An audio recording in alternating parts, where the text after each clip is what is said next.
Sian Vert, the youngest son of the Duke, born with absolutely zero expectations.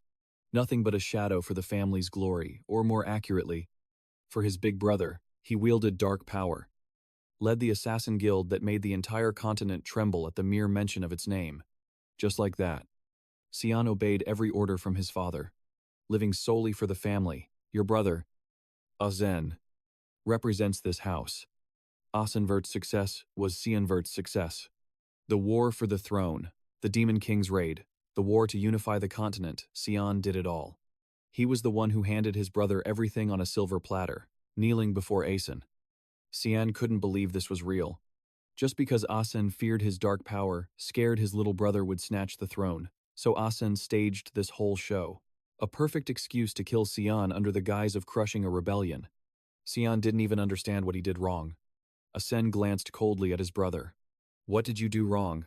With that terrifying reputation, you're no better than a murderer. I can't even look at you as a human anymore. He shouted it out like a divine judgment on Sian. You fooled everyone for so long. And you still don't realize your sins. Sian could only laugh in bitterness. Too furious to even speak. He was born to serve this man. And now he's being tossed aside like trash. Sian's mana started surging violently. He swore. Even if this body dies, he'd go down swinging. Even if it costs everything. He has to kill him. No hesitation. Dagger in hand. Sian launched a surprise attack straight at Asen. In terms of speed, power, and mana, Sian diffs his brother hard. But, facing a preset 9-star barrier and a squad of mages backing him up, there was literally no way to fight back. Just like that, Asen coldly drove his sword straight through his brother's stomach. Since you are my little brother, I plan to give you a painless death. But you just had to show your true colors. I knew you were a demon. Good thing I never trusted you from the start. Sian was struck speechless. Asen twisted the blade, dealt one final blow, and walked away, leaving Sian bleeding out in the dirt. Regret flooded in. Damn it. Is this how I end? I lived such a stupid life. Sian refused to accept it. He tried to lunge forward one last time, but the ending was even more tragic. With a single slash, Asen cut Sian's body in two. Suddenly, a voice called out young Master Sian, jolting him awake, drenched in sweat. Was that all just a nightmare? Emily was standing there, nagging him. How long do you plan to sleep? Young Master, get up. You have to get ready. Sian's gloomy expression actually scared Emily a bit. He was confused. Emily, why are you here? His eyes went wide, staring at the maid. I haven't seen her in nearly 20 years. She looked exactly like the last time they met. He looked around the room and realized this was his room from when he was a kid. The decor. It's all the same. Sian touched his face. Panic written all over his expression. Wait. Did I revert back to being a child while he was zoning out? The maid put her hands on her hips, scolding him. Young Master Sian, you're stalling to skip training again. Aren't you? Snap out of it and let's go. He looked at Emily.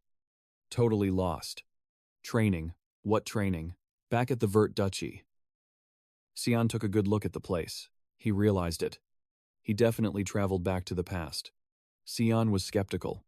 Is this my life flashing before my eyes before I die then? The memories hit him. 20 years ago, year 985 of the kingdom. March 1st.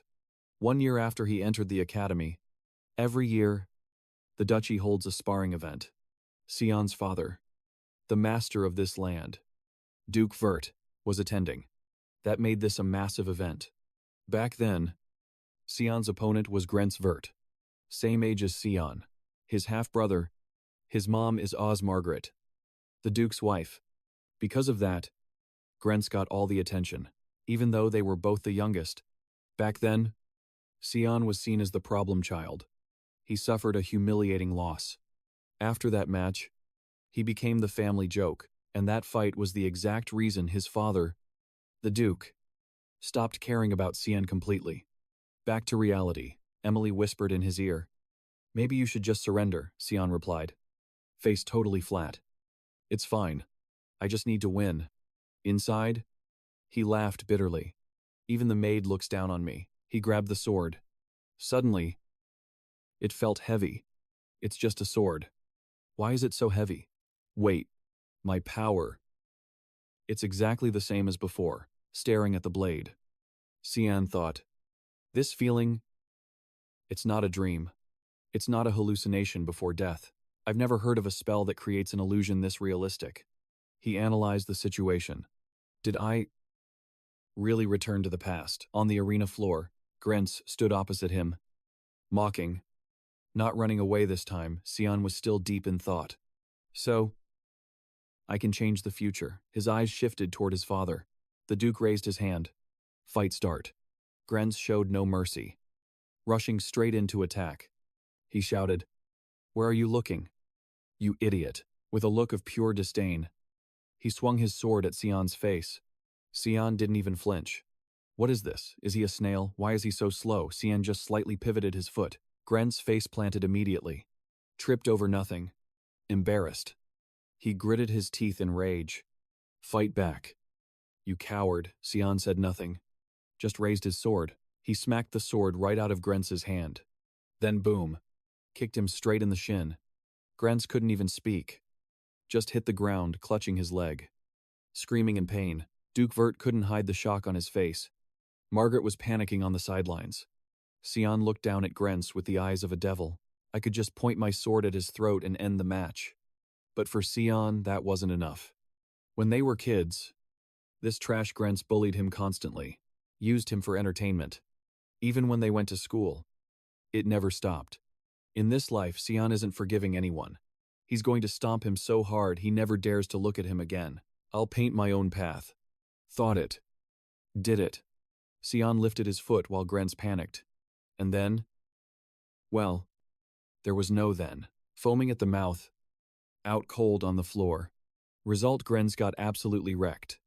Match over. The Duke immediately ordered Sian to go visit Grenz, and told Grenz to rest. Sian was skeptical.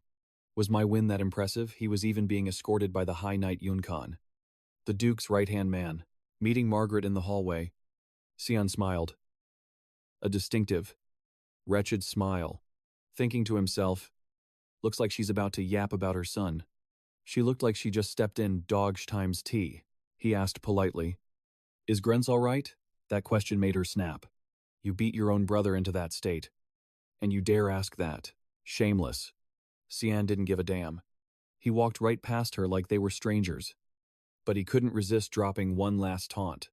That's how a real duel goes. Catch you later. Who would have thought Margaret would say something that stabbed right through his heart? This is exactly why bastards like you don't deserve to be treated like real family. Sian's face went dark. But she wasn't done yet. Like mother. Like son. It's all because of that filthy mother of yours. You should be out on the streets begging for scraps. And you still dare to cause trouble. You should be grateful. Sian turned back. Eyes burning with killing intent. His mind focused on just one thing. Should I just kill her right now? Sian looked like a straight-up demon. Smirking in contempt. Nah. Killing her would be too easy.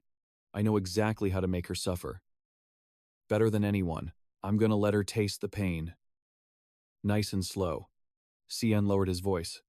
Madam, you do know I'm heading to the academy with Grenz. Right, suddenly. His face twisted into something terrifying like a total psycho. You want your precious son to graduate in one piece. Don't you? Or maybe you don't actually care about him that much. Do you?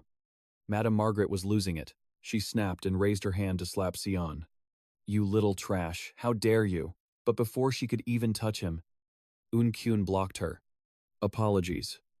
Madam, the Duke has summoned the young master for urgent business. I don't think we can delay this any longer. We need to leave. Now.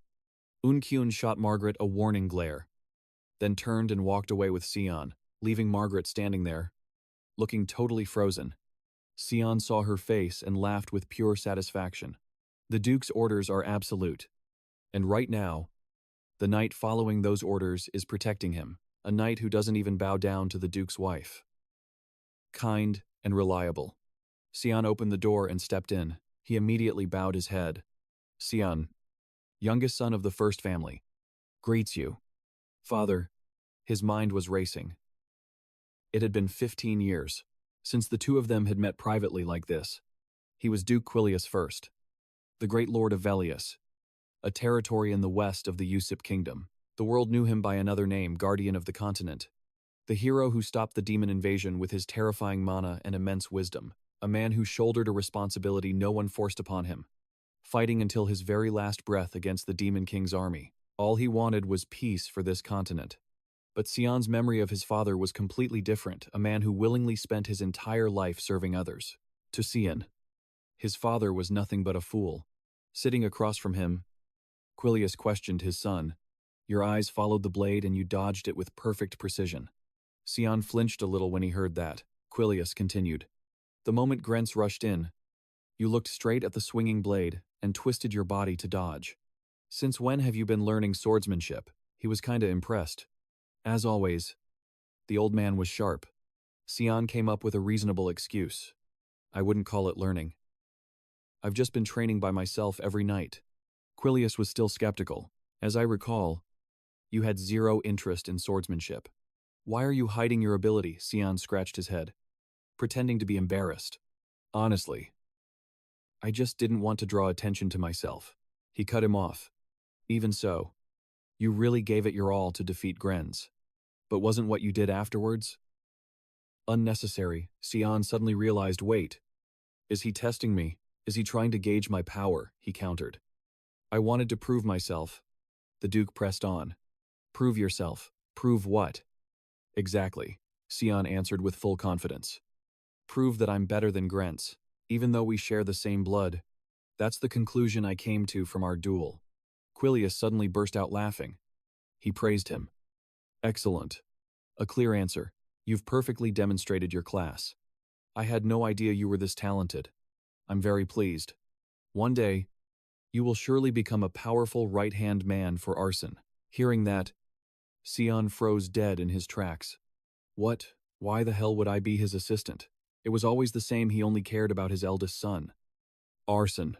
Sian just clenched his fists, unable to do a thing, but Quilius just kept rambling on. This isn't exactly a trophy, but I want to reward you for that duel. If there's anything you want, just say the word. Sian's eyes went cold, a bold idea forming in his mind. Fine. Then I'm going to ruin everything that bastard Arson is trying to achieve. Scene switch. Emily was freaking out when she found out her young master wanted to go to the battlefield. Have you lost your mind? Do you even know what kind of place that is? Terrified. She described it as a place crawling with horrific demonic beasts. Deep within Velius, the western territory of the Usip kingdom. It was the only place on the continent that could truly be called a battlefield. Even then, within this territory, only the Limi Valley served as the front line. It was a brutal arena, where the war against the demons had been raging for hundreds of years. That's why when Sian stated his wish, Quilius refused immediately. But he didn't reject it completely, he offered a condition. Sian just had to prove he was worthy of going to Limi Valley within 1 month. He stared at his hand, wondering, I don't know what criteria he's going to use to decide. Sian became more determined than ever. In the meantime, I have to boost my physical strength. Compared to others my age, I'm still way weaker, unless I'm lucky enough to keep my combat intuition from before the regression. Plus, there's this tiny bit of mana I can feel inside. If I train my body with my current ability, I can definitely make the most of it. I gotta start training today, but before he could even start, the door was slammed open. Alice stormed in, looking huge. Without saying a word, she rushed over and grabbed Sian by the collar. Have you lost your mind? I heard you asked Father to send you to the battlefield. Didn't you? Sian was shaken so hard he almost passed out. Alice. Let me go, but she kept yelling at him. You think just because you beat Grenz you can get all cocky now? Sian collapsed on the floor, trying to explain. It's not like that. Alice wasn't listening. She shouted angrily. Follow me to the city walls. Move it. He wondered what they were doing at the walls. Turns out Alice wanted to duel her own brother. She warned him. The moment you draw your sword, we start. If you can survive my attacks for 3 minutes, I'll let you go to the battlefield. Sian looked at her, pleading. Do we seriously have to do this? Alice. She was dead serious. I don't care. Just answer me one thing. Are you gunning for the family title? Look at those cold eyes. Sian analyzed the situation. Is that why she's doing all this? I don't give a damn about that title. Seeing her brother stay silent, Alice assumed she was right. So it is true. Draw your sword. Sian hid. Exhausted. I've barely rested half a day since the match with Grenz. And today has been total chaos. Before he could even process it, Alice had already drawn her sword and lunged at him. He was a bit surprised she wasn't holding back at all. Facing the incoming blade, he blocked it with ease. Alice was completely shocked. No way. He blocked it. He's only 10 years old. Sian put on a serious face. Are you really planning to go all out on me? Seizes Desser. She is fighting her little brother. 7 years her junior. But that last block actually knocked Alice back. The sword in her hand is trembling a bit. She thinks, the willow sword is razor thin. Yet he still blocked my longsword with it. Was it just luck? She laughs. Getting ticked off. Your instincts are way sharper than I thought. My dearest Sian. Seeing that grin, Sian's face goes pale.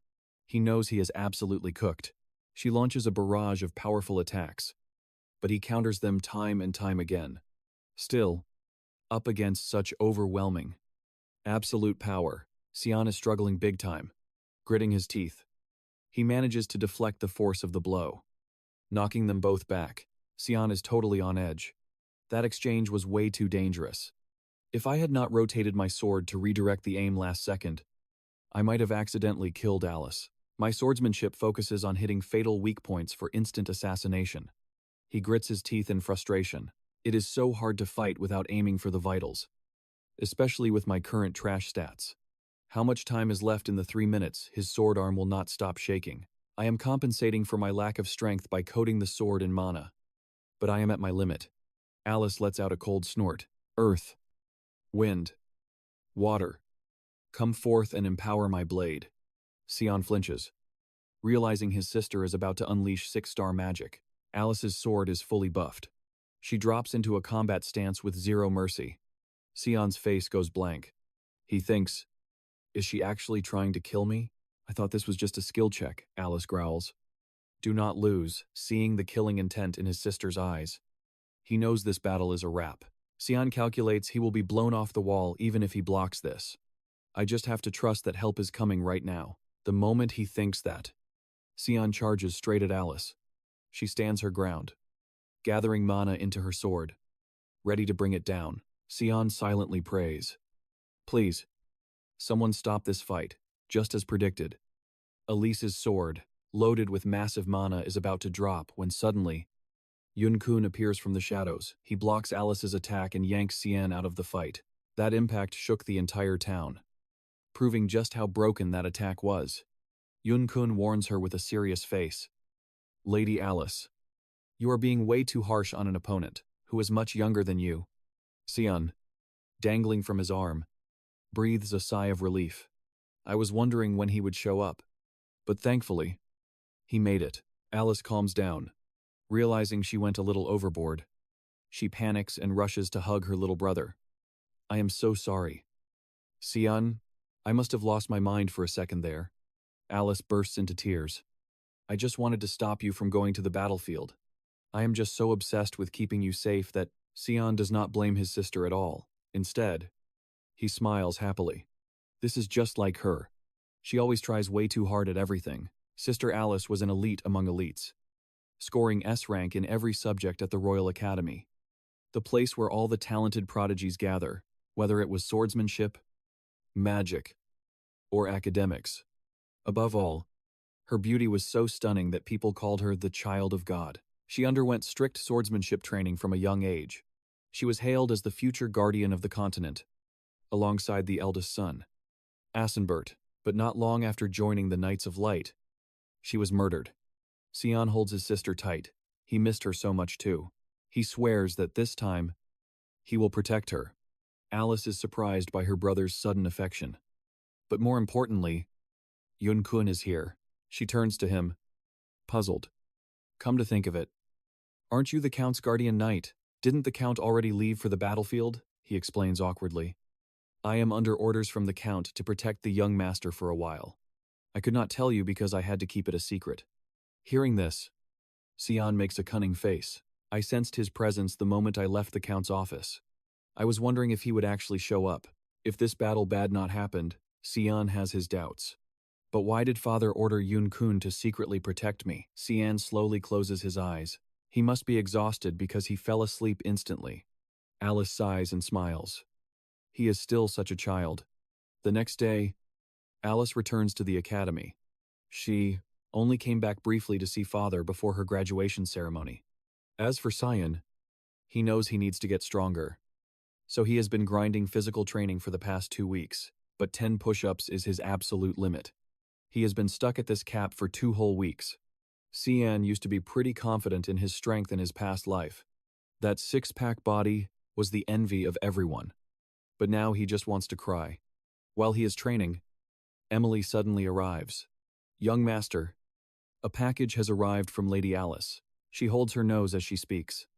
What is this? It smells disgusting. In Emily's hand is a small jar. This is the hellhound blood Sian asked his sister to get for him. It is a rare drop only found in the Limi Valley. He guessed it would show up on the black market. And turns out, he was right. The blood of a demonic beast is considered poison because of its foul stench and the burning sensation when consumed. But actually, it permanently increases mana and strength for the user upon first consumption. Many think this is just a rumor, but Sian knows it is real from his past life experience. Emily asks skeptically, Young master, are you seriously going to drink that? Sian looks at the bowl, hesitating slightly. He thinks, Don't worry, Emily. I am the only one who can survive. You're cooking. Without hesitating, he downs the hellhound blood.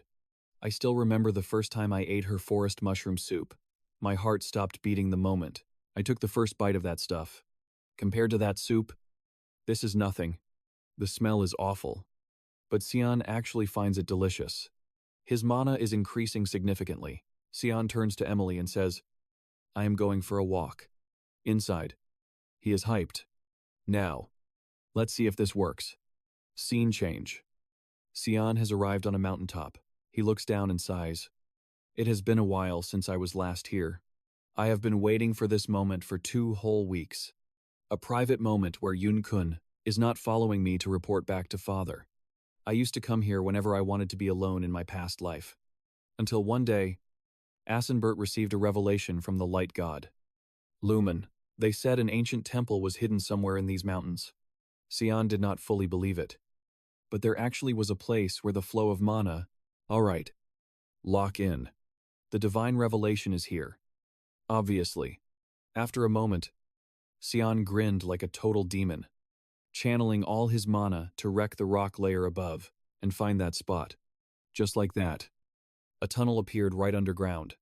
Sian couldn't hide his hype. Asen, I bet you can't even imagine what I'm doing right now. Let's go. Unlike the last time Sian set foot here in his past life, this place was the ancient temple of the light god. Lumenden. At least until the history of this land got wiped out by the war between gods and demons 300 years ago. Who would have thought this place existed right behind the castle? Right, stepping deep into the temple. Sian saw exactly what he needed, a sword. The master of this castle, in the year 999 before the kingdom was founded. On August 12th, humanity finally succeeded in kicking the Demon King's army out of Velius. The Demon King's army was way stronger than humans. But humanity found an ancient artifact called the Weapon of God. That's what helped them catch the dub. One of those artifacts, Durandal, is the holy sword carrying the power of the light god. Lumenden. This sword was probably the main reason humanity could beat the demons. It's also the sword that caused Sian to die a trash death in the future. The one Asenwood owned. Observing it for a bit, Sian judged that Durandal seemed linked to his regression. He touched the sword to feel it. But just as predicted, nothing happened. Sian kicked the holy sword in annoyance. His face looking totally pissed. Total buzzkill. Stupid sword, done here. Let's bounce.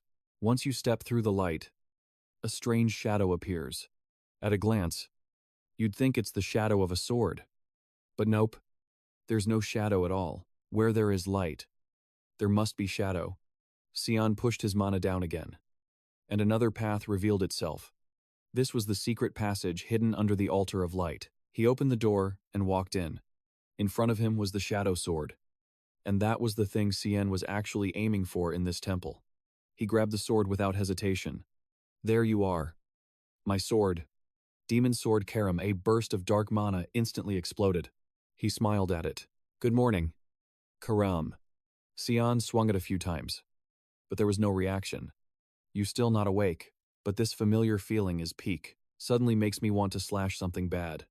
Suddenly, a voice echoed from the darkness.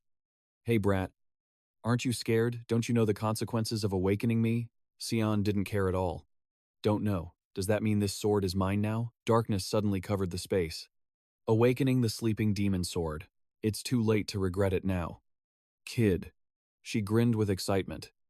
Your body belongs to me now. As soon as she spoke, that source of darkness shot straight towards Sian. But life ain't a dream. Before she could even touch Sian's body, he grabbed her by the neck. You weren't this impatient before. Were you, demon sword? Karam started to feel fear. What are you? How can you touch me? Sian just boldly announced. I told you. This sword is mine. Karam got angry and manifested, using her sharp claws to swipe at him. But he dodged it easily, MC Diff. She took the chance to jump back, escaping Sian's grip.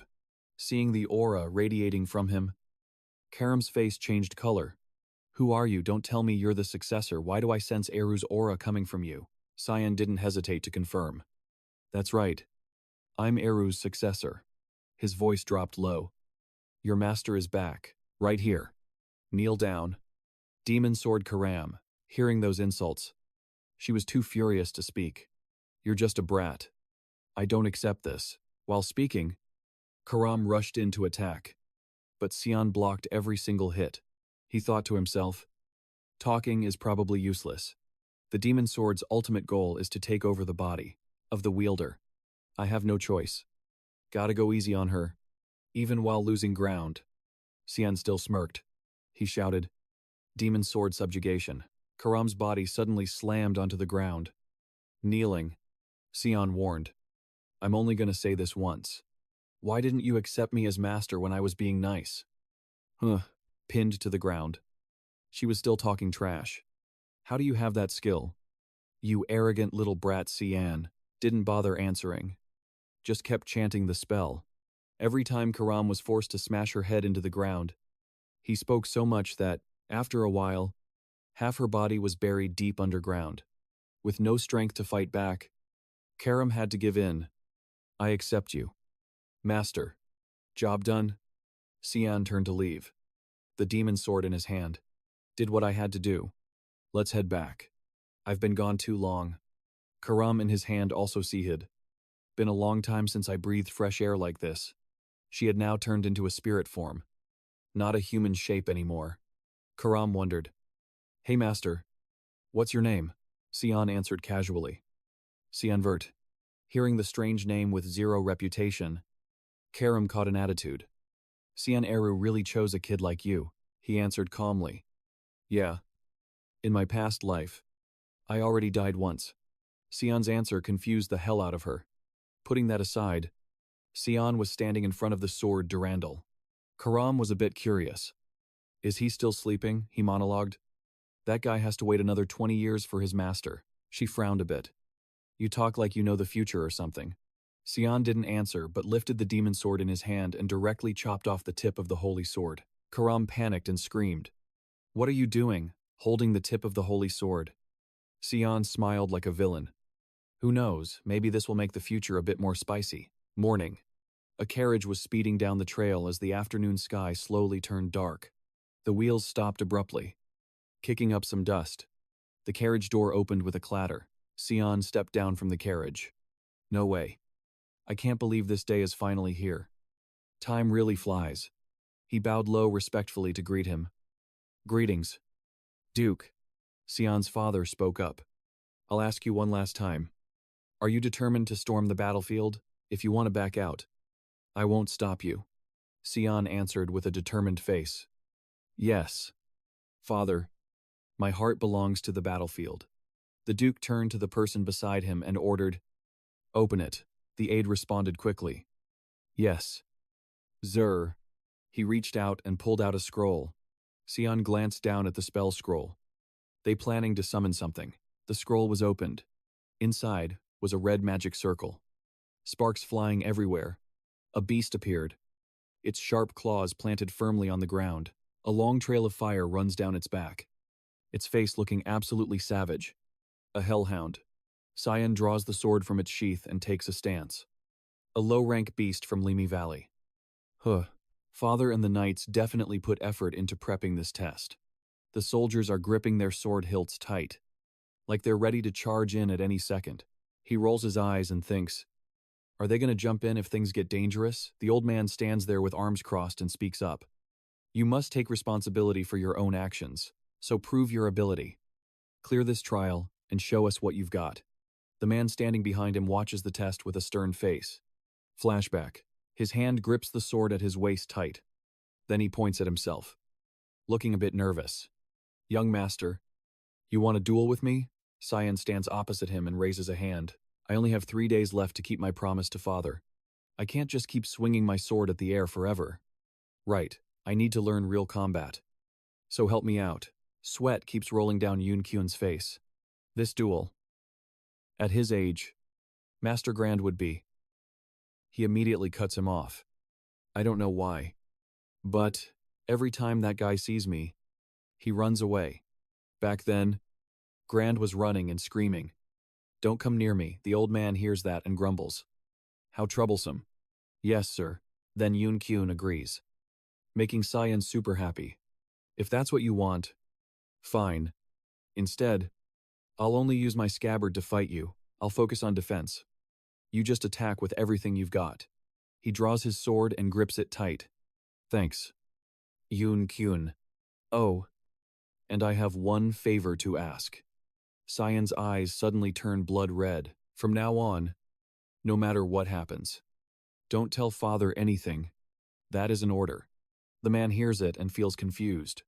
Right after that, the boy dashes forward really fast. Sian swings his sword hard at Yoon Kyun. The man blocks it quickly too. Yoon Kyun holds his sword up and thinks, the sword is heavy. Can't believe this is the sword of a 10-year-old kid. But while Yoon Kyun is thinking, the boy already glides to another spot. He's too fast. The man hurriedly moves his eyes to follow Sian's direction. In a flash, he disappears, leaving only an empty space on the ground. Sian flips in the air right behind Yoon Kyun's back. Since when, the man pivots to turn around.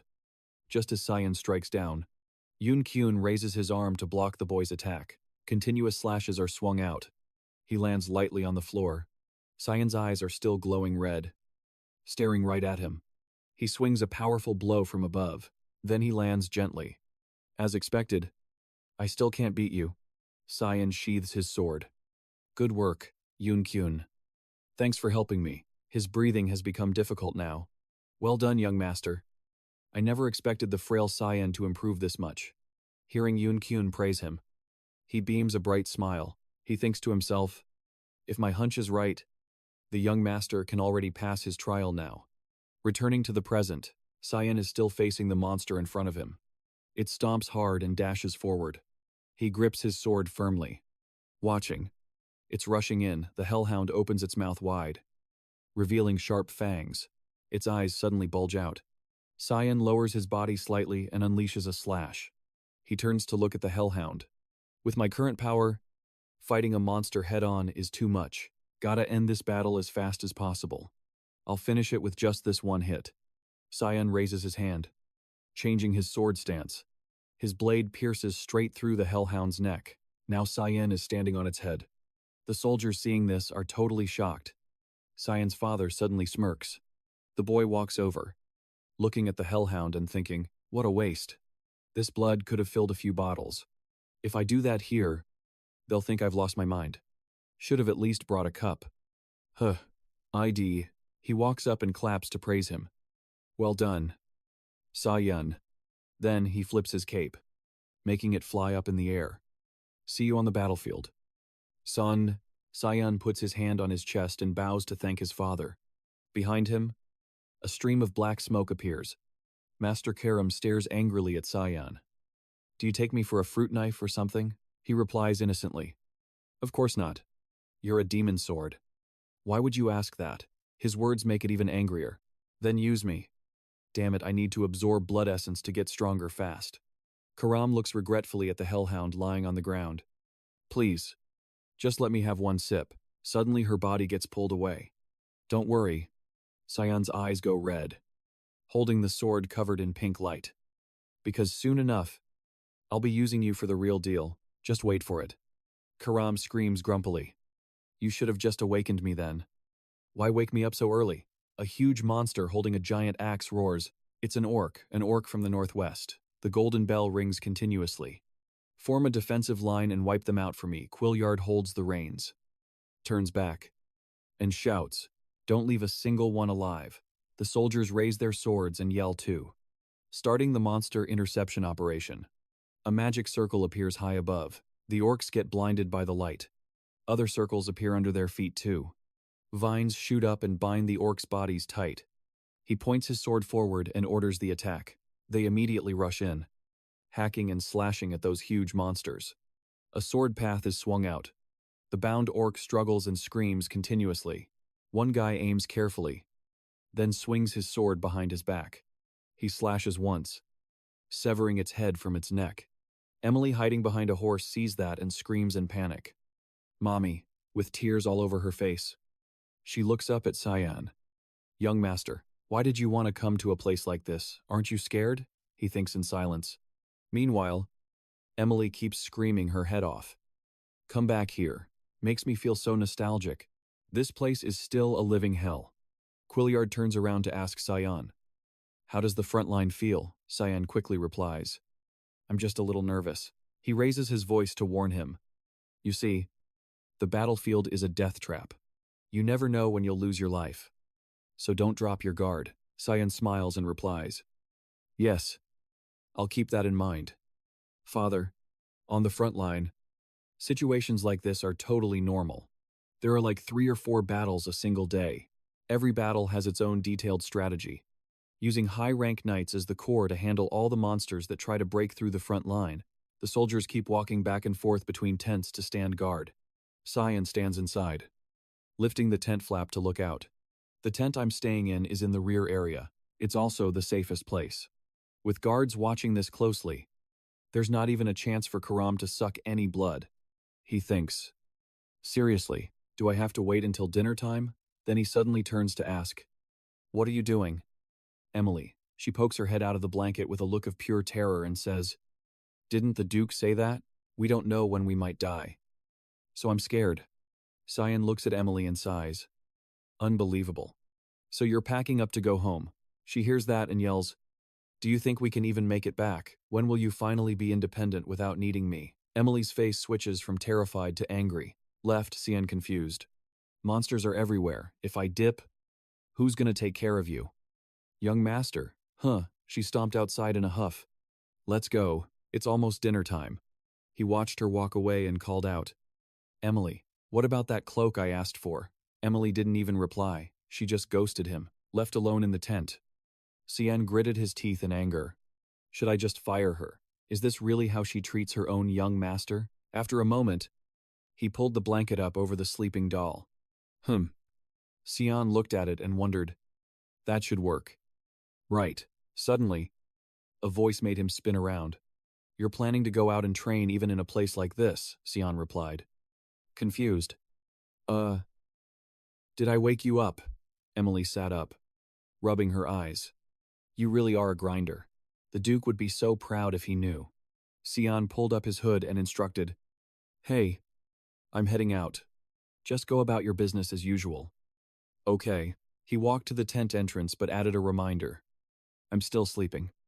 Got it, she replied. Still half asleep. Yes, sir. Since this was the front line, the soldiers' night patrols were constantly reinforced, and security is tight. So sneaking out of the camp right now to do my own thing is gonna be tough. Thick mist. Third form descending fog.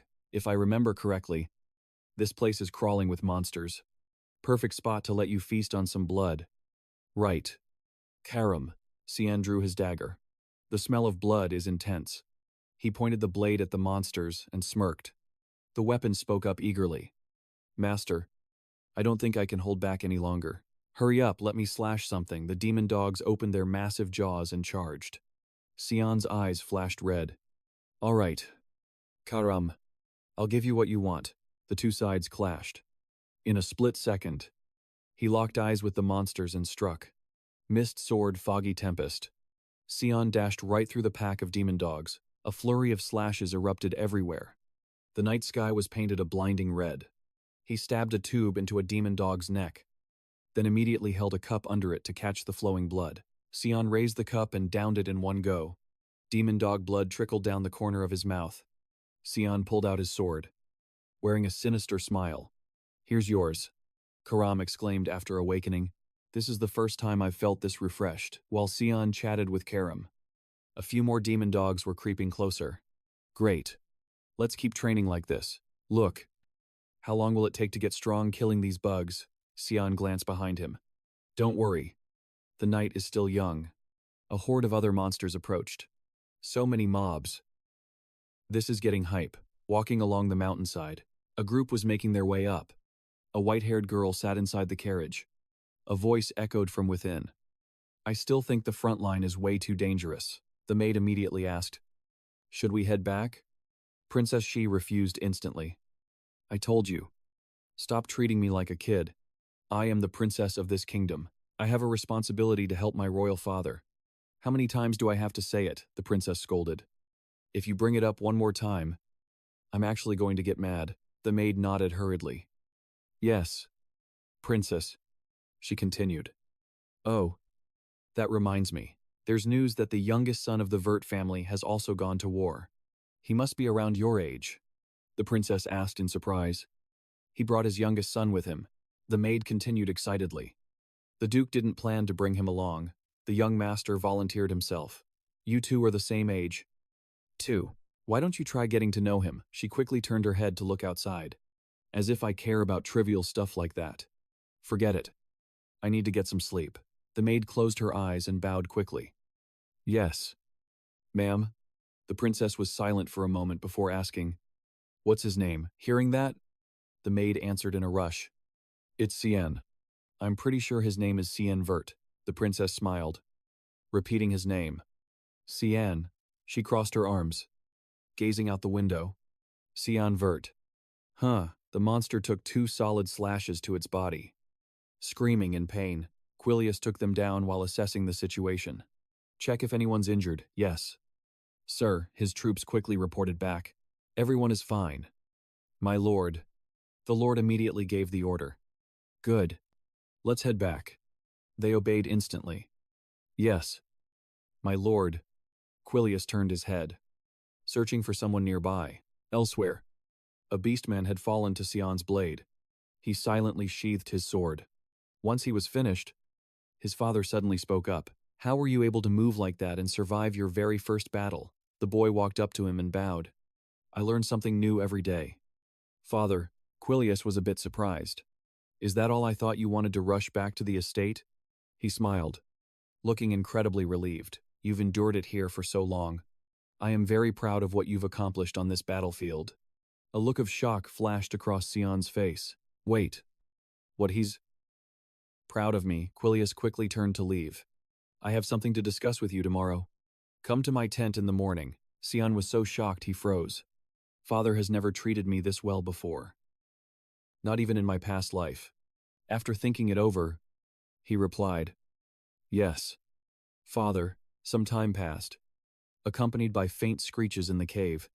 Inside, a creature slammed something into the ground with massive force. Sian's iron-armored feet skidded backward. He clicked his tongue, totally annoyed at the current situation. A death worm. The monster wriggled around, looking absolutely gross. They usually only spawn deep in the valley. Karam spoke up. Master, looks like you're struggling a bit. Let's switch places. Let me possess you and fight, he asked skeptically. Switch with you think I don't know what you're after, she replied casually. I swear it'll only take a sec, and I'll switch right back. The wounds on the worm's body started to blister and emit smoke. In no time, It was completely healed. See that, it regenerated instantly. Keep attacking it like that. And you're just wasting time. Even Sian was a bit hesitant. She's right. If this keeps up, I'm cooked.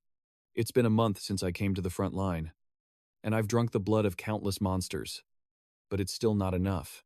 The death worm opened its maw full of sharp teeth and lunged straight at its prey.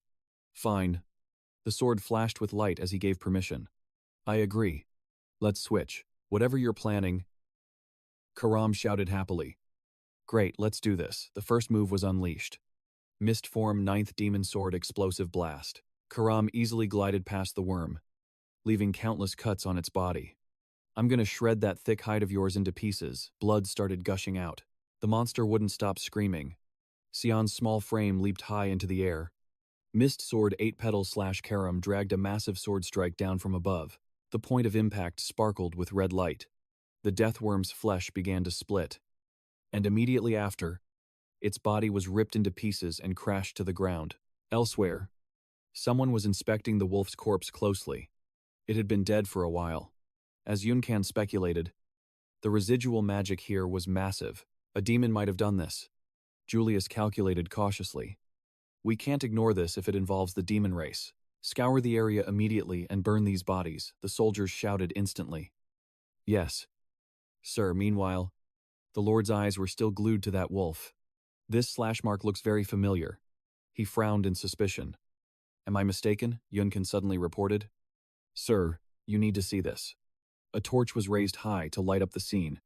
The monster's body had been minced into pieces. That's right. It was a death worm. He was shocked. Who could butcher it like this? But Julius worried about a worst-case scenario. Could it be that organization, the Demon Sword Manifestation? It allows Karam to control my body and unleash full power.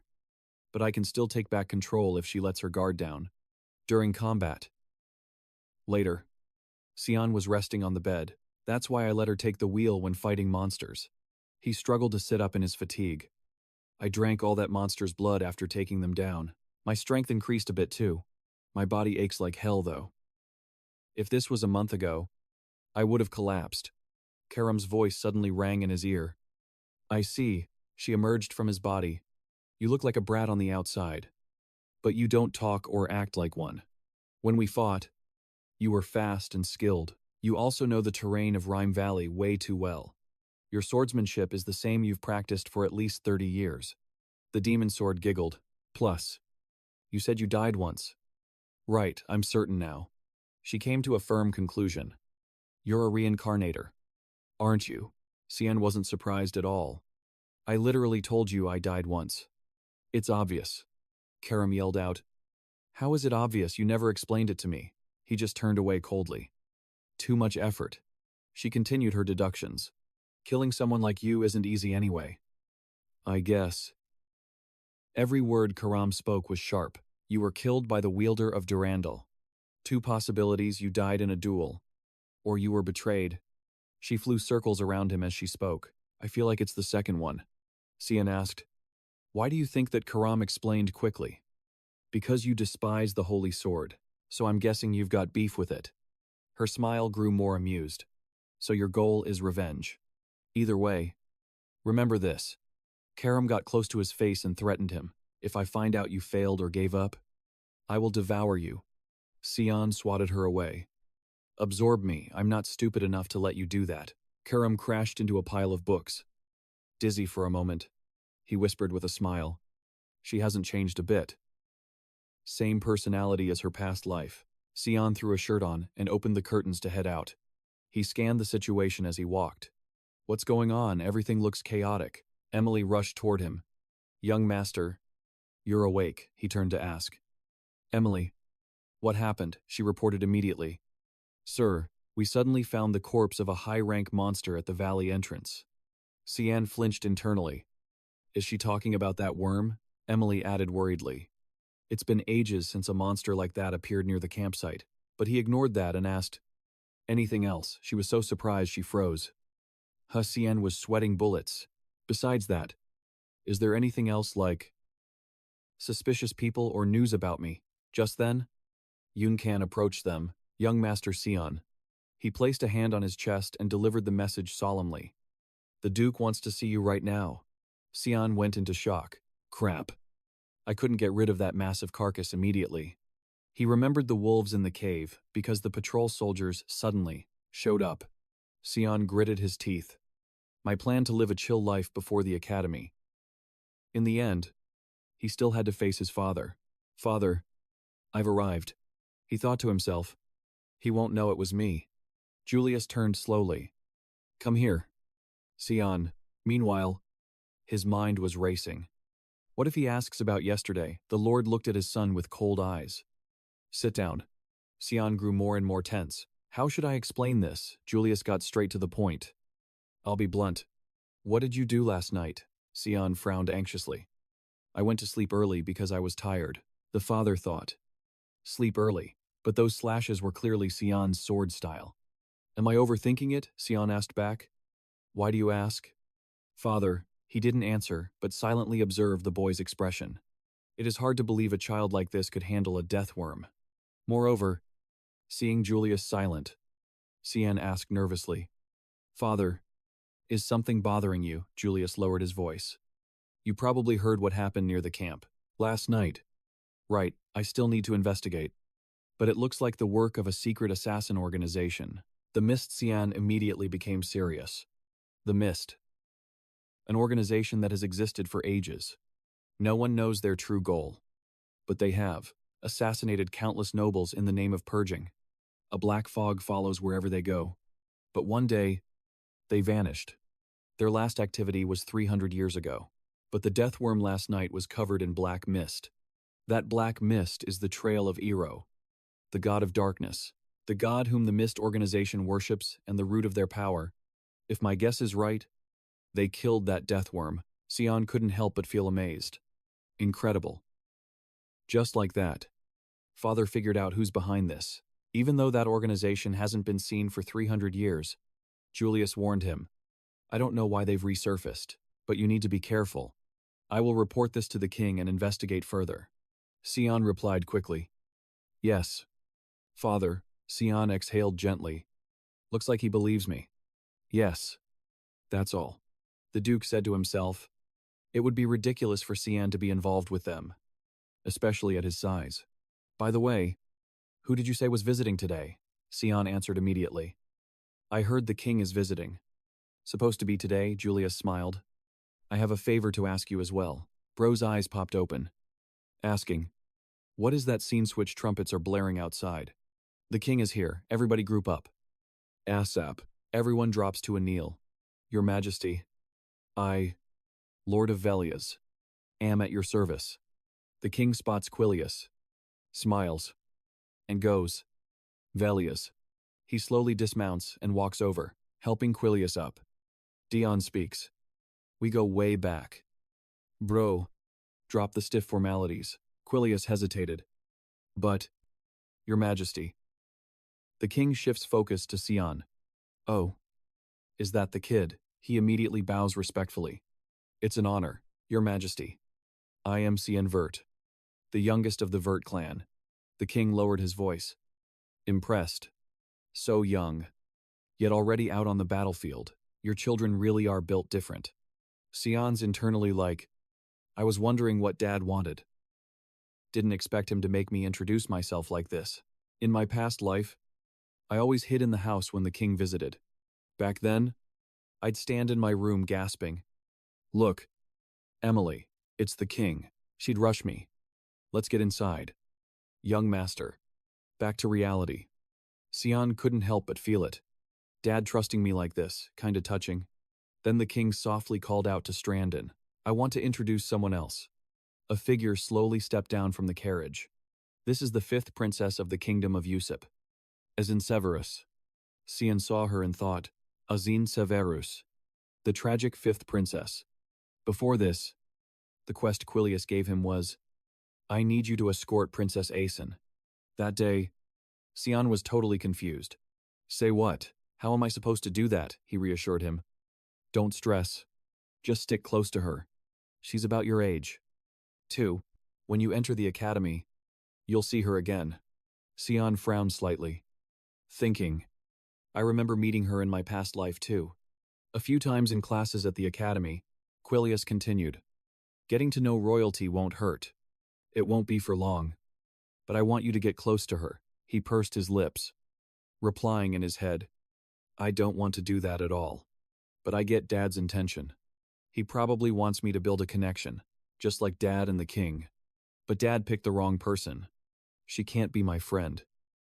Even though I can't say the reason why out loud, because that's a future only I know. Back to the present. Sian let out a long sigh. This is so annoying. But I'll just pretend to go along with it. Just then, Asen suddenly asked, Why is that river red? Sian looked over. You mean the Blood River, Asen repeated. Surprised. Blood River, he slowly explained. This current flows through the Limi Valley. There's no complex reason why it's red. Old or injured monsters, near death and unable to survive. They instinctively jump into the Blood River. Then their bodies decompose in the flow and convert into mana, turning the river red. Asen was shook by this. So it's really all blood and flesh, he replied casually. Yep. They even drink and bathe in that water. So it's disgusting. Don't get close to that river. Her face turned pitch black. Gross. What's at the end of the river? Sian bluntly introduced it. The demon realm. Asen looked blank. Demon realm where demons live, he smirked. Glancing at Asen, that's right. If you follow this river, you might even meet the demon king. Sian thought to himself, not that anyone's crazy enough to do that. Just scaring her a bit. Right then, a blinding light beam shot down from the sky right at them. Asen stared up blankly, asking curiously, What is that light? That's the signal from the third west outpost. Yellow. It means demon beasts have appeared. Asen frowned. Surprised. There are monsters here, Quilius immediately shouted. Protect the king. Guardian knights. Scouts. Follow me to the third west outpost. The king lowered his voice. Don't be like that. Quilius. He didn't get it. Your Majesty, the king quickly drew his sword. Do you think I came here just for sightseeing? I'm actually feeling pretty bored. Quilius couldn't help but sigh. Yes. Your Majesty. He ordered. We will join the raid on the demons. Kill every last one of them. He had to obey. Yes. Your Majesty. Quilius turned to Sian. You're joining too. Sian responded quickly. Yes. Father, Asen heard that and asked. You can fight demon beasts, Sian replied humbly. Yeah. But I'm just support in the back. You should get to the shelter. Before he could finish, she cut him off. Take me with you. Sian was totally confused by Asen's words. What did this girl just say? She looked determined. You said you're the same age as me. So I want to go too. The maid next to her tried to stop her softly. But, Princess, he frowned. People die out there. It's not a playground. Asen insisted. I don't care. I want to go. No one can stop me, Sian. Angry. Gritted his teeth and called out. Yun Kyun. Immediately. A tall knight appeared behind them. Yes. Young master. Yun Kyun reporting. Royal knight. Escort the princess to a safe place. He ordered. Let's go. Princess. Asen shouted in outrage. You traitor, how dare you treat a princess with such disrespect? He didn't care at all. Glaring threateningly. Many knights could die just because of your stubbornness. Just one stupid moment decides life or death on the battlefield. Sian's eyes glowed as he looked at her. Do you dare to take responsibility? Responsibility for those lives. Asen was scared to the point of tearing up. She couldn't say another word. He turned and walked straight ahead. Go back and cry like a baby. Princess. Everyone started moving toward where the demons appeared. Soon, only Asen, her maid, and Yun Kyun were left. Meanwhile, on the other side, the warrior knights. They were fighting giant monsters. The beasts used their power to swallow quite a few people. Shouts rang out constantly. Don't falter, charge, someone shouted. Breaking formation, Quilius raised his sword and ordered. Protect the king and kill them all. Do not show mercy to a single demon. The soldiers immediately charged forward. Dionysus, king of the kingdom of Usup, had 2 wives. Diana Quizel was the first wife, but she passed away. Cassandra Nephilis is the second wife. Considered the powerful judge of the kingdom. The previous queen gave birth to the first princess and the second princess. The current queen is the mother of the third and fourth princes. However, Asen Severus, the fifth princess, is a daughter of low birth, with a commoner mother. People treat her like a puppet princess because of her mixed blood, but she didn't give a damn about the haters. She stepped up, fulfilled her royal duties, and studied harder than anyone else, but those jealous snakes branded her a traitor, and the royal family and kingdom just kicked her to the curb. Rumor has it she died alone on some island from a disease. They call her the tragedy princess. People say she could have had a happy life if she wasn't so greedy. Someone like her shouldn't have had ambition. Karam asked, curious. Didn't your dad always tell you that in your past life Sean casually one-shotted a monster and replied, it's different. Royal politics are just built like that. Lightning kept striking down. The light and destructive power of that magic wiped out tons of monsters. The king is definitely top tier. He slammed his sword into the ground with insane force. Dionysus gritted his teeth. Activating his skill Holy Lightning, dark clouds obeyed his command, unleashing a storm of lightning magic. Those slimy creatures cowered on the ground. After wrecking them, he calmly stood up. Emperor Dionysus is famous for being an S-rank mage. If he wasn't king, he'd be running the Mage Association. Sean forced a smile. That had to be a mid-rank monster. It was nothing to him. Being king is probably just a side hobby for him. That night, they rested. A bottle of fine wine chilling in an ice bucket nearby. Been a while since we had a drink together. Huh, Doingbury. Quilliot, he sounded sad. Drinking alone gets pretty lonely. Though, Quilliot remained stoic. Forgive me, Your Majesty, but I don't allow myself to drink on the battlefield.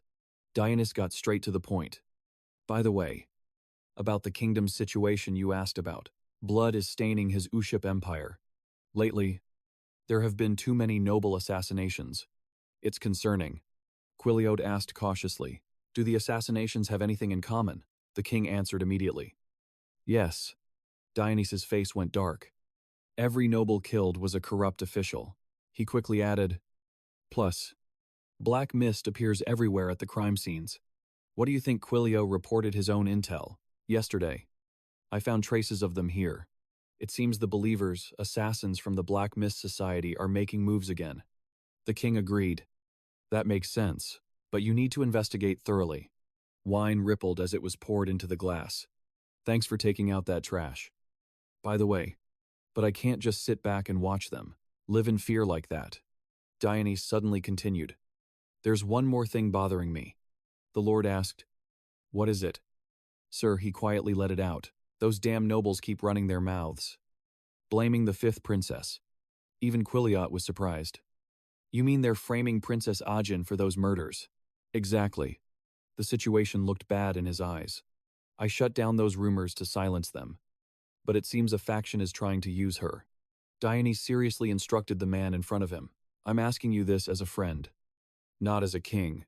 If I die first, please take care of her. Quilliot placed his hand on his chest in a pledge. Quilliot replied, As you command, Your Majesty, the king said with satisfaction. Thank you. That day, rain poured down from a red sky, but the tent remained bright because someone was still awake. Emily gasped in disappointment. That's it. Sean buttoned his coat and asked, What else were you expecting? The maid immediately scolded him. She's a princess. You just escorted her here, and that's all. Emily looked so annoyed. At this rate, you're never going to get married. He felt a bit awkward. It's not like I'm on a date. Sean ignored that and pulled back the curtain. I've got business to attend to. I'm leaving things here to you. She immediately reminded him. Are you going training again? It's pouring outside. Sean calmly reassured her, unaware someone was approaching from behind. Don't worry, and don't wait up for me. Emily suddenly screamed in terror. Who's that? He froze in his tracks. The mysterious figure pulled down their hood. Are you going somewhere? Ajin suddenly asked. I'm sorry, but if you're not busy, could we talk for a moment? The second she saw her, Emily's eyes lit up. Princess outside their tent. Countless soldiers were standing guard in the rain. Ajin looked around and asked, How long have you been here? He answered briefly. About a month, Sean asked cautiously. Why did you come to find me? She suddenly trembled for a second. Ajin hesitated. Could you give us a moment alone? Emily just stared. He immediately ordered. Get out. Emily. She happily left. You got it, have fun. You too. Soon. Only two lonely figures remained in the room. Sean sighed internally. Have fun with a 10-year-old kid, hell no. I'm mentally 40 years old. Ajin blushed and turned away. I'm sorry about earlier. I feel like I didn't act the way a princess should. He scratched his head. Don't worry about it. I'm sorry for being rude. Too. She laughed softly. Not at all. If I were you, I would have said the same thing. Ajin's voice got quieter. You're recognized by so many people. Unlike me. Plus, you're so much more mature. Sean glanced up at her. So that's her true personality, the princess continued. By the way, you're planning to join the academy too. Right. Or maybe… Before she could finish, he cut her off. Sorry. Ajin flinched at his tone. But I don't think I can be of any help to you. Sean drew a hard line. If you're here to make friends, you can show yourself out. The fifth princess said sadly. I just wanted us to get along. Why are you so difficult? Ajin glared at him. Tears spilling out. Do you also think I'm just a useless princess in name only? He was suddenly put in a tough spot. Sean didn't say a word. But she looked even more broken. I get it. Being friends with me probably has no benefit for you at all. Sorry for wasting your time. Ajin rushed away. I must have been blind. I thought we could at least talk to each other. As they passed by each other, Ajin accidentally murmured. But it turns out, you're completely different from Lord Asen. Sean's eyes went wide in shock. Huh, did she just say… He suddenly grabbed her arm. Ajin struggled to get free. What do you want? Sean interrogated her with a grim voice. Asen, how do you know? My brother Ajin struggled to answer him. I met him last year walking around the Royal Academy. He told me not to care what others think, and to just focus on being a princess. Pure hatred surged inside Sean, boiling over. Advice, my ass. In his eyes, Asen was nothing but a schemer. I know that devil's personality better than anyone. The moment she met him, everything was already rigged. The thought of Ajin becoming his puppet terrified him. The plan to overthrow the princess. Ayin. I'm warning you. Before he could finish his warning, the ceiling suddenly shook. Emily rushed in from outside. Young master, she screamed. Run, don't let them escape. Suddenly, a massive log crashed down from above. The shockwave blasted Emily outside and destroyed the wooden tent. Soldiers swarmed the area. Damn it, it's the young master's tent. Hurry, check on the young master. Is he safe? Emily was so wrecked she couldn't even scream. Tears streamed down her face, her voice choking in her throat. That massive monster smugly hoisted its log weapon. Amidst the distant calls of young master, the news had already reached the lord and the king. It caught them off guard. What Dion asked, his face darkening. Say that again, the soldier reported urgently. High-ranking monsters just ambushed the border camp. Sire, I believe the princess is there. He immediately waved his hand. Commanding. All royal forces. To the camp immediately. We must ensure the princess is safe and sound. The soldier obeyed instantly. Yes. Your Majesty. Dionys paused for a second, thinking. She's at the camp. Who did she go to meet? Meanwhile, on the other side, monsters had started to appear and circle around. Sean hid behind a rock, observing the death, worms, and August. There were others gathering besides him.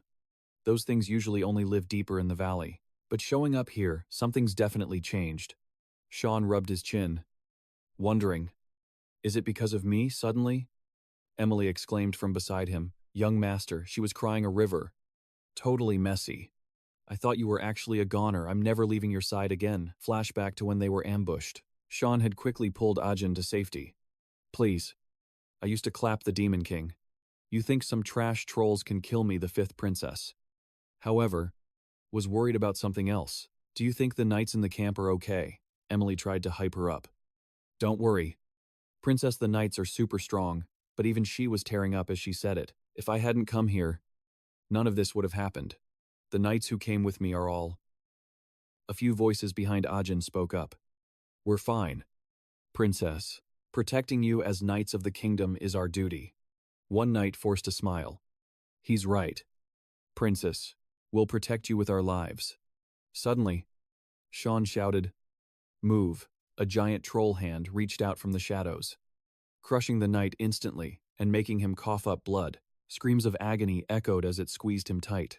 Sean dashed in front of Ajin to shield her. Get back, the troll's nose suddenly twitched. Sniffing something, Sean's intuition kicked in. Knew it. The knight was tossed aside like a toy. It's targeting me. I'll distract the troll. You take the princess and hide.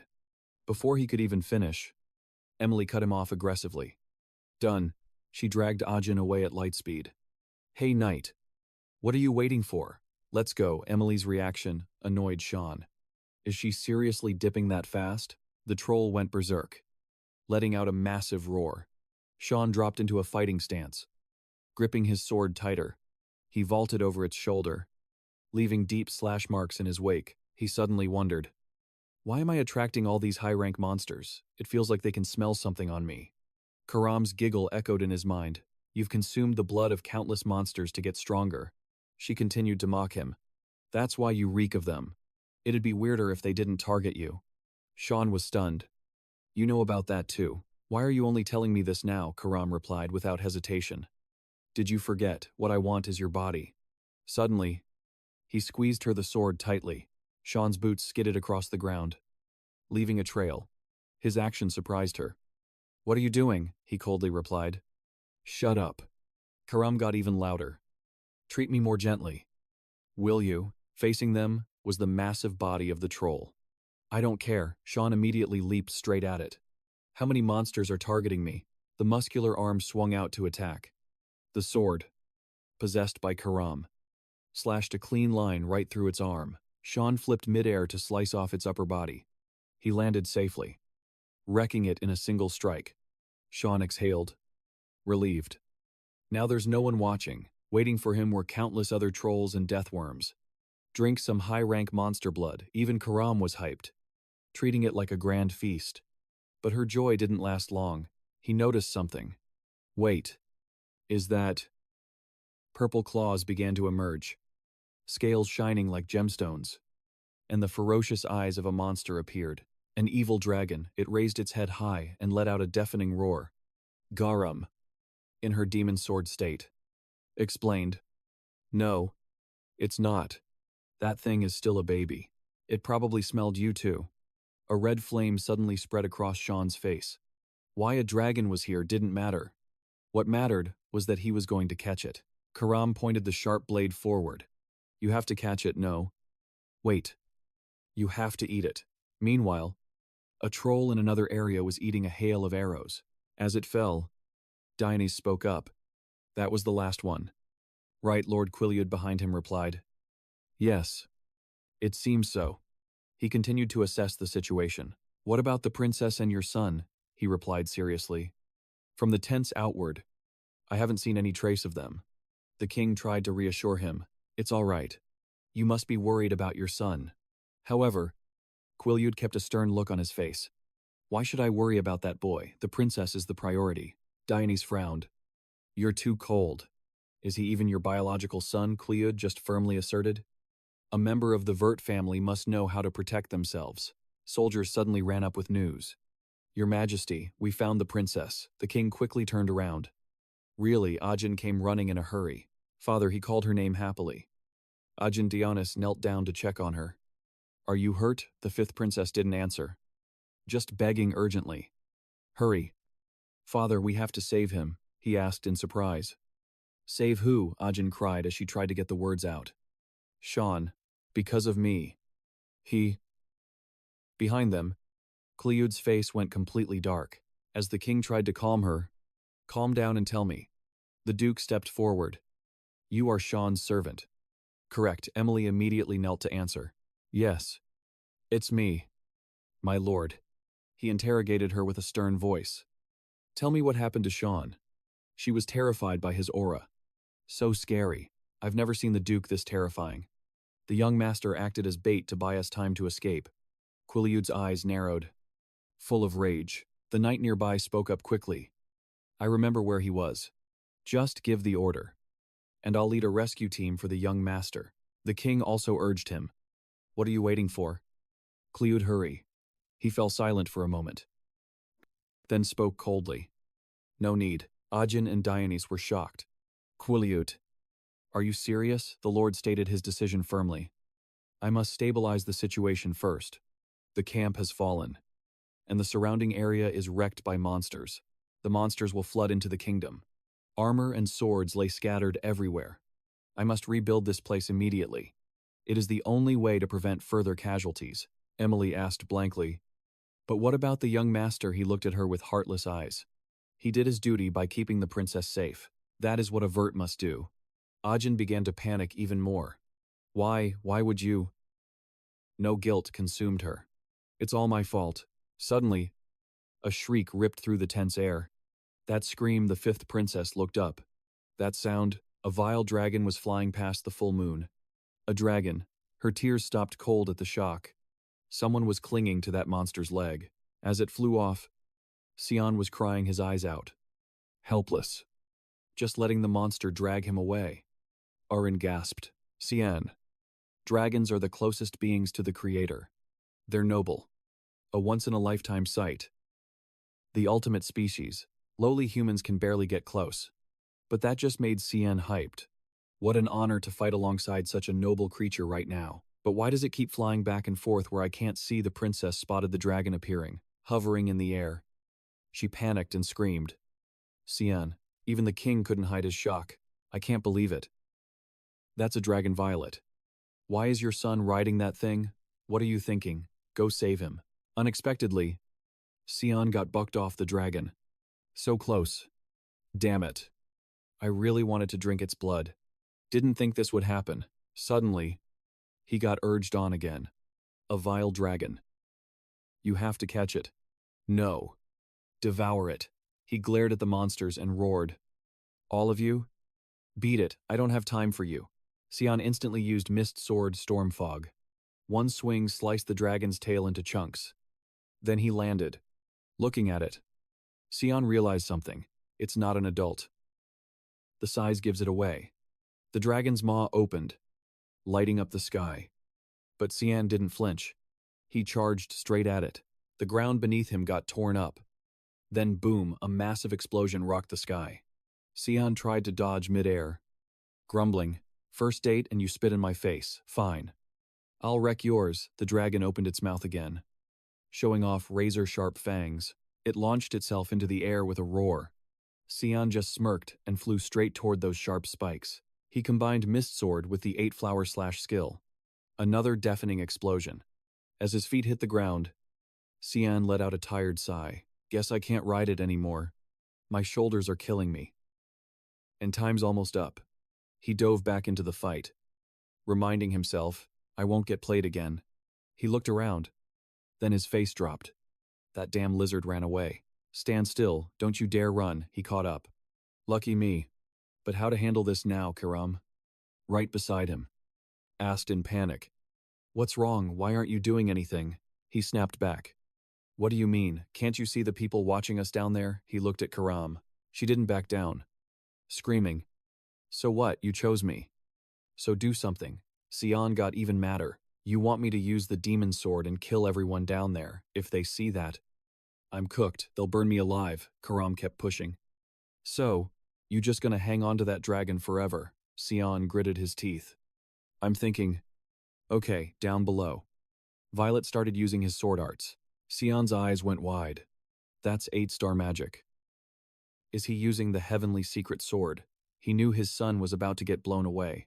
Dad. You really are the continent's guardian.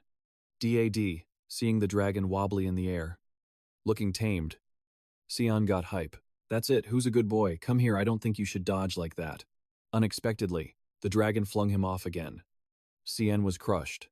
Damn it, no way, I just lost my chance for a legendary meal. It's gone. Karam nagged him. What are you doing, Fly Up? You want a faceplant? Sian yelled back. I can't, if I use the mist technique now. I'll burn up, she sneered. Then just fall and die. Sian started. I don't know. Maybe I should. Then paused. face lighting up. Wait, I got an idea. Karam teased. You don't want to kiss the dirt. Huh, that's water. Sian shrugged. No other choice. He slammed into the rushing current. Sian held his breath, scanning the area. Meanwhile, the Demon King walked on land, musing. A vile dragon around here, rare sight indeed. His follower analyzed. It's small. Looks like it lost its prey due to some trouble. The Demon King guessed. A strong demonic beast. The follower corrected him instantly. No. A human. The Demon King gasped. A human. No way a vile dragon let a human get away. The Demon King went silent. His follower asked. Something wrong, he answered. I sense a weird energy there. Strange. But familiar. The follower got impatient. Go check it out then. But please, don't go on a killing spree just because you're bored. The Demon King smirked. Fine. Fine. I won't cause drama. Then he vanished into thin air. The calm water surface broke. Sian couldn't hold his breath anymore and burst up. He dragged himself onto a rock, gasping for air, totally drained. Sian looked at the sky and screamed. Damn it, Karam. You alive, she appeared, groaning. Don't talk to me. I'm figuring out how to kill you right now. Sian snapped. Don't be crazy, I have to go back. Karam was shocked. You serious? We should stick together. This is the demon realm. Sian waved it off. Chill. There's no way a high-ranked demon is in a dump like this. Suddenly, a voice spoke up. Knew it. Knew something fun was waiting for me. Sian froze. I know that voice. It's burned into my brain. I could never forget it. The Demon King looked down. Are you a human? Sian confirmed it with terrifying certainty. Demon King Valkyrian. In the past, everyone who met him said, it feels like I'm staring at the definition of evil, and he's standing right in front of me. Damn it. Why now of all times? I asked if you're human. Why aren't you answering? His eyes are getting impatient. You want to throw hands? Kid, Sian glares at him. Pure hatred in his eyes. He doesn't hesitate, he attacks. Straight up. Valkyrian looks actually surprised. He stays quiet for a sec. Then bursts out laughing. I heard you humans have infinite potential. But you actually dared to cut my hair. Guess the rumors were true. Huh. Karam gets curious and asks. I know this is a bad time. But who is that guy? Sian drops the bomb, the Demon King. Karam gasps. The Demon King, bro. Look at you. How are you gonna beat him in your state? Sian admits it straight up. It's impossible. My only play is to run. His hands are shaking. Mind racing. But can I actually survive against Valkyrian? The Demon King sees him panic and actually gives advice. Chill out. What am I gonna do to a tiny shrimp like you? Seriously. Calm down. Look. I'm not gonna hurt you. For real. If you're that scared, I'll even lie down while we talk. I might be a villain. But I don't beat up kids. Sian is totally confused. Why is he lying down, after waiting a bit? Valkyrian asks again. Let me ask you one more time. You're a human. Right, Sian nods. That's right. Then the next question hits. How did you get here? Sian answers honestly. I followed the river. Valkyrian gets even more curious. So, is this your first time in the demon realm? Your aura feels weird. Who are you? Sian tries to explain. Just a normal human? But the king stays chill. A normal human who seems to know exactly who I am. Sian flinches but denies it coolly. We've never met before. Valkyrian lets out a bored sigh. True. This is the first time I've ever seen a human too. When would we have met? Sian thinks in silence. Is this really the Demon King I know? Sian gets bold and asks. Why are you here? The answer comes fast. I sensed a strange energy while I was on patrol. As the Demon King, I obviously have to look after my territory. Wait. Kid. Did you hear what I just said? Sian repeats his words back to him. That, as the Demon King, you have to look after the territory you rule. Valkyrian sees how chill the kid is and gets annoyed. Aren't you surprised I'm the Demon King? I know you've heard of me somewhere. What kind of kid reacts like this? Didn't your mom ever scare you? Be good, or the Demon King will come get you. This over-the-top reaction convinces Sian. This is no way the Demon King he knew. If this goes like my past life, The demon invasion is about to start. But this guy, he doesn't seem like the type to do that. What if this is his true nature? Valkyrian seems super friendly right now. Sian wonders. Then what changed him? He tests the waters again. If you're really the Demon King, what is your wish? A cheeky smile spreads across Valkyrian's face. You're asking the Demon King that bold move. Kid, it's nothing huge. I just want my people to eat well and live good lives. But if anyone dares to stand in my way, I'll kill them all. That is my duty as the Demon King. Sian freezes. Just for a split second, I definitely felt the true, violent nature of the Valkyrian I knew from my past life. Right now, it's suppressed, but something must have happened to break the chains holding back that monster. I have to stop that event. Sian makes his move. Demon King, do you want to make a deal? Something is going to happen to you soon, and it will threaten the people in your territory. Valkyrian presses for details. What are you talking about? I don't understand a word you're saying. Sian continues to manipulate him. I don't know exactly what it is, but I am certain it will spark a massive war between humans and demons. Valkyrian gets it now. You mean, I'm going to try and take over your lands, Sian replies, his voice like steel. That is why I want to negotiate. Promise me, no matter what happens, you will not start a war. Valkyrian sighs. Totally helpless. You're spouting nonsense. Fine. Let's say I won't start a war. What do I get in return? Sian declares loud and clear. I will help you. No matter what happens to you. I'll do everything in my power to help. The king's eyes go wide at the kid's attitude. You know something? What's your name, Sian? Valkyrian nods. All right. Sian, as the ruler of the demon realm, I promise you, no matter what happens, I will not invade your lands. He spreads his wings and takes flight, but drops one last warning. But you better take responsibility for your promise. 2. We made a deal. After all, Sian looks at him with pure determination. Valkyrian smiles. Satisfied. Good. The pact is sealed.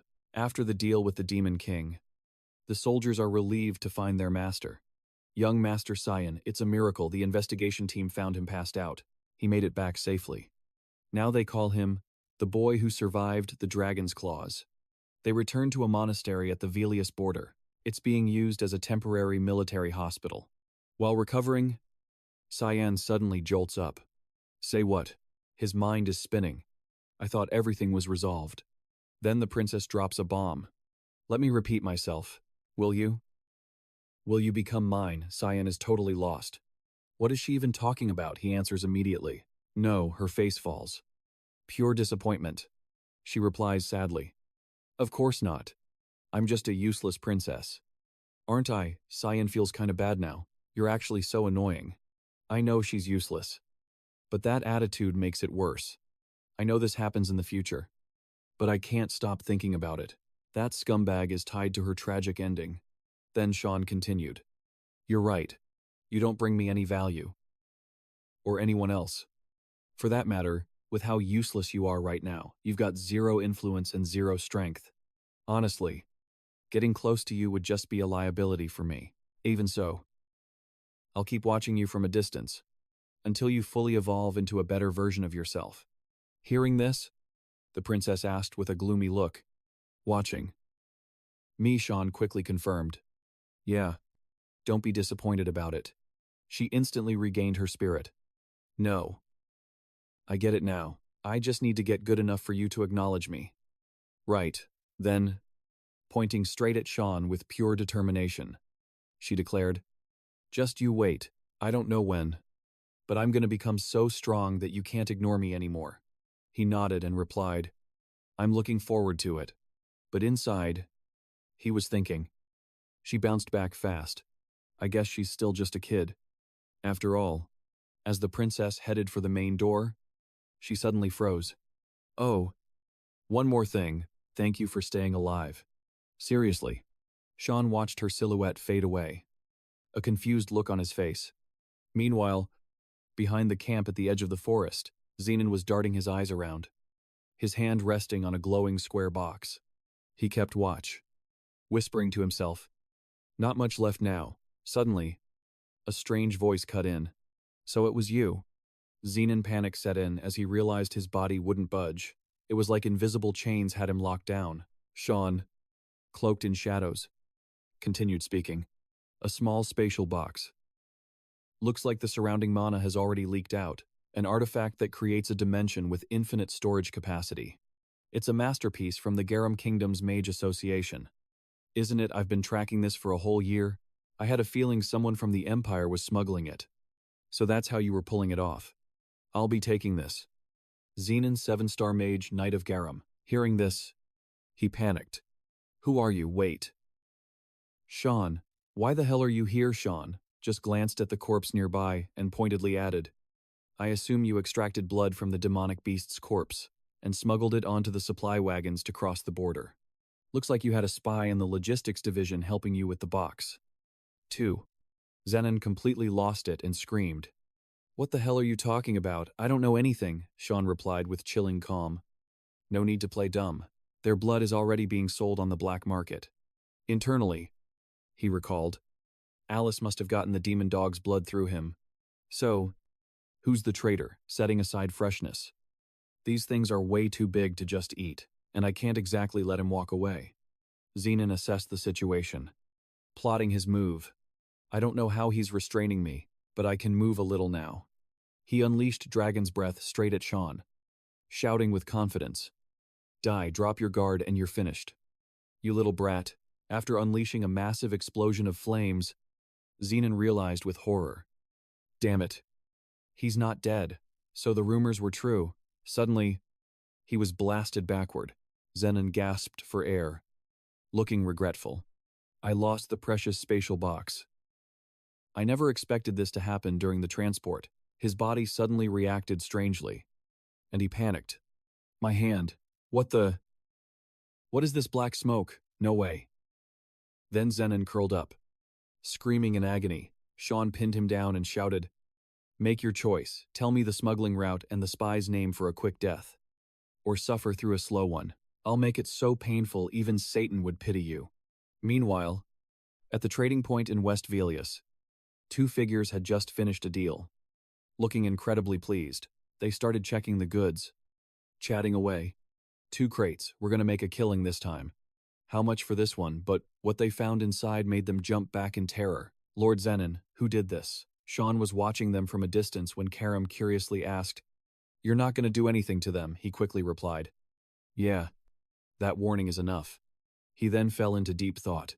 Zenon, the 7-star mage knight of Garum. He was smuggling beast blood from the front lines, right under the Yusip Empire's nose. All the contraband came straight from the Garum Magic Association, the Garam Magic Association, a place where all the mages obsessed with the arcane gather. They study the origins and foundations of magic, as well as the art of creating new spells. They're a guild dedicated to surpassing human limits.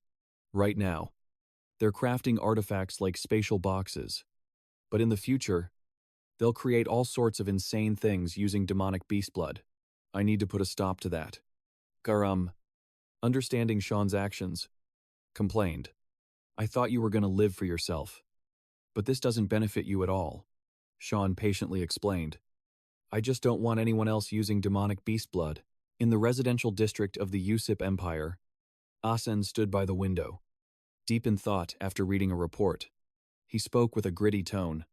So Sean went to the front lines with Father. His beautiful companion calmly asked, Sean, that half-blood brother of yours? Asen quickly nodded. Yeah. He's been a bit of a nuisance lately. I need to have a word with him first. Meanwhile, after packing her bags, Emily exclaimed with excitement. Finally, that horrible life at the front lines is over. I'm so hyped. The academy is definitely going to be better than this place. Right. Sean in contrast. He looked incredibly bored. Yeah. But for me, it's the start of a brand new hell. He knew deep down that the academy was nothing like what Emily expected. In reality, it's a snake pit full of schemes and tangled political interests. It's supposed to be a place to make connections. But jealousy and envy run rampant there. Playing politics is way more important than actually studying. Emily, totally oblivious, kept rambling on. I heard there are tons of handsome teachers at the academy. Oh my God. What am I gonna do? Sean just shook his head in disbelief. Why is she so hyped? Emily continued with her incredibly naive fantasies. Do you think I might find a new love there? This just made Sean wonder. Is she seriously planning to tag along with me to the academy? Finally. Sean and his luggage arrived back at the palace. He scanned the surroundings but suddenly froze for a second when he noticed something. A teenage boy. Upon seeing him, trembled and stammered out. Sean, he replied politely. Franz. Before he could even finish. The boy bolted. Karam asked curiously. What was that? Who's that idiot? Sean patiently explained. That's Franz. My half-brother. Don't worry about him. But Karam was still confused. Why are you and your relatives so totally different? It's just like when you met your father. Sean had to try and correct him. Nah. Sis Ellis and I are actually chill. Then it hit him, the person totally opposite him wasn't her. It was him. The big doors creaked open. Welcome back.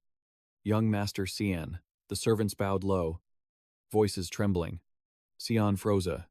What is this? Before they treated me like heir. Now they're bowing like I'm father. Or that scumbag. 1 year. That's all it took for everything to flip. Guess all that grinding paid off. As the door opened, Sian felt it immediately. That aura, the same one that used to make him shake in fear. He shut the door behind him. Yup. It's him. The bastard. Arson didn't waste a second. Long time no see. Sian. Seeing Sian dazed. He pushed further. You forget me already, makes sense. Haven't seen you since I left for the academy. Sian's mind raced. Calm. How am I supposed to stay calm? I'm gonna kill him. He was about to lunge when Karam's voice cut in. Wake up. Unless you want your head popped. Killing him right now gets you nothing. 0 rewards. Sian was shaking with rage. He forced his eyes shut, swallowing the anger. Then, he bowed. The youngest of the Verts greets the eldest brother. Arson smiled. Pleased. So you do remember me. Sian kept up the act. How could I ever forget my own brother's face? Arson patted his head. I'm relieved. I was worried you'd forgotten me. Glad I was wrong. Then, the praise. Heard your sword skills leveled up, gotten a lot stronger. Soon you'll be able to serve Hausvert. No. You'll serve me on the battlefield. Sian played the role of the devoted brother perfectly. I can't wait for that day. Brother. Arson looked surprised. Then lowered his voice to a whisper. Good. Because coming to see you was my only mission here. Sian analyzed him instantly. He ignores trash. If he's here, he wants something from me. Now that I know his game, I'm ice cold. Sian smiled. Ready to bail. It was good seeing you. Brother, same here. Little brother. Outside. Emily was struggling with bags. Seriously, he barely has any stuff. Why can't he help me carry it? I'm dying here, young master. How could you just leave me? The door opened. Emily screamed. Lord Arson smiled. Heard you and Sian are close. Must be nice. Anyway, carry on. Yes, sir. As soon as he walked away, Emily slumped against the wall. I thought I was dead, young master. You gotta warn me if he's around. Sian ignored her complaint. Emily, leave. Now. Emily blinked. But Sian's voice dropped. Don't make me say it twice. Terrified. She whispered, Young master. And ran. Sian hunched over, gasping, letting the mask fall. He stood there in silence, shaking. Finally, he snapped at Karam. Why did you stop me? She laughed. You should be thanking me. Kid, Sian wasn't having it. That was your chance. If I lose control, you take over my body. Isn't that what you want? Karam explained, patient as ever. Don't get it twisted. I'm just letting that rage marinate. It tastes way better when it's fully grown. Sian nodded. Yeah. Sounds like you. Footsteps echoed in the hall. A servant stopped at Arson's door and knocked. Enter. The subordinate stepped in. Sir, following your orders, we've located the second young lady. Arson lost his cool instantly. Where is she? The servant hesitated. Confirmed in the north. White elf territory. Arson looked shocked. The elves, they hate outsiders. If she's surviving there, she really is special. If she makes a move toward the Empire, tell me immediately. The servant paused. Sir. Pardon me. But you seem in a good mood. Arson frowned. Do I? Yes. The sir. You look entertained. Happier than usual. Meeting your brother was that fun. Arson burst out laughing. Fun, huh? I guess you could say that. But no. I'm actually pissed off. The servant shrank back. Forgive me, I misread the situation. Arson thought back to Sian's face. Those eyes. He looked at me like I was his prey. Am I imagining it? No. Arson admitted aloud. The kid's got secrets. I need to keep a close watch on him. Make sure he doesn't go off script. The servant bowed. Understood. I'll have him tailed. Excuse me. Sir. Arson sat alone in the silence. He couldn't shake the memory of Sian's glare. Sian. My dear little brother. What the hell are you hiding? Next morning. Chaos at the carriage. Emily was yelling. Young master, are you serious right now? Sian shrugged. It's out of my hands. Emily. You think I chose this? Academy rules. No servants allowed.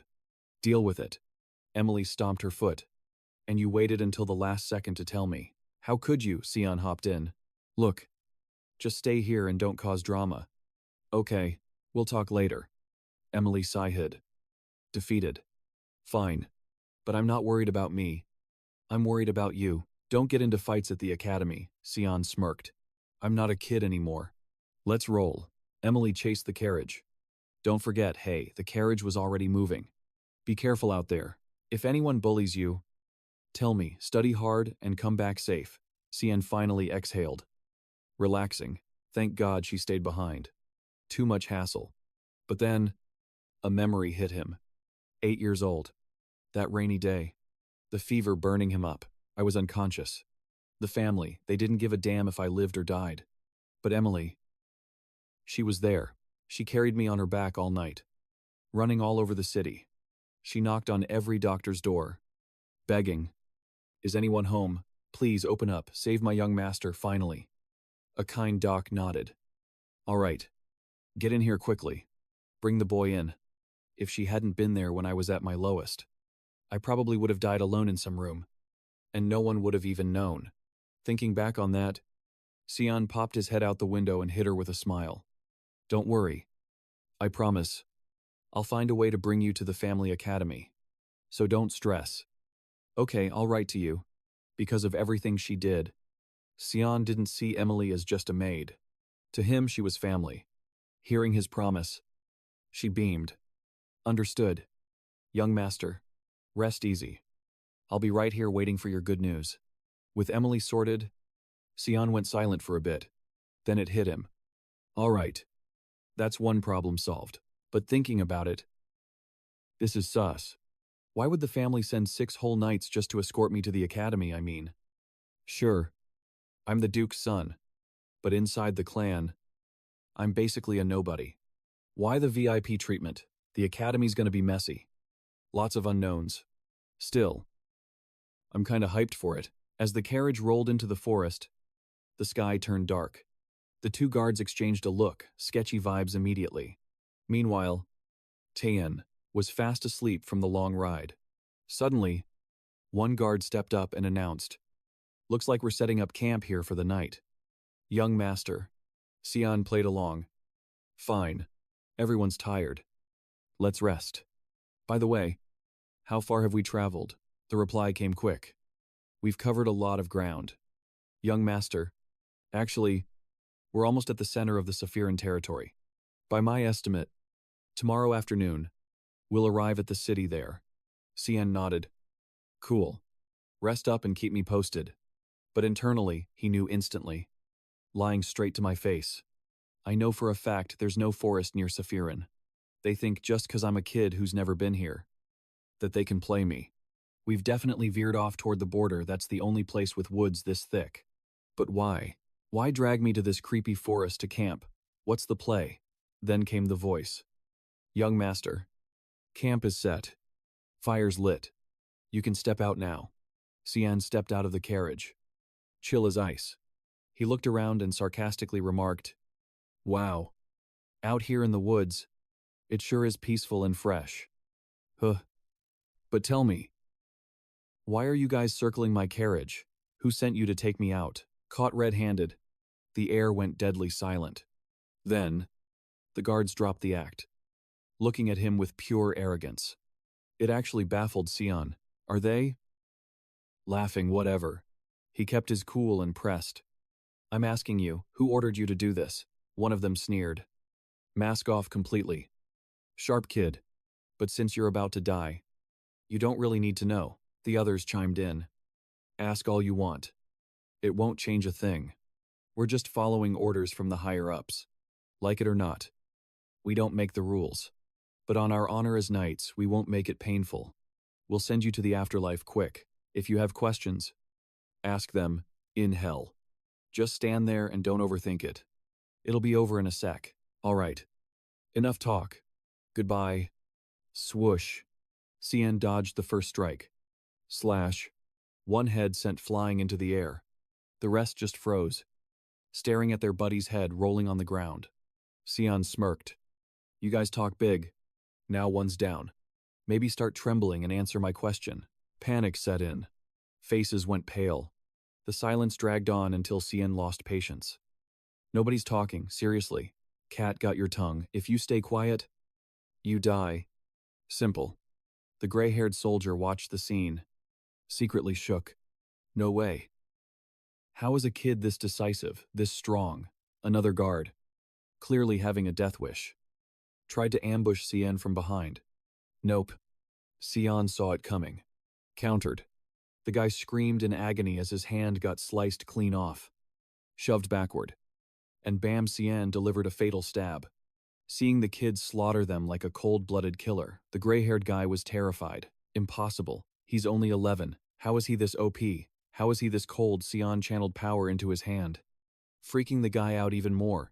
This guard had survived a battlefield. Survived being dragged by a dragon to the demon realm. Mission failed.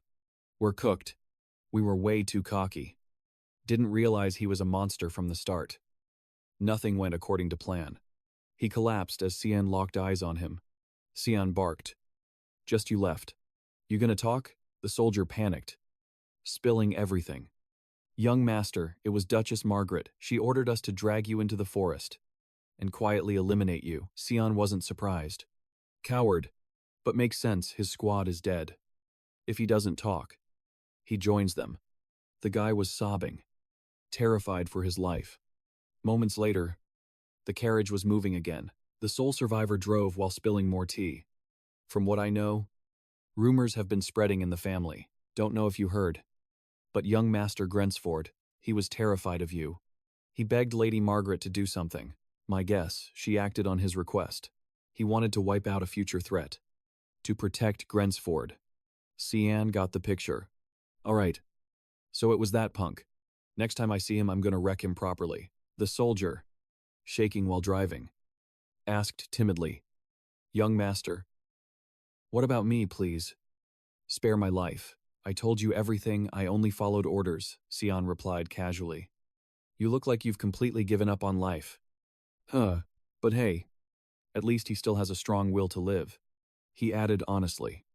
Besides, I can't exactly go back to the clan when the quest is incomplete. If the young master wants to slice or dice me now, I'm cooked anyway. So what can I do? Even though I didn't get the hit order from the higher-ups.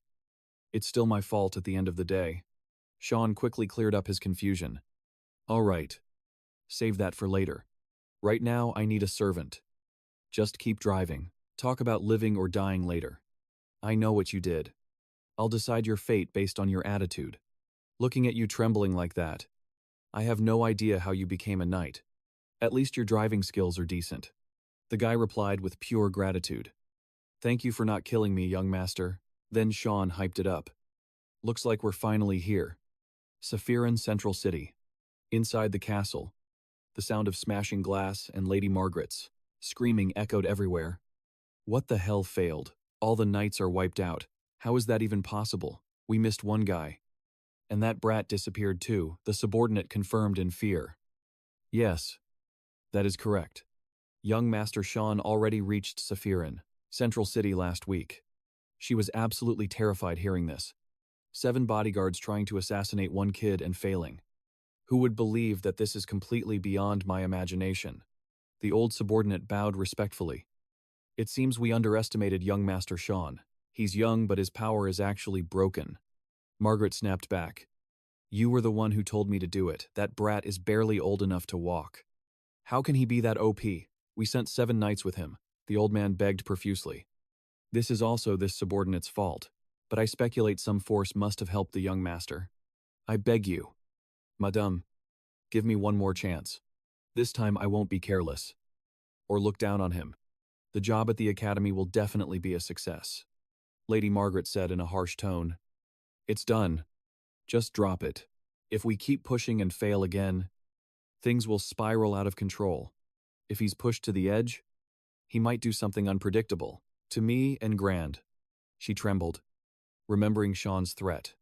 If you want to touch me, be careful about yourself and that son of yours. You can't even imagine what I'm capable of. Lady Margaret ordered. Let's end it here for now. Don't make a scene, or it'll get messy.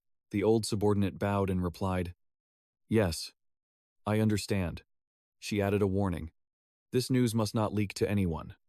Got it. It's a serious matter. So handle anyone involved quietly. A guy hiding outside heard their entire conversation. A few days after leaving Saphir in Central City, Brian remained loyal to his role as driver and servant. She probably guessed part of the story after seeing the cold corpses of those knights in the forest.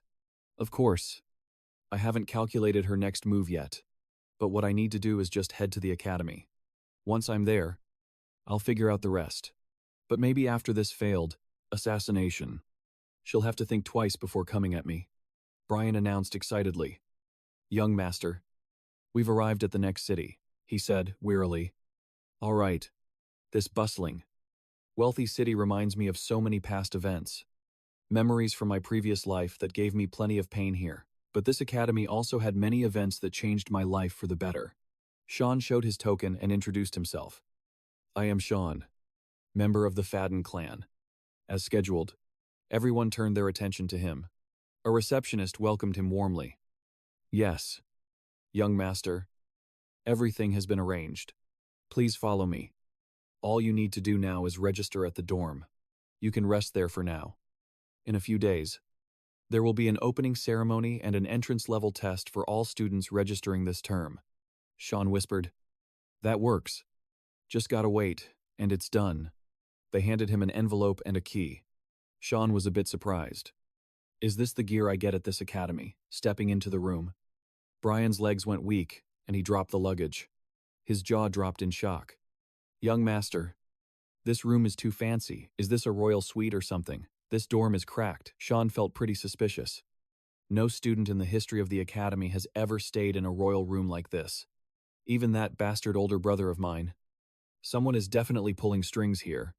He turned to ask Brian. You brought all my gear up here. Right, he replied quickly. Yes. Everything is up.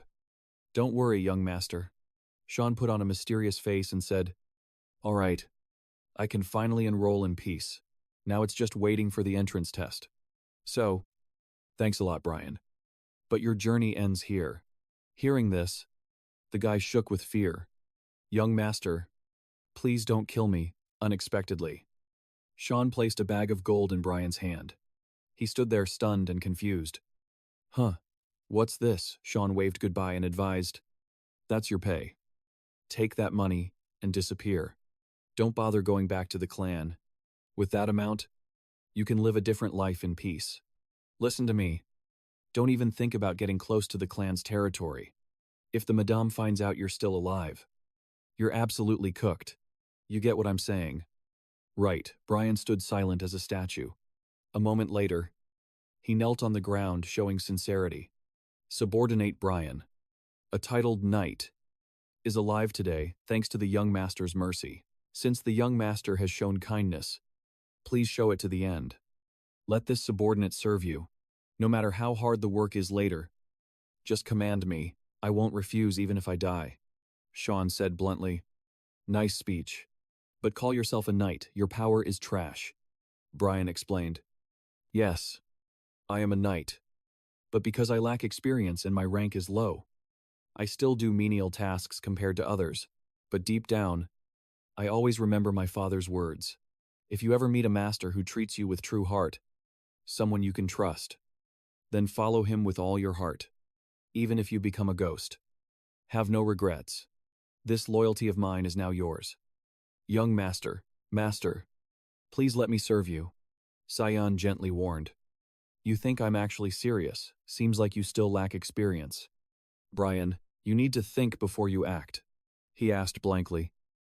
Sian put on a wicked expression and asked, what do you think you're going to get by following me? You expect something. If I drag you into a dead end later, are you going to resent me? Brian didn't even hesitate before replying. Sir, I've already pledged my loyalty to you, young master, so no matter what happens, this subordinate will never regret it. Sian placed a hand on his shoulder and said, all right, good enough. You stay there and keep tabs on the situation in the main hall. If anything goes down at the academy, report back to me. I have zero interest in the academy's opening ceremony. Maybe I'll just wait until the entrance exam to show up. Brian respectfully replied, yes. This subordinate understands. After Sian left, he was still shook. In the academy headmaster's office, the old man spoke with immense pride. What a top-tier entrance exam. I never imagined so many talented students from across the Empire would join the academy this time. I hope the Empire's future will be bright thanks to these young buds. All the students focused on a beam of magical light radiating from the center of the stage. The girl who created it is Asen, possessing 2 circle magic and a 52% light attribute divine body aptitude. The next person is Set, possessing 3 circle magic and a 53% earth attribute divine body aptitude. Headmaster Kundael cautiously remarked. Looking at them, these 2 students are truly built different, but there's another student who's quite special. Sayan. This kid possesses 1 circle magic, but a 92% dark magic divine body aptitude. Instructor Shizuka was also completely surprised. I really didn't expect his aptitude to be so cracked. Our academy's top graduate from before was Alice, someone with intellect and talent above the rest. Dubbed a sage in her youth. Even when she graduated, her divine body level only reached 88%. Kundael had to admit, that family really does produce monsters. I thought it would be hard to find anyone like Alice after her. But nope. This time, a new talent appears. Her younger brother. He's definitely a talent that needs serious training. Shizuka didn't forget to remind him. However, there is one thing to note about this kid. His aptitude is the dark attribute. Kundael was also quite worried about this. That's right. With that aptitude, his strength and speed are off the charts. But if he can't control this dark power, then he might go down an evil path in the future. He looked at the information sheet on the table and asked, by the way, do you know why a kid this young was sent to our Royal Academy? Shizuka was a bit stunned. Well, there are many rumors. But from what I know, Kundael quickly cut in. He was sent to this academy by the Emperor himself. That statement shocked the instructor even more. Kundael started to explain. After the battle at the border with the demon race, the Emperor witnessed his power firsthand. Plus, he saved the princess from monsters. So, the Emperor basically found a match for his little princess. He cares a lot about that kid. From this, we can see the future. If the 5th princess, who is considered to have 0 chance of fighting for the throne, someone always thought to have no talent, gets engaged to a rare genius from the Duke Perth family, what kind of unpredictable changes will this bring to the princess and our empire in the future? Shizuka was still in shock. Well, it's actually pretty simple. From a princess with no real power, always considered the underdog in the succession war, she becomes a rising power. The battle for the throne will get even more brutal. This might even plunge our empire into endless war. Civilians and soldiers will shed endless blood. Kundael decided to let nature take its course. Things have come to this, so we just have to accept it. This is the Emperor's decision. We can't interfere. We can't predict the future. The only thing we can do is watch how it plays out. Let time give us the answer. Will this kid join forces with the princess to create a new faction? Or will they perish in this ruthless battle for the crown? Sian pondered as he walked. 92%. Didn't think it increased that much. In my past life, after the entrance exam, my divine body aptitude was only around 80%. Looks like things are way different now. Raising this aptitude must be because I drank too much monster blood. So my physique improved and leveled up. But Renz jumped out of his skin when he saw Sian appear. What the hell, he could easily guess that expression. That bastard probably thought I died in the forest or something. That's why he's so surprised. Pop spoke up. Renz, is it this kid? In your family? Didn't you treat him like a servant and teach him plenty of lessons in sword sparring? Renz still tried to talk big. That's right. That kid is my younger brother. He's a weakling named Sian. He recognized this fat guy as the son of Marquis Fennel, from the Rampop Duchy. Fennel mocked Sian. Hey little brat. You seem new to the academy. So there's a lot you don't know. Huh, I heard you don't even know who your own mother is. Right, the more he looked at the two of them, the more pissed off he got.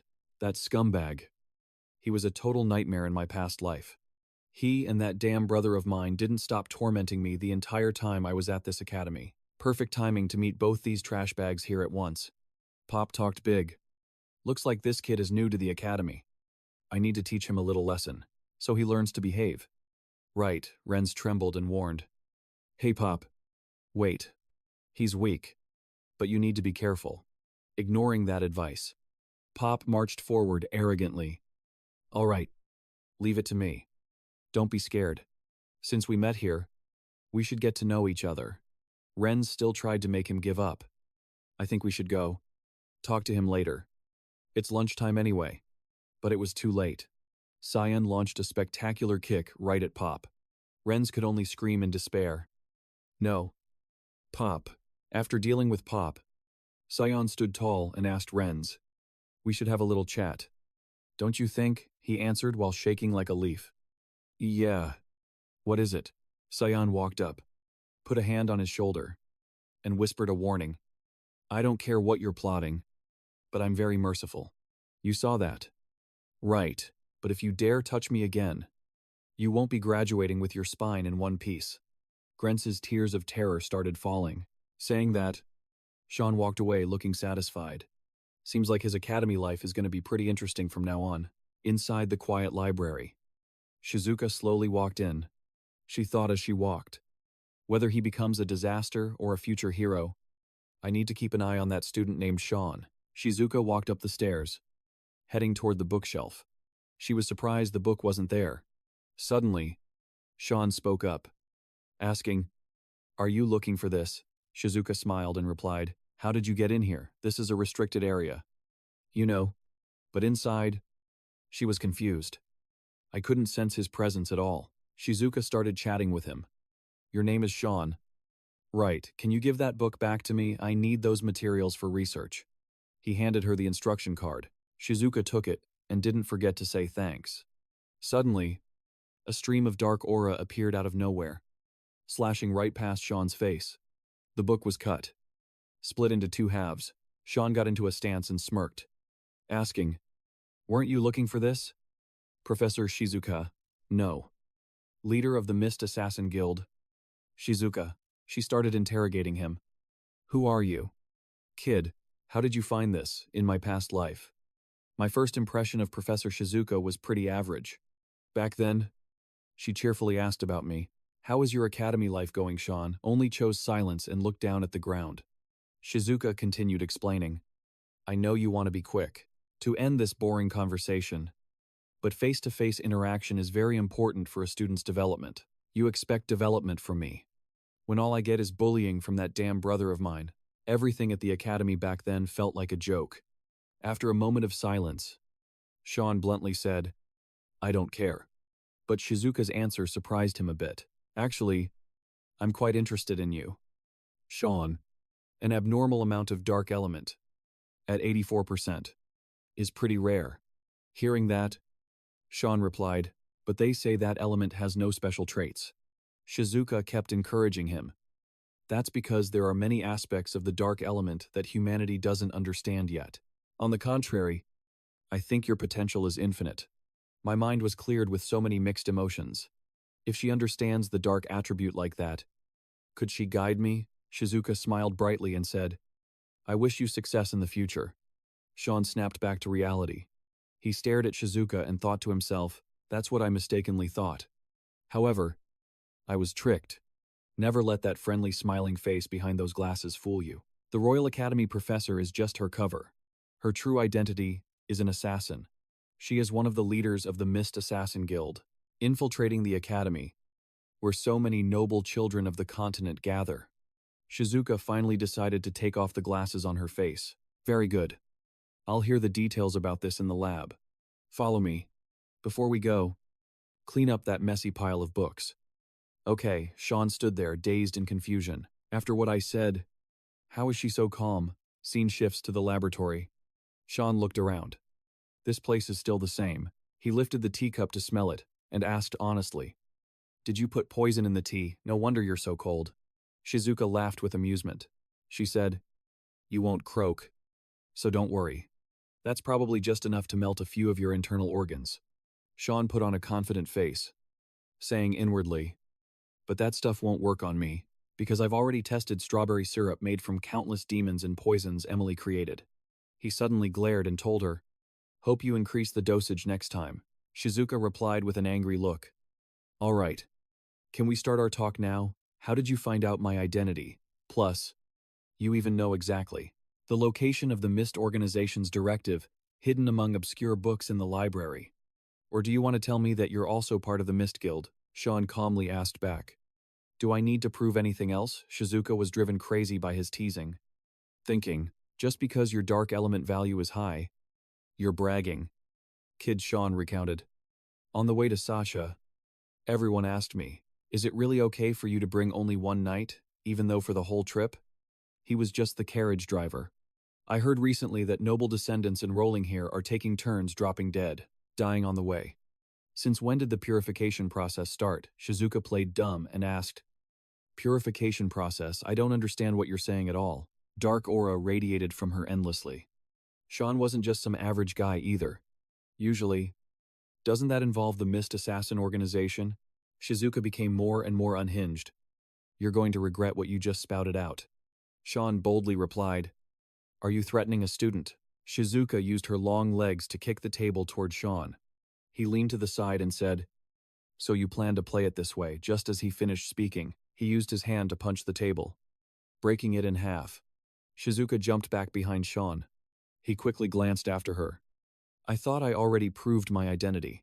Shizuka lunged at him while replying, Even if you really are a mist, as one of the organization's leaders, I know almost every face of all the other mists. She unleashed 2 slashes. Sean, with his agility, easily dodged them. She became increasingly aggressive. You can't escape, little brother. At this point, Sean had to launch a counterattack. Both of them rushed into a confrontation. He put all his speed into charging at her. If you don't believe me, I'll just have to prove it.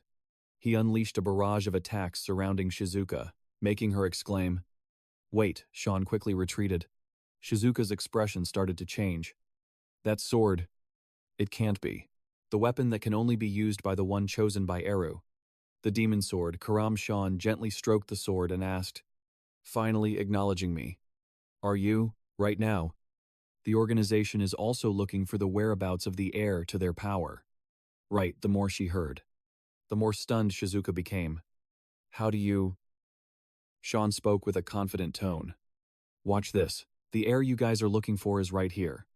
Take me to Arudi. Scene shifts to a street in Luwen. Every house immersed in a silent atmosphere, Shizuka used her magic to break the house's lock. In the blink of an eye, the chain snapped in half, and the door flew open. She spoke up and asked Sean, Aren't you surprised that the Mist Assassin Organization's base is in a place like this? This is the entrance to the sanctuary you wanted. From now on, you'll have to walk alone. Sean slowly walked inside. This place is an independent space created by the power of a god, so it's much larger than it looks from the outside. With his sharp gaze, Sian had already calculated it. 2 throwing knives coming from 4 o'clock, 3 more from 11 o'clock. Incoming. Just as he predicted, blades shot out from the walls all at once. I knew this setup wouldn't be normal.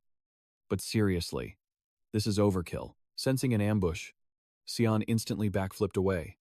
Spinning around to face the squad, the assassins rushed him instantly. They threw out a combo of attacks. But Sian dodged everything like it was nothing. Boom. Sword tip right in the guy's face. But this guy wasn't a scrub. He dodged the counter and kept the pressure on. The assassin thought to himself, he blocked my blade in a split second. Impressive. The assassin was getting hyped. He unleashed a secret technique. Signal of the Reaper. 4 assassins surrounded Sian from all sides. But Sian clapped back with his own secret art. The assassins panicked. Wait. That technique. No way, how can a kid use that move? Sian activated the skill, Blood Tide. Blasting the whole group. Blood Tide. A high-rank secret art used by the organization's top assassins. It converts bloodlust into physical damage. The red energy engulfed the assassin, leaving him screaming in agony. I can't breathe, Sian glanced at the bodies scattered on the floor. They're going to be out cold for a while. But he noticed one guy was still standing. Is he a high ranker? No time to talk. Sian unleashed Sword Dance Unshakable Roots of the Great Tree. The assassin charged at him with insane speed. In a blink, he was already there, launching a surprise attack. Sian panicked. Can this guy actually interrupt my combo? Who the hell is this guy? The assassin tossed his mask aside. Looks like you've mastered the assassin arts. Huh. Then, I won't hold back anymore. Sian Vert. It was Shizuka in disguise all along. Sian was shook. Hall Master, Shizuka, she said with a thrilled voice. Show me what you've got. Sian immediately responded with Thick Mist 8th Form Chain Slash. Shizuka's long hair flowed in the wind. She smirked. You've mastered Thick Mist and Sword Dance. You're getting more interesting by the second. Show me the depths of your potential. The moment she finished speaking, Sian bolted. He ran for his life. Gritting his teeth, that fighting spirit triggers her. It makes a Hallmaster drown in battle lust. She won't stop until one of us is dead. Anyone who's fought her knows. I gotta get out of here. Now, Shizuka chased him like a predator. Get back here. Sian Vert. Do you want to do this the hard way? She unleashed Sword Dance Mist Storm. He dodged while muttering. I'm not a battle freak like you, Shizuka announced. This dimension was created by Lord Eru. No one outside can detect your aura. So don't worry. Sian realized something. Right. I can go all out in here. I have enough power to take her down. But suddenly, he froze and collapsed face first onto the ground. Leaving Shizuka stunned, a mysterious voice echoed. I know. You can rest now. Shizuka asked in confusion. Who are you? A girl appeared with an imposing aura. I don't like repeating myself. You know who I am. Right, Shizuka quickly knelt. Yes. Lord Karam of the Demon Sword. Then she asked, what is the meaning of this? You worship Eru. Yet you attack my master. Shizuka explained. I was just testing to see if the rumors about his strength were true. To see if he's really the chosen one. Karam was furious. Dark energy radiating from her. Then why didn't you summon your master from the start, since you chose to do this yourself? I'll take that as a challenge. Shizuka smirked and said, I think you should worry about that kid first. Karam blinked. What? She turned to Sian and screamed in panic. Hey, why do you look like you're about to die? Shizuka revealed the truth. He manifested his true body. But that comes with a side effect. It consumes the host's life force. Karam grabbed Sian by the collar and lifted him up. Hey, this shouldn't affect you that much. Right, you drank a ton of beast blood earlier. Shizuka spoke formally. Hallmaster Shizuka of the Mist Assassin Organization. Never turn down a battle. And if you are my opponent, I definitely can't refuse. She made a face full of bloodlust. Karam's expression changed. What is wrong with this woman? I'm actually getting kinda scared. Sian gripped her hand and muttered, Put me down. Karam turned. Surprised. You're still alive. Sian glared at her. Why did you manifest all of a sudden? Karam smiled wickedly. Step back. Kid, let me teach this witch a lesson. Shizuka was ready to throw hands. It's an honor to fight you. Karam, she warned Shizuka. Don't come crying to me when I beat you senseless. Shizuka shot back. I hope you're strong enough to push me that far. Suddenly, a voice intervened. Enough. Shizuka was shocked. Lord Eru. A vortex suddenly swirled in mid-air. Sian felt a chill. Eru commanded, "Bring the Chosen One to the sanctuary." Shizuka immediately bowed. "Yes, my lord." Sian grinned with excitement. "Finally, I get to meet Eru, the Lord of Darkness. Everyone says the Black Fog God is evil, that he kills without hesitation and claims it's for the greater good. But he once said, that is what they desired. No one else can decide what is right or wrong for you. If dying allows you to protect your own principles, then that is enough. Everyone calls that mindset insane, but I know he just wants to protect the weak. He's a stupid god." Sian stepped through the teleportation gate. Steps appeared before him, leading up to Eru's throne. The god asked, "Do you know who I am?" Sian replied seriously. "Of course. The Black Fog God." "Eru," he asked bluntly, "is your name Sian Vert? I have never met you. What proof do you have to call yourself my heir?" Sian replied confidently, "I'm sure you've already sensed the power of the mist inside me." Eru explained, "There are 2 ways to become a successor. Method 1 is I hand you the Fogstone myself. Method 2 is the Fogstone chooses a worthy candidate on its own.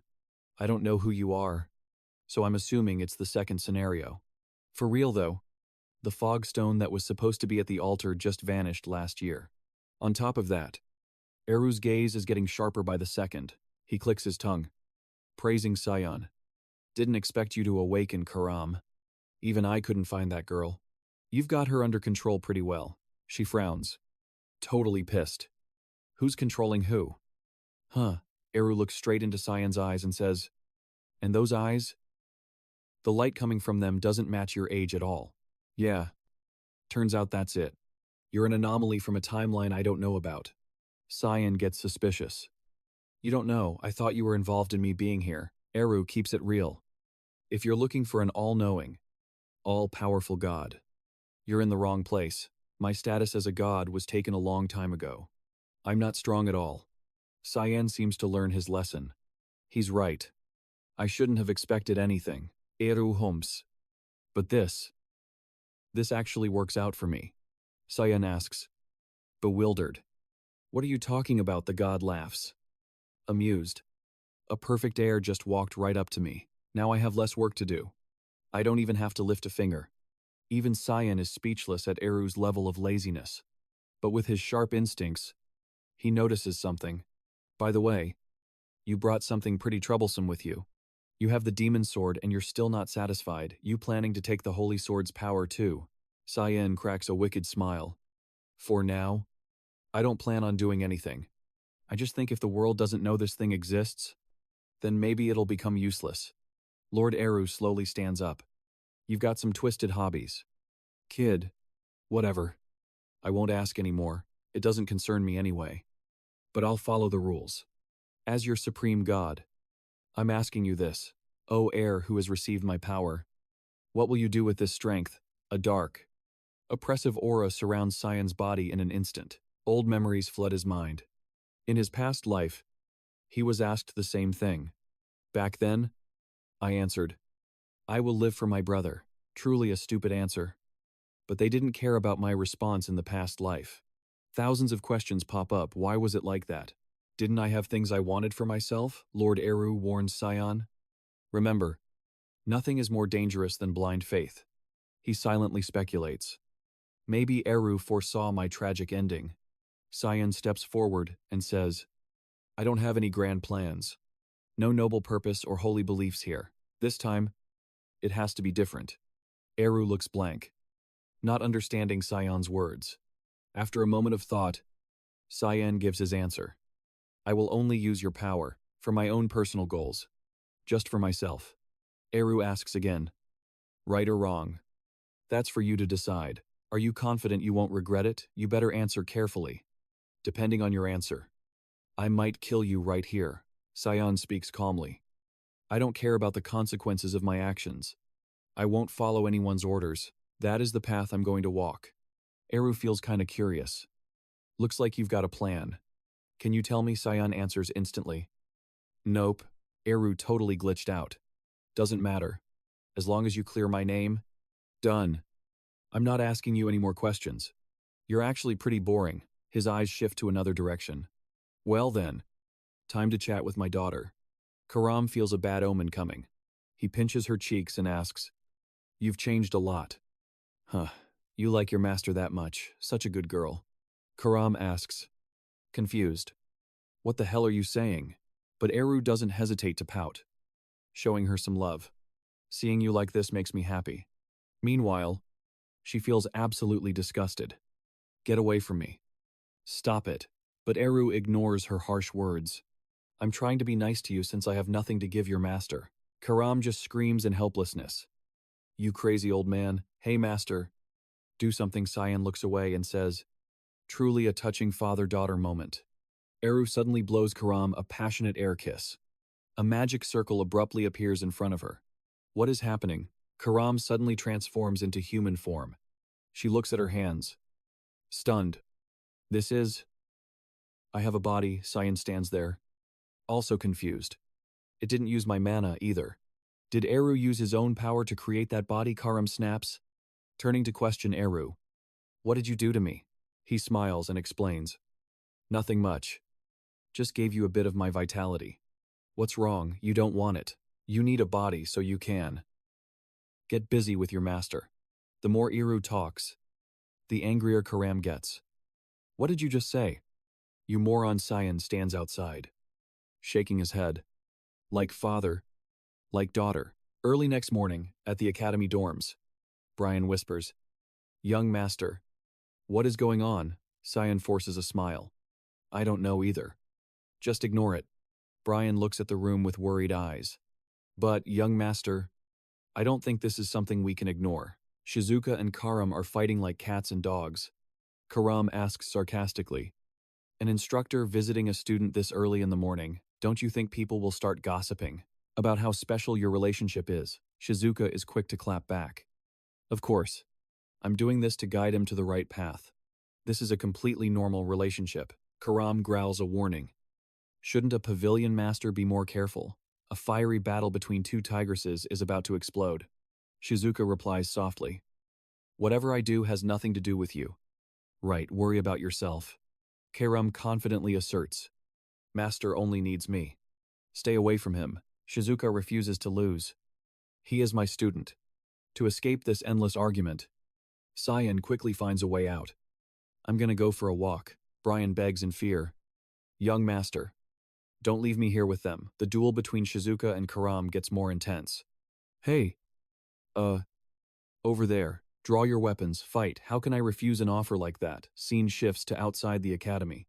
Busy streets, filled with people. Sian sits on a roof. Looking around. Finally, I can relax. Suddenly, the smell of blood hits his nose. Inside a small alley, a girl is being beaten brutally. She trembles, trying to sit up, blood pouring from her mouth. She curls up, her face filled with terror. 3 noble punks are bullying this kid. Yo. Let's test that out. The hell is that? Pry his mouth open. Stop yapping and just do it already. One of them conjures a glowing red orb. He sneers. Yo. Look at this. Brought you a little snack. As he speaks, he violently squeezes the girl's jaw. I made this treat just for you. You're gonna eat it. Right, the girl grits her teeth, resisting. Suddenly, a fierce voice cuts through the air. Stop it right now. How can you be so cruel to a classmate? Aren't you ashamed to call yourselves nobles? The guy glances at the girl, then introduces himself. I am Baz Louis Miller, son of the Duke Louis Miller family from the Garum Kingdom. Who the hell are you? The girl declares proudly. I am the princess of the Yusuf Empire. Ayin. Baz smirks in contempt. Thought you were someone important. You're just the 5th princess. He steps closer to Ajin. Pleasure to meet you. She shuts him down instantly. I have zero desire to shake your hand.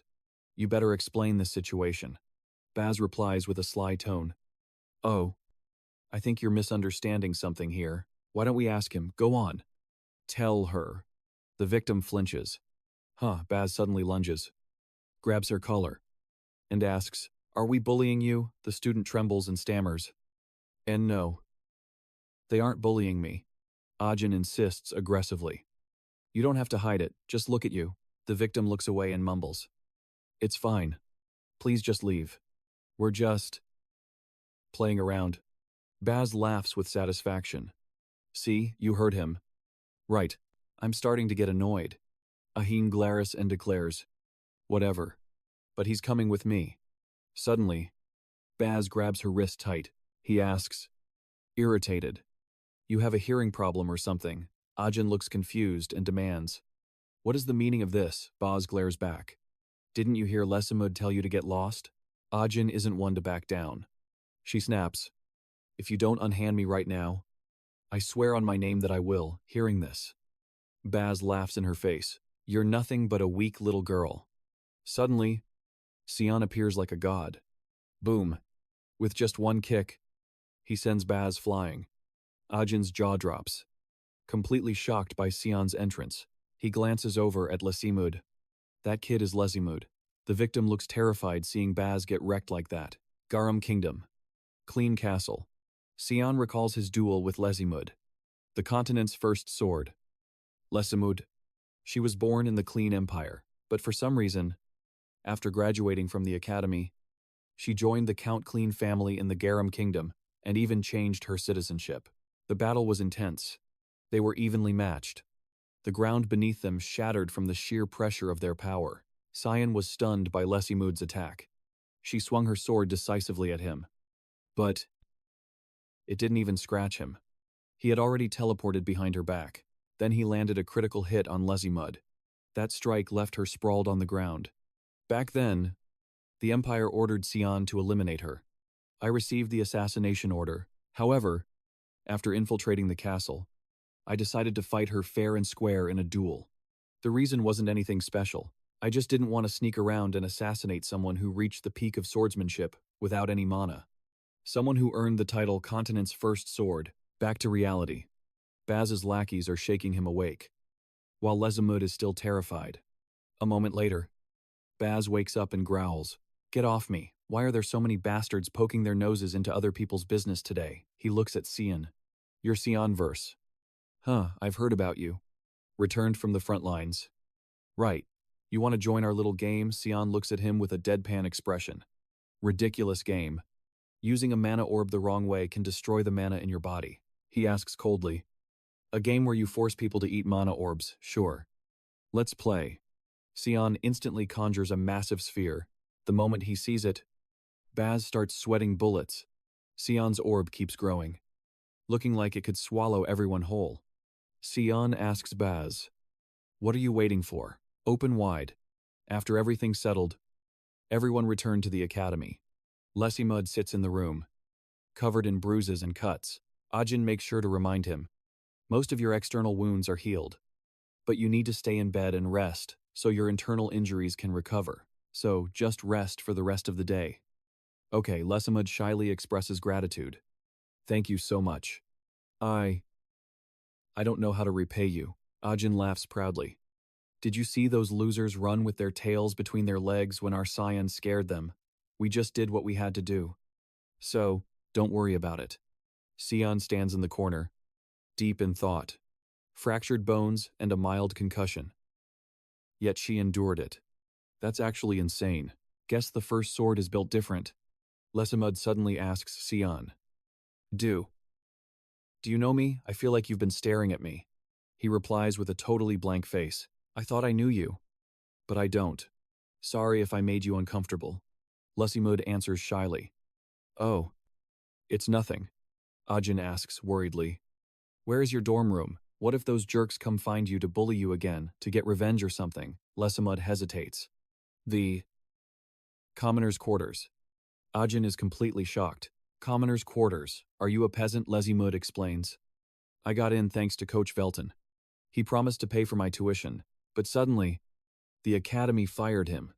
Sian adds. So in other words, you have absolutely no support here, which means you'll probably have to drop out. Hearing this, Ajin feels terrible for Lesimud. Sian suggests. So, why don't you take her in as your maid? The princess can learn swordsmanship from her too. Ajin looks confused. What are you talking about? Lesimud is a boy. Sian glances at her and corrects. She's a girl. That sentence hits Ajin like a truck. Lesamud gets flustered. I didn't mean to deceive you. Princess, it's just… Short hair and men's clothes are more comfortable. So a lot of people mistake me for a boy. Ahin cries in despair. No. I'm sorry I didn't even notice. Even though Sian did, I must be a failure as a girl. She speaks awkwardly. No. No. I should be the one apologizing. Ajin brushes the side topic away and asks seriously. Anyway, what do you think? I think Sian's idea is actually pretty good. If you come under my protection, those bad people won't be able to bully you anymore. You can learn whatever you want and live a comfortable life. Lesamud asks. Wondering. Why me? Ajin smiles and shares. Well, honestly, I don't really like being alone, and I can't just stand by and do nothing, since I am a princess. After all, Lesamud says with all her heart, thank you. I promise you, I will become someone who brings honor to your name. Thank you so much. Asen chuckled, turning her head to look for Sean. No need to thank me. Sean's the one who carried us. But where the heck did he disappear to? Turns out Sean had already dipped. I've done my part. Pretty sure Princess Asen can handle the rest. But now I get why Lesamud bailed on the Yusip Empire. If it wasn't for Baz back then, she never would have lost her mana. The continent's #1 swordmaster at full power, even I'd have a hard time clutching a win against her. Anyway, I'm on to something more interesting now. Got orders from Hallmaster Zika this morning. My first assassination quest for the organization. Fog 20. Staring at the quest card. Sean thought, first mission's looking kinda rough. A voice echoed in his head. I believe in your potential. Hell no. If she's already trying to boss me around like this, I'm worried things are gonna get way more annoying down the line. Suddenly, he sensed something behind him. Boom. An explosion ripped through the air. Sean was shook. That was… Don't tell me there's a demonic beast inside the academy. The guy looked at him and asked, You, Sean, he blinked. You know me, the guy replied. Obviously, the guy with 1-star magic but an S-rank physique. Youngest son of the Vert family. Sean, he introduced himself. Name's Seth. I'm a new student. Just like you. Sean was stunned. A giant like him is a freshman, no shot. How is that even possible? In my past life, there was never a student like him. Seth started flexing his muscles. I've heard all about your feats. You wrecked a demonic beast and even survived a dragon attack. Didn't you? Plus that S-rank physique. Something even I haven't achieved. He issued a challenge. Fight me. That's when it finally clicked for Sean. The mark on his chest. That's the symbol of Spania. So the rumors about the Prince of the Sand coming to the academy were true. Spania. A nation built in the eastern desert. Thanks to their cracked military force led by the Grand Prince, a guy born with god-tier talent in both magic and combat. Even the Yusip Empire struggled to invade them. But that powerhouse nation, once proud of their unbreakable unity, fell off hard and fast, and eventually, they were wiped out after the sudden death of the Grand Prince. The sole heir. People claimed the cause of death was an illness from the cold. The Grand Prince was so obsessed with grinding his physical stats that he neglected his health. Can't believe I ran into Seth. The Prince of the Sand. Seth barked impatiently. Hurry up and decide. Sean thought, this encounter never happened in my past life. What a drag. But from what I know about him. He asked aloud. Right now, Seth replied. You bet. We're gonna settle who's stronger. Me or you. And don't even think about saying no. 'Cause I know you're thinking the exact same thing. To his surprise, Sean refused. Seth blinked. Why? Sean explained. The academy bans PvP without permission. You gotta file an official request at the admin office. Seth agreed instantly. Fine. Where's the admin office? Sean pointed. 3rd floor of the main building. Seth immediately took off. Got it. He sprinted away like a maniac. I'll be right back. Just stay put. Sean watched him disappear. He thought, they say his brain is made of muscle too. Guess the rumors weren't lying. The admin office is actually in the complete opposite direction. I don't even know if a duel request is a real thing. But I probably won't be seeing him again for a while. First, gotta focus on the elimination quest. Meanwhile, at Jikomen's place. A subordinate reported in. We've finished prepping the product. Erver, he barked. Then don't just stand there like an idiot. Deliver it to the client. He was one of the 3 richest men on the continent. To the public, he was a righteous and generous philanthropist. But behind that mask, he was absolute trash. Owner of a slave market and trader of beastkin. Jacoman declared, Today, I will unveil my greatest masterpiece. Make sure you all watch closely. His close subordinates immediately obeyed. They had no clue Sean had been there the whole time. Target acquired. Looks like I'll be wrapping this up way ahead of schedule. Suddenly, Karam seemed deep in thought. Sean asked, What's up? It replied. I sense a very complex energy signature. Sean raised an eyebrow. Complex energy, Karam explained. That target of yours. He's hiding something seriously weird. Jake Homan looked at the person slumped in the cell. Finally, it's obedient. Sleep tight. My golden goose. Suddenly, he spotted something black mist. Something blitzed past him. In a split second, the guy standing next to him dropped dead. His guards instantly shielded him.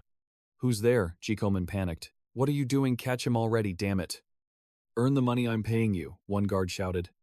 Stop hiding, show yourself. That's when Sean rushed in. The guards couldn't react, he was too fast. Sean circled behind one, instantly putting him in a chokehold. The guy cursed helplessly. Jikoman just stared. Paralyzed. He screamed. Where the hell did the rest of them go? Sean replied. You'll find out soon enough. 'Cause you're about to join them. You hired all these guards. And they're all useless. Jikoman backed away in terror. What do you want money if it's cash? I have plenty. Immediately after, a blood-curdling scream ripped from his throat. Sean stared coldly as the man writhed on the floor. Jikoman. Countless inhumane experiments and crossbreeding species. You even run a slave market that's been banned by law. That's enough reason for you to die. Don't you think I'll give you 1 minute? Repent for your sins. After that, the pain will end. He gasped in agony but managed to speak. So, you're going to kill me. I did all this just to survive. Don't you see I only sell these products and slaves because there's a demand for them. The people buying them are the real villains. What did I do wrong? Sean spat. You total piece of trash. Looks like you'll never understand repentance. Time's up. I'm taking you out in the most painful way possible. G. Coman shrieked. Wait, but Sean didn't care. 8th assassination skill, Chaotic Strike. He unleashed it on him. Elimination. Complete. Before bouncing, he thought, should I look around? He stopped at a cell. Is this the place? Karam said. Spot on. I sense 2 energy sources merging. Crack. Something shattered. Sian snapped his head around. Is that a girl? She wasn't moving, so she's dead. Right, just a human. Nothing to see here. Karam shrugged. Nah. Look what she's clutching. It was an egg. Sian took it home. Brian was shook, asking, Where'd you even find that? He said, Picked it up on my way here. The guy screamed. Who just picks up something like this? Sian replied. For real. I just grabbed it while taking a walk. Sian thought. A dragon egg. Can't believe he tried to sell something this dangerous. Was he moving it? Brian panicked. What if it hatches? Sian replied. That's not happening. So chill. Every dragon is a mass of mana formed from a specific element. Even if you keep pumping mana of the same element into it, there's no guarantee it'll hatch. So usually, a dragon egg without its mother is just a dead rock. Right as Sian spoke, the shell cracked. Both froze.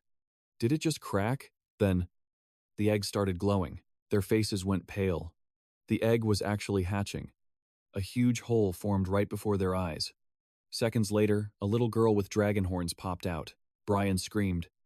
It's out. It hatched. What do we do? Sian was confused.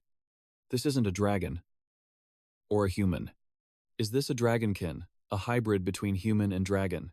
This was way more messy than he thought. Then, the girl made a sound. She jumped onto Sian and chirped. Papa. He was stunned. Does she think I'm her parent? Suddenly, someone burst out laughing. Karam was losing it. Papa, 11 years old and already a dad. Sian scowled. This is all your fault. Karam. He looked back at the eggshell, hesitating. Should we just take her? Karam replied. If this falls into normal hands, it's game over. Sian agreed. True. It probably wouldn't have hatched on its own. Right. Karam confirmed. I've never seen a dragon hatch without a mother. It was basically just a dangerous rock. Back to the present. Karam laughed again. You live long enough. You see some weird stuff. Sian snapped. You literally just said you'd never seen it, he shrugged. That's why I said live long enough. To see the weird stuff. Then he looked at the girl. By the way, a human-dragon hybrid. Her existence might be a massive danger. Sian thought. He's right. This is bad. The girl was sleeping soundly. Half human. Half beast. A dragonkin born of two worlds. This world is way too dangerous for a creature like her. If she's found at the academy, the headmaster will instantly see an outside threat and try to eliminate her. Pureblood dragons will hunt down everyone who knows about her the moment they find out. Sian told himself, do I really need to carry this burden? Her fate is just suffering anyway. Might as well end it now. Karam asked. So, you finally decided, thinking about it, this might be better for her. Sian's hand gently wrapped around her neck. Yeah. If she's destined for misery, better to end it now. But then, her eyes fluttered open. She whispered, Papa. Sian froze. She nuzzled into his chest. He was stunned. She's so warm. Her tiny arms wrapped around him. What is this feeling? Sian lifted her up. It's gonna be okay, he said. Let's just keep her. Karam asked. You raising her to use as a tool? So boring. At the Perth ducal estate, Margaret was pacing anxiously. What do I do? What now? That brat Sian. If we leave him be, everything we have is in danger. Just then, Asen stepped out. Mother. She flinched. Huh, he smiled. If you're having trouble, just tell me. Okay, she forced a smile. Thank you. Asen. Then Margaret bolted. I'm fine. No trouble at all, I have urgent business. Gotta go. After she left, Asen said, Report. Kellen. The subordinate spoke. 6 bodies of the territory's knights were found in the mountains near Belayat. The last one was confirmed to be with the young master and Ruin. The mastermind, as you predicted, is Duchess Margaret. Asen asked. Anything else? Kellen replied. After the news broke, he was assigned to the Academy's royal district. Somehow, all our spies vanished. Arson snapped. I already know all that. So basically, you dug up nothing on my brother, Kellen panicked. I've failed him. Asen glared. I don't keep incompetent trash around. You climbed to this position. You can't just fail like this, Kellen shouted. I will go personally. Please trust me, I absolutely won't let you down. Asen patted his shoulder. I know your passion. Kellen. All right. Get moving. My brother is definitely hiding something. Find out what it is. Kellen bowed. Yes. Lord Asen. Rapid footsteps echoed. Inside the room, Sian and Karam were feeding the dragonkin milk. Sian asked the person in front of him, It's not a school day. What are you doing here? She asked. Why is there a baby in the dorm? Sian sighed. Long story. Just get to the point. She replied. That can wait. We have a crisis. You really messed up this time. Student Sian. He looked surprised. She handed him a paper. Duel challenge. What were you thinking? Not enough sleep. So you decided to seek attention like a maniac, Sian thought. That guy Seth actually sent a challenge. Now she's even tracking me down. Karam frowned. Why the panic? A bunch of 11-year-olds fighting boring. Sian countered. This 11-year-old isn't exactly normal. You know, he asked. So, when's the fight? Seth shouted. 2 hours, Sian sighed. That soon, Seth grinned. I've been waiting for this moment. Sian. You've been waiting too. Haven't you? Yeah. Look at my face. I'm so excited. Seth continued. I wanted a fist fight, but they only allow swords and magic here. You gonna use magic? Sian replied. If you don't, I won't. Seth laughed. Fine by me. I like that. Then he struck. Seth swung his sword fast. Let's see what you've got, Sian thought. Pretty fast for his build. His swordsmanship is powerful too, but attacks that rely only on brute strength, easy to counter. Sian dodged effortlessly. Dealing with guys like you requires finesse. Not power, Seth shouted. Don't get cocky. Clang sparks flew.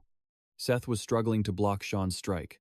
He thought, adding spin to a downward slash clever. But still, you can't block my blade with that toothpick, not with that tiny thing. Seth jumped back, looking to flank Sean. But then no way Sean sheathed his sword and tackled his legs. Seth roared. Totally ticked off. You got eyes in the back of your head or what? He was fuming. Slammed his hand down so hard the ground cracked. He looked so done. Bam threw a massive kick. But Sean dodged it like it was nothing. Bro was literally chuckling, already countering that fast for a big guy.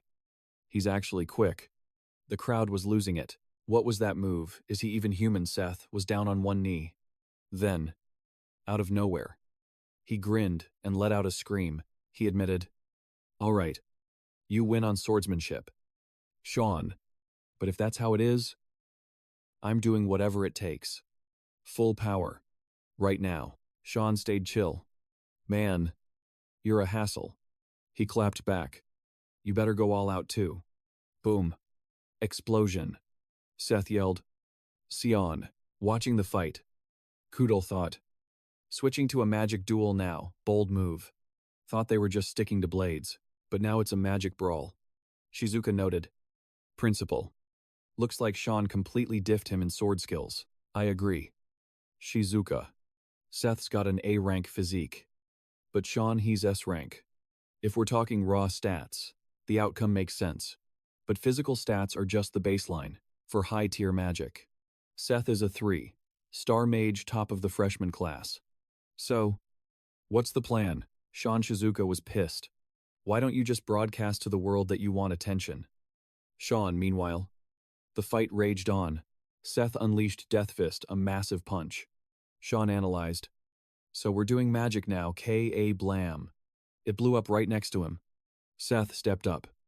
There's nowhere to run. He started spamming attacks. Desert Fangs. Sean just stood there, completely surrounded by the barrage. Sean thought, Seth, star magic user. Chaos was erupting everywhere. But Sean, calm as ever. But at this rate, is he pushing for star magic? The teachers holding the barrier are gonna struggle. Seth shouted, How long you gonna scurry around like a rat? Sean shot back. Bro, you want me to just stand there and tank it? Seth raged. If you're a warrior, stop dodging and fight me. You brat. Sean gave him a deadpan look. He's lost it. Does he realize we're both brats? Seth didn't care. Shut up, he cast Sandstorm. Kudal looked impressed. Shizuka panicked. Wait. Seth is a 3. Star. Isn't that a 4? Star spell. Seth grinned. Good luck dodging this. Sean sighed. Fine. I'll tank it head on. Meanwhile, at home, Brian was mixing formula. He muttered. Temp's perfect. Nice. He sighed in relief. Thank God I've got experience raising kids.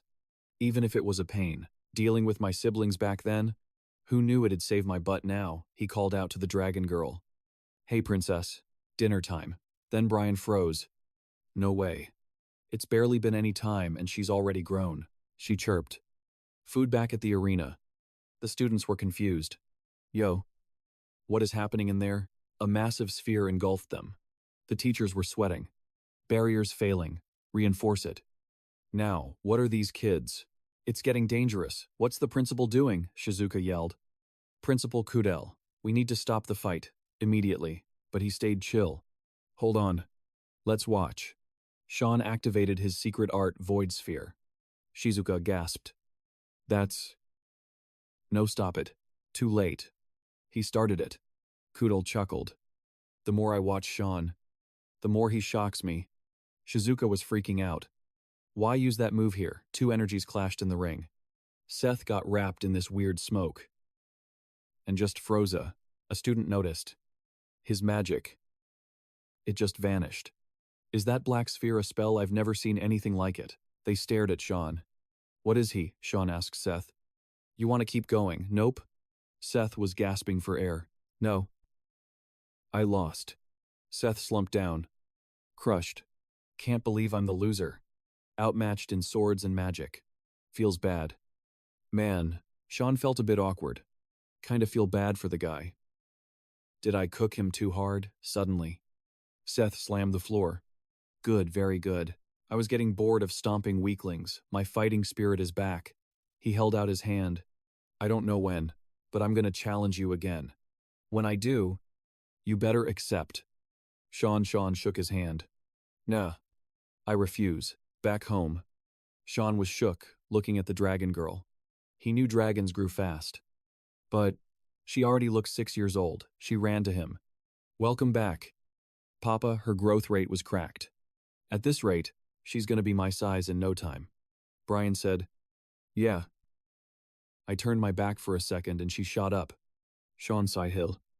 If she keeps growing this fast, keeping her a secret here is gonna be tough. Suddenly, a voice can't hide it forever. Right, Sean, it was Shizuka. I let the demon sword slide, but I can't ignore a dragonkin. Especially after that insane stunt you pulled today. What is going on in your head? Karam woke up. Groggy. Someone say my name. Shizuka looked at the girl. Her growth rate is terrifying. Turn your head and she ages years. She glared. Sean, you need to take responsibility for what you brought back from the quest. But hiding this, good luck. Sean replied. Brian's looking after her. And the dorm has a barrier. So Karam and the girl's presence should be masked before he could finish. Shizuka handed him a card. As long as you don't cause trouble, we're cool. Sian grinned. So this is the reward for winning the duel, gotta admit. Kinda disappointing, she warned him. You better lay low for a bit. Yeah. Drawing too much aggro won't end well. After she dipped, Brian asked, Young master. What's that? He replied. A warning letter. Brian gasped. A warning letter, Sian nodded. Yup. Says we're gonna get expelled for inappropriate behavior. Brian panicked. Huh, expelled. Even the dragonkin looked worried. What are we gonna do? Are we gonna end up living on the streets? Sian blinked. Surprised. Where'd you learn that phrase? Kiddo. Do you even know what that means? She's growing up way too fast. He patted her head. Not happening. Kid. Don't worry. Brian looked gloomy. You sure about that? Sir, if we have to go back to Velius, I'll... Sian cut him off. Chill. I'm gonna file a complaint. He stared at the letter. This didn't come from the admin office. The headmaster sent this personally. Means he wants a private chat. He remembered when the old man asked, You want to join the Light Knights? Have you finally decided to dedicate your entire life to your brother? Sian had made up his mind back then. But Kudal warned him. That path doesn't really suit you. Sian glanced at him and laughed. I'm sure you know this. But let me give you some advice. Walking this path won't end well. No matter the trials or cruel fate you face, you'll get nothing in return. It's like living as someone else's puppet. No matter the outcome. In the end, you'll just wind up resenting your brother. Sian remembered it clearly. That's what he told him in his past life. Wonder what he's gonna say this time. Brian spoke up. Young master, shouldn't we give the little one a name? It clicked. A name, Brian nodded. Right. We can't just keep calling her Kid forever. Sian blurted out. How about Nana? Brian was speechless. You didn't even think about it, but the girl cheered. I love it. Nana spelled backwards is still Nana. I'm gonna be Nana Vert. Sian paused. Wait. How's this kid know my last name? Brian cried inside. It's over. She's definitely gonna get bullied. Meanwhile, at the Royal Academy headmaster's office, Kudal held a pen. He thought about Sian. I knew the kid had potential. But absorbing 4 star magic with a 1 star dark sphere, that's terrifying talent. And he didn't even seem to break a sweat. I need to know your limits. Sian Kudel, the man who taught the current Emperor Dionysus and the father of the late Queen Diana, he was one of the few mages of the ninth circle on the continent. After Diana died, he dedicated himself entirely to teaching at the academy. There was one thing Sian couldn't figure out. He always thought the old man was a pacifist. But in this life, he suddenly interfered in the War of Succession. Sian pondered silently. Guess his personality hasn't changed a bit. As he knocked on the door, a wave of energy surged out. Sian grinned. He knew I was coming and still threw up a 9-star barrier. All right then. If you want a test, I'll give you one. Inside. Kudel chuckled, wondering. So, what's your move? Kid, only an archmage could destroy that barrier. Suddenly, Sian jumped straight into the room. He landed perfectly. Headmaster Kudel. Yep. I'm Sian, the new transfer student. I'm here to file a formal complaint. Kudel thawed. He completely ignored the barrier and jumped through the window. I lost this round. He asked Sian. A complaint, Sian nodded. Yeah. About that letter you sent. But after seeing that barrier outside, I'm sure of one thing. That warning letter was just an excuse to test my skills. Wasn't it? Kudel replied. Correct. A bit rough. Maybe. But you've certainly proven your worth. However, I won't withdraw the warning. Unless you can convince me otherwise, Sian asked. In that case, can I ask you something? Kudel nodded. Go ahead, Sian asked. Do you want to see the empire expand? Or do you care more about your family's glory? Kudel frowned. That's a bold question. Neither. Sian smirked. Really? Then after Emperor Dionysus dies, if the third or fourth prince tries to seize the throne instead of the first prince, you won't pick a side. Right, Kudel narrowed his eyes. You're not bold. You're arrogant. Sian thought. Am I just Asen's puppet, honestly? Old man. You're not much different from how I was in my past life. In the succession war of his past life, Kudel played a huge role in making the first prince. Luliel, the emperor. Luliel was a monster, cruel and consumed by lust. He slaughtered all his brothers.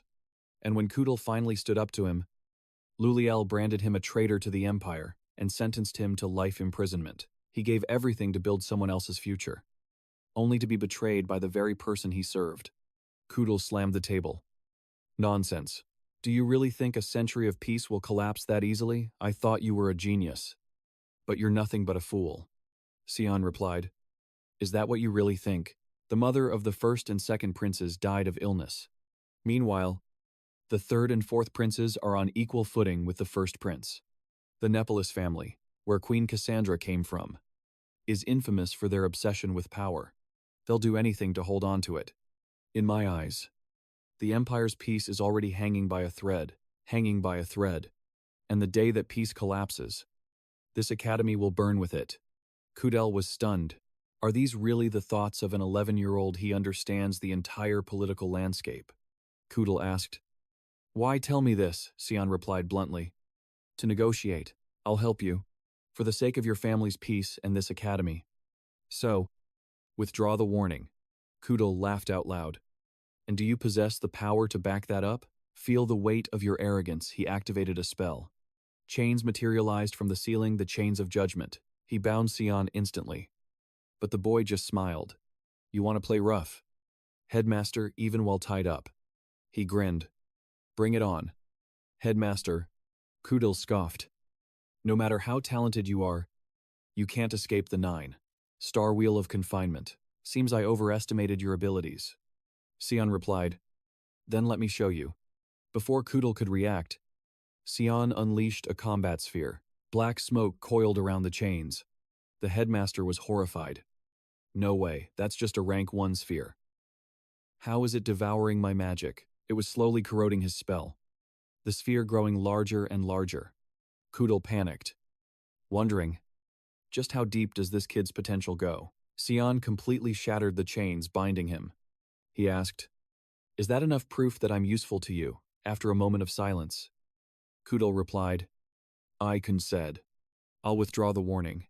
Are you sure you don't want anything else? Sian nodded. Yeah. I just want a quiet life to study here at the academy, Kudel asked again.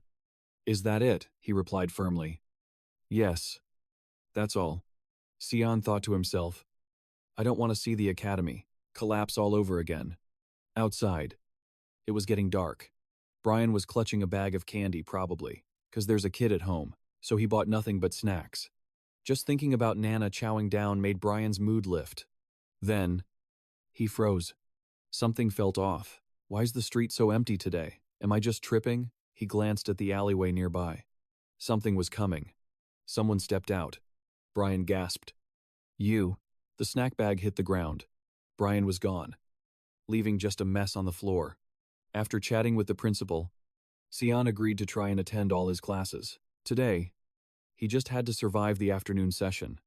It felt like pure torture. Boring as hell. Listening to stuff he learned 30 years ago, literal agony. Studying sucks. Might as well go train. He didn't notice Ajin behind him. Where are you going? Class isn't over yet. Is it? Sian replied. Restroom. Your Highness. She got annoyed.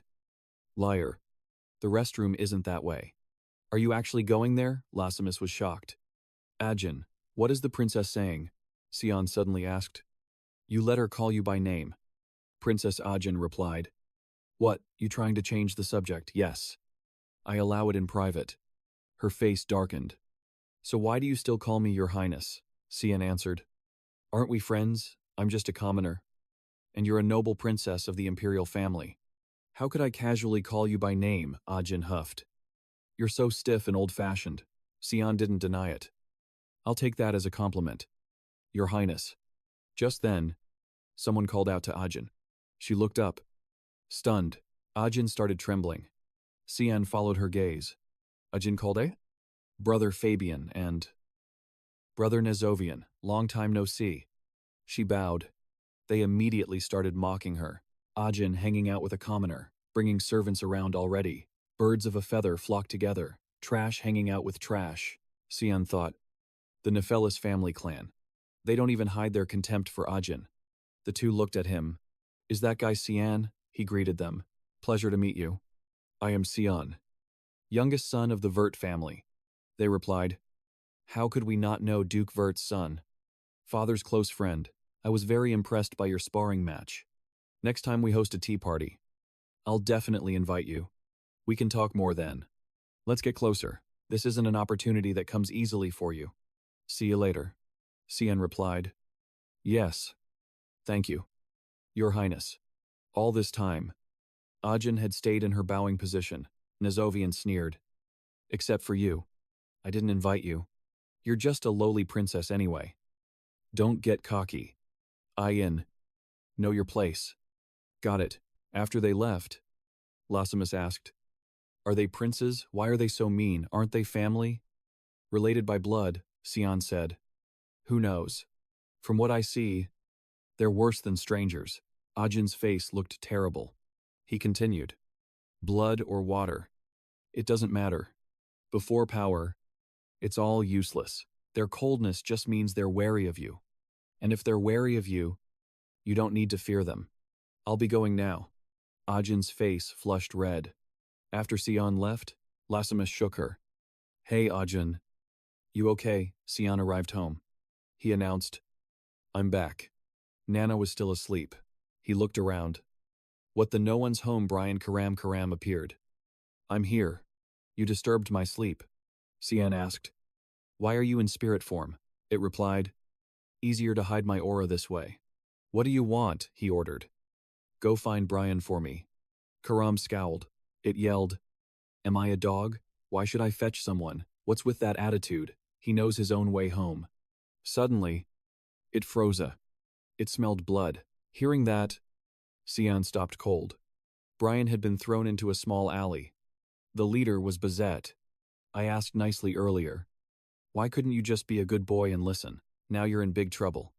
Understand, the master's only guardian knight is this week. What a piece of trash. He threatened. Now I'm gonna slice off parts of your body and send them as a gift to your master. That's the price for lecturing Bazette. Even though he was beaten to a pulp. Brian tried to speak. Just thinking about that makes me want to puke.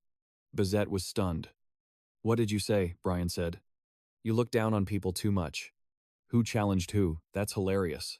Bazette smiled creepily. Crazy bastard. Beat him till he's delirious. Brian replied, I just feel sorry for you lot. Bazette ordered.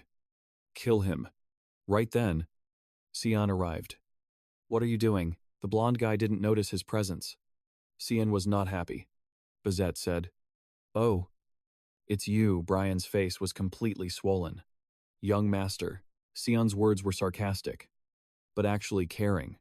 You look pathetic. Looks like your vocal cords are damaged too. Bazette laughed awkwardly. You dared to come alone, even better. I'll tear you to pieces. Sian grinned ear to ear. I'm really looking forward to that. He used the 8th killing skill, Chaos Strike, to clear the minions blocking the way.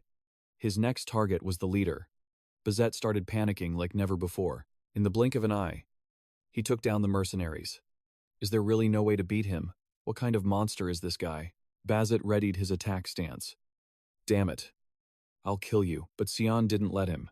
He kicked him right in the gut, sending him slamming into the wall. Sian walked closer. You haven't changed a bit. Huh. Is torturing people weaker than you that fun, even now? Bazette didn't see the problem. You want to stick your nose in other people's hobbies. You gonna use this as an excuse to kill me, Bazette? Eldest son of the Louis Mile family. A dominant faction in the Garam kingdom. Even in the past life, his troublemaking nature was infamous. He had a habit of beating servants and burning small animals alive for fun. Later, he let his cruelty go too far and caused a murder. He brutally killed a female classmate. His excuse, he wanted to test his magic. In the end, the Mist issued a quest to eliminate him. When Sian arrived at his mansion after his expulsion, he saw the scene. Countless servant bodies scattered across the basement. When Sian planned to torture him slowly before taking his life as painfully as possible. Even now, he clearly remembered him mocking, saying not to stall and just finish him off, because he had already done all the pranks he wanted to do. Now that Sian thought about it, killing him that way wasn't really a harsh punishment, because in the end, he still got to do everything he wanted. And the price he paid for completely ruining other people's lives was still too small. Sian gripped his jaw, forcing his mouth open. A dark purple orb formed in his hand. Baz finally knew fear. Stop, just stop, Sean gritted his teeth. Remind me.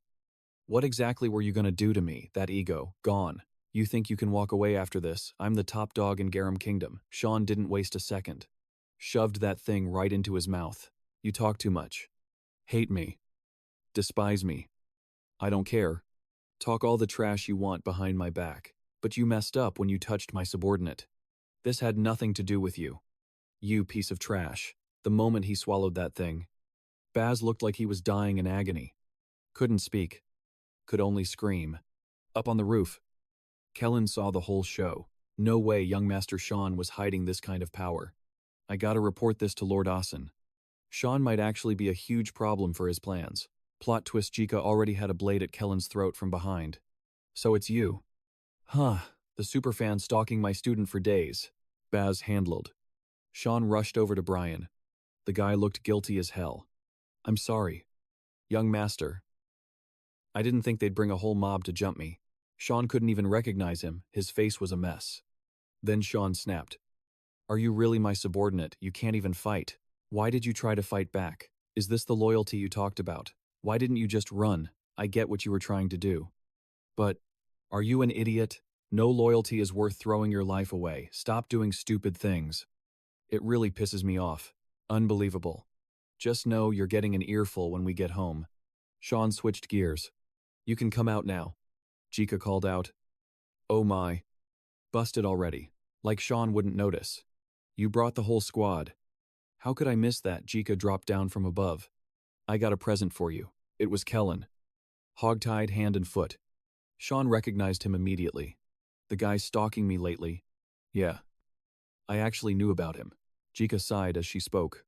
First off, gotta respect the skills. Power that surpasses the mist assassins. And smooth enough to negotiate with the principal. And the grit to wield the demon sword perfectly.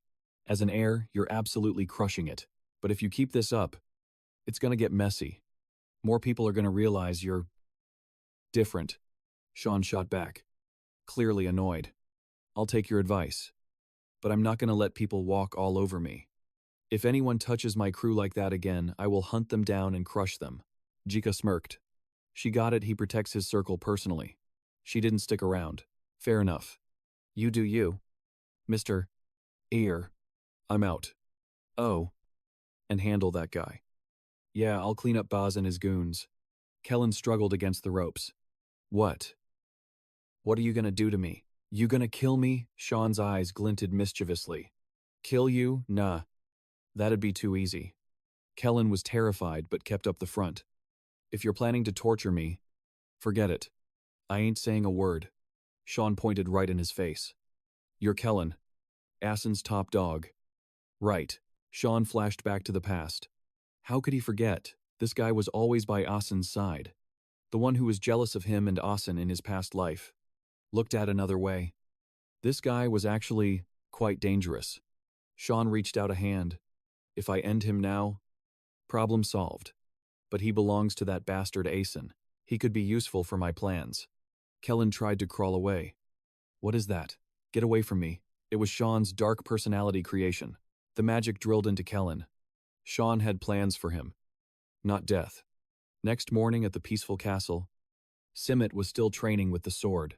She was sparring with Ajin. Ajin started on the back foot, then rallied. But it wasn't enough. Simmet was just on another level. I win again. Princess. Ajin pouted and dropped her stance. I just can't beat you. Hey. Didn't I tell you? To just call me by my name when we're alone. It's Lady Ajin. Hearing Brian scream, Ajin spun around. Looks like their training was intense too. Brian was getting absolutely wrecked. Kick to the right leg. Elbow to the gut. Sean didn't play around when it came to training. Claims he's just an errand boy. But he sure can take a hit. His stamina is insane. He's gonna be real useful later on. Sean scoffed. Too hard for you, blood dripped from Brian's mouth.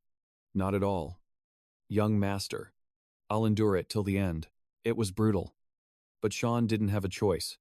No guarantee that another Baz situation wouldn't happen. Brian needed to defend himself. Suddenly, Brian asked about Kellen.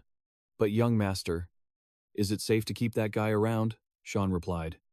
Don't worry about him. He's on our side now. Flashback to when Sean took control of Kellen. Even Brian didn't get what was happening. Just watching Sean use some magic he'd never seen before. Sean hadn't used the spell in ages. It was tough. 9-star dark magic, dark personality. A spell that creates a new personality from the darkness. Lets the caster control the target however they want. In his past life, he only used it once. Sean tested him. So, who are you? The guy bowed respectfully. I am Kellen, official guardian knight of Velius. I came to view and under orders, to monitor young Master Sean. Sean smiled, satisfied with the obedience. And who is your master? Kellen was ready to spill everything. Originally, I served Lord Asen, but now I wish to become your subordinate. Young Master Sean, please, accept me, exactly what Sean wanted. Done. Now listen close. Go back to Asen and Velius. Tell him everything. Don't leave out a single word. Got it. Absolute loyalty. Kellen obeys young Master Sean's command. His eyes turned razor sharp. Back in the present, Sean felt the danger. That look of absolute trust. It was actually kind of heavy. He'll probably be fine. Ajin walked up. Training with your guardian knight, didn't expect to run into you here. Sean gave a cold reply. Yeah, your highness is here to train too, Ajin beamed excitedly. Yup, I come here every week to spar with Simmet. You know, ever since that incident, so I figured I should get ready. Sian was deep in thought. Probably cause of what went down a week ago. They found Baz passed out in front of the infirmary. Even though he was battered and bruised, he wouldn't spill who wrecked him. Actually, it's not that he wouldn't. It's that he couldn't. He'll never be able to use magic again.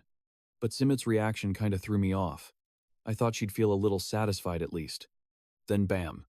A little kid suddenly drops from the sky. That girl made everyone look up. Brian couldn't hide his panic. Young master over there, Sian's eyes popped wide open. Nana, didn't I leave her with Karam? Turns out Karam was passed out on the couch. Nana fell right into Ajin's arms. Where did this kid come from? Nana was super hyped. Found Papa. Hearing that, Ajin thought she was hearing things. But the kid wouldn't stop calling him that. Ajin's brain started frying. Since when, and with who? How is that even possible? Once inside, Sian explained everything. And Ajin finally exhaled. So that's how it is. She's not your daughter. Thank goodness. I heard her call you Papa and totally got the wrong idea. Who knew you had such a kind side? Talk about a plot twist. Sian froze. This is bad. At this rate, the princess is going to have leverage on me. Brian was worried about something else if the academy finds out. He'll be expelled. Plus, she knows Nana is a dragon human, but Ajin flipped the script on them. Don't worry. Sian, I won't tell a soul. Sian didn't buy it. Your Highness isn't joking. Right. It was like Ajin was staking her whole reputation on it. Of course. Right. Simit, she turned back with a nonchalant smile. Yes. Ma'am, I don't have any friends. So there's nobody to tell anyway. Sian cut to the chase. What's your reason? Your Highness seems like Ajin was pouring her heart out. But she had an angle. Reason I just feel sorry for her. Since she's neither human nor dragon. She won't be accepted by anyone, but it's lucky you're taking care of her. In exchange, can I visit your room sometimes? Don't get the wrong idea, I just want to see Nana. Ahem. Sian didn't really care. No big deal. So, from now on, this is our secret. Okay, Ajin's head was still in the clouds. Yeah. I'll keep it in mind. Her face turned beet red. Our dud. Secret a bit later. Sian left. Simit bowed to see him off. Get home safe. But Simit was confused by Ajin's attitude. My lady Ajin was totally love-struck. So, does this mean I've gotten a little closer to Sian meanwhile? Karam finally woke up. What all that fun stuff happened while I was asleep. At this rate, why don't you just get caught living with a demon sword too while you're at it? Sian pointed right at her face. Pissed off. Shut up, just sit there and think about what you did. You're the one who fell asleep while babysitting. Karam ignored his attitude completely. She takes after her papa. You know, always doing unpredictable stuff. Brian had an idea. How about we take her out for a walk? She's been cooped up inside this whole time, so she's probably feeling restless. Sian thought it wasn't a bad idea. Brian beamed. Thank you. Sir, we'll head out now. That night in a desolate forest, the great silver dragon Kion was up to something. He stopped mid-flight.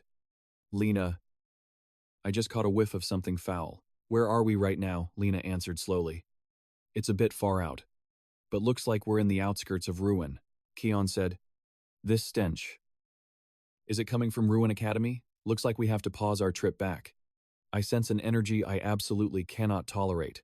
An energy that, as a dragon, I cannot allow to exist. Back at the Ruin outskirts, Brian was exhausted chasing after the pink-haired kid. Wait a sec. It's dangerous over there. Nana was way too hyped. This place is huge, so fun, seeing that. Sian felt happy too. Her mood seemed really good. This clearing is 10 kilometers from Ruin. Nana can do whatever she wants here.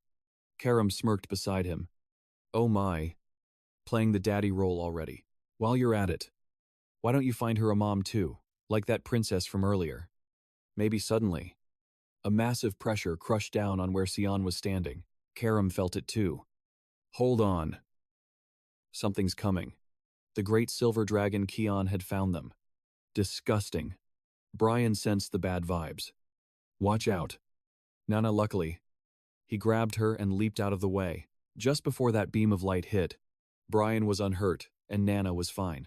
Sian barked an order. You two. Hide behind me. In that moment, he couldn't understand. Why, great dragons here, and two of them. Kion had tracked the scent. So it is that thing. The source of that pungent stench. Truly a repulsive, rotting smell. The great red dragon Lena chipped in. A dragon human, how does such a vile existence even survive? Are you that mongrel's master? Human, looks like you're wielding a demon sword too. Karam was offended. Who do you think you are? Treating me like an object. Lena didn't back down. Silence. You servant of lowly humans, she snapped back. Karam clapped back. You have a death wish or something. That was enough to make Lena boil with rage. A lowly thing like you dares speak to me. Kion cut off the pointless chatter. Relax. We have no interest in you. We have no intention of fighting such inferior creatures. But you must hand over that mongrel. A half-human, half-dragon carrying the blood of both races. It's perfect as a research specimen. If you do, I'll be merciful and spare your pathetic lives. Sian's response was anything but compliant. Shut up. Veins popped out on Kion's face. What did you just say? Sian's eyes glowed crimson. I said shut up. You damn lizard. It was just a simple sentence. But it trampled all over Kion's pride. He launched an attack just like the one he used on Nana. It missed Sian by a hair. I'm fine. Brian, you two get back. Stay away from me. That last move was pretty terrifying for Sian. This time, Kion wasn't going to hold back. This is why you inferior creatures are beyond saving. Sian unleashed his 9th skill demon sword manifestation. Both Lena and Kion were shook. That's the power of the exiled one. Kion had never faced an opponent like this. Full of surprises today, aren't we? But no matter how hard he tries, he's still just a lowly human. But wait, when did Sian appear right next to Kion? He didn't even sense that flash of movement. Kion swung his sword to block. You're nothing but a human, then he countered Sian's attack. He even followed up with a shockwave. It formed an aerial array surrounding Sian. Sian couldn't dodge in time. The destructive power of that shockwave was absolutely insane, but somehow, Sian didn't have a scratch on him. He activated his 3rd skill Mistwalk. He followed up with Mist Sword Fogstorm. But Lena's fire barrier blocked it cold. I'll stop him. Kion knows this ain't simple. Back off. You're no match for him. But Lena, she's way too confident in her ability. Don't sweat it, Kion. I won't lose. She knows exactly how strong her barrier is. This shield was made by a dragon that stockpiled mana for 1,000 years. A mere human can't even live 100 years. But Sian, he was faster. He used the 8-flower slash. By the time Lena realized it, her barrier was getting wrecked by a combo chain. Didn't matter how tough it was, it shattered. Lena was shook. Couldn't even cast a spell before he crushed it. She didn't even finish her sentence before Sian hit her with the double strike. Slash after slash tore into her. Lena's vision blurred, seeing only Kion. His allies were gone. You. Just who the hell are you? Isn't the martial god supposed to be powerless? There's no way you possess this much strength. Tell me. Who are you? Looks like you won't answer. Fine then, I admit. You're worthy of being my opponent. Looks like Kion is preparing to transform. His form started shifting inside the magic circle. Sian actually knew this magic. He used a spell that forces dragons to discard their human form and revert to their original state. Kion was now a full-blown dragon. His wings spread wide in the air. His roar absolutely ferocious. Sian started to move. Or rather, right now, he's in his most vulnerable state. Even as a dragon. Kion felt doubtful. What are you trying to do? Kion stared daggers at Sian. Could he know the weakness of the transformation? But he's just a lowly human. Sian unleashed his final critical hit. Kion was already thinking about escaping, but Sian's immovable root sword pinned him down tight. It was too late. The blade pierced straight through the tough dragon scales. Kion screamed in agonizing pain. A moment later, Brian was running around looking for the young master. Sir, are you okay? But when he arrived, Brian froze. He covered Nana's eyes so she wouldn't see a thing. Sian was enjoying some dragon meat. Hey Brian, eat up. It's fresh. Hearing that, Nana said she wanted some too. Sian refused immediately. No way. I wasn't talking to you. Kid. Okay. Over at Asen's place. The air was tense. So, you think some unknown force is helping my little brother? Kellen spoke as calmly as possible. Yes, sir. It's very likely they're the ones who slaughtered our messengers. This wasn't what Asen wanted to hear. Is that it? Kellen nodded. Yes. Please forgive me for the scarce information. Then, Asen started to get suspicious. Strange. On his face, Kellen didn't look panicked like he was before he left. Almost like he was a completely different person. Suddenly, Asen became strangely gentle. I see. Well then. Kellen, There's something I want to ask you. Asen's deep eyes were full of scrutiny. Of course. Kellen had to steel himself. This was a test. He's starting to suspect me. Kellen's next move would decide Asen's attitude. May Menden's blessing always shine upon you. Asen's lips curled up. I'm very satisfied with that answer. Don't misunderstand. Kellen. It was just a formality. You can leave now. Kellen's nervousness was obvious as he left the room. I have to be more careful. If his suspicion gets any bigger, I won't be able to leave here alive next time. I definitely won't become a burden to young Master Sian. Just as he opened the door, Kellen bumped into someone. This girl is young Master Sian's maid. Kellen was trying hard to do his duty. What are you doing here? Asen stepped in to stop him. I called for her. He turned to the girl with the bob cut. Your name is Emily. Right. Can you do me a favor? Emily's face turned a bit red. Help you? Sir. Meanwhile, inside a dungeon, magical stones were having a conversation. The most powerful green stone spoke up. Kion and Lena are missing, a blue stone answered. They used holy magic on the outskirts of Oruen. And that's the only trace we found of them. But the problem is, they were both rank 8 stars or higher. The green stone argued. You saw their monocrystals shattered. That only happens when a battle just took place. The blue stone understood a little. So you mean the person who took down those 2 dragons used magic to wipe out all traces, to do something like that? The green stone continued. It would have to be someone with the darkness element. And the only one who could kill those 2 is Kundal. But he doesn't possess the darkness element. In other words, there's a 4th party we don't know about. The green stone said, right now. The most suspicious one is that brat Sian. He's the only one who can use the darkness element. There are plenty of rumors in the Royal Academy that he survived the battle with the evil dragon on the front lines. So maybe that brat might be linked to the deaths of Zenon and Kerman, since both of them were collaborating to bring us items and experimental materials. The green stone felt curious. Is there a connection here? Looks like we need to watch him closely. Luna. Find a way to make my niece get close to Sian. At the Royal Academy dorms, Ajin excitedly brought in some cake. This is a special cake made personally by the royal chef. Enjoy it. Nana. Eat as much as you want. There's plenty left. Sian didn't join in. Everyone looks so happy. In the near future, we'll have to live a bit more secretly. If the dragons discover Nana, they'll swarm here and attack again. I won't let anyone touch my people. Since I decided to live for myself in this life, I definitely have to wreck that bastard's plan, up in smoke. Ajin never forgot to pay attention to her crush. Sian. Is something wrong? You look pretty happy. Sian smiled lightly. I just had a few cool ideas. Meanwhile, in the family estate garden, Neil was receiving guests. It's been a long time since I've seen you. Looks like you're doing well. Asen. It seems Asen was truly happy. It's all thanks to you. Your Majesty. On the other hand, Neil wasn't too comfortable. But how long do you plan to hang around this mansion? I heard Alice had business far from home. It wasn't clear if Asen's inner thoughts matched what he was thinking. To be honest, I'm really worried about her.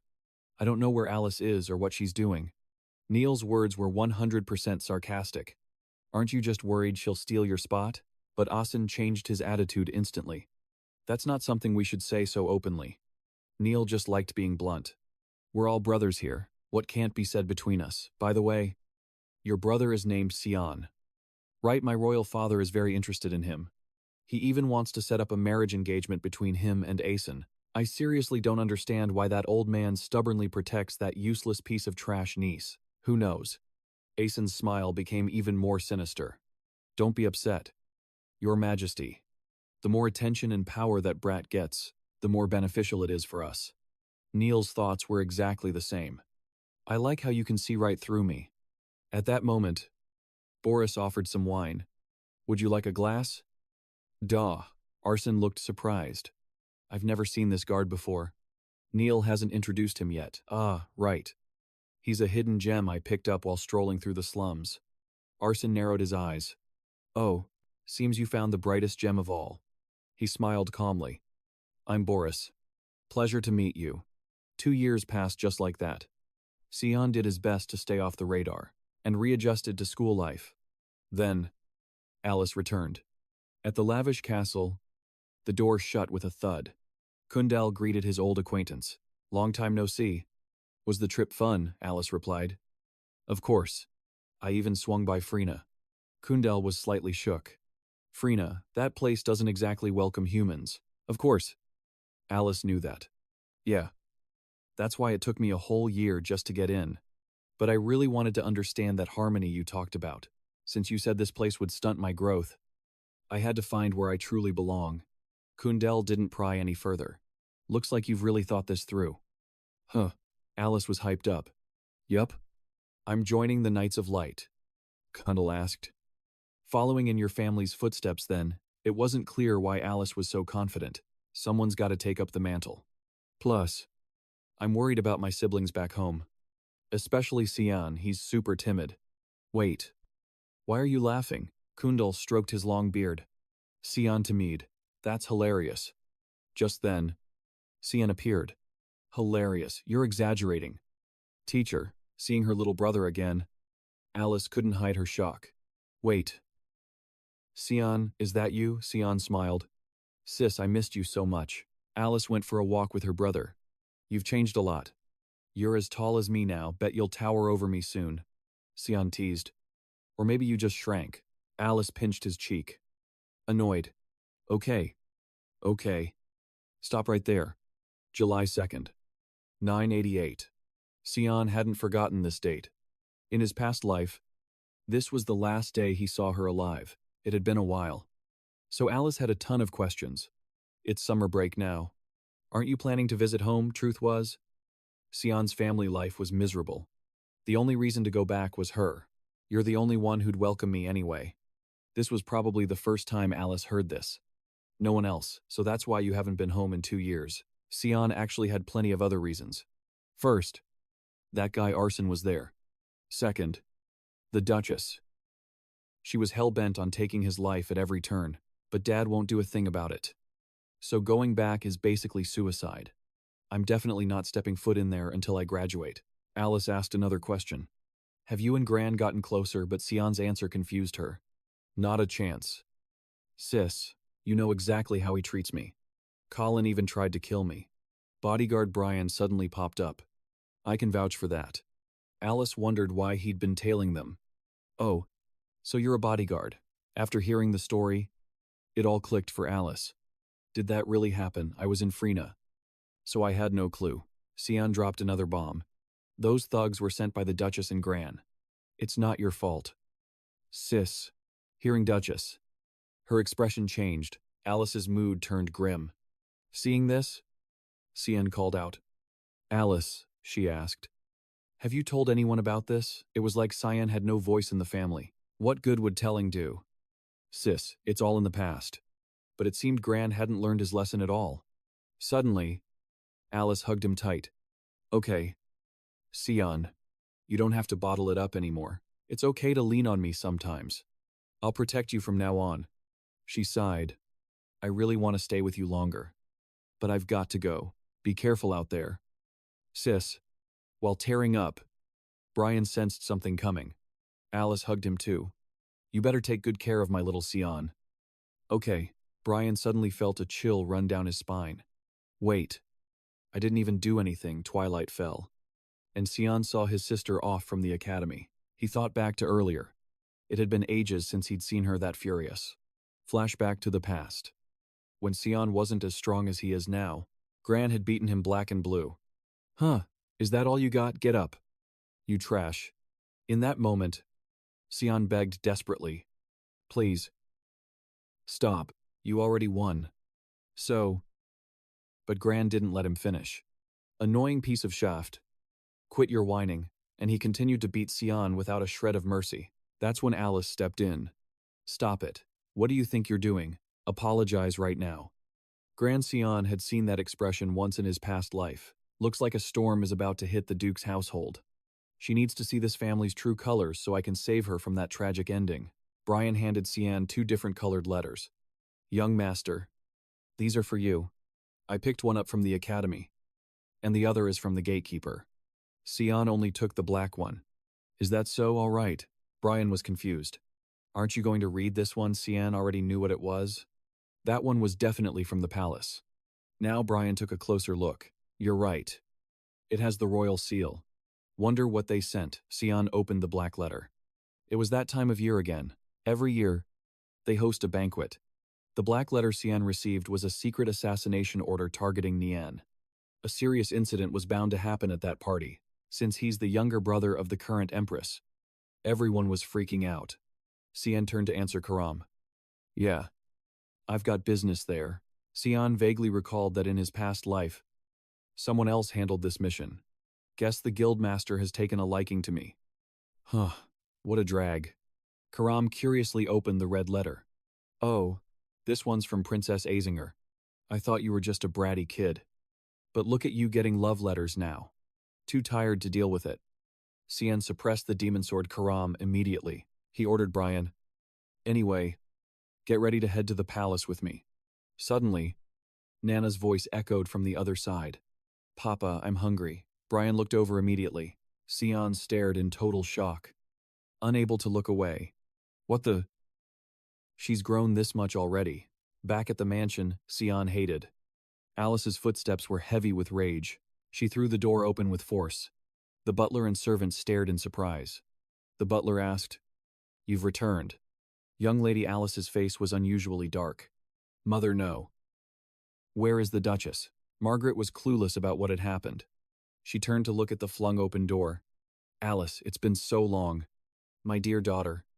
Have you been well? Alice already had her hand raised. Without a shred of hesitation, she slapped Margaret across the face. Witnessing this from behind, the butler screamed, Young lady guards, what are you doing? Margaret clutched her face, screaming in fury. Are you out of your mind? Alice matched her attitude and retorted, You're the one who's insane. Duchess Margaret. She then exposed how Margaret had tried to frame Sian. Margaret panicked internally. How does she know, but quickly spoke up. Me, frame Sian. Do you have any proof? Alice stared her down. You just confirmed it for me. By asking for proof, so it's definitely true. She stands up, deliberately trying to dodge the subject. How dare you lay a hand on me without any proof? Just then, her guards show up and surround Alice. Margaret screams at them. What are you guys doing? Drag her out. They rush the young lady, saying, We're sorry. Alice sees it coming. Instantly jumps up, dodging it. The guy is shocked. Bam. She kicks him in the neck out cold. Then she summons the water spirit Undine. One attack, and they get blasted away. Margaret looks terrified. Spirit magic, how did she take down the guards so easily? Alice finishes them off and walks toward her. Seeing her get close, she stumbles back, screaming in fear. Stay back, what do you think you're doing? Alice steps over the bodies. Cold as ice. Sean's bodyguard told me everything. That you were behind the assassination attempt on Sean 2 years ago. Did you think just because Sean stayed silent, you'd get away with it? Hearing that, Margaret points a shaking finger at Alice's face, screaming in rage. You believe that trash over me? Are you trying to start a rebellion? Alice leans in, menacing. Shut your mouth. Margaret, I'm telling Father everything.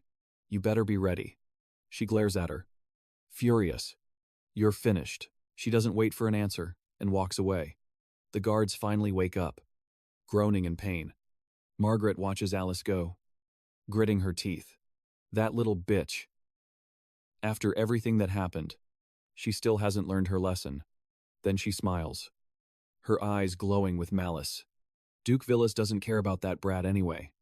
And just as she thought, after hearing Alice's story, he stays completely cold. He turns around, annoyed. I already knew she tried to kill Sean. So what? Alice is stunned. This is exactly what Sean wanted her to see, the true face of this family. She gasps. Father, what do you mean? Your own son was almost killed. And that's all you have to say, the Duke answers coldly. I'm not going to make excuses. As long as Sean is fine, it doesn't matter. Alice is furious at his attitude. She screams. He had to fight 6 official knights all by himself. If it wasn't for his bodyguard, Brian Kendrick, he would be dead. The Duke smirks. You think that idiot saved Sean? That moron is just an errand boy for the knights. Alice freezes, shocked. Wait. Are you saying Sean took them all down by himself? The Duke walks slowly toward her. You don't know anything about him. Do you? He hands her a red envelope from the royal family. Alice looks at the invitation. Confused. What is this? The Duke replies. An invitation to the royal banquet. I can't go. So I want you to go in my place. He looks at her seriously. Just go and relax. You don't need to worry about Sean anymore. Before she can speak, he adds, that kid is stronger than you think. I have to return to the barracks. Alice can't keep up. She looks at him, bewildered. What, but realizing arguing is useless. She stays silent and leaves. On the way, she can't stop overthinking. Don't worry about him. He's only 13. Suddenly, a girl waiting in front of Alice's room spots her. Lady Alice. Alice's face lights up. Cecilia. The girl smiles politely. Welcome back. Lady Alice. Then she rushes in, hugging Alice tightly and sobbing. Where have you been all this time? You didn't even send me a single letter. Alice looks a bit guilty. Sorry. This girl is a high-ranking knight of the Light Squad. Cecilia. My former maid, teacher, and friend. Alice grabs her hand. Come on. Let's go clear our heads. Cecilia is surprised. Clear our heads, Alice smiles.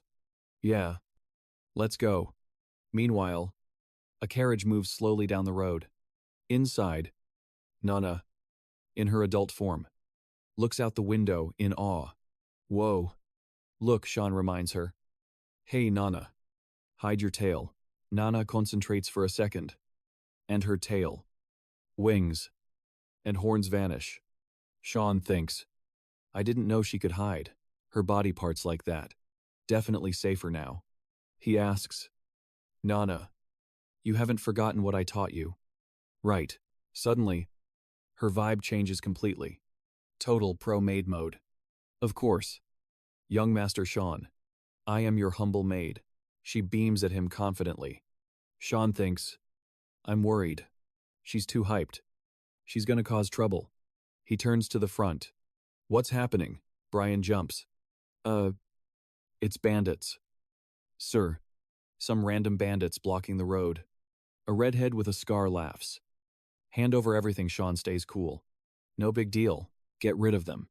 Inside, Nana asks, Papa, what's wrong? He replies calmly. Nothing. Just some bugs. Instantly, a sword is at the bandit's throat. Brian moved so fast the others didn't even react. One bandit screams in panic. Boss. They rush him all at once. Die. This is for Fernando. Brian doesn't even flinch. He unleashes a combo of slashes, making them scream in agony. He sheathes his sword, super badass, stares at his work, and thinks, weak little Brian isn't weak anymore. I've gotten stronger. Sean sees him posing and yells, if you're done, let's go. Brian snaps out of it, runs back to the carriage, and replies, yes. Young Master moving now. Scene change. Here's the guest list for the banquet. Alice nods, thanks. And the aide continues. There are more people than usual. Should we cancel those other plans? Alice replies seriously. No. We execute them now. The aide panics. The assassination of Renade Nephelis. You want to rush it, Alice explains. He's a rapist who uses his power to prey on married women. He needs to die. Immediately. And to think this scumbag is my fiancé. Suddenly, another paper catches her eye. This kid is attending to what a rare genius. With 20% affinity in all elements, even though she missed classes because of her weak body. The granddaughter of the head of the Garum Mage Association, Luna Fenrir. Alice is getting anxious. This girl has never appeared in public before. Why is she even at this party? I was spiraling when the girl in front suddenly spoke up. I heard the association chairman told her to attend. She paused, looking a bit surprised. I've got a bad feeling about this. This party is definitely going to be a mess. Scene switch. Somewhere in the city. Brian is looking around. Totally shook. The roads here are huge. Huh. Meanwhile, Nana's playing around. Hyped like a kid. When suddenly, bam, she bumps into someone. The guy immediately yells in rage. Who are you? Watch where you're going. Nana gets scared and stammers. I'm sorry. Then she hits him with the puppy eyes. How can I make it up to you? The guy blushes instantly, totally losing his cool. It's fine, little lady. Hearing that, she points at him and tells me, Papa, people here are so nice. I stare daggers at him thinking, hell no. Stay away from him. I forgot she knows zero about the outside world. She needs to keep her guard up. This is bad. Beside me, Brian starts sweating bullets. Young Master Nana's eyes, I panic and check. Damn it. Her pupils haven't gone back to normal. She's leaking aura too. Everyone's gonna notice. I quickly order Brian. Get her to a restaurant now, yes. Young Master, he scoops her up and sprints at Mach speed. I stand there thinking, she gets like this just from hunger. Not good at all. Once we get to the restaurant area, Nana, with a belly full of food, finally speaks up. I'm finally alive again. This food is fire. Seeing her eat like a tank, Brian is speechless. Looking at the stack of clean plates, I'm just thinking, glad I brought cash. Raising a kid is a serious grind. Suddenly, a weird mana signature pops up, putting me on edge. What is this energy above us? A girl appears out of nowhere. Nice to meet you. You're Sean. Right, she smirks confidently. I'm shook, thinking, she knows my name. Who is she? While I'm analyzing, she walks closer. Mind if I sit? I cut in. I still haven't gotten an answer to my question. She laughs cheerfully. I'm lunatic. I go to the same academy as you. Senior Sean. Second year. I turn to her. Confused. Lunatic. That name sounds familiar. Wait. When did we meet for her to call me senior? It's like she read my mind. She explains. You probably don't pay attention to the juniors, so you wouldn't know me. No biggie. Compared to your fame, senior, I'm basically an NPC. Meanwhile, my two teammates are whispering. Confused, Brian. Is that Papa's friend doesn't really look like it. The knight and the lady look close. Huh, even eating together. She sits next to me and teases. You look innocent. But your master is quite the player. Isn't he? I reply calmly. So what if I am? You're doing too much. Inside my head, I'm thinking, why is she approaching me like this? What's her angle? Cutting off my thoughts. Lunatic speaks up. Did you come to the palace for the banquet? Senior, yeah. How'd you know? She continues. A celebrity who never steps foot outside the academy like you. What other reason would you be here? That's peak. Guess we'll see each other at the banquet soon. I was actually invited too. I'm stunned. Invited? Is she a noble? Suddenly she slams the table and stands up. Just wanted to say hi today. I'm heading out. Remember the name Lunatic. Don't forget it. It clicks. I'm shocked. I remember now. She's Jason's granddaughter, the principal of the Witch Academy. Did that crazy old man send her? In my past life, I remember Lunatic died way too young, while she was still a student. Her body was naturally weak. Or was it some human experiment by the Witch Academy lately? I keep running into people unrelated to my past life. Maybe later, they might become key players that change my future. But why does it have to be during the ball, in my past life? This event was called the Bloody Banquet. Cut to a beautiful girl standing in front of a mirror, fixing her hair. She turns and asks shyly, what do you think, Jessie? Simud look, okay. Simud tries to hype her up. Absolute perfection. Princess, this is the best one yet. But inside, looking at the mountain of rejected clothes, he's crying. I don't even know what number dress this is. Princess is still not satisfied. Please, have mercy. She grabs another outfit. No. Still missing something. Seeing the princess look at him, Jessie sighs. It's fine. Sean's gonna be swooning. The princess turns bright red. She screams. What? This has nothing to do with him, Simud sighs. You literally ordered me to send him an invite. The princess fumes. That was then. This is now suddenly. A maid walks in. Princess. Prince Louis sent you a gift. He says it suits you perfectly. She's surprised.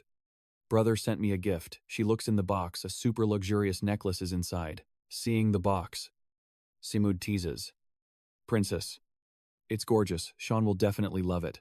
She screams, blushing furiously. No, it's not like that. The scene shifts to the banquet. Packed with nobles and power players, Sean is standing in a corner, observing. Crowded. The target still hasn't shown up. Suddenly he looks back. Kellen, if you're here, that means Asen is here too. Right. From behind, Kellen replies calmly. Yes. He's currently with Prince Louis. Also, I have a report. Please leave this banquet immediately. Sean is shocked. News about the purification, or is something about to go down, Kellen explains. I have a bad feeling. I'm afraid you and many others are in danger. Asen requested I tell you to leave the palace before the party starts. He said a little farce is about to happen. Sean thinks. Stunned. The bloody banquet. Is Asen pulling the strings, Kellen continues. I can't let you get hurt. Then he asked with concern. You good? Sir Sean replied casually. Yeah. You're the one who needs to watch your back. Scram. They said their goodbyes. Yes. Stay safe out there. Immediately. Sean smirked. Thinking. A little circus act. That scumbag Arson is actually insane.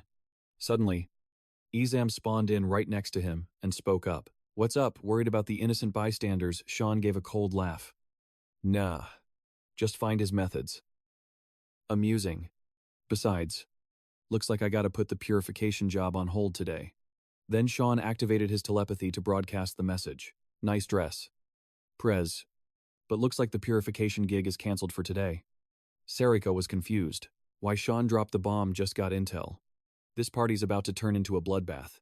Sarika was shook. What? No time to yap. I'll explain later. First, we gotta scan for monsters nearby. Then we can figure out the next move. Sarika still looked sus about it. You sure? Is your source legit? Sean grinned. Confident as hell, the mastermind. Oh, I know him well. Had my suspicions. But now I'm 100% certain. Don't sweat it. The target your perv fiancé is gonna die in the chaos too. That's a W. Right, Sarika instantly raged. How the hell do you know he's my fiancé? Before she could finish. Sean was already walking away. All right. I'm off to handle business. Leaving Sarika absolutely fuming. You better explain this to me. Suddenly, Alice spotted Sarika from behind and shouted, Huh. Instructor Sarika. She froze. That voice. Alice walked over. All smiles. Long time no see. Instructor, Sarika asked. Confused. Alice, what are you doing here? She replied casually. Just out for some fresh air.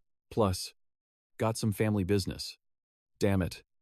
Alice got dragged into this mess too. Suddenly, a mysterious guy spoke up from behind. Oh. Sarika and my. Alice is here too. It's like gazing at two beautiful flowers. Sarika panicked internally. Damn. This is a mess. The target is already here. He bowed respectfully. I am D. Genyon. Honored to meet you ladies. Then he flashed a sly grin. Meanwhile, a figure was moving through the party hall. Sean stood there, looking serious, and told Brian, Time to get to work. Brian replied with a stiff voice. Yes. Young master. Knight Brian awaits your comm. Sean cut him off immediately. Yeah. Nah. Stop. That sounds cringe. Sean thought to himself. Brian's been way too confident lately. Must be the dragon blood making him feel like a real guardian knight. Anyway, go check the palace sewers for me. Brian panicked. Huh, but it's pitch black and spooky down there. Just go. I've got my reasons. Suddenly, Brian looked terrified. Gah, young master. Behind you, Sean was confused. Behind me, a stalker or something. Brian charged in, shouting, I'll handle this. Next thing you know, they were both rolling on the floor. Sean squinted. It's Chill. Brian. I know her. Brian. Currently sitting on top of her. Spoke up. Oh. Really? My bad. Slipped my hand. It was Emily. And she was completely dazed from getting wrecked by Brian. Meanwhile, in a mysterious location, a figure silently climbed the stairs. He entered a room and grinned. It is time. Awaken. My minions. Below him, a horde of monsters roared in response. Back at the gala, Princess Ajin had arrived. She looked around. Disappointed. What is this invites me but doesn't even show his face? Talk about doing whatever he wants. Just then, a voice called out from behind. "It is an honor to meet you. Princess Ajin." She turned around. Puzzled. "You're lunatic." "Right, a second year at our academy." Lunatic lifted her dress and curtsied respectfully. "You remember me, thank you." Princess Ajin beamed. "How could I ever forget the genius of the Garam Kingdom? I'm thrilled you're representing your country here." Lunatic smiled brightly. "You are too kind. Senior Sean should really learn from your kindness." Ajin froze the moment she heard Sean's name. "You know Sean," Lunatic replied. "Yes, I actually met him yesterday." Ajin's face turned red with rage. "Met him? Are you two that close?" But then Ajin caught herself. "Oops. I said too much." Lunatic looked absolutely delighted. So, it's true." "Princess Ajin, do you have a crush on Senior?" Sean Ajin blushed hard. Shocked. Sean me like him, while they were talking. A sudden scream pierced the air, grabbing their attention. Someone call the guards behind the screaming girl. A terrifying monster was chasing her down. A split second later, she was dead on the floor, decapitated by its attack. Ajin and Lunatic were terrified. No way. How did a monster get into the Imperial Palace? The crowd screamed in panic. "Monster, where are the guards?" Suddenly, the beast locked eyes on someone and growled. "Found you." "Princess." While they stood there frozen, over on the other side, Nana made a stunning entrance in her maid outfit. She spoke up. "Hello. I am Nana, young Master Sean's maid." Emily was completely floored, staring at Nana from the floor. "She's gorgeous. Even prettier than me." Then she started sobbing. "Is this girl the reason you tossed me aside?" Sean sighed. "It's not like that. But let me guess, my brother Arson brought you here." "Didn't he?" Emily blushed. "Yes." Then she boasted. "I'm in high demand. You know, he even asked me to be his personal spy." Sean's face turned terrifying. "Spy? Huh. So, how about you work as my maid instead?" Emily recalled Arson's offer. "I've been lonely since Sean left for the academy. What do you say?" After thinking for a sec, Emily cheerfully replied to Sean. "Of course I said no, I belong by your side." "Young master?" Sean asked sternly. "You sure about that?" Emily sighed. "Ugh. You're exhausting." "Yes." "Okay, but he hasn't given up. He literally dragged me all the way here." Sean turned to Brian. "It's dangerous out there. Guard Emily and Nana with your life." "Yes." "Are you going somewhere?" "Young master, yeah. I gotta move. In my past life, Emily was never here, ever since Kellen started tailing me. I knew he was up to something. Don't you dare touch my people." "Arson." Suddenly, a noise rang out from inside. Young master, this tie was given to me by Arson. He said it was a gift for you." Then Emily cried out, "I don't know anything. You absolute idiot. You came all this way and forgot that Nana stood frozen." Locking in on the scene, weird smoke suddenly drifted up from the red bow. Nana gasped. "What the heck is that smell?" High up in a nearby building, a mysterious figure appeared next to his sword. "Yes." Arson spoke up from the side. "It has begun. Prince Buzz." He turned and smirked. "The day is finally here. Good work. Arson, our gift must have arrived by now. That guy Bozid is cracked. He's going to be a huge asset for us in the future. For a new empire? Yes. Time to show them who really runs this place." Back at the social party, everyone was in a panic. A voice shouted urgently. "Everyone run, leave this to the guards," Lunatic yelled. "Princess, you need to evacuate now. Hurry." "It's dangerous," Ajin replied. "I'm fine. Prioritize the people first." Luna saw this and said, "Then I'm staying right here too." Hearing Lunatic's words, the princess was deeply moved. "Thank you, Lunatic." Meanwhile, the monster was wrecking soldiers everywhere it went. Dual-wielding swords, it charged in, making everyone scream in terror. Stop it at all costs." A soldier looked back in shock. There are more monsters. One person got grabbed by the beast, lifted into the air, screaming, "Help, somebody help me." The crowd below screamed. Noah's voice rang out from behind. "Captain, is that A high-rank mandragora. Why the hell are giant demon beasts here? We can't win. We're all gonna die just then. A strange light shone from the monster's mouth. It was Shizuka. She turned back and shouted, "Evacuate, everyone move." Now, the captain was surprised. Is that a professor from the academy? Shizuka silently appeared above and used sky-soaring sword to finish off the disgusting monster. Then Alice arrived on the scene. She warned, "Leave this place to us." The captain shouted to inform everyone. "Listen up, we will escort the evacuees." Suddenly, a monster with terrifying teeth closed in. Shizuka and Alice flinched. It's coming, but instead of attacking them, it suddenly shifted and attacked behind them, taking them by surprise. Wait. We aren't the targets, outside the gate, where the crowd was densely packed. The monster charged, sending everyone into a panic. Shizuka screamed in horror. Princess Ajin, thereafter Princess Ajin, but it was too late. It appeared right in front of Ajin. But suddenly, a figure flashed in, cutting off one of its branches and shielding Princess Ajin. Her face was filled with sheer terror. The attack left a scratch on Ajin's beautiful face. Her eyes were wide with horror as she looked at the man who used his body to shield her. She stood there dazed, tears streaming down, calling out, "Moritz." The roots were closing in. Moritz had collapsed, pierced through by the roots. Ajin said frantically, "Moritz, wake up." The roots were getting closer, but Moritz didn't respond. She was terrified and blamed herself. "It's all my fault, I'm so sorry." Moritz. Suddenly, Lunatic used Hydro Strike to block the roots. Immediately, a massive power formed a cyclone barrage, blowing everything away. Ajin watched and thought, did she just combine skills? She's only a second-year student. She's cracked. Lunatic spoke up. "Your Highness. He's gone. Please, get to safety." Ajin looked helplessly at Moritz.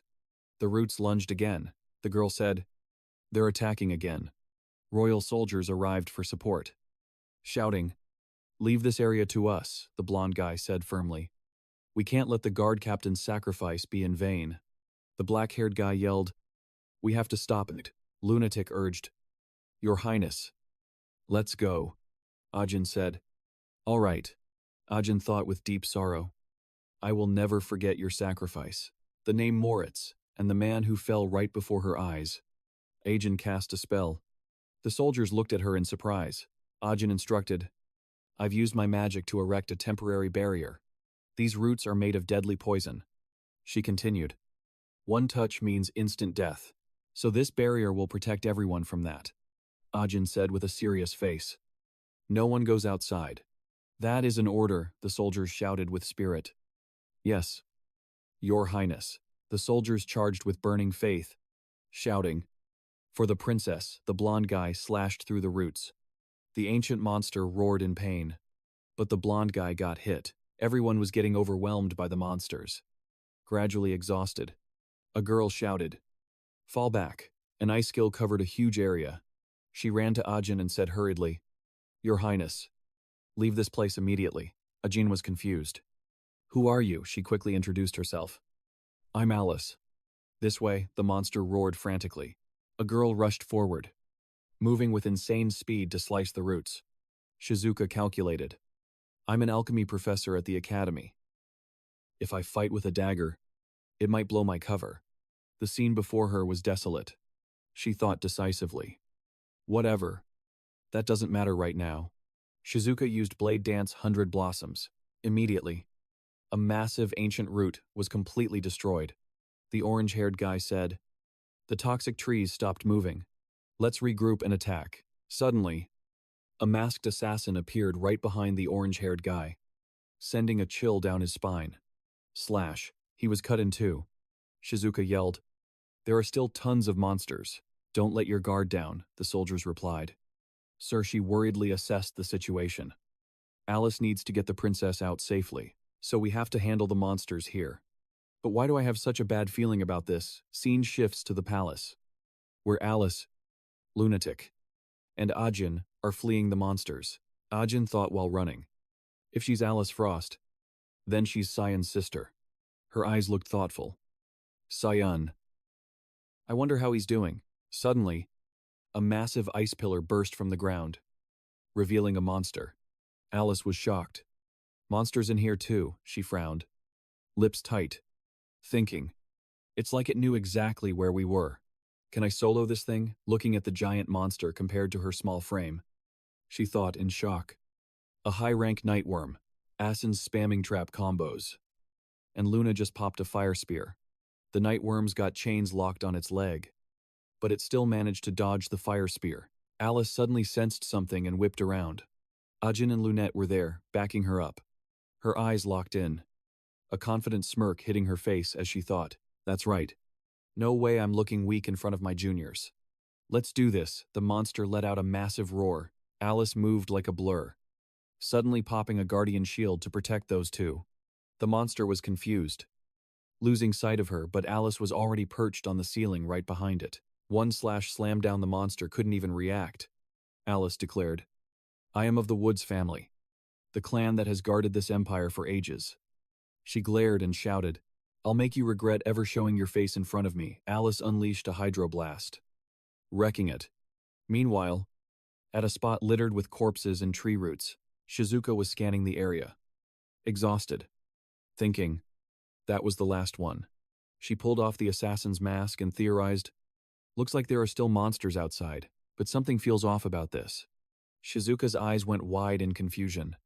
Is this? Watching the body dissolve, she wondered. A puppet, she analyzed. A spell that raises the dead and controls them like puppets. It's strictly forbidden. Looking at the bodies around her, she calculated. But this spell isn't easy to pull off. It takes a massive amount of mana and time to create an army this size. She thought with certainty, if they were able to prepare this much, there's definitely more than one mastermind. Shizuka frowned, annoyed. Are they conspiring to spark a war? Suddenly, a beam of light pierced through the assassins. A man, looking drained, said, Is that all of them, of all times? This happens during the banquet. Suddenly, he dropped to one knee, propping himself up with his sword. Asen and the first prince looked worried. His Majesty said, I'm fine. Just overexerted myself. He turned and added, But it is fortunate that both of you are here. The king called their names. Asen. Luniel. Asen spoke up. Your Majesty. Let me help you up. He supported the king's arm. The king said, Thank you. The first prince frowned, clearly disliking Asen, then glanced at Luniel and said, I'm fine. Go tend to the others first. The castle knights can handle that. Your Majesty, he put on a sinister look and said, Your Majesty need not worry. We will always be by your side. Meanwhile, elsewhere, the monster was taken down. Alice, Lunette, and Ajin were on high alert. Alice wondered, where the hell did they come from? Eyeing the incoming mob they had to deal with, she said, Why do they keep swarming like this? Emily was holding a red bow tie with a fancy diamond embedded in the center. Brian pressed her.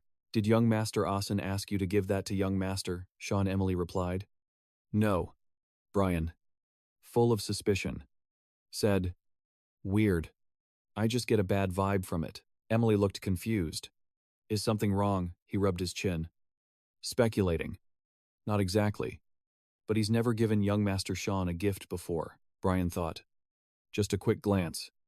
But, he concluded, I've always sensed that young Master Sean holds some kind of grudge against young Master Asen, a hatred deeper than petty family drama. Suddenly, Nana spoke up. Brian, we need to run. Now. Brian asked, confused. Why? Nana's eyes went wide, radiating killing intent. Something extremely dangerous is coming. Brian stammered.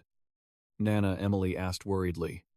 What's wrong with her eyes? Suddenly, a massive explosion made Brian and Emily jump. Brian dropped into a combat stance. Get out of here. Miss Emily, Emily asked, dazed. What is that? A monster appeared, staring them down with bloodlust. He replied, That's a behemoth.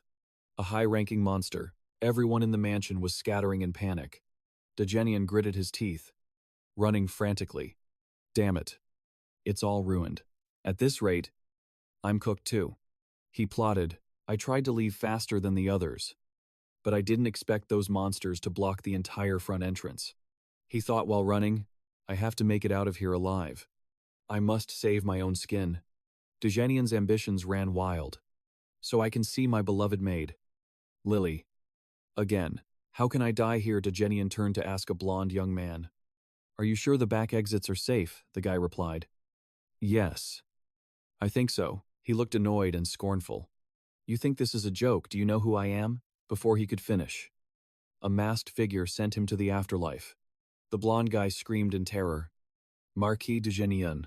Everyone was shocked by the scene. Masked figures were surrounding the mansion. The blonde guy said in despair. Damn it. Are we really going to die? He saw something and gasped. Water. Alice swung her sword, creating a hydro vortex that blasted everything away. She glanced over and ordered, Lunette. Go now, using ice magic. She struck, trapping the masked group in a pile of ice. Everyone was stunned by the giant ice wall that just went up. Lunette had reached her limit. The blonde guy stammered. Awesome. They wiped out the monsters just like that. He asked. I wondering, who is she? She quickly turned to introduce herself. I am Alice Woods. She added, the battle isn't over yet.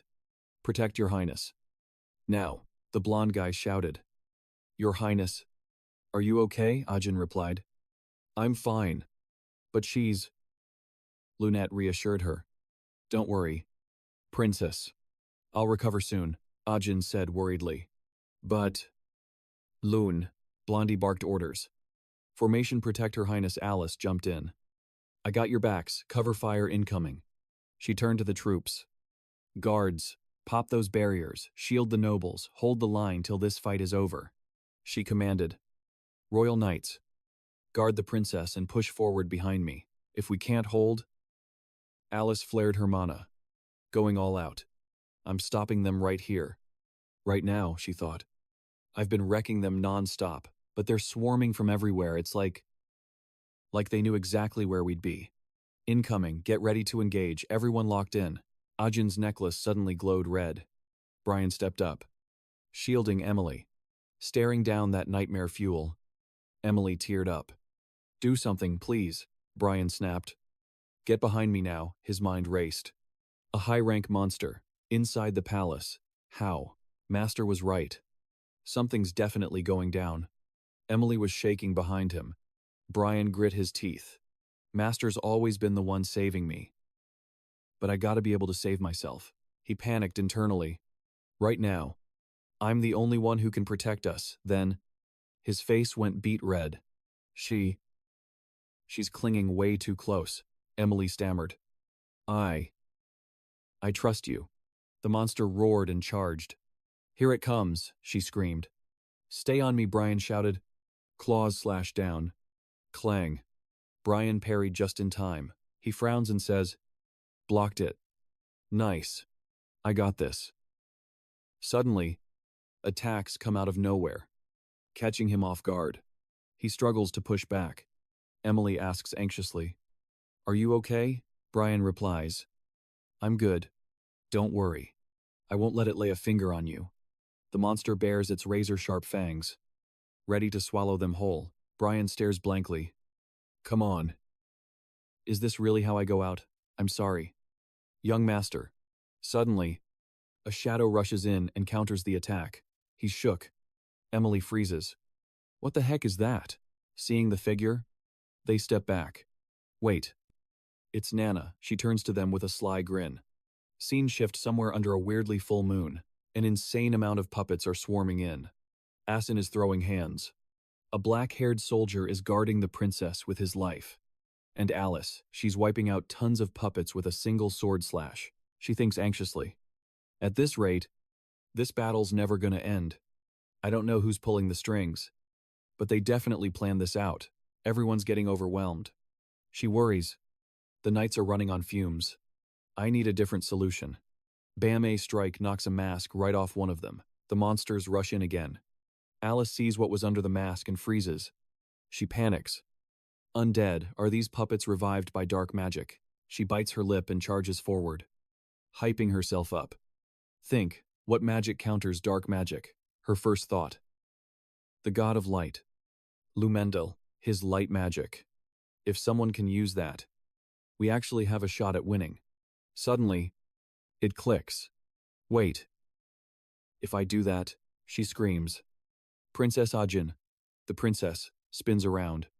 Startled, Alice yells, "Imbue your magic into my sword, now." Ajin refuses.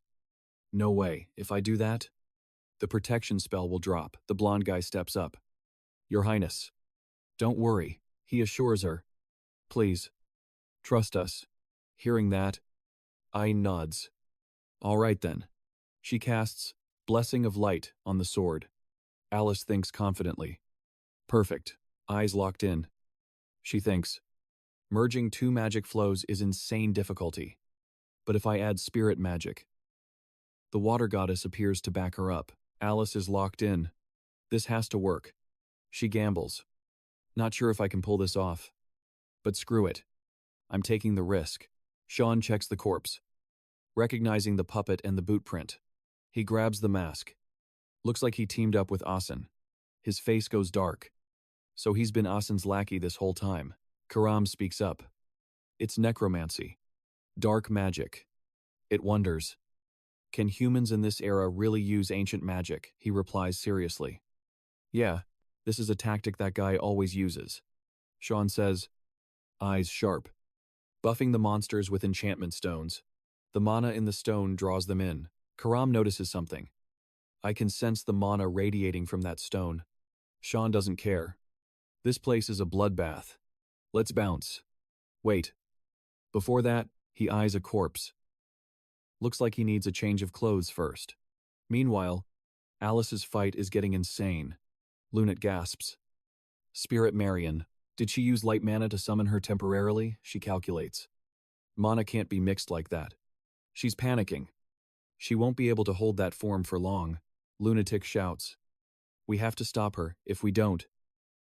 She freezes. Watching Alice fighting with everything she's got. She's terrified. Her body's gonna shatter. Marion hugs Alice tight. Kid.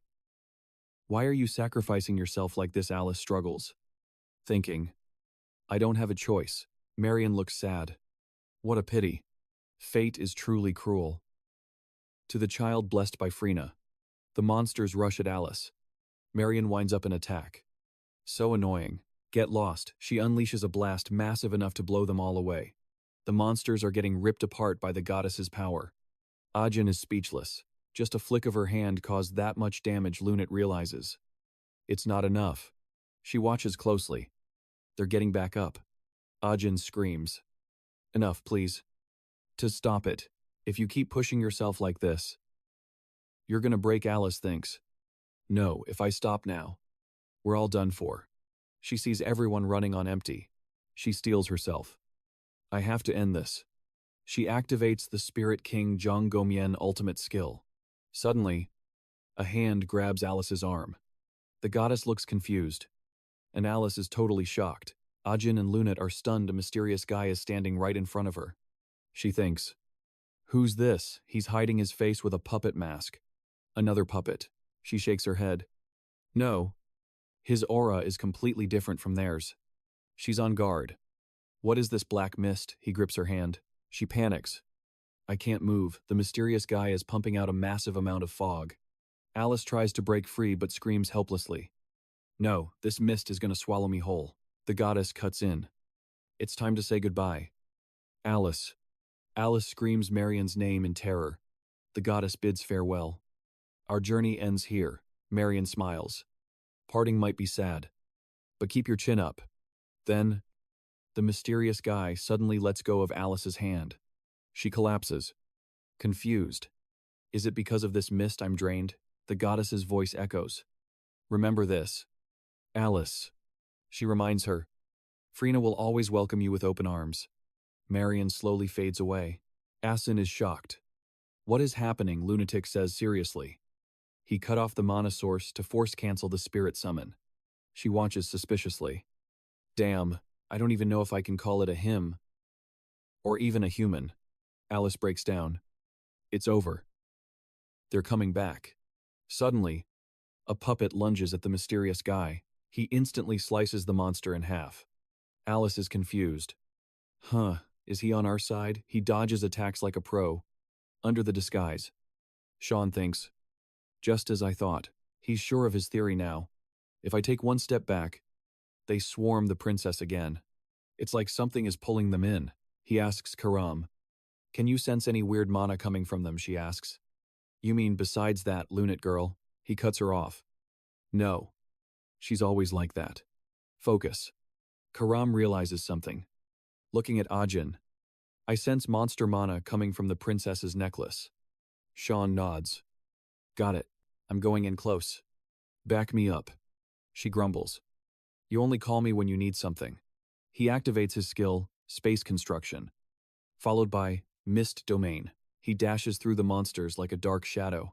Fabian shouts. Everyone. Watch out, we don't know what's in that fog. The gray-haired guy is confused. It's like we've been transported somewhere else. The monsters rushing Ajin suddenly hit a wall of fog. Alice stars. Paralyzed by the black mist. Seeing them trapped, she gasps. Is it? Swallowing the monsters, she freezes as they start vanishing. Then, silence. The place is empty. It's like nothing ever happened. Asen speaks up. He killed all the puppets. That masked guy. Suddenly, Lunatic passes out cold. Asen rushed in. Wake up. Lunette, but she was clueless about the black mist creeping up on her. Suddenly, Sian appeared right behind her, terrifying her. Everyone caught on. The gray-haired knight screamed. Princess Sian had his sword right at Asen's throat. The knight panicked. What do you think you're doing? Let her go.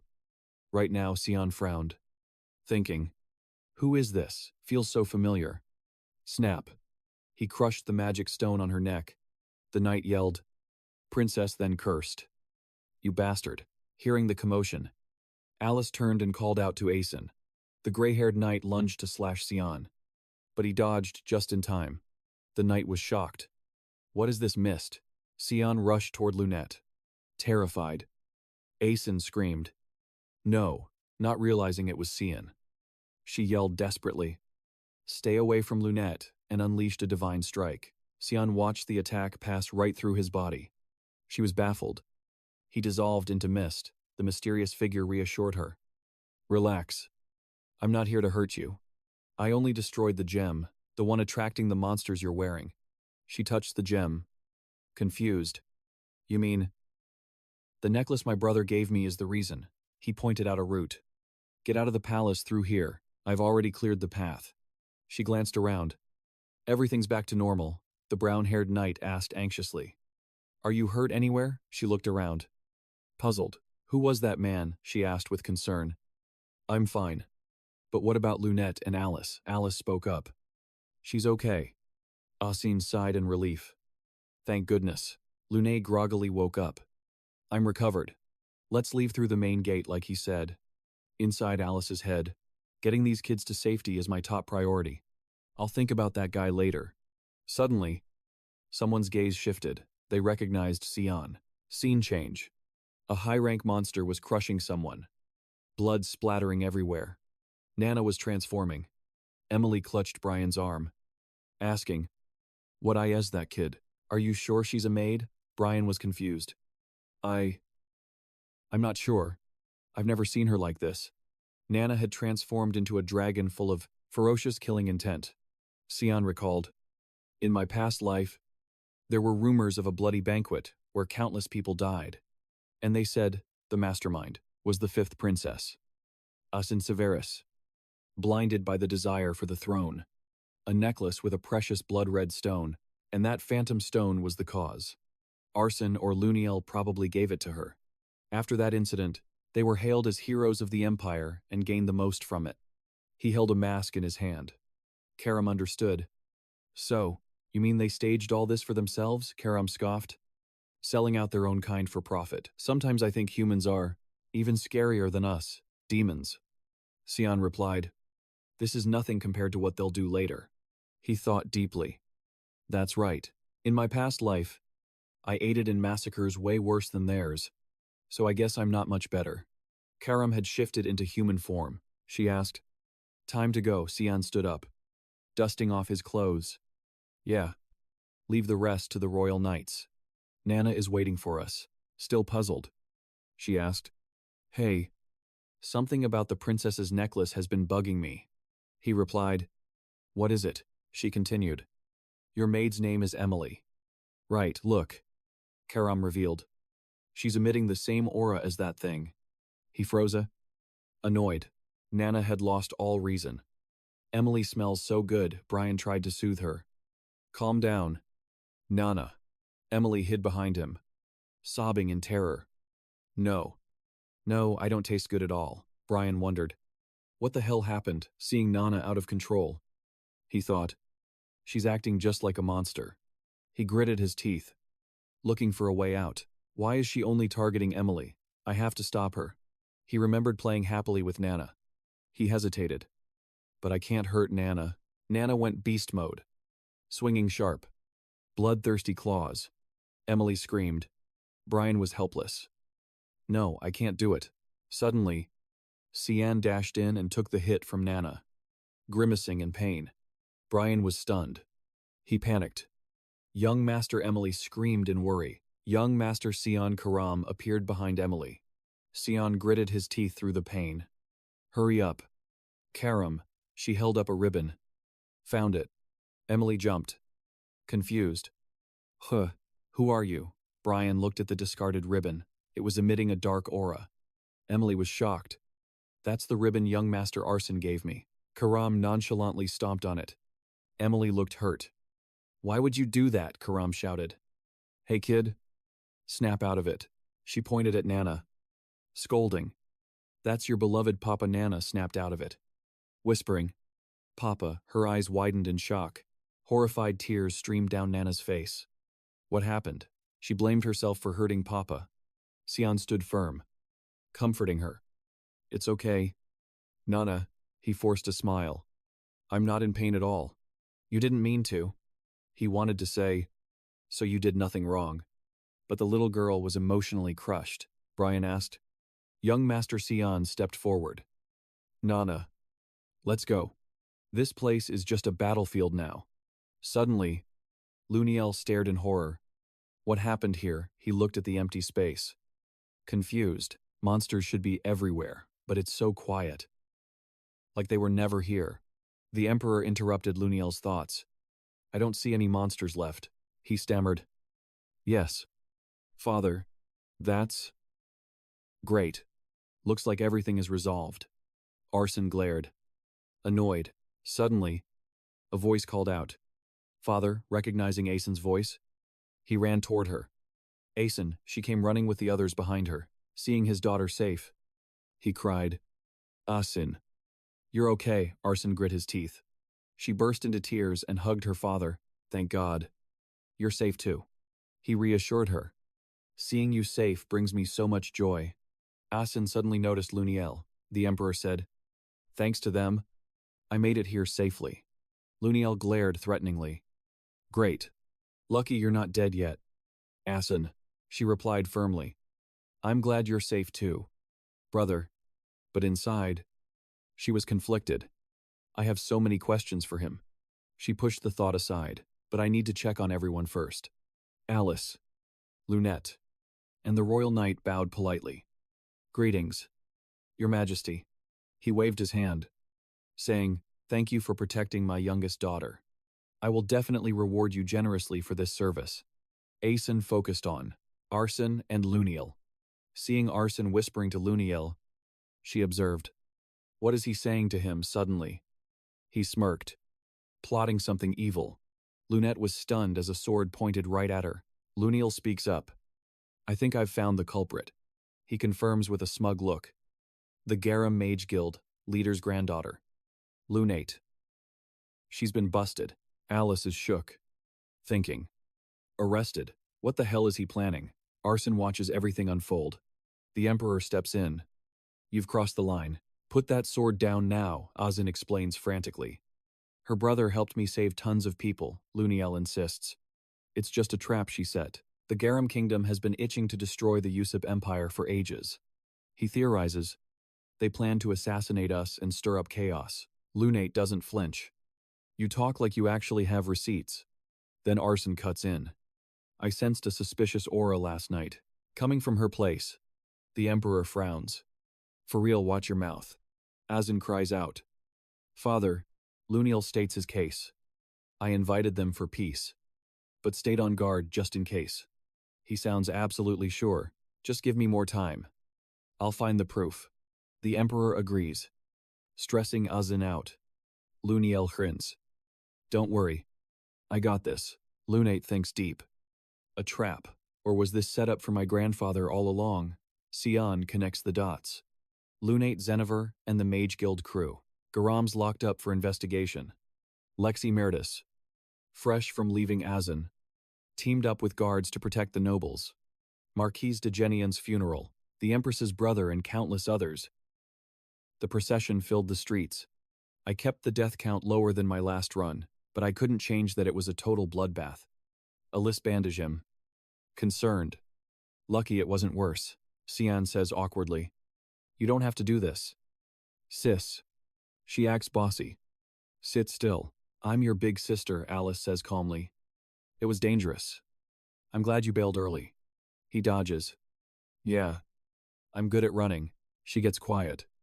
If that guy hadn't shown up, I wouldn't be here. His image is stuck in her head. Who was he, though? Alice guesses. Actually, he was about your height. She teases her brother. You've gotten pretty tall. Huh. Scars everywhere. You've been training hard, he freezes. Sian answers shyly. Of course. Alice giggles. Ooh. You shy, she teases. Let me touch your muscles real quick. He panics and runs. Stop messing with me, Arson interrupts. You healed fast. Huh. He enters with a fake innocent look. You two are super close. I'm getting jealous. He asks. You fully good now? Sian looks annoyed. Yeah. Thanks. Alice notices something's off. Sian is guarding against him. He asks. How's the investigation? Alice wonders. Does Sian know about Arson's nasty side too? Wicked Arson speaks. Actually, that's what I came to talk about.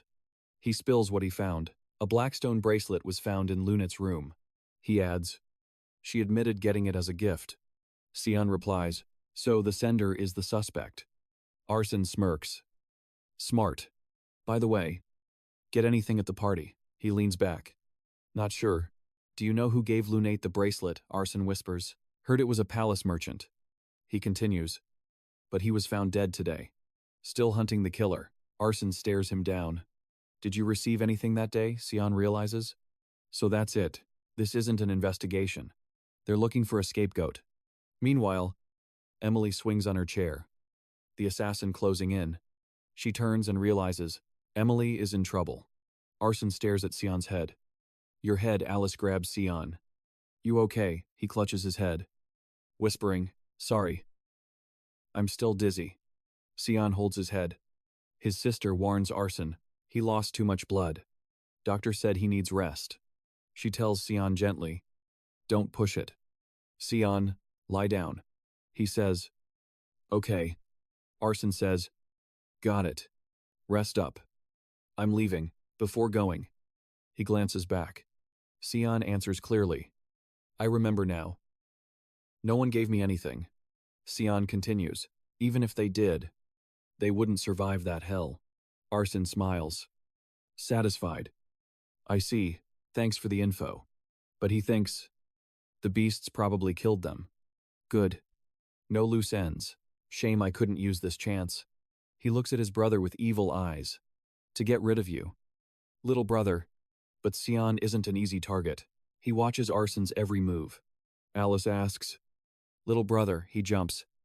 Huh, seeing him get up, she smacks him. I said lie down, you never listen, scene shift. Bloodstains in a room. The maid asks. Terrified.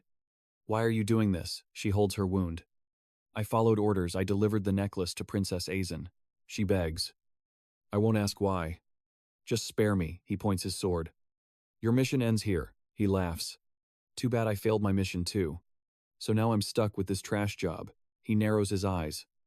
Thinking about it pisses me off. I tried so hard. He kills her. He turns away cold. Rip.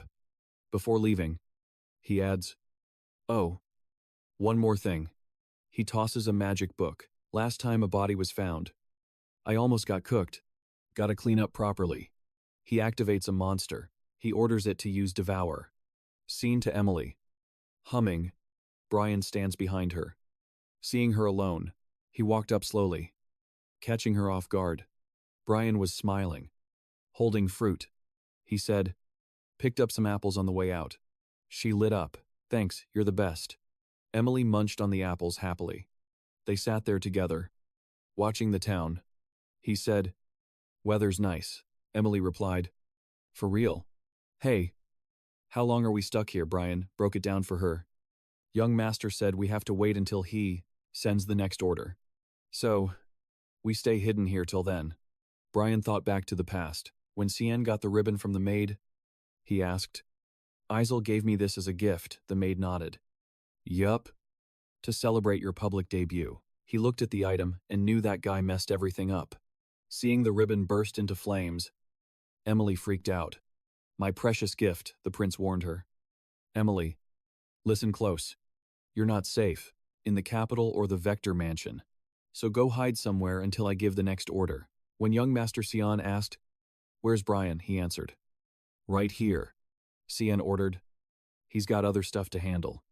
"So you're escorting Emily?" Brian agreed, confident. "Understood. Leave it to me."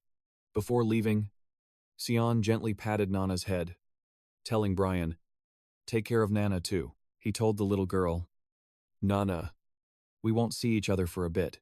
Don't cry." "Okay." Brian made a silent vow. "First time I've seen the young master make a face like that.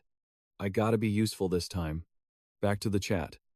Emily asked, "You feeling better?" He shared, "She had a rough few days, but she's sleeping soundly now. I think she's improving." He continued, "Looks like the young master went through hell while I wasn't there." In the small room, Nana was fast asleep. Brian kept talking. "That girl. I thought she was a servant, but she's a dragon human. Now that I know, I gotta help him as much as possible." A thought hit him, and he wanted to tell Emily, "I was just thinking the same thing."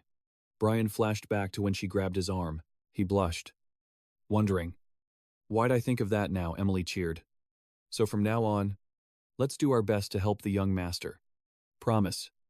Brian, he stood there stunned, turned red, then gave her a big smile.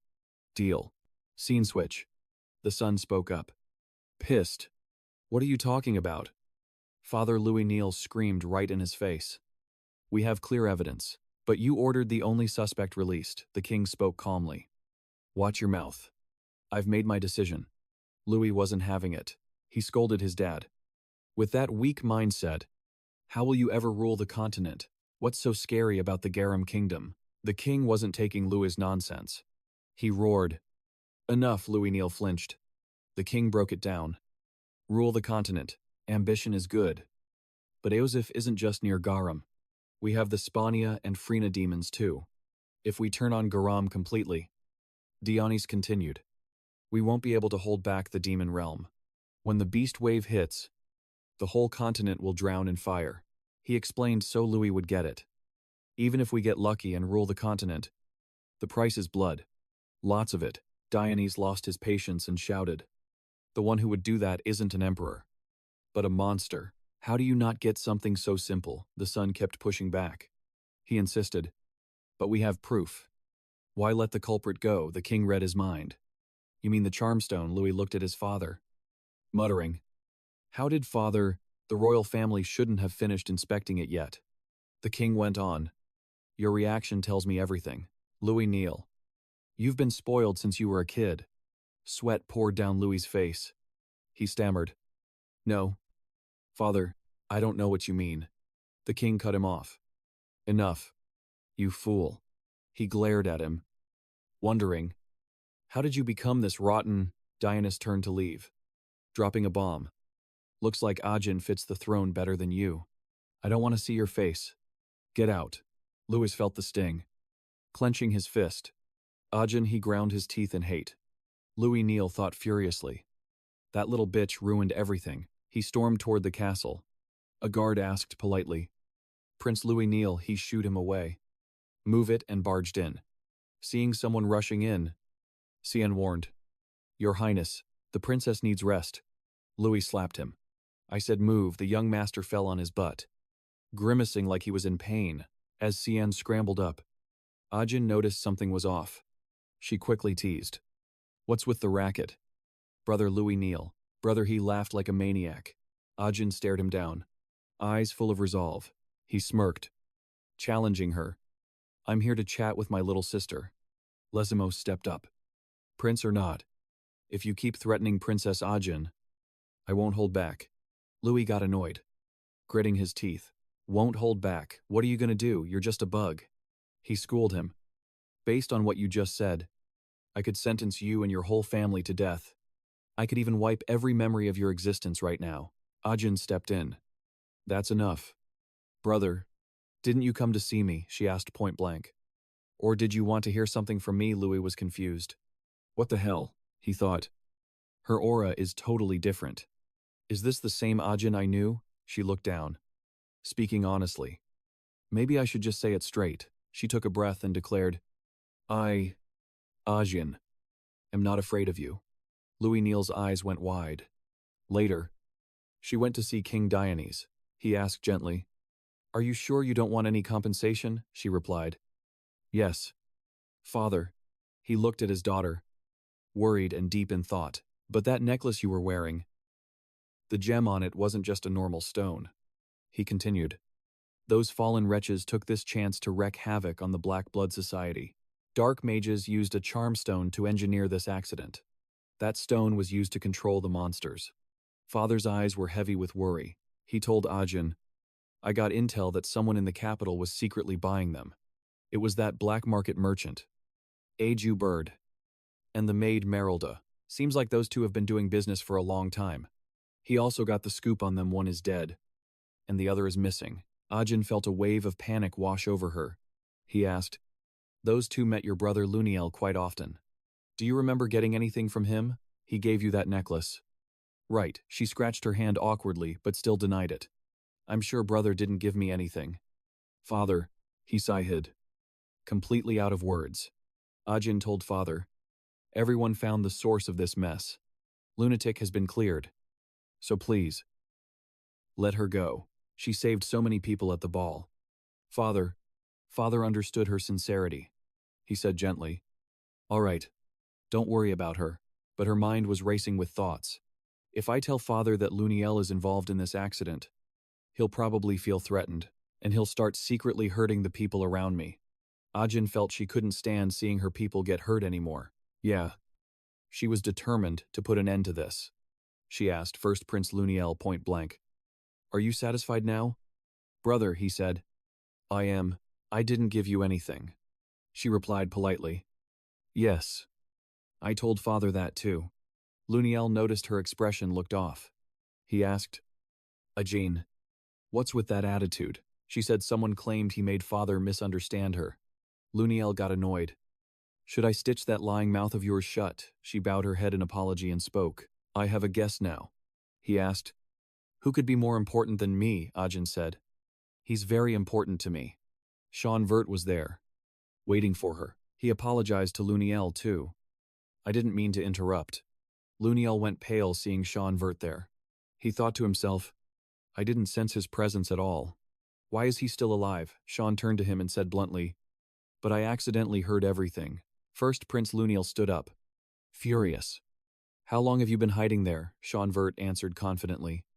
My presence is just too low. Your Highness, hiding one's aura is just an assassin's habit. The more he spoke, the madder the prince got.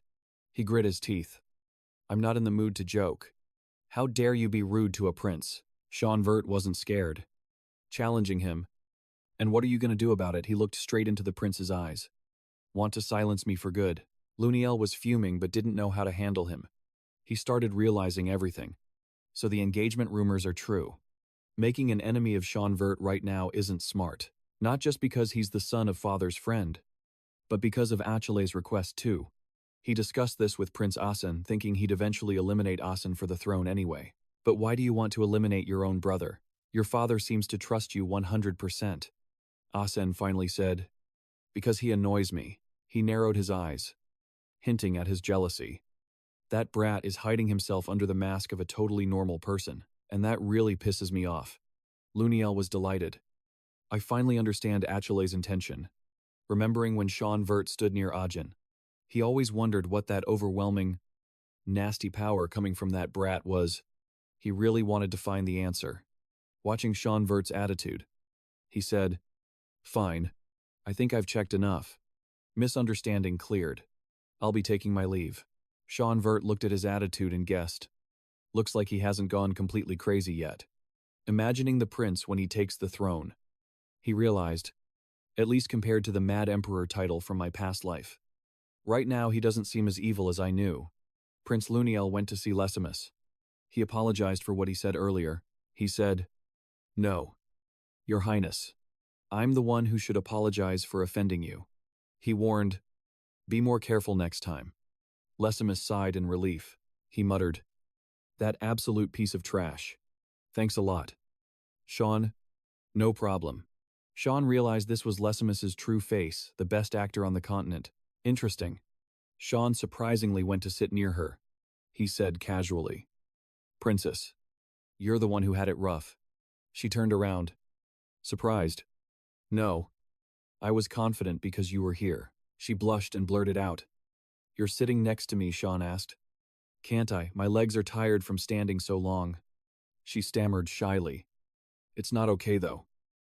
Lesimus came to Ajin and said, "I was really surprised." "Princess." He was so confident facing that prince, he thought, "This guy is such a blockhead." Before leaving, Sian Vert reminded her, "Everyone probably knows we're close now. Your brother won't touch you for a while. I'll get going now." She said, "See you later." Sian. She really admired him. He was so badass. He really just came to handle business. Then left immediately. Scene switched to Prince Luniel. He met Asen to settle this. "What are you planning to do now?" He was furious.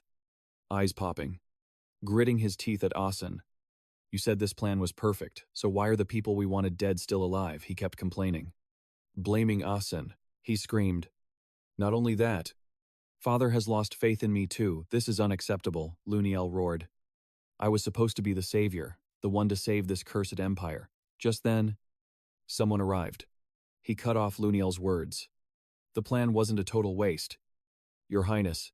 "Who's there?" He bowed warmly. "Boris Lehem. At your service." Luniel asked impatiently. "Where have you been all this time?" He explained everything. "Apologies for my negligence. But I was carrying out a mission Lord Acholi assigned," Asen told him. "I heard Emily disappeared." "What good news do you have for me?" He smiled smugly, showing them the loot, and stated, "It seems we underestimated the people around Princess Ajin." Luniel asked anxiously, "What do you mean?" "You want us to reflect on ourselves," he spoke gently. "Please calm down." Boris Lehem activated the stone and said, "Look at this. This stone is crystallized from all the magic used by Princess Ajin's allies. Most of it is just common magic."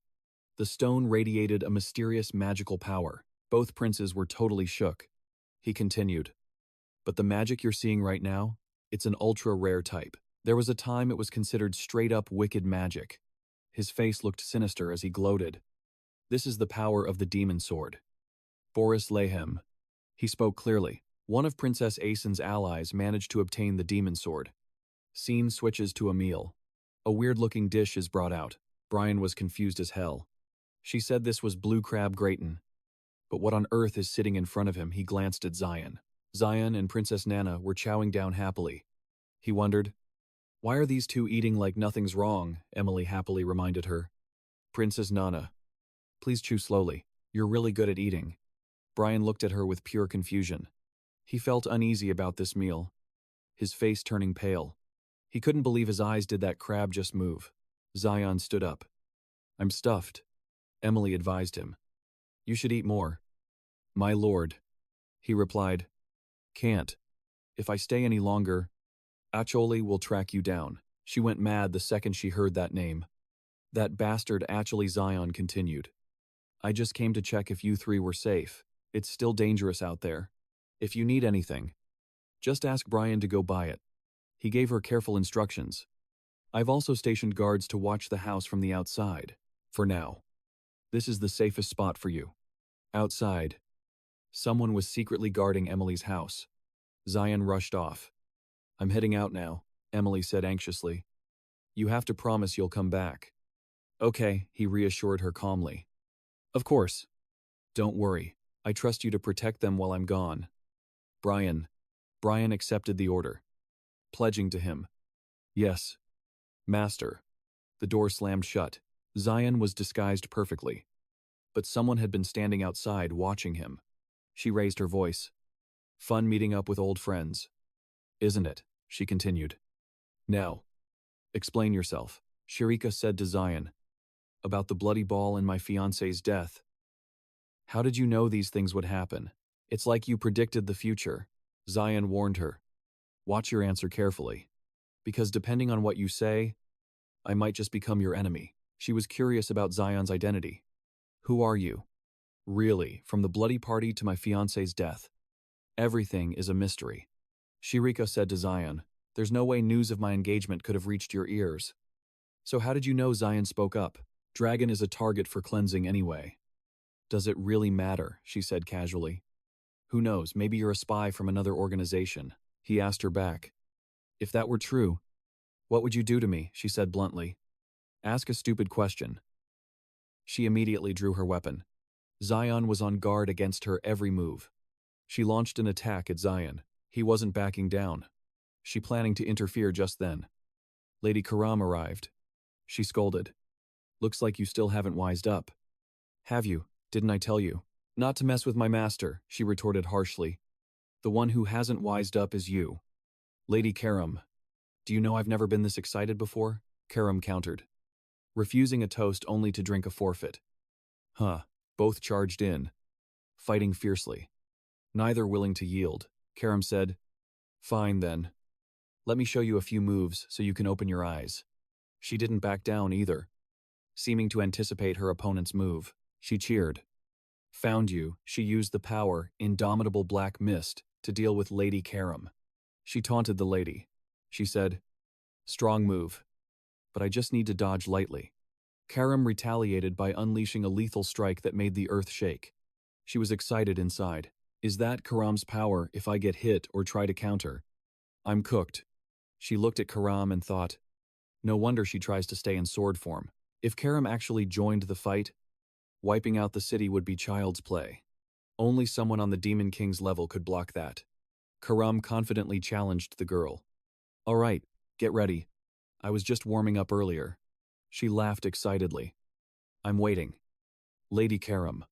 I'll go all out to suppress the demon blade too. Who expected her to unleash the demon blade so suddenly? Not giving the opponent time to prep, Lady Karam fell back and threw a tantrum. Seriously, I was just getting started, Zion said. You're making a scene. He stayed alert to his surroundings and said, We're gonna get busted now. You moron, she realized. Oh. Right. I'll tell them to move to a new place. Zion didn't want to watch two girls fighting anymore. So he walked into the house. Annoyed. You two solve this mess yourselves, he slammed the door. The two girls stood outside looking at each other for a moment. Zion was helpless. He hid. Plans gotta change. Tell everyone to pack their bags. ASAP, Brian asked. Senior, you're here surprisingly. Luna was there. She spoke. Haven't seen you in a bit. And your family's gotten so big. Brian responded respectfully. I apologize. Young master. I was cleaning and she just appeared out of nowhere. Zion was worried. He wondered. She bypassed the barrier and the guards, he asked her. How did you find this place? Zion realized. Is this girl actually more cracked than I thought? Luna shared. This is just one of my talents. Don't worry. No one knows about this place but me. Luna wondered. I guess there's nothing to worry about now. But what was all that noise earlier? Zion flinched. Trying to ignore it. Skip that. Why are you here? She thanked him. I came to tell you this. Zion was shy. I didn't do anything. Why thank me? She replied. It's okay. I know everything. Luna looked at him with admiration. She said, That day, when you went deep inside me, Emily and Brian looked at Zion with suspicion, staring him down. What does she mean by that? Is it that kind of thing? Everyone thought Luna was in danger and couldn't escape them. I thought she was unconscious back then. She had used her magic, combined with Zion's fire to form a new element. She said, I can use the mana of all elements and combine or change them at will. Tracking someone's mana flow is a piece of cake. Her eyes turned sad as she shared emotionally. Sounds peak. Right. It's a gift left by my grandfather. Zion said, looks more like a curse to me. Your body is damaged. Luna. She was touched and happy. So it really was you. Let's change spots to talk. Brian and Emily were whispering to each other. Zion was uncomfortable with this. He said, you two better get packing. If you're not done when I get back, you're dead. Emily asked him. Where are we going? He wanted to go to Duan Academy. She was overjoyed, with eyes sparkling brighter than ever. She exclaimed, no way. Really, so I can take care of the young master all day. Brian panicked, remembering the meal she cooked. She suddenly asked, what's wrong? He said, I just have mixed feelings. That's all. The scene shifts to Lunette. Remembering her dark past and opening up about it, I spent my childhood years in a place that was both dark and cold. There. They conducted the most painful experiments on my body, but I could only suffer in silence. She teared up.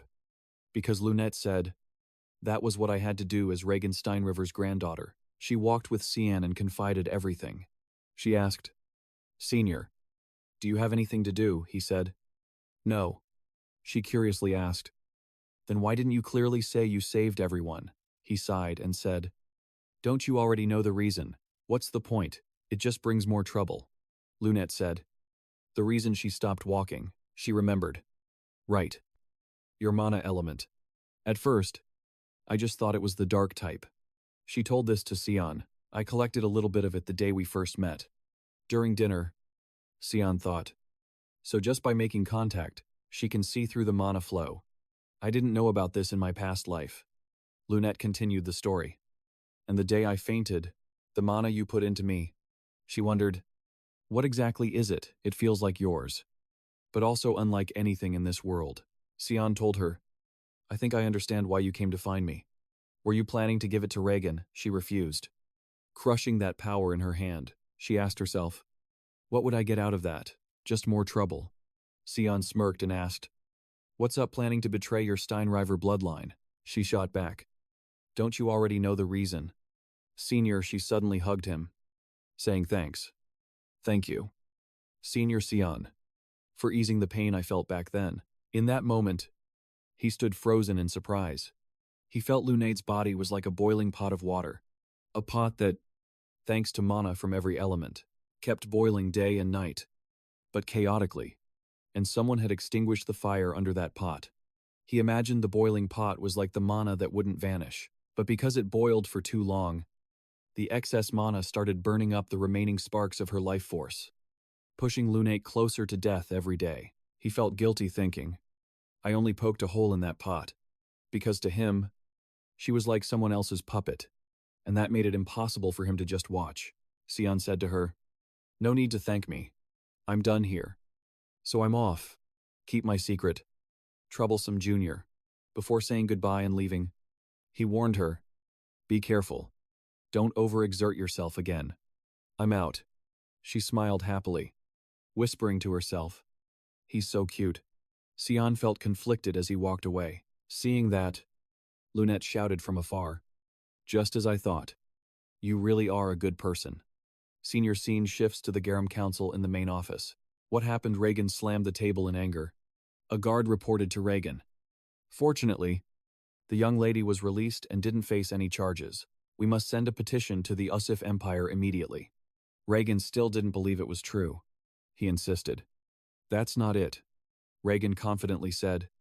Lunette is lingering somewhere before returning here. He ordered. Find them. Arson touched his head. Wondering. My head. Alice quickly supported him, asking gently, are you okay? The younger brother held his head and whispered, I'm sorry. I haven't fully recovered yet. At this moment, Sian still felt dizzy. clutching his head. Seeing that, the sister reminded Arson. His injuries were too severe. He lost a lot of blood. The doctor said he needs rest. She affectionately told her younger brother, Sian, don't push yourself. Lie down. He replied, Yes. I know. Arson continued. I understand. You rest. I'm heading out. Before leaving, he glanced at his brother. Sian gave a clear answer. I remember that no one gave me anything. Sian continued. Even if someone approached me, they wouldn't be able to survive in that hellish place. The older brother understood better. He turned back and smiled. Is that so? Thanks for answering me. But he thought to himself, right. That person was probably killed by a monster. He thought this was fine. He didn't have to worry about eliminating anyone. But it's a shame I couldn't use this opportunity. He glanced at his younger brother with a sinister look. He thought, to eliminate you. Little brother, Sian wasn't someone to be trifled with either.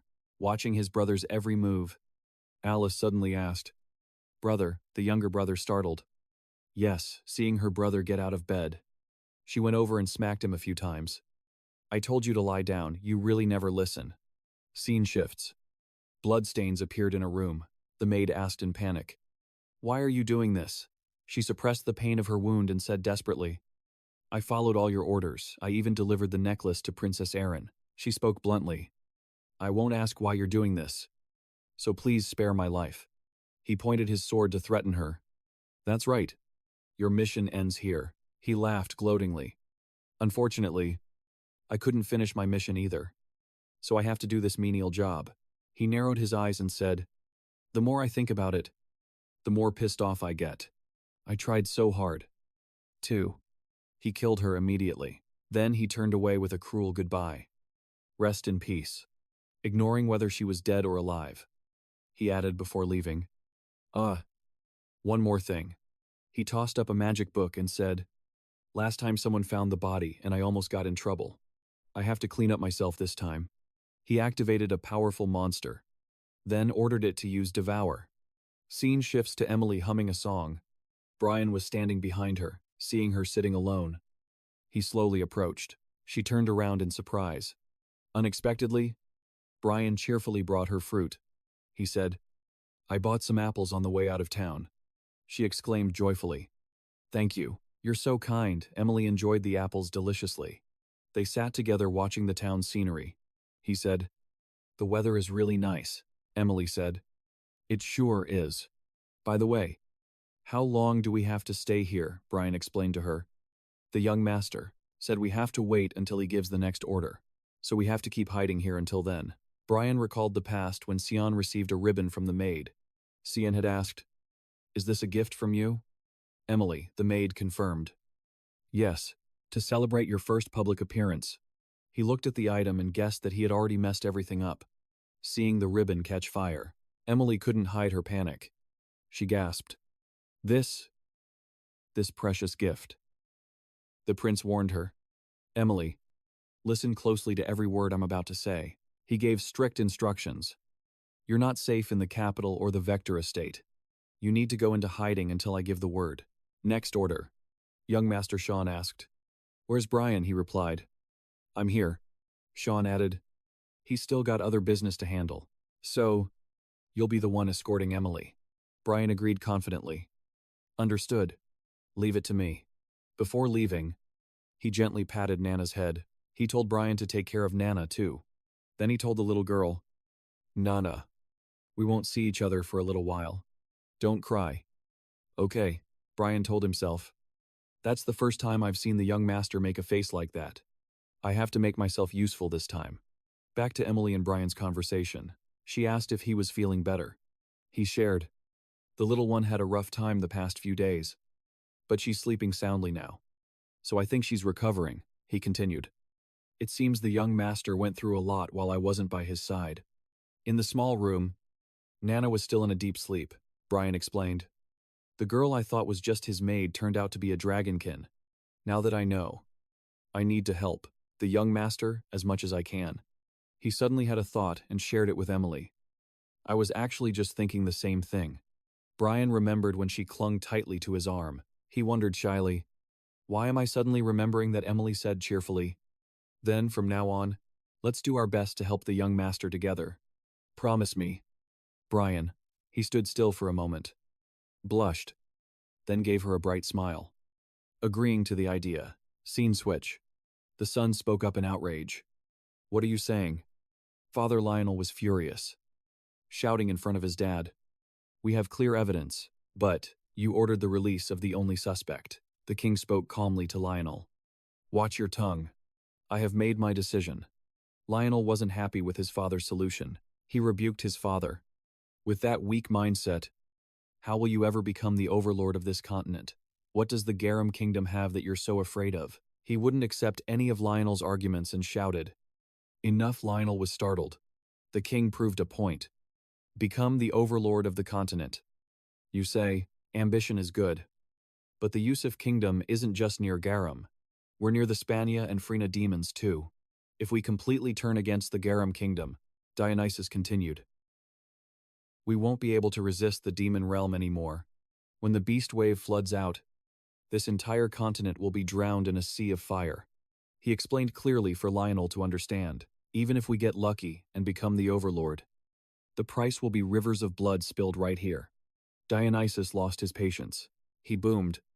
The one capable of doing such a thing isn't an emperor, but a monster. How can you not understand something so simple? The son, always contrary and rebellious, insisted firmly. But we have clear evidence. Yet we have to set the culprit free. The king understood the implication. You mean the bewitching stone? Lionel looked at his father's face and muttered to himself. How did father know?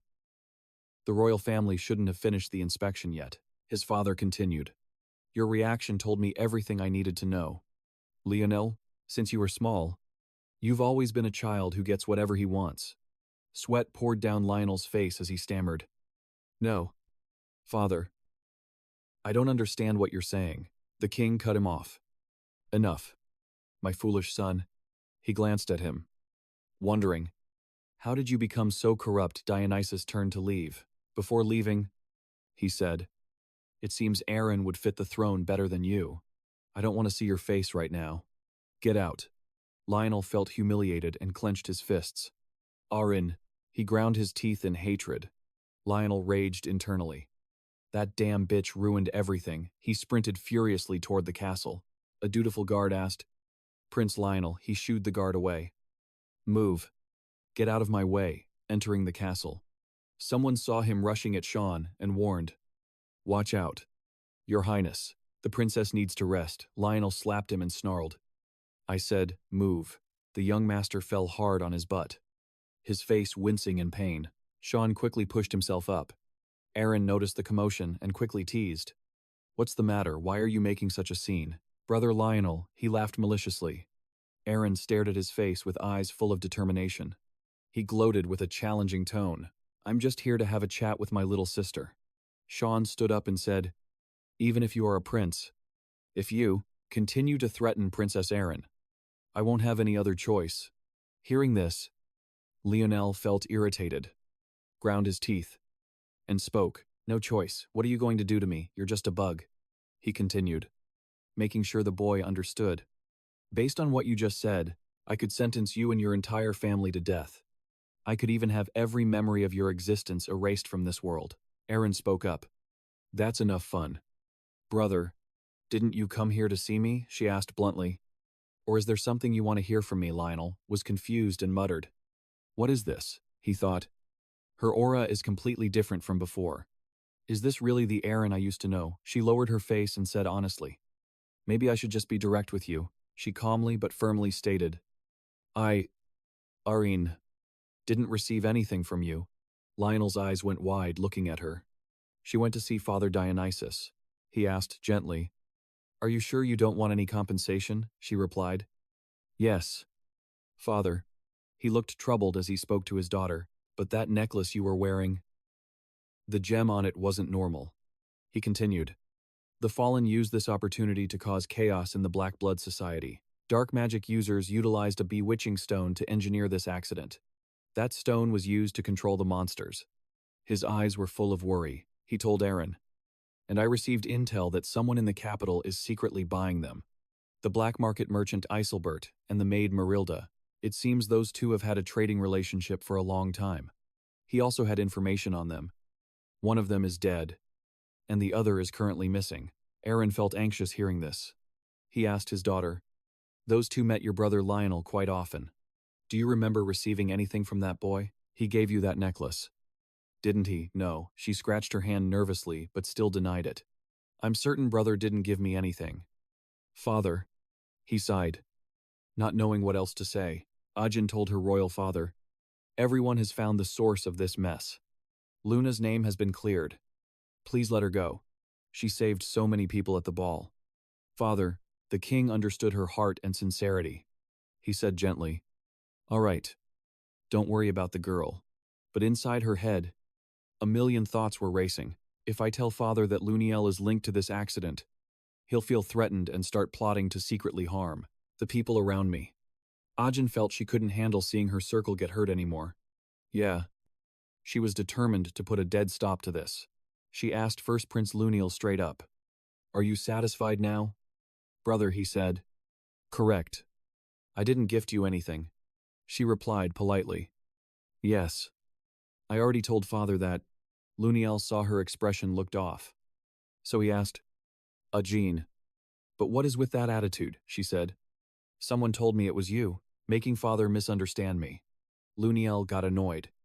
"Should I stitch that lying mouth of yours shut?" She bowed sincerely to apologize and said, "I have a guest right now." He asked, "Who could be more important than me?" Ajin stated. "He is someone very important to me." Sian Vert was standing there waiting. He also sent an apology to Luniel. "I didn't intend to cut in either." Luniel went pale seeing Sian Vert there.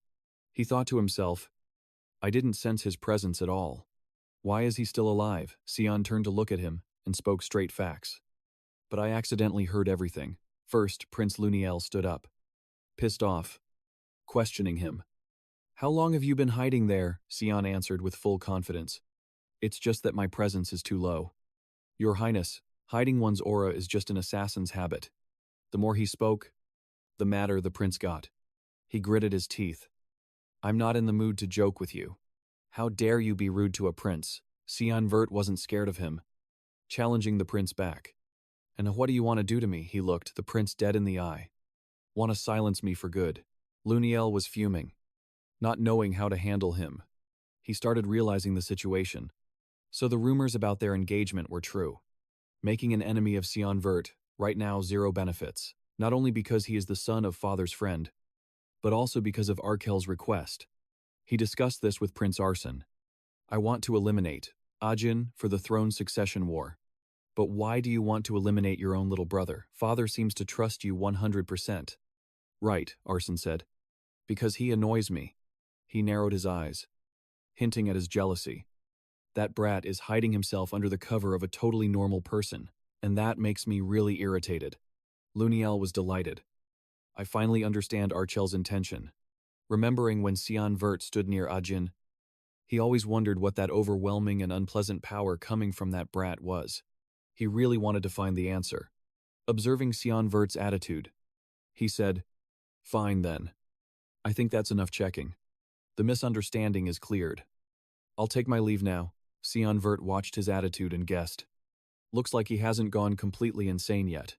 He imagined the image of the prince ascending the throne and realized, at least compared to the Mad Emperor title in the previous life, right now he doesn't seem as evil as I knew. Prince Luniel went to meet Lesius. He apologized for what he said earlier. Lesius said, "No, Your Highness. I'm the one who must apologize for offending you." The prince warned, "You should be more careful next time." Lesius breathed a sigh of relief. He said, "That super scumbag. Thanks a lot." "Sian." "No problem." Sian realized this was Lesius's true face. The best actor on the continent. Interesting. Isn't it? Sian surprisingly came to sit near her. He said vaguely, "The princess is the one working hard here." She turned around, surprised. "No. It's because you're here that I'm confident." She blushed and blurted out, "You're sitting next to me," Sian asked her. "Can't I? Standing too long made my legs tired." She stammered shyly, "No. It's fine." Lesius came to Ajin and said, I was really surprised. Princess, you were so confident facing that prince. He thought to himself, this guy is a total blockhead. Before leaving, Sian Vert warned, everyone probably knows we're close now. Your brother won't touch you for the time being. I'll take my leave now. He said, see you later. Sian, I really admire you. Truly badass. He really just came to handle business and left immediately. But switching scenes to Prince Luniel, he met Arson to solve this problem. What do you plan to do now? He was furious. Eyes wide. Grinding his teeth at Arson. You said this plan was perfect, so why are the people we want dead still alive? He kept blaming, whining, and dumping it all on Arson. He screamed, not only that, Father has lost faith in me too. This is completely unacceptable. Luniel screamed, I was supposed to be the savior, the one to save this cursed empire. Just then, someone arrived. He interrupted Luniel. The plan was not entirely useless. Your Highness. Who's there? The man bowed cheerfully. Boris Lehem. Ready to serve you. Luniel asked frantically. Where have you been all this time? He explained everything to him. Please forgive my negligence. But I was carrying out a mission Lord Archel assigned. Arson told him. I heard Emily disappeared. So what good news are you bringing me? He smiled smugly, showing them the loot, and claimed, it seems we underestimated the people around Princess Ajin. Luniel asked impatiently. What does that mean? You want us to self-reflect, he said gently. Please calm down. Boris Lehem activated the stone and said, please, take a look. This stone is crystallized from all the magic used by Princess Ajin's allies. Most of it is just common magic. The stone emitted a mysterious magical aura. Both princes were surprised. He continued, but the magic you are seeing right now is an extremely rare type. There were times it was considered an evil magic. His face turned sinister. Heh. He gloated. This is the power of the demon sword. Boris Lehem continued. It's very clear. One of Princess Ajin's allies has obtained the demon sword. Scene switched to a meal. A strange dish was brought out. Brian felt confused. She said this was blue crab gratin. Right, but what is this thing in front of me? He saw Sian Vert and Princess Nana eating deliciously. He wondered, why are those two eating like nothing happened? Emily happily reminded. Princess Nana. Chew slowly. Okay, you're such a good eater. Brian looked at her with confused eyes, feeling uneasy about the meal. His face turning pale. He couldn't believe his eyes. Did that crab just move? Sian Vert stood up. I'm full. Emily urged him. You should eat more. My lord, he said. Hell no. If I stay any longer, that demon's gonna find you. She went mad at the mention of his name. That damn demon. Sian Vert continued. I just came to check if you three were safe. It's still dangerous out there. If you need anything, ask Brian to get it. He gave her strict instructions. I've got people watching the house too. For now, this is the safest spot for you. Outside, someone was secretly guarding Emily's place. Sian Vert rushed off. I'm out, Emily asked anxiously. Promise you'll come back. Okay, he reassured her. Of course. Don't worry. I trust you to protect them while I'm gone. Brian. Brian accepted the order. Yes. Master. The door slammed shut. Sian Vert was well disguised. But someone was watching him from outside. She raised her voice. Fun running into old friends. Huh, she continued. Now. Care to explain? Shirika asked Sian Vert. The bloody ball. And my fiancé's death. How did you know all that would happen? It's like you predicted the future. Sian Vert warned her. Watch your answer carefully. Because depending on what you say, I might just become your enemy. She was curious about Sian Vert's identity. Who the hell are you? From the massacre to my fiancé dying? Everything is a mystery. Shirika said to Sian Vert. There's no way you could have heard about my engagement. So how do you know? Sian Vert said. Dragon was a target for purification anyway. Does it matter? She said casually. Of course. Who knows, you might be a spy from another organization. He asked her back. If that's true, what are you going to do? She said bluntly. Stupid question. She drew her weapon. Sian Vert watched her every move. She launched an attack at him. He didn't back down. You gonna interfere just then? Lady Karam arrived and checked her. Looks like you haven't learned a damn thing. Have you? Didn't I tell you? Not to mess with my master, she retorted fiercely. You're the one who hasn't learned. Lady Karam. Do you have any idea how excited I am right now? Karam countered. You really want to do this the hard way, both charged in. Fighting fiercely. Neither giving an inch. Karam said, Fine. I'll teach you a lesson. She didn't back down. Anticipating the move, she shouted gleefully. There it is. She used her indomitable black mist to counter Lady Karam. She taunted. Strong move. Too bad I just have to dodge. Karam replied with a critical strike that shook the earth. She thought excitedly. So that's Karam's power. If I tank that or try to counter, I'm cooked. She looked at Karam and thought, no wonder she stays in sword form. If Karam actually fights, she'd wreck everything. Even the city would be toast. Only a demon king could block that. Karam challenged her confidently. All right. Get ready. That was just a warm-up. She laughed. I'm waiting. Lady Karam. I'm going all out to control the demon blade too. Unexpectedly, she unleashed the demon blade skill by surprise. Before the opponent could react, Lady Karam rolled on the ground, throwing a fit. Come on, I was just getting started, Sian Vert said. You're making a scene. He scanned the surroundings. We're gonna get caught. You idiot. She realized. Oh, right. I'll tell them to move to a new spot. Sian Vert didn't want to watch them bicker anymore. Annoyed, he went inside. You two handle this mess. He slammed the door. The two girls stood outside staring at each other. Sian Vert sighed helplessly. Change of plans. Tell everyone to pack up. Brian asked, Is Senior here? Surprisingly, Luna was there. She said, Haven't seen you in a while. And your family's grown so much. Brian apologized respectfully. I'm so sorry. Master, I was cleaning and she just appeared out of nowhere. Sian Vert was worried. She got past the barrier and the guards. He asked her, How did you find this place? Sian Vert realized she was more cracked than he thought.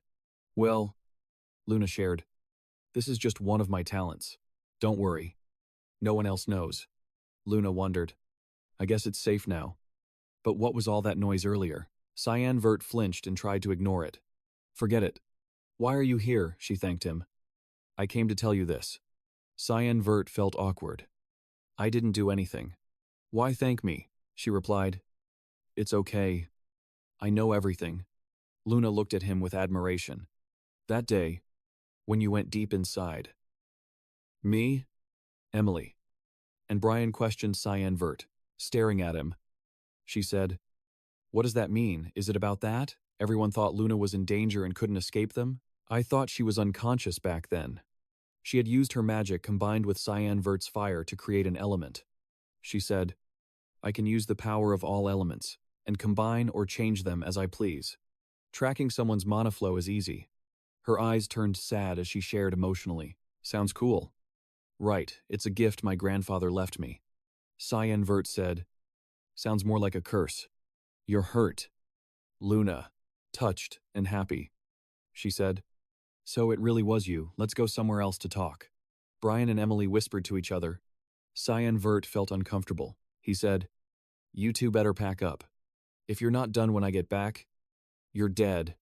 Emily asked, Where are we going? He wanted to go to Duel Academy. She lit up, eyes sparkling. For real, then I can take care of you all day. Master Brian panicked. Remembering her cooking, she asked, What's wrong? He said. Just mixed feelings. Scene shifted to Luna, recalling her dark past.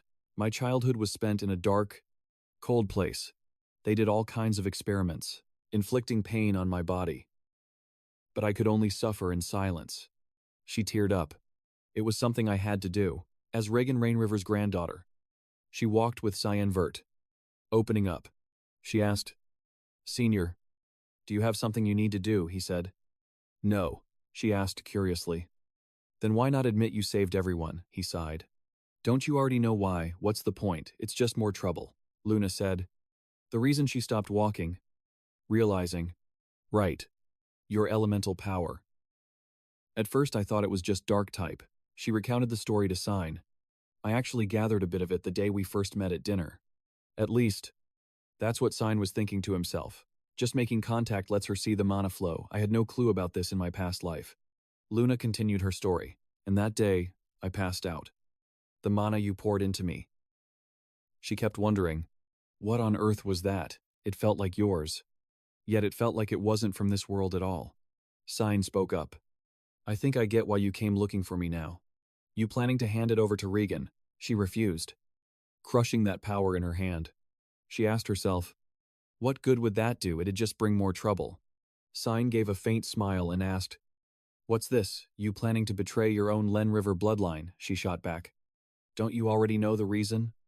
Senior, she suddenly hugged him tight, whispering her thanks. Senior Sian, thank you for easing the pain I've carried all this time. In that moment, he stood there, stunned. He felt his body heat up, like a pot of water boiling over, a pot fueled by mana from every element, boiling endlessly day and night, but in total chaos, and someone had finally doused the fire under that pot. He imagined that seething pot just like her mana wouldn't leak away anymore, but because it had been boiling for so long, the excess mana had started burning up the very embers of her life force, pushing Luna closer and closer to death's door. He felt a pang of guilt, realizing he'd only poked a hole in that pot. To him, she was just someone else's puppet. And that was why he couldn't just stand by and watch. Sian told her, no need to thank me. Job's done. So I'm heading out. Just keep this a secret for me. Got it. Troublesome Junior. Before leaving, he warned her. Be careful. And don't push yourself too hard again. I'm off. She smiled happily, whispering in her heart. He's actually so cute. Sian walked away, feeling conflicted. Seeing him leave, Luna shouted from afar. I knew it. You really are a good person. Senior scene shifts to the Garum Council. What happened in the main office? Regan slammed his fist on the table in rage. A guard approached Regan, saying, fortunately, the young lady has been released and cleared of all charges. We must send a petition to the Yusuf Empire immediately. Regan still refused to believe the truth, denying it stubbornly. He said with confidence, Luna is stalling somewhere before returning here. He barked an order. Track her down and drag her back to me. Meanwhile, Sian boarded a carriage. He was leaving the palace to return to the academy. Accompanying him were his close maids. Emily, in particular, couldn't hide her excitement for the trip. Curious, he asked, are you really that happy she couldn't suppress her joy? Yes, because I get to serve you again. Young master, suddenly. She remembered something.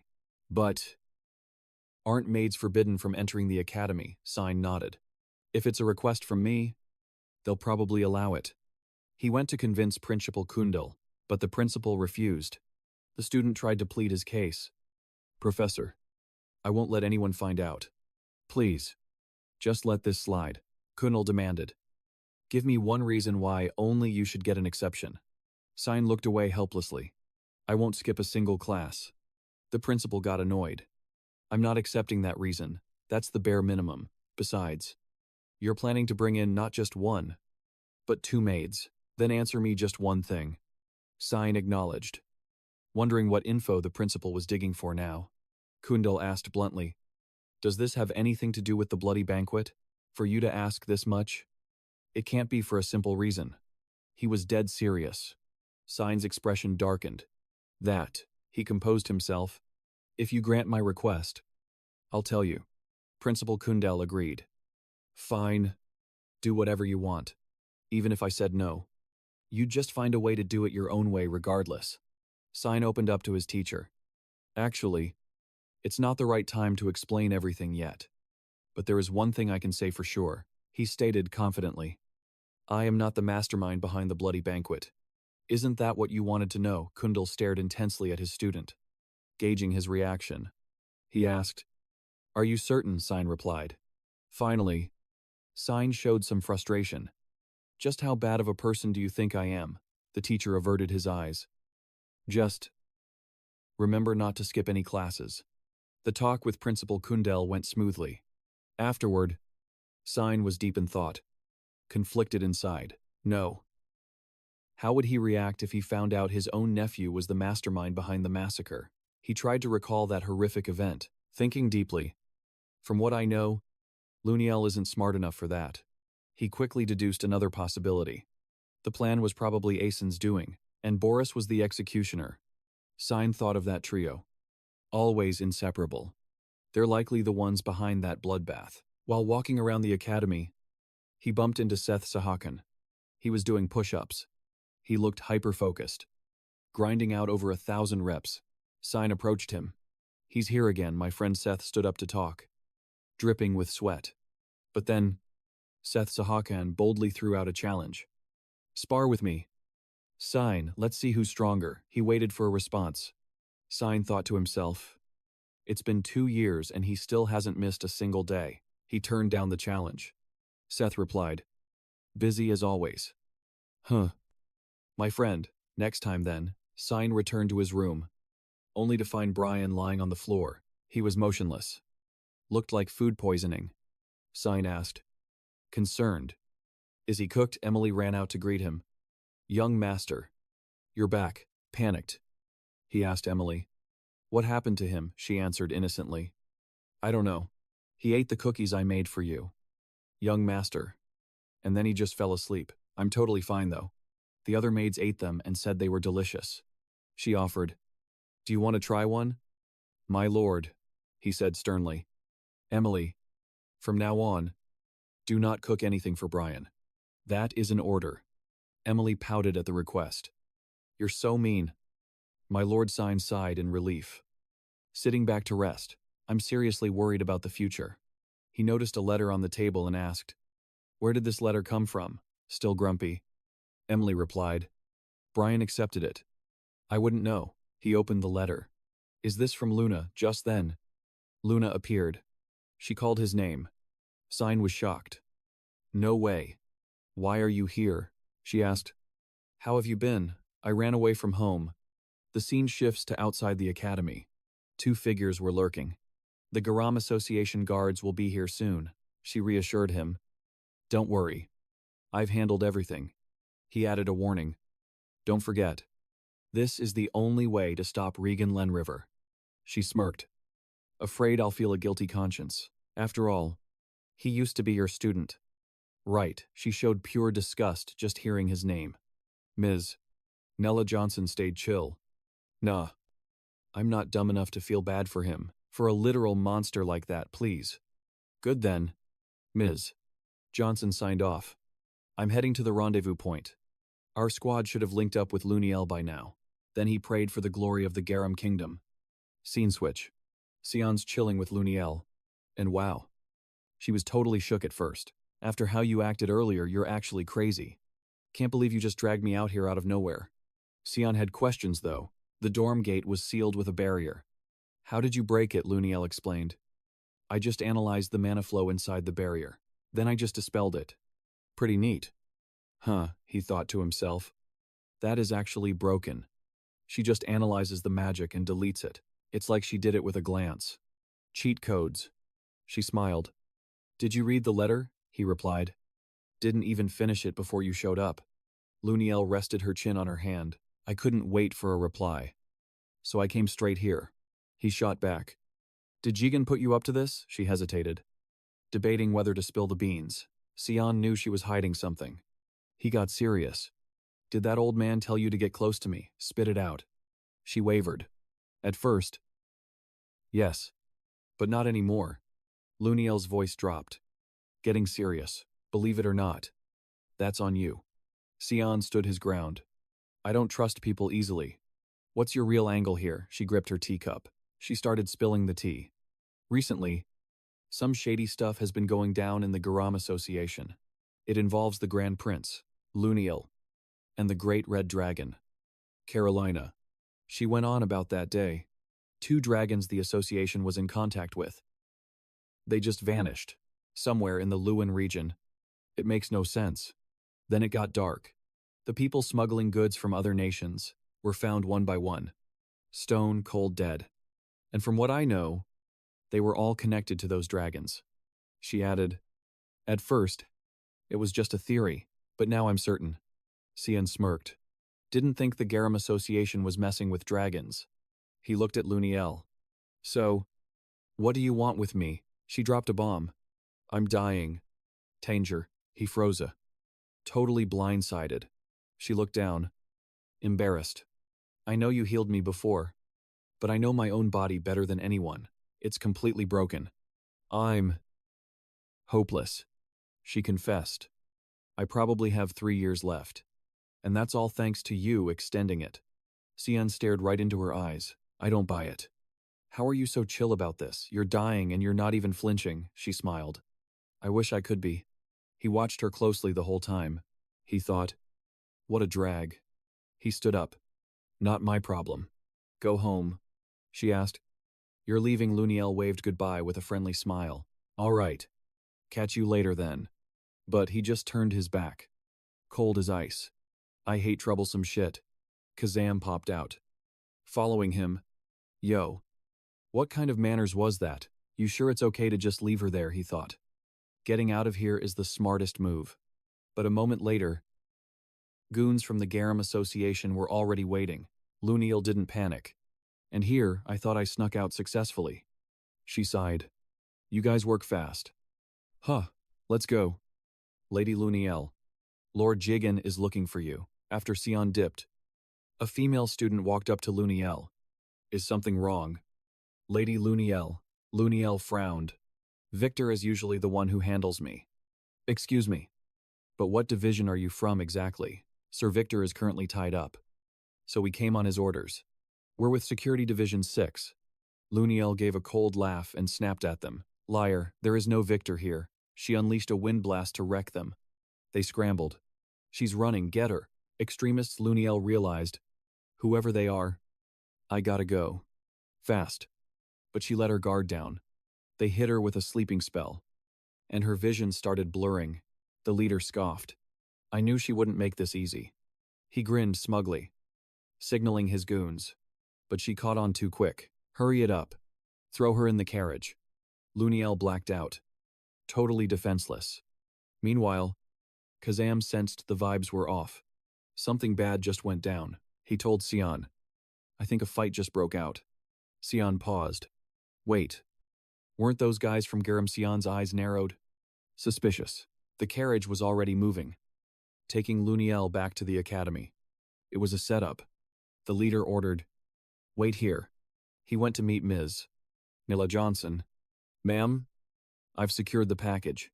Luniel is here. She smiled viciously. Poor little girl. Spent her whole life as a lab rat for her own grandfather. And now she's being tossed aside, but she's actually lucky. Meanwhile, Luniel was tied up in a pitch-black room, knocked out cold.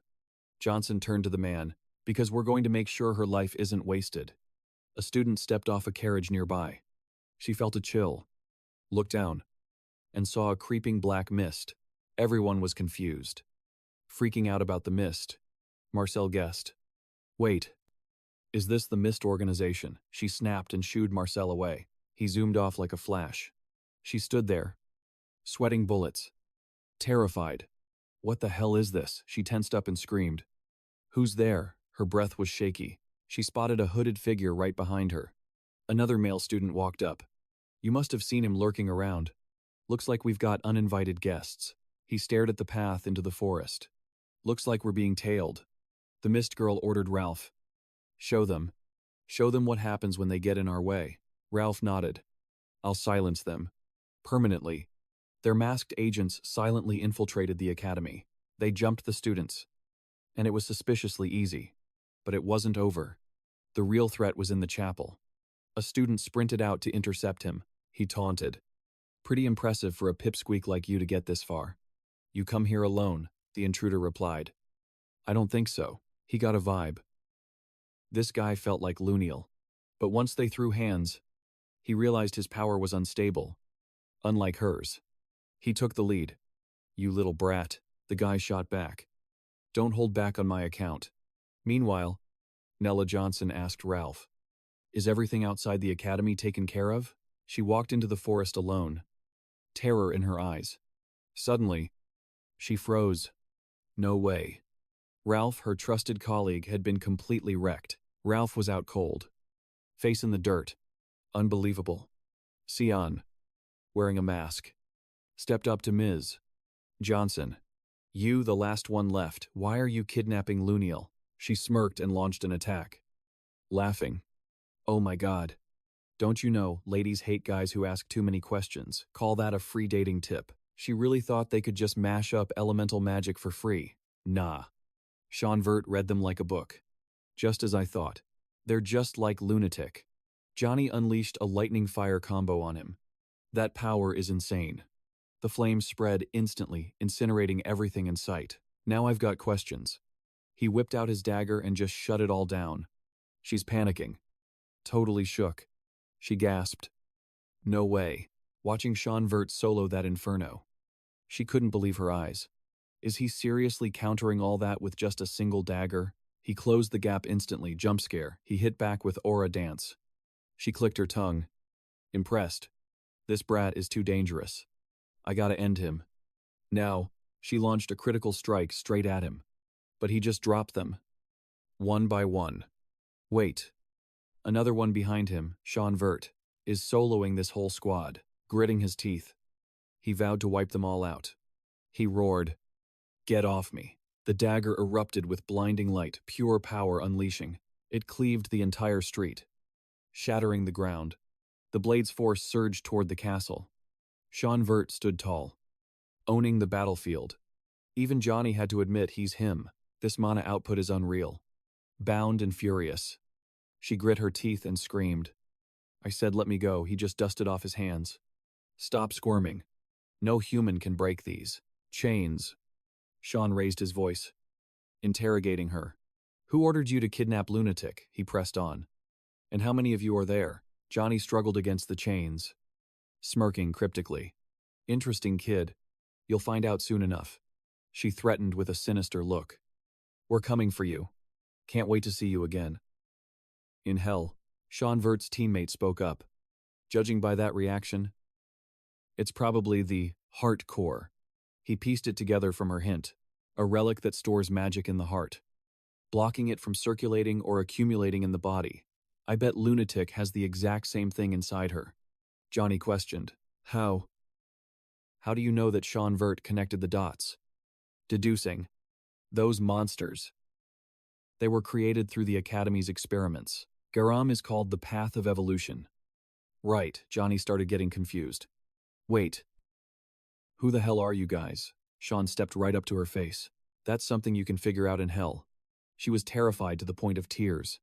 What? No, it's not fair, I can't die like this. Sian Vert suddenly struck, sending her straight to the afterlife. In my past life, I found an ancient tome in the Garam Kingdom's archives. It was packed with info on how to use these relics. It was called the Heart Core.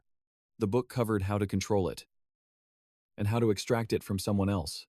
Sian Vert and his teammate Karam secured the treasure, while Johnny's body slowly burned to ash. Seeing the relic glow, he grabbed it. Lucky us. Looks like it still works. Curious. She asked. What are you going to do with that? He requested. Miss Karam, bring Lunatic out of the carriage for me. You remember the scent of the demon sword. Right, but she flat out refused. Why the hell should I listen to you? Karam carried Lunatic out of the carriage and untied her. Standing nearby, Sian Vert admitted. This is actually my first time doing this. He held the relic gem, unsure if it would even work. Then crack. He crushed it into fine dust, using it in a desperate bid to save Lunatic. If Lunatic's heart holds a similar object, maybe it can be destroyed by something of the same material. He infused the stone's power into her heart. Moments later, Lunatic woke up. Her eyes snapped open, glowing brightly. It was a miracle. Scene change. Garam Guild HQ. Lunatic's eyes shimmered with iridescent colors. She couldn't even describe what she was feeling right now. She raised her hand, now cloaked in some unknown power. Lunatic felt instantly lighter. The heavy burden that always weighed her down was gone. She was confused. Why could she sense Senior Sian so clearly now? Meanwhile, as Karam and Sian observed the building, she asked him what his plan was. He figured Lunatic could be useful, so keeping her alive was priority. Karam heard that and remarked, Isn't that just doing charity work for someone else? She was worried Lunatic might stab him in the back. Sean was actually surprised to hear Karam say that. But then, Karam justified herself. Since your body belongs to me eventually, I need to keep it in mint condition. Sean stood up to leave. Standing around here was just a waste of time. A hand tapped rhythmically on the desk. So, after being kidnapped and returned, you claim, I don't remember anything, but someone brought you here. Didn't they? Lunatic looked deep in thought. She confirmed to her grandfather that her memory was blank. But he snapped.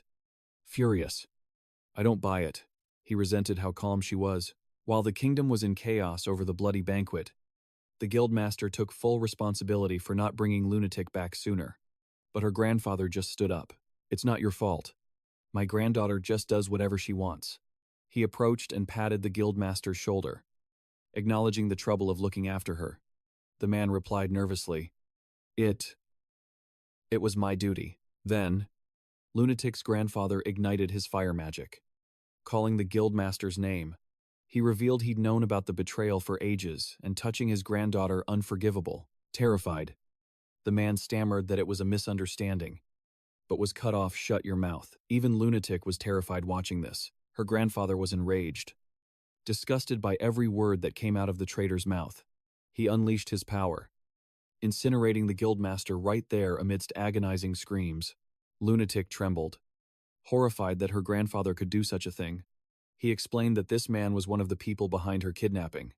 As he wiped his hands, he asked if she had any more information on Sean. Lunatic figured he already knew the truth and was just testing her. But she answered anyway. Nothing special. She knew he'd see through the lie. He didn't buy it. Pressing her for a real answer, she lowered her head, then looked him in the eye. Admitting she was late because she met Sean, she claimed their first meeting was nothing special. He patted her shoulder. Cold. That is not the answer I wanted. Seething with anger, he forced Lunatic to reveal what Sean was hiding. He frowned, calculating. If he's a Vert, there must be something more. Or someone is helping him. She shot back with a sharp look. He only has a close maid and a guardian knight. She added, confused. He has nothing to do with this. Why do you keep, we have to investigate. He lowered his voice, scolding her for talking too much. He suspected his granddaughter and Sean were hiding something together. Then came the lecture as a member of the Rain River clan. You should know to limit your questions. You act only when given permission. She listened in silence, since he didn't get the answer he wanted. He dismissed her and ordered Lunatic to be grounded. But she just stood there, motionless, staring at the guild leader's corpse he just wrecked. She's feeling low. Deep down, she's totally done with this Rainburg family drama. Cut to Lewin Academy. Seth's just leaning against the wall, shirtless, lost in thought. He's camping out at Sean's dorm. Sean's internally screaming like, Bro, don't you have classes? Why are you so free? Guess he'll come back later. But wait, crowd's going wild. Classes are canceled, and people are whispering about something missing. Sean steps in, curious. Everyone's praying it's nothing serious, but he's already suspicious. Then, someone drops the tea. Magic instructor Nella Aronis is missing. Sean whips his head around at the name. Suddenly, Shizuka spawns in and presses him immediately. Why did you take out the magic instructor? Sean's confused. He's like, hell no. Wasn't me, I don't even know who that is. Shizuka hits him with facts. You skip every single class. Of course you don't know her. Sean's stunned. Then, she gets serious. She's a mage from the Garum Kingdom. Makes sense she'd come to Lewin. A neutral zone. Rumor has it she's an enemy of the Regans. We were just watching her. Shizuka admits Nella's kidnapping was a curveball. But thanks to Sean, things got easier. Sean's mind is racing. He's thinking, why did that feel so familiar? Shizuka snaps. Hello, you listening? She agrees to keep his secret and sets him up with a solo quest. She tells Sean to lay low outside the academy for a bit. He asks, what about the teaching spot? Shizuka says they're subbing in, but recruitment is already up. Meanwhile, a cart rattles down the road, the hitchhikers vibing with the countryside view. But the old farmer grunts. Only city folk think this place is nice. The farmer asks, Why head all the way to Lewin? The guy answers honestly, I'm looking for a job. It's Boris. He hints at a vacant spot he needs to grab, as soon as possible. The farmer guesses. You a teacher? Boris panics. No way, definitely not. Emily's lying around. Sighing. So boring. Karam tries to kick her off his spot. But she's not moving. She claims squatter's rights in Sean's dorm. None of this is yours. Her face goes full demon mode. Scary. Then Sean opens the door. I'm home. He pauses. What's happening here? Seeing Karam bullying Emily for the bed, Sean tells her to get up. New quest. The maid begs to tag along, but Sean shuts it down. No, you have a way more important mission. Emily's hyped. Then he points at the door. Do not let Nana starve. She's fuming. That's it. She thinks he's ditching her. The room gets dark and gloomy. But then it hits her. Wait. If I don't feed her? She remembers Nana's monster transformation. Suddenly, Nana peeks out. Dark aura flaring Papa. Hungry. Emily instantly shoves cake in her mouth. Eat this. Cake consumed. Nana's happy again. Just keep her fed. I'll handle the rest. Sean praises her. And Emily puffs up. Proud of her cooking skills. And don't let Brian eat any. He's recovering. Karam morphs into a sphere and asks, where to? Sean replies, Southwest Yusip Empire. Lambaster City, a place where money and violence rule. It's a gambler's paradise. Everyone's screaming their bets in the arena. Desperate for a win. Crowds roaring. Gervant versus. Jabber. Jabber gasps. He's a monster. His opponent taunts him, basically saying, just give up. The crowd wants blood. Gervant taunts him, need a warm-up, calling Jabber a straight-up pig. Big swing, Jabber barely dodges. He thinks, too slow. You'll pay for underestimating me. But before he can even think, boom, Gervant grabs him. It's over. He's squeezing the life out of Jabber, crushed in agony. The crowd screams. Jabber's done. The pain peaks. He coughs up a mouthful of blood. Gervant smirks as the winner is announced. In this city, the money flowing into vice is endless. Drunks passed out everywhere. Sean and Karam finally arrive, ready to start their quest. She's disgusted. This place is filthy. Sean explains. Luen is a neutral zone because nations agreed on it. But this place, it's neutral because nobody wants to touch it. She's confused. Nobody wants to. Suddenly, thugs block Sean's path. The leader smirks at Karam. Hey babe, ditch the kid and come with me. She's triggered. Who are you calling, babe? Sean sighs. Too many criminals here. The thug leans in. Creeping, careful, sweetheart. We can get real rough. They bark at Sean, beat it. Kid. Sean's expression shifts. Dark. Let's see who's rougher. The thug barely gets a word out, and he's flattened on the ground. Wrecked. Karam pops back into sphere form. Sean pulls out a bag of coin. He slams the cash down. Best room you have. The receptionist asks his age. Sean's annoyed. Did you not hear the money? He gives her a death stare. Do I need to call your manager? She freezes. Scared now.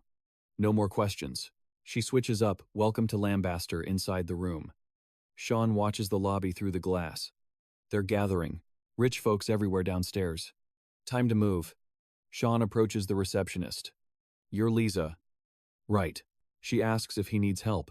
He drops the bomb. I want the goods. Lisa stiffens. Not for new guests. Sean's eyes go cold. He knows. Look at those people. You telling me I'm the only new face here? Stare down. Pure killing intent. The tension spikes. Then she suddenly bows. I apologize. Orders from above. Sean grins. Interesting. He activates his power. Scanning her. What are you hiding? Suddenly, she draws a weapon. She flips. Closing the distance. Sean's loving this. Parry. Dodge. Block. She can't touch him. Her eyes nearly popped out when she saw that gold coin bent like rubber. She felt that killing intent, pure pressure, and reacted on instinct. She doubted this kid Sian had that kind of power. But seeing him calmly take back the crumpled gold, Lisa had to check her attitude real quick. I apologize. Valued customer. She panicked, thinking Sian was about to attack her with a knife or something. Total misunderstanding, but Sian already had the leverage. He told her, "I'm extremely annoyed right now," and demanded she take responsibility. Lisa is absolutely sweating bullets. Guilt trip successful. She led Sian to a secret basement passage and handed him a VIP card. Sian's looking at it like, "And I do what with this?" She explained the card would keep him safe. Lisa still couldn't figure out why he wanted to go in there so bad. Warning him, "It's dangerous inside. You can still turn back." She wished him luck. But Sian just thought, "She talks too much." He reminded her, "Didn't you just threaten a customer?" Lisa got mad instantly. She wasted her worry on him. Sian and Karam headed inside. She wondered why he didn't just call the manager. But Sian was focused on the quest. Mission: find the real owner of Lamborghini. Lindsay Harlow. A total mystery figure. Sian dropped the info. And Karam was losing it.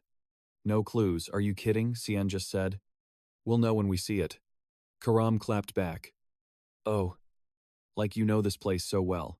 Actually, he did. Sian remembered his past life, visiting this spot before the Civil War turned it to rubble. Karam was confused by the chaos. But Sian said, "You'll see soon. The true face of Lamborghini." Some boss is chilling, while a thug, the one Sian wrecked earlier, is on his knees, reporting. He's trying to explain how a kid beat him. Thug's begging, saying he got destroyed at the red light district entrance. Swearing Sian isn't normal. He's built different. Boss asks, "So Sian is here at Lamborghini." Thug admits they tried to jump him, but Sian got into VIP.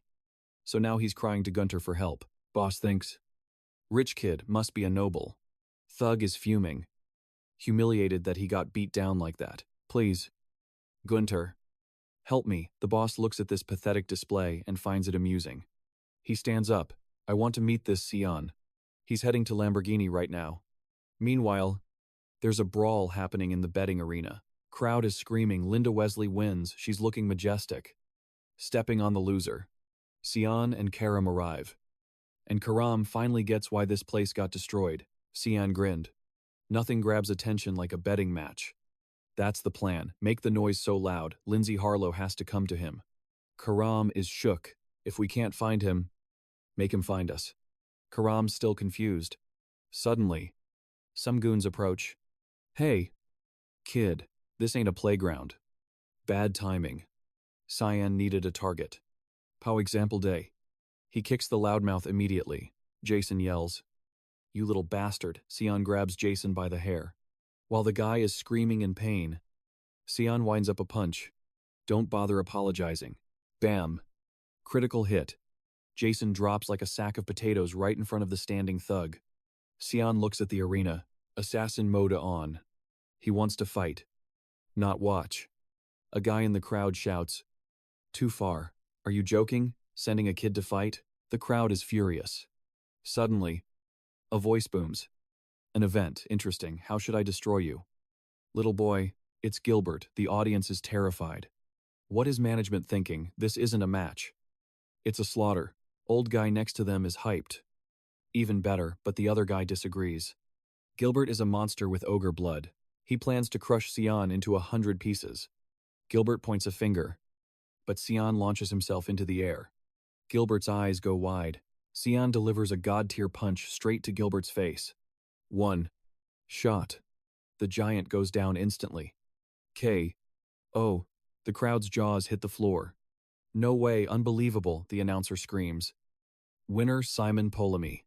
The arena explodes with cheers. Karam shows up, sarcastic as ever. "Simon Polemy, really?" Sian replies coldly. "Can't use my real name. Your face is right there." Though, Sian explains, "I use suggestion magic. Don't worry about it." Karam snaps. "That stupid god gave you powers just so you could brainwash people." She tries to remember his face but realizes she can't recall it clearly. Karam gives up and goes to sleep. Sian mutters, "Worrywart." Meanwhile, in the stands, Gunter is hyped. Simon Polemy. "Huh? Not bad. I choose you as my opponent. Don't disappoint me." Scene switch. A dark, cold room. Lisa asks sternly, "What is it?" Delkia smirks. "I don't want to stay here long." "Got it. Make it short. That chicken who caused trouble in my territory is here. Bring him out. Delkia shouts. Lisa fires back. I don't know him. Please leave. You want beef with my security. Delkia is triggered. It happened in my turf. So it's my business. Watch your mouth. Lisa has no choice but to threaten Delkia. I won't tolerate violence. Especially against our VIPs. Delkia spots him. There you are, her minions yell. Sis. Give the order. Chaos is brewing. Lisa realizes. That kid really did cause a mess. What a headache. Sian steps up. Yo. You looking for me? The goons are shocked. Why are you here? Lisa panics. Customer, when did you see? Sian walks forward. Since the trouble started. Keep it down. Can we settle this ourselves? He asks Delkia. Suddenly. Delkia catches feelings, Sian says smoothly. Sorry if I offended you. But he started it. Before he can finish. Delkia cuts him off. Can I ask? What's your name? I'm Simon. Sian uses his fake name. Delkia smiles. Totally blushing. Riz level 100. That name is tough. Totally clashes with his pretty boy looks. Sensing danger. Lisa stepped in. Excuse me. No need to waste your time on him. Right this way. But Lisa's warning's useless. Sian decided to handle business himself. Then Delkia handed him a card. Whispering, let's chat later. Sian read it immediately. Delkia's pleasure room. Catering to your every desire. He got the creeps instantly. She is a total freak. As he left, Delkia grabbed him. Make sure to stop by. For you, Simon Special Service. Free of charge. She blew a kiss and dipped. Lisa and Sian stood there. Frozen. Shivers running down their spines. Lisa finally snapped. Did you just ignore everything I said? What did I do? They started it. I also heard you fought in the cage and won. Sian was shocked. News travels fast. Lisa shook her head. This world is smaller than you think. She warned him again. Stay far away from that pleasure night. Sian promised. I'm not going anywhere near that place. Just then, Lindsay showed up. Thank God Delkia already left. What a relief. Hearing the voice. Lisa froze. It was Lindsay. She smirked. Limmy's little boy. Simon. You two getting cozy? Lisa bowed quickly. I was just attending to a VIP. Lindsay cut in. You were giving him advice. Lisa had to come clean. It's not personal. He's just a kid. Suddenly, Gunter stepped out. Just a kid, you're underestimating him. Lisa. You, how dare you show your face here, she glared. Place is looking dusty. Why not renovate? Lindsay admitted she invited Gunter. Lisa gasped. Huh. Why bring him here? Lindsay dropped the bomb. I want a match for Gunter. Lisa. It set it up. Lisa was floored. Gunter was banned ages ago. Who's he supposed to fight? Gunter stepped up. Grinning. Limmy's boy. Simon. I want him. Well, smell the money yet, meanwhile. Somewhere else. Screams filled the air. Not this one either. Her minions were confused. Delkia's acting weird. First, she wanted to castrate him. Now she's obsessed. She'll do anything to drag him back here. One guy nodded. Yup. She always gets what she wants. Poor kid is cooked. Lucky we're ugly. Meanwhile, Delkia was losing her mind. No, not this. It's weird. I can't remember. I just saw him. I can't recall his face. That beautiful face, she kept screaming. Why? Why was his image blurry like fog? She couldn't picture him clearly. It was all a blur. But that just made Delkia want him even more. Simon. Limmy's boy. Bars. Inversed booze. Partying. Gambling. Every vice and pleasure gathered in Lambury's red light district. Best to stay the hell away, just as Sian guessed. That Delkia woman had some twisted rumors attached to her. We need intel on Lindsay. Elsewhere. A girl crashed into Sian. Dropping her basket. Sian checked on her immediately. Hey. You okay? But Louis started begging. I'm sorry, please spare me. Sir Sian was confused. Why are you apologizing? He started picking up her stuff. Sian realized the boxes were filled with cigarettes. He ignored it, though. Asking, Are you hurt? I'm the one who should say sorry. She blinked. Confused. I'm fine. Thank you so much for forgiving me. Seeing her bow so low rubbed Sian the wrong way. Cut it out. He handed back the basket. That's a lot of product. You selling? Yes. Premium cigarettes from the Grey Merchant Guild. Would you like some? I don't smoke. He thought. Grey Merchant Guild, since when did that exist? Hearing he didn't smoke. Louis apologized quickly. Sian asked, Where are you planning to sell all this? Louis hesitated.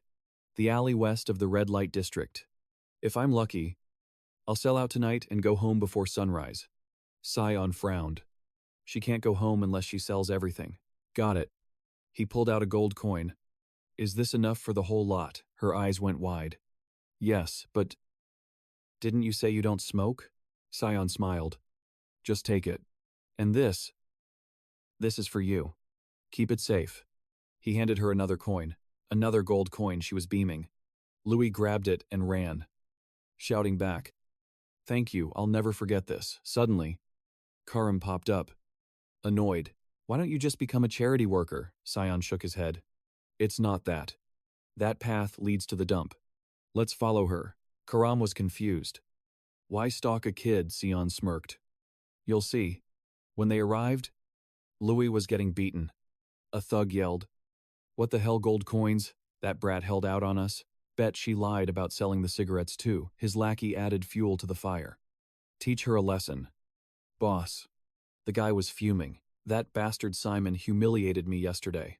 I need to blow off some steam. Perfect timing. Terrified. Louis cried. I didn't steal, please believe me. Sian stepped out of the shadows.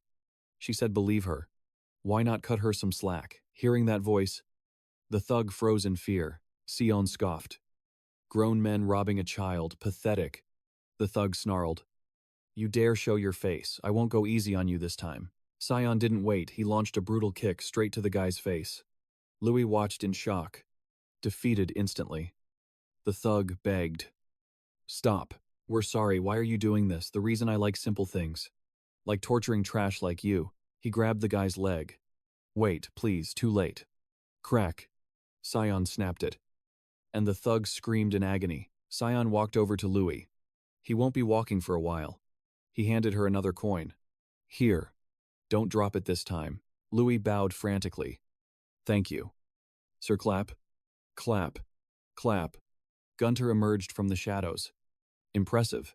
Truly excellent. Sian eyed him. Who are you? You know me, I had my suspicions. But only one guy has those moves. You're Limmy's Simon. Right, pleasure to meet you. I'm Gunter.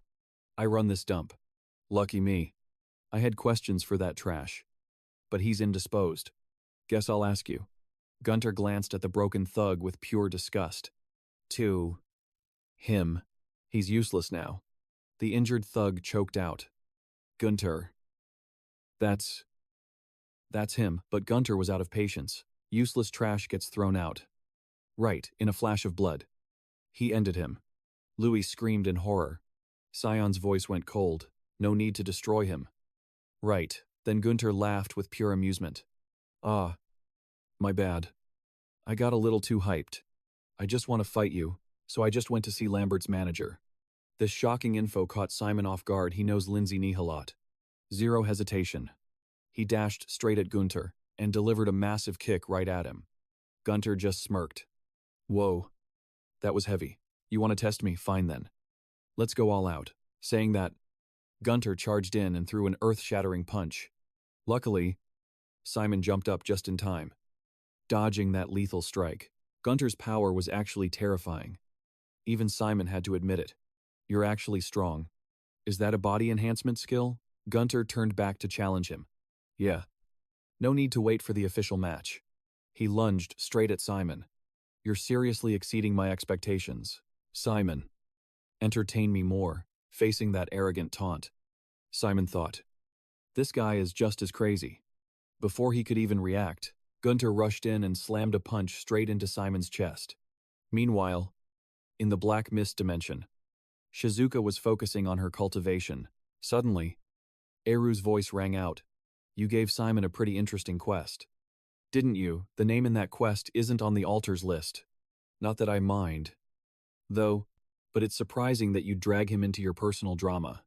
Shizuka smiled and replied, I won't deny that, but I'll have to deal with Lindsay Nihalot myself sooner or later. Since I caused this mess, I want to use this opportunity as a test. Is Simon worthy of being the successor, or will he end up just like Lindsay? An interesting question.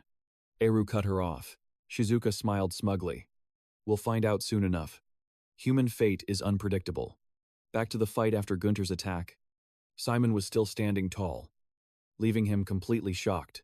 I didn't pick the wrong guy. Simon. Let's keep going, entertain me more.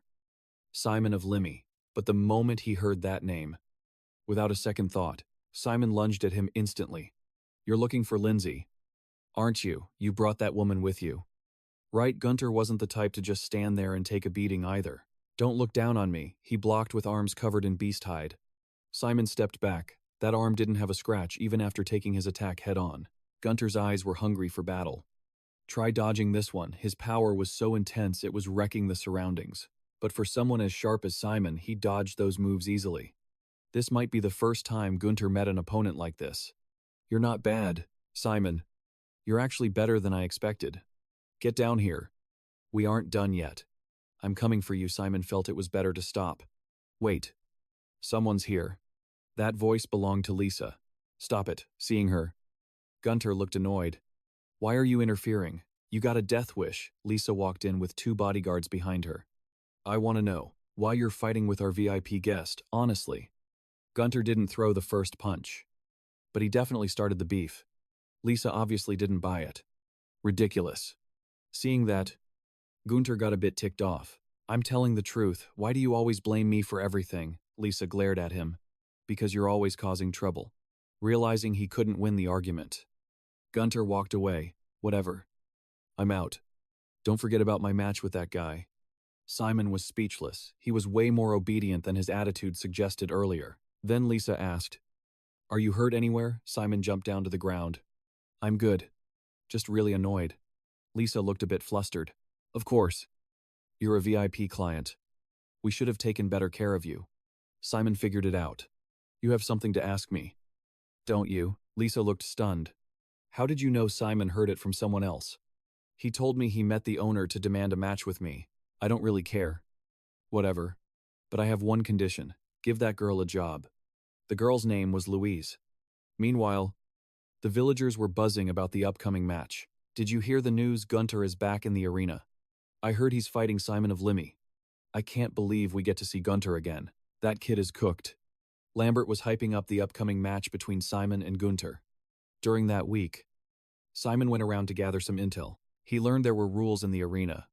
First, no weapons. Second, back off if the opponent loses the will to fight. And of course, the third rule, killing is absolutely forbidden. At least, that was the case until now. The referee made an announcement. This is a no-rules match. The arena owner has granted special permission. Literally no rules. But nobody told Simon about this. Gunter, however, was itching to fight. You have no idea how long I've been waiting for this. Simon saw he had a weapon ready. Where did you even pull that from? Hey ref. Isn't this totally unfair? Wait. When did that scumbag disappear? Lindsay was in the audience. Let's see just how good you really are. Simon of Limmy. Gunter clenched his fists tight. Were you not told this is a no-rules match? Simon waved his hand. Nope. Not a clue. Gunter, surprisingly, valued fairness. Then grab a weapon right now. If you're scared, go ahead. I'll allow it, Simon let out a breath. I'm good without a weapon. His body overflowed with mana. I've got a plan. That's different. Gunter grinned widely. Magic. Huh, perfect. I was worried I'd kill you too quickly. Simon just felt this guy was totally unhinged. I don't recall this being a death match. Every time he fought, Gunter became a completely different person. You must not have heard about me. I already know how delicious it tastes to take a life. Simon was just as eager for a fight. Is that so? Gunter couldn't handle being provoked like that? I'll gouge those arrogant eyes out of your head first. And he charged in with zero strategy. These sloppy, unrefined attacks were nothing to Simon. With his bare hands, he sliced right through a part of Gunter's body. The move was precise, absolutely flawless. Only now did the pain actually hit Gunter. The crowd couldn't even keep up. What the hell, did you see what happened? Gunter's hand had been severed, lying on the arena floor. You bastard, I'll never forgive you, Simon warned his opponent. Don't move, or you're actually done for. Even Gunter wanted to keep his life. The referee declared Simon the winner amidst the crowd's awe. I've never seen a match like this before. Gunter got absolutely wrecked. Morris was there too. That black mist and mysterious mana. I'm certain. That's the demon sword. Even though he won, Simon was still kind of pissed. Someone intentionally kept the rule changes from him. Does Lindsay already know what I'm planning? Louise is bringing you some water. You look so badass. Sir Sian takes it. Oh, you actually got a job here. Kiddo, Louise's cheerful vibe is back. Yeah. Manager Lisa said I should start as an assistant first. I really like it here. Sian happily pats her head. All right. Work hard then. Lisa walks over and bows sincerely. I am so sorry. Sian looks like he's about to roast her. Why did you hide the fact that today's match had no rules? Lisa's face looks completely panicked. Hide it. No way, I wouldn't do that. Only Gunter and the master here knew. So I had no clue. I'm sorry. I really should have checked beforehand. Sian cuts straight to the chase. I want to meet the owner of this place. A small fry like Lisa can't make that happen. The owner doesn't want to be seen. Sian figures this approach won't work. Whatever. Just be more careful from now on. As he walks out, Sian bumps into a man who asks, You got a minute? Who are you? I don't think we know each other. The guy bows politely. I'm Morris from the Grey Merchant Guild. I'm here to see you about that demon sword you have. Will you sell it to me? His attitude is really getting on Sian's nerves. I don't know what you're talking about. Morris smiles slyly. You really don't need to hide it from me. 'Cause I'm the only one who could recognize it. I used to be a member of the Ambrose Merchant Guild. About 2 years ago, when Cameron was assassinated, I moved to Lombardy and became a manager for the Grey Merchant Guild. My specialty is appraising swords and all other kinds of weapons. I also have experience supplying ancient weapons to Garum Academy back in the day. I can say with full confidence that nobody on this continent understands weapons better than me. And today, I finally saw the demon sword of Black Fog with my own eyes. I only heard rumors about it sleeping for ages, waiting for its master. Please, name your price. There is absolutely no amount I cannot pay. Sian has heard enough. You say you're the only one who knows. Right, perfect. Then I just need to shut your mouth. But Morris didn't come alone. His goons have already surrounded the place. If you want to live, let him go. This time Sian actually lost his cool. You really think these trash mobs can stop me? He scans all of them. Turns out, this guy hired assassins from Spagna. Looks like after what happened to Cameron, he decided to invest in some hired muscle for protection. Sian tightens his grip on Morris's throat. You think they can save you before I snap your neck? Hearing the noise, Lisa runs in. Guests. What is happening? What are you trying to do to our guest? Put the weapons down. We can talk this out slowly. Otherwise, I'll have to use force. Sian is worried that little Louise might get dragged into this. What a drag. Sian just lets Morris go. I'll consider this a warning. Now get lost before I change my mind. His subordinates are clueless. What should we do? Sir, Morris yells. Put your knives away. You really don't know how to read the room. Do you? Young Master Simon, I'll leave you be for now. But my offer still stands. I bet you'll change your mind eventually. They quickly leave the area. Sian thinks back on what happened. The Grey Merchant Guild. That must be a change from my past life. Appearing because I took Cameron out. Louise pulls him back to reality. Brother Simon. Are you okay? You were surrounded by those scary people just now. Sian smiles and pats her head. Don't worry about that. Sian switches gears. But I have a request for you. Lisa. I want to meet your boss, the master of Lombardy. His fierce gaze makes it impossible for Lisa to refuse like before. Somewhere else in Lombardy. People are trying to hold that guy back. Please calm down. Big bro Gunter, your wounds are gonna rip open. Gunter is raging because he lost an arm and lost the fight so miserably.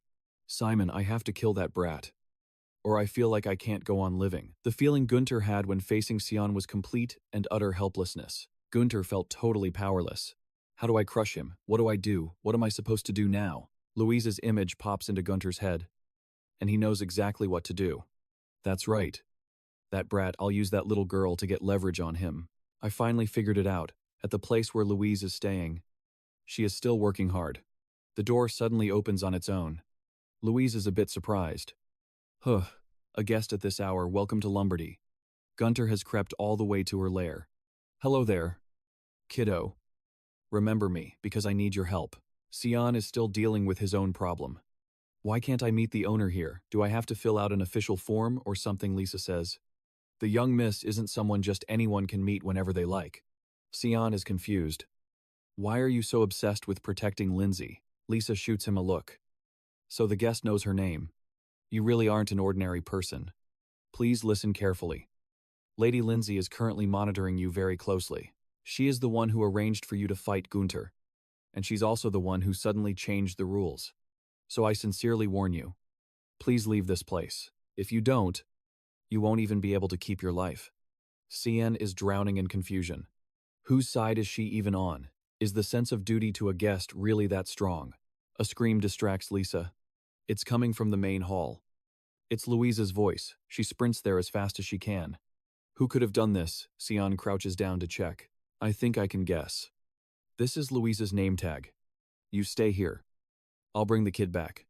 Lisa says. Wait.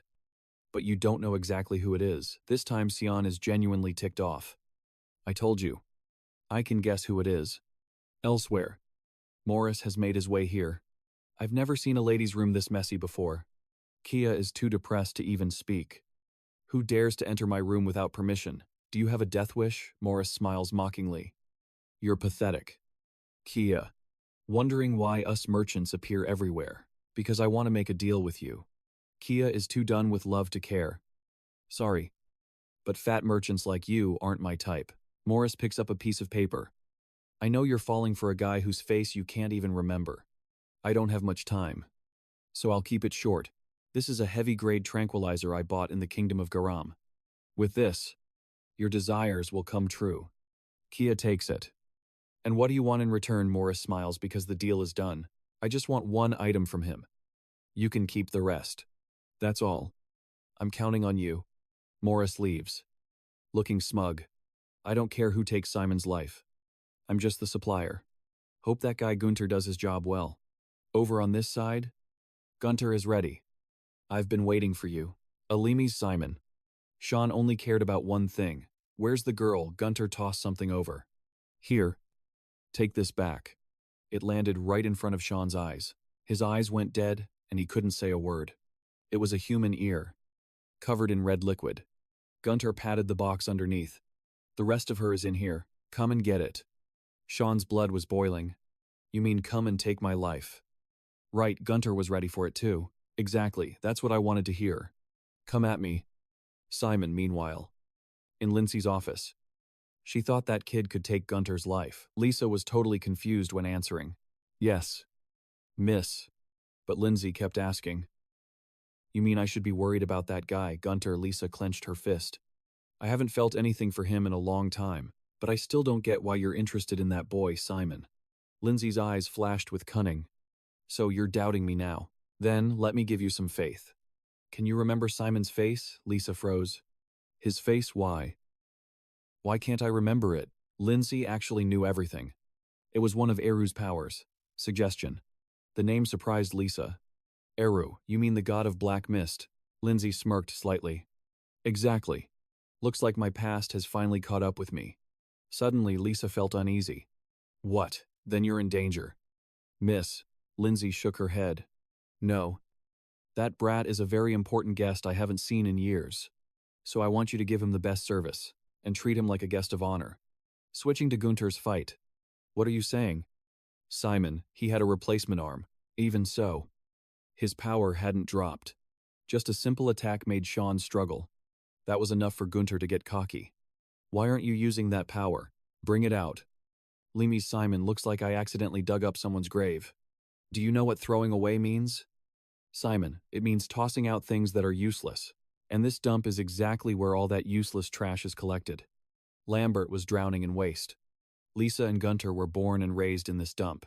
Gunter did everything to survive in this hellhole. He bit and fought back against anyone who dared to mess with them. And then one day, he remembered meeting that kid, watching a thug beg for his life at the boy's feet.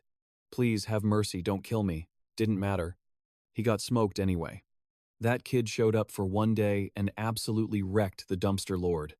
He was just passing through, enjoying his Duel Academy break. But he decided to clean house. Took out all the trash in that dump. To this day, Gunter still remembers that face. Looked like a literal angel. Trash is gone. You kids are safe now. That guy became Gunter's hero.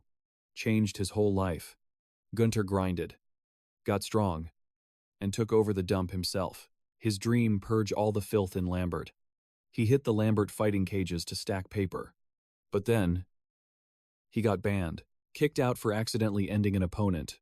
Whatever. Guy was trash anyway. Needed to go. After that, even Lisa turned her back on him. Didn't care about that either. He'd become the ultimate garbage man. And he made a vow. He'd wipe every piece of filth in Lambert off the map with his own 2 hands. Sean snapped him out of it. Enough with the flashbacks, bro. Do I look like I care? Focus up. Gunter raged. Fine by me. I was waiting for you to say that I'm gonna crush you with everything I got. Suddenly, chains from the scrap heap started moving. Gunter fused them to his severed arm. Now, let me show you something actually worth your time. Sean squinted. Wait. Is he holding a relic? How did a scrub like him get an ancient relic in Gunter's hand? The gravity chain cube. It warps the space, turning the area into a magic zone. Gunter locked Sean inside and jacked the gravity up 20 times. Let's see you try to stand now. Let's see how long you last. Sean was trapped with a total lunatic. Asen Chimedin. Need an assist. Sean shut him down fast. Nah. Stay back. You don't need to get your hands dirty with this trash. Sean's words proved one thing: he is him. He broke out of that space solo and delivered a heaven-shaking punch right to Gunter's face. Bam! Gunter didn't even see it coming. Huh, how that brat shouldn't be able to move. He's panicking. It's impossible. Sean glared at him with pure rage. Your ears. I'm gonna crush every single part of you except your ears. It's over. Gunter is completely cooked. Zero chance to fight back now. Sean delivers a brutal kick to his back. Snap. His organs pulverized. Gunter's body is absolutely wrecked with injuries that no potion can fix. He went down like an exploding bomb. Gunter has officially failed. He thinks, I know. This is where my life ends. But I have zero regrets, because that girl was finally born here in Lambert, and her fate was set to be trash from the start. Just like Lisa and me. All thanks to this city's disgusting laws made by those ruling elites. That's why I'm trusting you to stop that cycle. I know you can do it. Those were Gunter's final words before fading away. Sean's gaze shifted to the left. No way. He approached the silent wooden box and slowly creaked the lid open. Just then, Lisa rushed in. What? What happened here? Her eyes locked onto Gunter's corpse first. It was exactly what she feared. But looking at her, it seemed like she cut all ties with him ages ago. The VIP's safety is priority number 1. Sweep the area, a guard shouted. Over here, we found him. Lisa just stood there, staring at Sean's back, her eyes wide with fear. Seeing her panic, Sean spoke up. The little one's fine. Probably just sleeping. Lisa asked anxiously. Are you all right? Sir Sean nodded. I'm good. Take care of Louise. I've got some cleaning up to do. Lisa was confused. Cleaning up. What? Sean's eyes glowed red again. Lambert. Lambert is split into 4 zones. The Lambert cage sits dead center. The dump is to the west. The trade district in the east. And the pleasure district down south. It doesn't just lack a government. It doesn't belong to any nation at all. Instead, it's run by overseers for each zone. Sean couldn't help but ask, why do you even want to conquer a place like that? Asen, if it was a real country, we could just declare war. But it's clearly not. So, please, let me go wipe out the overseers in every zone. But Asen just smiled. No need for that. Sean was stunned. Asen explained. That city is going to collapse on its own eventually. We'll wait for that moment. Then we move. Sean frowned. How can you be so sure about that? Because this place was rotten to the core from the start. I saw it with my own eyes. Sian thought to himself. I'm still haunted by it, that look in his eyes. But facts proved Ashel was right. The roots of this city were trash a long time ago. And today I'm gonna chop it all down. Scene switch. Sian is holding a cup of black tea. But it smells sweet, like mint. Meanwhile, Delkia is acting super sus. Trying to hide something. She definitely spiked it. That's gotta be the famous knockout drug from the Garum Kingdom. Delkia breaks the silence. I'm actually really happy, because you accepted my invite. Simon, you're gonna have a blast on this visit. Sian plays along, smiling. Just like this special tea. Right. Delkia starts sweating bullets. Not good. Did he figure out I drugged it? But Sian just grins. Can't wait. Then, he downs the whole cup. One shot. She panics, crash. The cup shatters on the floor. Sian collapses right onto Delkia's shoulder. She smirks internally. Got him. Finally. This brat is mine. Meanwhile, at the Grey Merchant Guild, a voice screams. No way Delkia actually caught Simon. Yes, sir, report just came in from the Pleasure District. The boss lights up. Perfect lady luck is finally on my side tonight. Kinda regret giving those gravity chains to Gunter, though. Rare loot from Garum Academy isn't cheap. Ah well. Doesn't matter. Stuffing his face. He gloats. The demon sword is mine. But the mercenary steps in. Sir, this is too smooth. I've got a bad feeling about this. You love killing the vibe. Don't you? The merc stands firm. My gut never lies. We need to investigate first. The king agrees but barks an order. Fine. Just don't do anything stupid. Understood. Sir, the merc leaves. The king curses under his breath. Damn Spania assassins. So annoying. Since when do hired guns care so much about their boss? Is he after the demon sword too paranoid? The king rushes out, screaming at the crowd. Out of my way, move it. I haven't got all day, everyone scatters. He kicks the door open. Hype as hell. Delkia, I'm here, she replies. You're fast. Couldn't give us a little privacy. The king waves her off. I don't care about the kid. Give me his sword. Delkia smirks. Oh right. I prepared a special surprise for you. Just hand it over, that's all I want, patience. Merchant uncle. You're so eager. Give it a second. Your jaw is about to drop. Slash. A sharp cut snaps the rope. The curtain falls, revealing the truth. The king gasps. What the hell is this? Delkia laughs. What's wrong? Don't like it? The king freezes. He never expected this behind the curtain. You turned living people into specimens. And in the middle? His voice shakes. No way. That's Delkia. He spins around, screaming. Then who the hell are you? She grins, looking down on him. Who am I? Ouch. That hurts. I'm exactly what you've been looking for. Boom. She drops the disguise. It's the demon sword. The king's eyes bulge out. Legs give way. And he hits the floor. The demon sword has a form. Sian steps in. Voice cold, just like I thought. You know too much. The king screeches.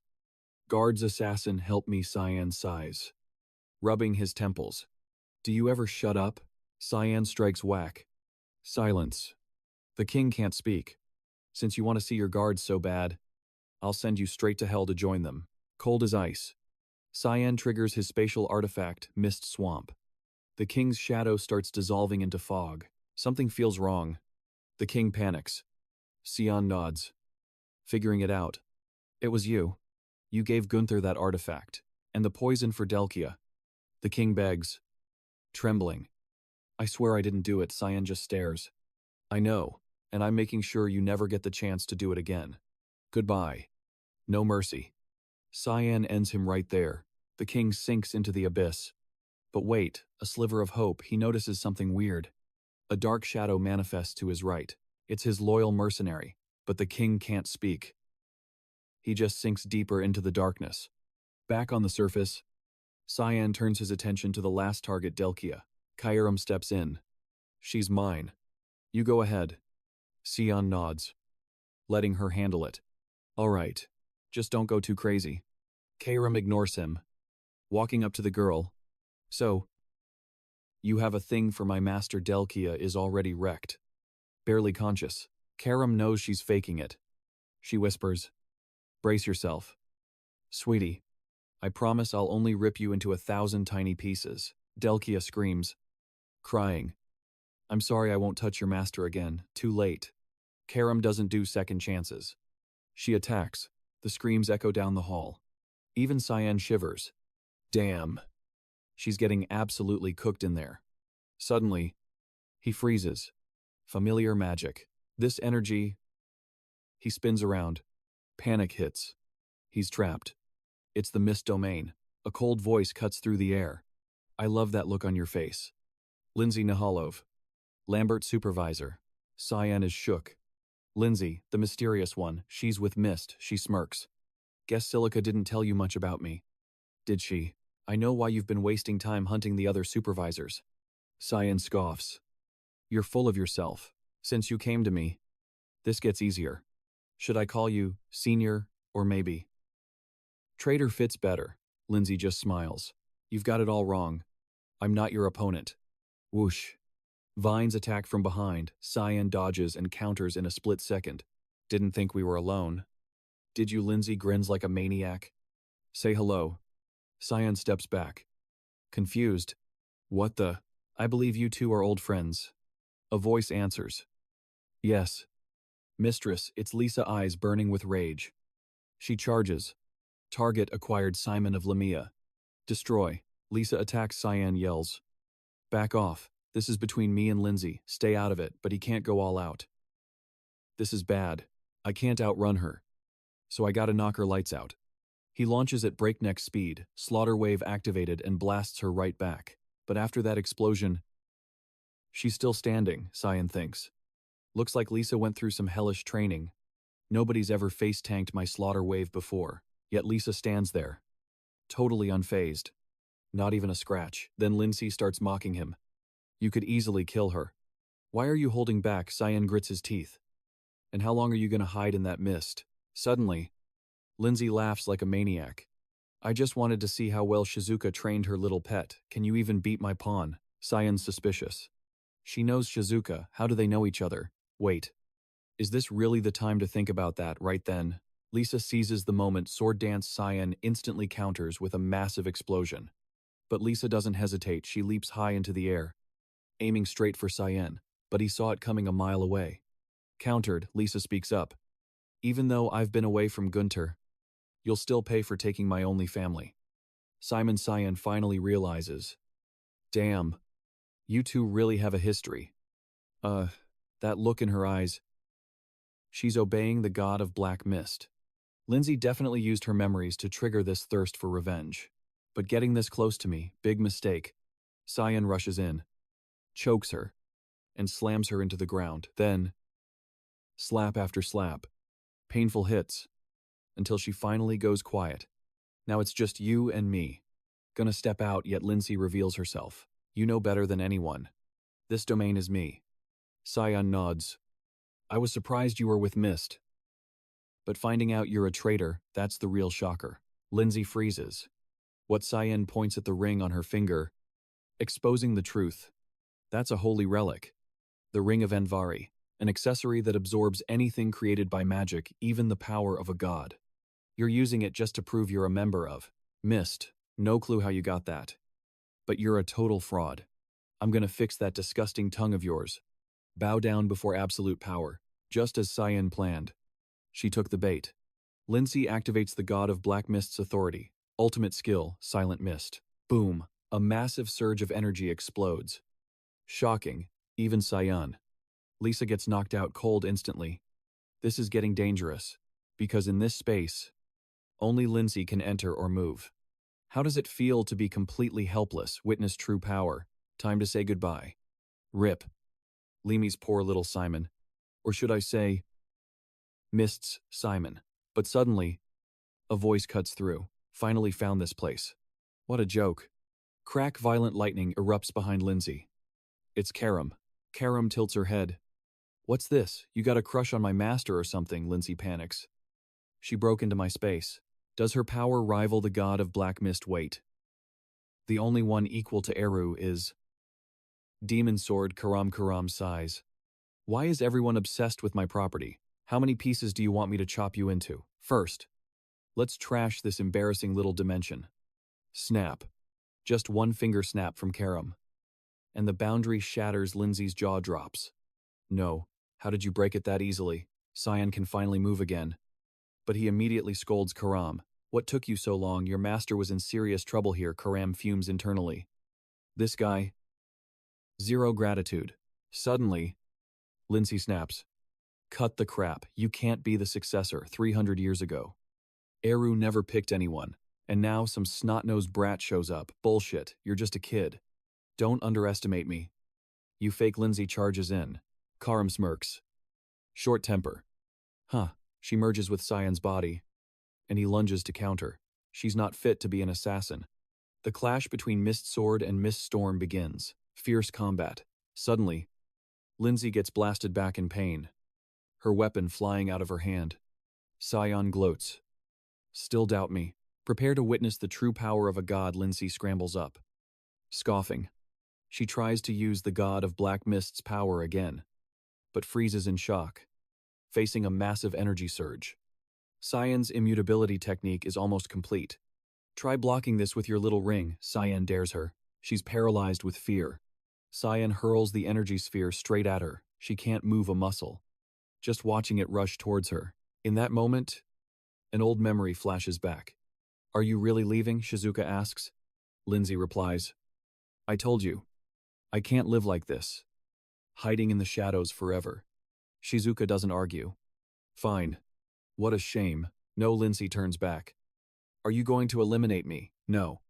I have plenty of bad guys to handle. Don't worry. But remember, if I find out you've fallen, you will be purged, and I'll take back what you stole. Don't worry. Nobody knows about it yet. So, don't fall. Lindsay. That was how she left Shizuka and the organization. Even with all that power, she chose to reject that hidden life. I created a new place where people can make a name for themselves with their own strength, because I couldn't stand waiting for that endless succession any longer. I was so close to my goal. Why did it end like this? She can't understand it. In the end, Lindsay lost to Sian. He walks up slowly. Any last words? Lindsay speaks, addressing Shizuka. Sian listens closely. Then, she bursts into tears. I was wrong. Just end it. I'm in so much pain. Sian finishes the job. In this world, no one can predict their own corruption, not even me. You never know if you'll be the one to fall. Looking ahead at the border, Sian realizes something. The hotel is right on the district border. This makes things easier. Just then, Lisa's voice rings out. Why did you let me live? I was planning to wipe you out. I even knew you were with Mist. You have no reason to let me live. Sian looked up. So, you gonna tell anyone? Lisa, flustered, replied, No. Then we're good. Lisa was hesitating, lost in thought. When suddenly someone called out, Lisa Louis rushed over. Panic written all over his face. Are you okay? Are you hurt? You just vanished. I was so worried about you. Seeing Louis, Lisa burst into tears. Thank God you're safe. You hurt anywhere. Don't worry about that. I'm never letting you out of my sight again. No one's ever treated me as good as you do. Promise you'll never leave me again. Lisa smiled back at him. We were barely apart for a second. Louis. Sian's voice suddenly cut in. Looks like you found a reason to live. Huh, the overseers are all dead. You've got a lot to rebuild. Just don't let Louis grow up in the same messed up environment you and Gunter did. Lisa nodded. I won't.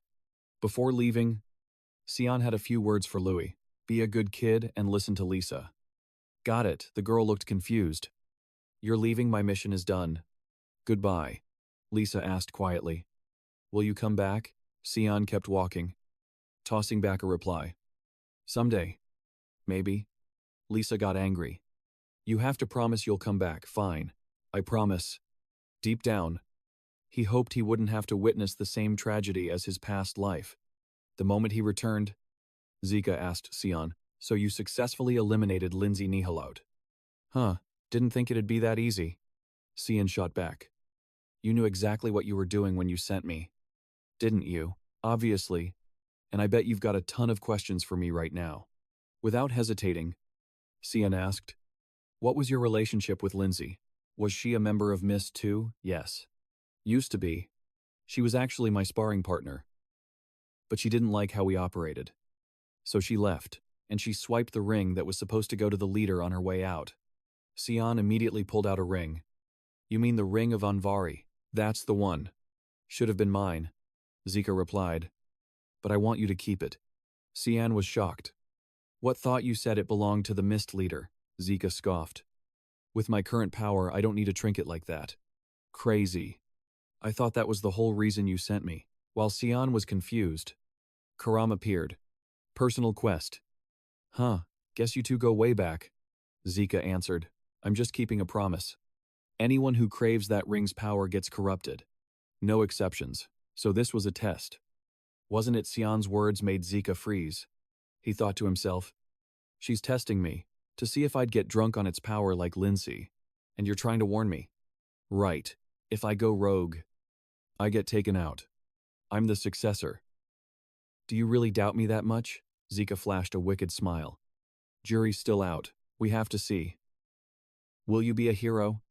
Or a calamity? Who knows? Maybe Karam made a mistake picking you. Karam snapped. The hell did you just say? But Sian was different. He seemed to get exactly what Zika was playing at. Meanwhile, at Duel Academy's headmaster office, Kundel spoke up. Ever since Canella vanished, the students have been on edge. Sorry to put this on the new guy, but I need you to put them at ease. Boris replied instantly. You can count on me. Headmaster Kundel. I'll take good care of them. Still got a lot to learn. Though, but I'll give it my all. Kundel looked pleased. Boris bowed. Do you mind if I take a stroll around campus? The moment he walked out, Kundel got a weird vibe off Boris. His magic felt off. Just then, Zika walked in, apologizing for being late. Headmaster, you wanted to see me. She froze when she saw the man in front of her. He greeted her. Hello there. I'm Boris, the new instructor. Looking forward to working with you. If you'll excuse me. Right then, Zika was hit by the heavy stench of blood. She knew instantly this guy was dangerous. Kundel introduced him. He's fresh from the city. I want you to keep a close eye on him. His skills are top tier. Manners are perfect. But his magic is wrong. Zika accepted the order immediately. Understood. Headmaster. But that bloodlust. He couldn't even hide it. It was oozing off him. Scene shift. Welcome to Duan, the city of unity. As the words rang out, soldiers slammed their staffs in rhythm, the sound echoing across the square. Ajin spoke up. Didn't think security would be this tight. Lesimud nodded. Heard they beefed it up after the bloody banquet. But this is overkill. Look at this line. Suddenly, a voice called out. Princess Ajin. It was Lunak. Long time no see. Lunak beamed at her. After some time passed, the three of them chatted up a storm. Glad you're safe. Lunak, she replied. I owe you one. Big time. What are you talking about? Princess, you saved me. You even passed out, Lunak smiled. I'm good. Really. I'm tougher than I look. Ajin introduced Lesimud, her classmate, to Lunak. Just as they were vibing, a voice cut in. Good morning. I'm Boris, the new instructor here. Pardon the intrusion. But are you Princess Ajin? Ajin smiled back. I've heard about you. Mr. Boris, you're teaching applied magic. Right, an honor that you know me. Could I borrow you for a sec? Lunak frowned. Suspicious. When Ajin asked why, Boris shrugged it off.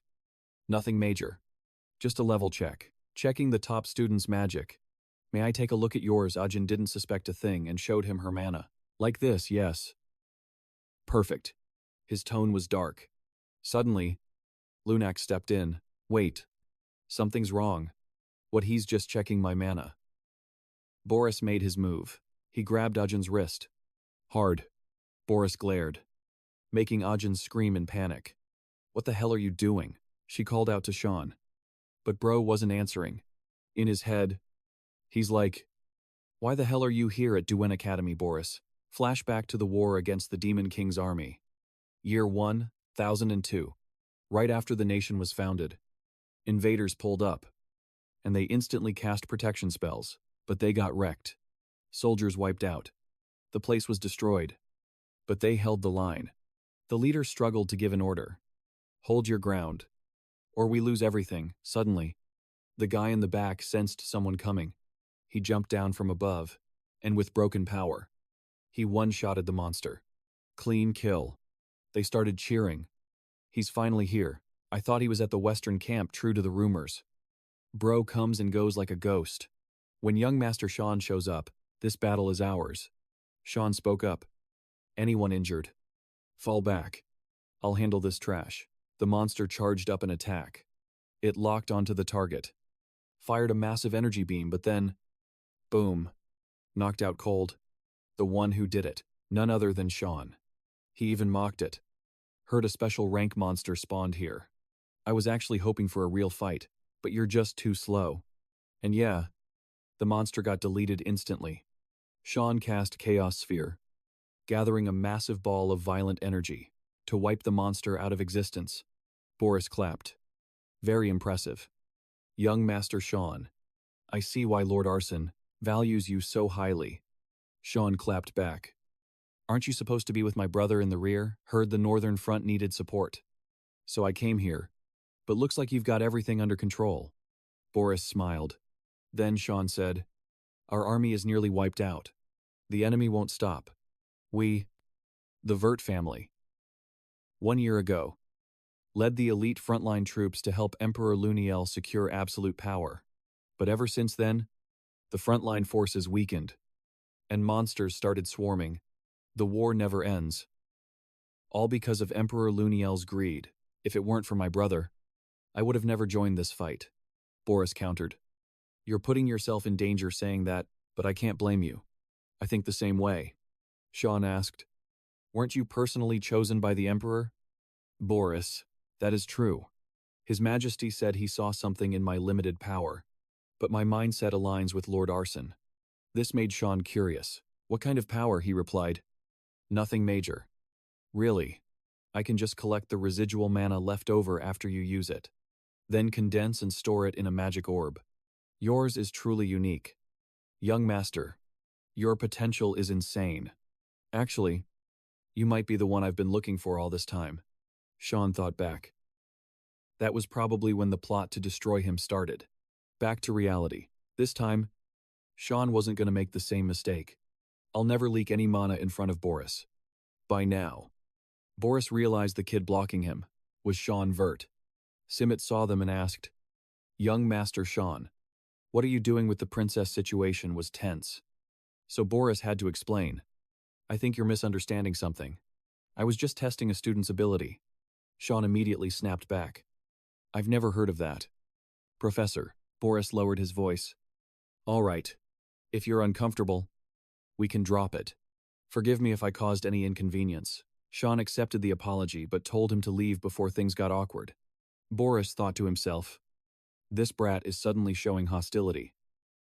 Weird." Then he replied, "Of course. I'll take my leave." Boris bowed politely and dipped. Lunat was confused. "I've never heard of this mage. Since the teacher was gone," Simmet shouted. "I think you can let go of the princess now." Sean instantly let go. "Forgive me, Princess." Ajin smiled. "It's fine. I know you meant well. Besides, you're mine anyway." Then Ajin realized what she said and turned tomato red. She grabbed Simmet's hand and bolted. "I just remembered I'm late for something. Bye guys." Lunat finally got to ask Sean, "Do you know that Professor Boris?" He hesitated. "Maybe a little." Lunat was shocked. "You never fail to surprise me." "Senior, even I haven't heard of him." Before she could finish, Sean cut her off. "Stop right there. Don't even think about investigating him. Goodbye." That made Lunat suspicious. "He's weirdly tense. Does he know something? This just makes me more curious." Scene switch. Sean used his magic to create an epic candy waterfall. And Nana loved it. Sean didn't forget to thank the helpers. You two worked hard taking care of Nana while I was gone. It was nothing. Master, you must be tired, Brian replied. But Emily pouted. Brian just wouldn't let me cook.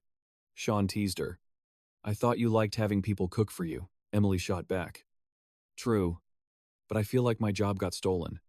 Then Sean suggested they train together, making Brian freeze. Right now, immediately. Sean reminded Brian to take off the apron first, and he had no choice but to listen. They went to the academy training grounds. Both Brian and Sean were shocked. Someone still training at this hour. Turns out it was Simmet. She was locked in, totally focused on her routine. Her sword skills had Brian and Sean completely impressed. Sean couldn't help but feel proud. Of course, she is known as the best swordsman on the continent. After all, suddenly, Sean grabbed a sword and called out to Simmet. It's been a long time since we sparred. Hasn't it? Simmet was confused. What do you mean, long time? But Sean didn't even bother answering. He just focused on the duel. Simut. Get ready, she panicked. Wait. But I'm using a real sword. And you're holding a wooden one. I need to switch to wood, to make it fair. But then Sean unleashed a skill that caught Simmet off guard. And in an instant, Simmet blocked that surprise attack. Sian was hyped. Reflexes are on point. You didn't let me down. Meanwhile, Simmet was confused. Is that seriously a wooden sword? Why is the power so broken, unable to tank it anymore? Simmet threw a strike, backed off, then rushed back in. Then I won't hold back either. Young Master Sian. Right as Simmet lunged for an attack, Sian praised him. Nice swing, show me more. Is that all you've got? Fight like you want to kill me. Sian's taunts left Simmet confused. What is going on, clearly? I'm the one with the advantage here. But can he still dodge? I just need to land one hit. Simut instantly charged with fighting spirit. Suddenly, she got flicked on the forehead by Sian. All right. That's enough. Finally, the sword dropped from Simmet's hand. Sian mocked. When you panic, your movements get way too sluggish. I think you need to focus more on training. Hearing that, Simut sulked. I'm no match for you. Having skills like that must be nice. No need to be disappointed. Though, your potential is insane. But you swing that sword like it means nothing. Just keep going like this, and I guarantee no one will be able to beat you in swordsmanship. Simmet blushed. What are you teasing me? I have no reason to do that. Sian retorted. Then suddenly, he looked over at his bodyguard. How about you try training with Brian from now on? I trust you. Hearing that, Simmet agreed immediately. Okay, I'll go switch to a wooden sword. Then Sian handed his sword to Brian, making him wonder, are you going somewhere? Master, yeah. Something urgent came up. Saying that, Sian left, letting Brian continue training with Simmet. I look forward to our spar. Me too. Brian, at this moment, Simut was burning with the will to win, making Brian a bit worried. All right. Meanwhile, while sparring with Simmet, Sian had sensed a familiar aura, so he went to check the situation, only to unexpectedly run into a girl. What is she doing here at this hour? Turns out it was Lunatic. Sian tried to crane his neck to see where Lunatic was looking. What is she staring at? Lunatic saw him and answered. Is that Mr. Boris's office? So, you planning to break in? How did you know? Is it that obvious? Leaving Sian stunned. Are you serious? But why? Because I'm curious. I've never heard the name Boris in Garam Academy's records. And there's zero info on him, even though he's clearly an 8-star mage. Don't you find that weird, hearing that? Sian thought. Curiosity kills the cat. Girl. Then Lunatic asked, what do you think? Wanna help me? But Sian hadn't thought of that. How did you jump to that conclusion? Lunatic suddenly glanced at Sian. Because you clearly know him, and it's definitely not a friendly vibe. Hearing that, Sian hid. What a pain. After waiting for a while, he finally left the office. Sian broke in, luckily. No one was inside. Then he said, I'll lead the way. You stay close behind. Yes, sir, Lunatic replied immediately. Sian slowly approached the door and successfully picked the lock. He threw the door open and saw the room was filled with books. And they're really old, too. Mr. Boris must love reading, Sian thought. He likes collecting more than reading. And when Lunatic curiously flipped through them, the content was mostly ancient magic. Suddenly, Sian felt a special aura, and Karam decided to speak up. Don't mind me. Focus on your business. Just then, Lunatic called Sian. Hey, I think we found something. Sian was shocked and turned around immediately. Lunatic continued. This is a really old book. But Sian instantly realized it wasn't just a normal book. It was Boris's weapon. Hisia. Right then, Karam appeared. This smell always makes me want to puke. Enough hiding. Come out, Hisia. As soon as the words were spoken, he appeared. It's been a long time. Hasn't it, Karam said.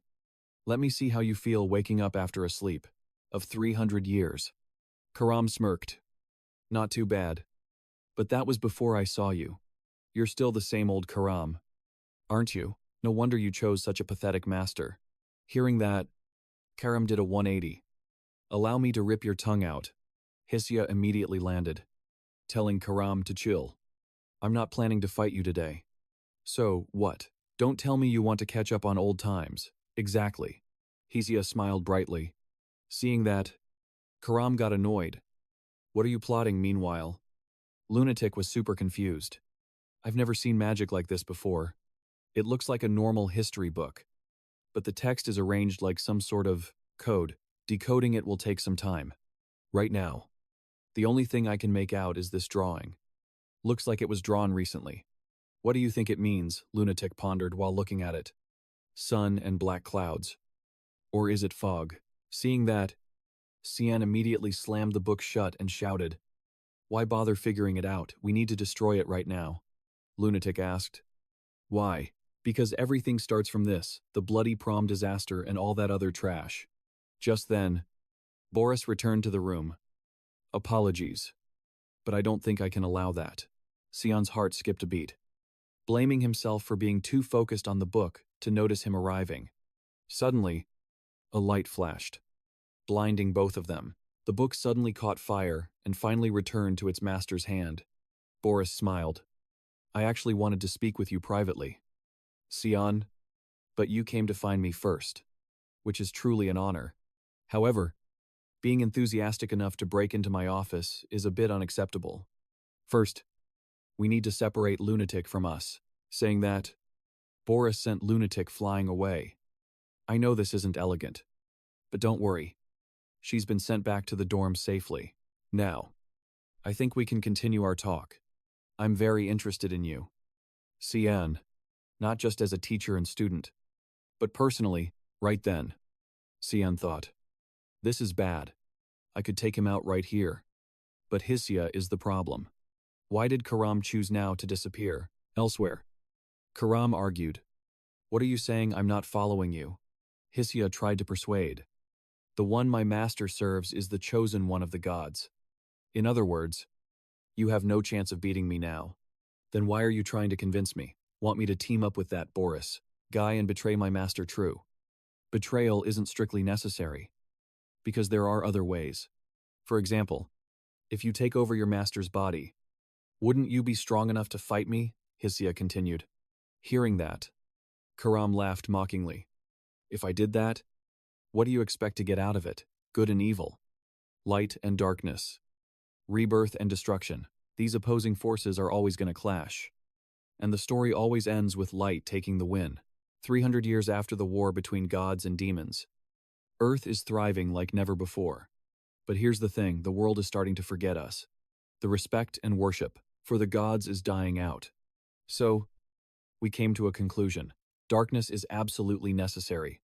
Why? Because it makes our light shine brighter than ever. Hearing that, Karam immediately mocked him.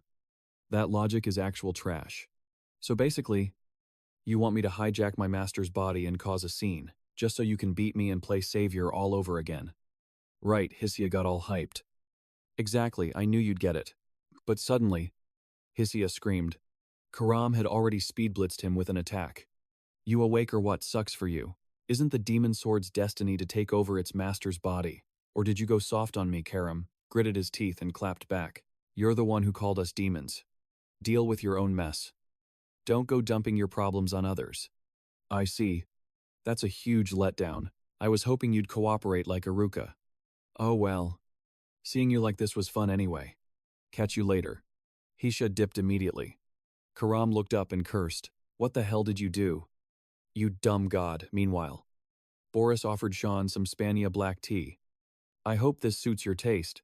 But Sean cut straight to the chase. You said you were interested in me.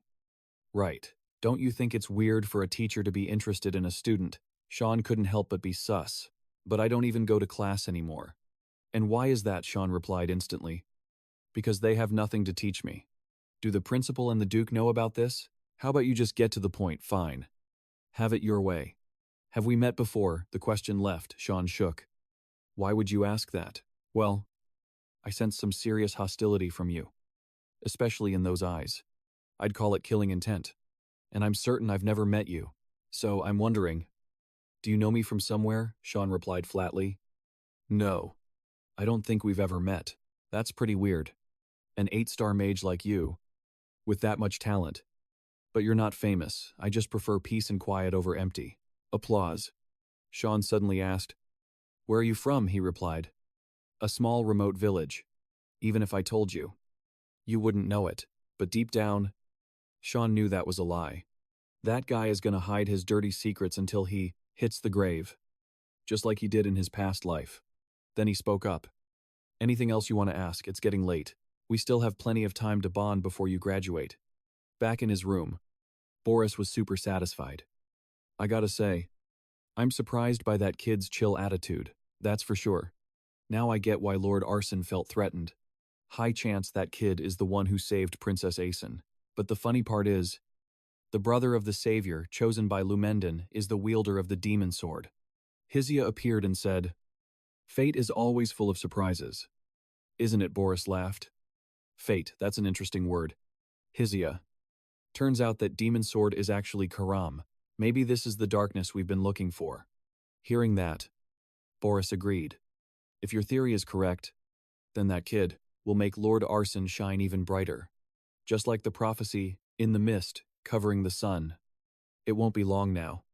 The savior will return. Scene switch. Karam stepped into a different space at the dark mist hall.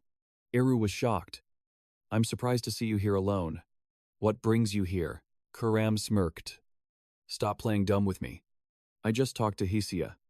He's clearly living right next to us. Eru hoped. I hope he didn't bully you. I knew it, you did know something. So why didn't you do anything? Did you forget how they exiled you? Eru replied bluntly. I have nothing to fear. I can't hit rock bottom any harder anyway. Hearing that, Karam got mad. Easy for you to say. Those bastards are trying to use me and Sean. Isn't that what you wanted? Eru replied. What do you mean, what I wanted? Eru answered. To protect Sean. So I'll make your wish come true. Take this paper. And mist will become support for you and Sean. Karam snatched it. Looks like you still refuse to get your hands dirty. Huh. What actually happened between you and Lumenden anyway? I can only say that everything I do is for you and Sean. Karam teared up with pure hate. Now you're just making excuses again. Keep hiding in here. You coward. Eru felt sad and hurt. Meanwhile, a ceremony was happening before the gods. In the name of the supreme god of light, Lumenden, I ask you one thing. From the bottom of your heart. Do you truly want to become a brilliant light and save this dark world? Do you swear to live and bring glory to the front lines? And I, Alice, sincerely promise to follow the will of the light god Lumenden. Alice wondered if she was making the right choice. Lately, the Empire has been recruiting a lot of talented soldiers into Might, the Holy Knights, to send them to the front lines. That's why the capital army was so useless during the Bloody Ball tragedy. Joining the Holy Knights has been my dream for a long time. But are the front lines where I should be protecting just then? A voice rang out. Congrats, Lady Alice. Leah cheered happily. Your dream finally came true. My lady. Alice suddenly realized and said, No. I'm the one who should be calling you Lady Leah. It's just the two of us. You don't need to be so formal. But Alice insisted. Since Leah was her senior, she had to show respect, making her flustered. Lady Alice, please stand up. I know you've got a lot on your mind. But I'm sure the path you're taking isn't wrong. I know that better than anyone, Leah said gently. But Alice was still confused. I still hear the voices of countless people begging for help. Then there's only one way to see if you're cut out for the front lines. My lady, Leah replied, making Alice wonder. What is it? Then Leah invited her to the front lines to find out. Duke Willersworth, the commander of the Holy Knights, has given us a quest. Lady Alice, I officially give you your first mission. A mission from Father Alice was surprised. Meanwhile, a guy was bending down to fix his boots. He stood up and adjusted his gear. Brian stood at attention with a stoic expression, holstered his weapon, and a voice spoke up from beside him. Where's young Master Sian heading off to? All of a sudden Brian looked at them and replied, I'm not sure. He just told me to get ready. Nana asked curiously, Will you be gone long? Dad footsteps approached as someone answered, No. It'll be quick this time. Sian walked over, smiling to reassure his daughter. Don't you worry about a thing. Nana, you ready? Brian stood tall and reported. Yes, sir. I've prepared everything you requested. But where are we actually going? Sian raised his hand, the ring on his finger glowing red. Limia Valley. Emily gasped in surprise. Again, isn't that, like, super far from here? Everyone else was just as shocked. Sian glanced at them and replied nonchalantly. Not if we take this route, he thought to himself. Gotta hurry. Today is the day Alice dies. Then he turned and stepped into the red gate, opening a portal to another dimension. Scene change. Troops were riding horses forward. Suddenly, a man shouted. Halt, he stopped his horse. We have arrived. My lady, you must be exhausted from the journey. Alice heard him and smiled brightly. Please, don't call me that. Sir Jokin. Jokin looked at her with admiration. I didn't expect you to come here as a holy knight. I'm truly impressed. Alice replied humbly. No need to exaggerate. Sir, I still have so much to learn. Jokin squinted and said, I can see you have massive potential. The Duke must be incredibly proud of you. My lady. Alice hopped off her horse and reminded him. I told you to stop calling me that. Jokin chuckled at her scolding. All right. Let's head this way. The Duke is waiting. Her feet hit the ground. Standing behind the man, Alice announced. I am Alice Vert, eldest daughter of the Vert family. She reported respectfully. I have arrived as summoned. Father. Her father's face was stern. The third prince, fourth prince, and second princess are visiting today. Go get ready. Alice bowed. Yes. Father, she thought to herself. He's cold as ice. As always, sometimes I wonder if we're even related. Then he spoke up. They're here. The princes and princess had arrived. Behind the soldiers, the royal carriages were approaching. Third Prince Fabian Severus grimaced. This stench makes me want to puke. Fourth Prince Nerobian covered his nose. Judging. How can humans even survive in this dump? Second, Princess Violet smiled softly. We are always grateful for your dedication on the front lines. Duke Vert watched the three of them approach. Alice and her father knelt in respect. Willis Ford, your humble servant. Greets your highnesses. Nerobian turned away impatiently. Let's skip the pleasantries and go home. These trips are just a formality anyway. Fabian frowned. Hope we don't get jumped by monsters. Violet smiled and explained. We are currently at the furthest defensive line. Even if we encounter monsters, they'll just be weaklings. Your Highness, more importantly, we will be escorting you with the Vert family's finest knights. Arson walked over from a distance, his voice deep. Hello. Father. It's been a long time. Alice froze when she saw him. Brother Arson Willis placed a hand on his shoulder, trusting him. Hello. Tucson. I trust you will handle this mission well, Arson stated firmly. Rest assured. Father, I won't let you down. Fabian looked at him with disdain. Make sure you wipe them all out, before they get close. Arson. Unlike you, we have royal blood flowing through our veins. Arson replied. Yes, Your Highness. Princess Violet smiled encouragingly. We're trusting you with our safety. Arson. Arson smiled back. Serving Your Highness is my honor. Then Violet looked around and frowned. But where is Brother Lionel? Rare to see you two apart, and he's not usually the type to miss events like this. Arson replied calmly. He had an urgent matter to attend to, so he entrusted me with protecting Your Highnesses. Violet glanced at him. Impressed. Is that so? Well, being protected by you does put me at ease. The troops stood by as the princes and princess boarded the carriages and left. Alice glanced at Arson. Confused. Arson's mission is always to protect the crown prince, but suddenly he's here at the front lines escorting the twin princes and the second princess. Is this really just a coincidence? Arson looked at her and asked, So, you joined the Holy Knights as top of the class, congrats. Alice. He narrowed his eyes, but that look in his eyes made Alice feel scared and wary. I've seen that look before. Back when I was 9, she recalled the past. Arson patted her head affectionately. Happy birthday, my dear sister. He gave her a magic scroll as a gift. It was a 4-star spell. Way too high level for me back then. It was his way of cheering me on, saying I should reach that level one day. Time passed. After I learned how to use 4-star magic, I suddenly remembered his gift. She touched the paper, and it started glowing. A summoning scroll, suddenly. A hand grabbed hers.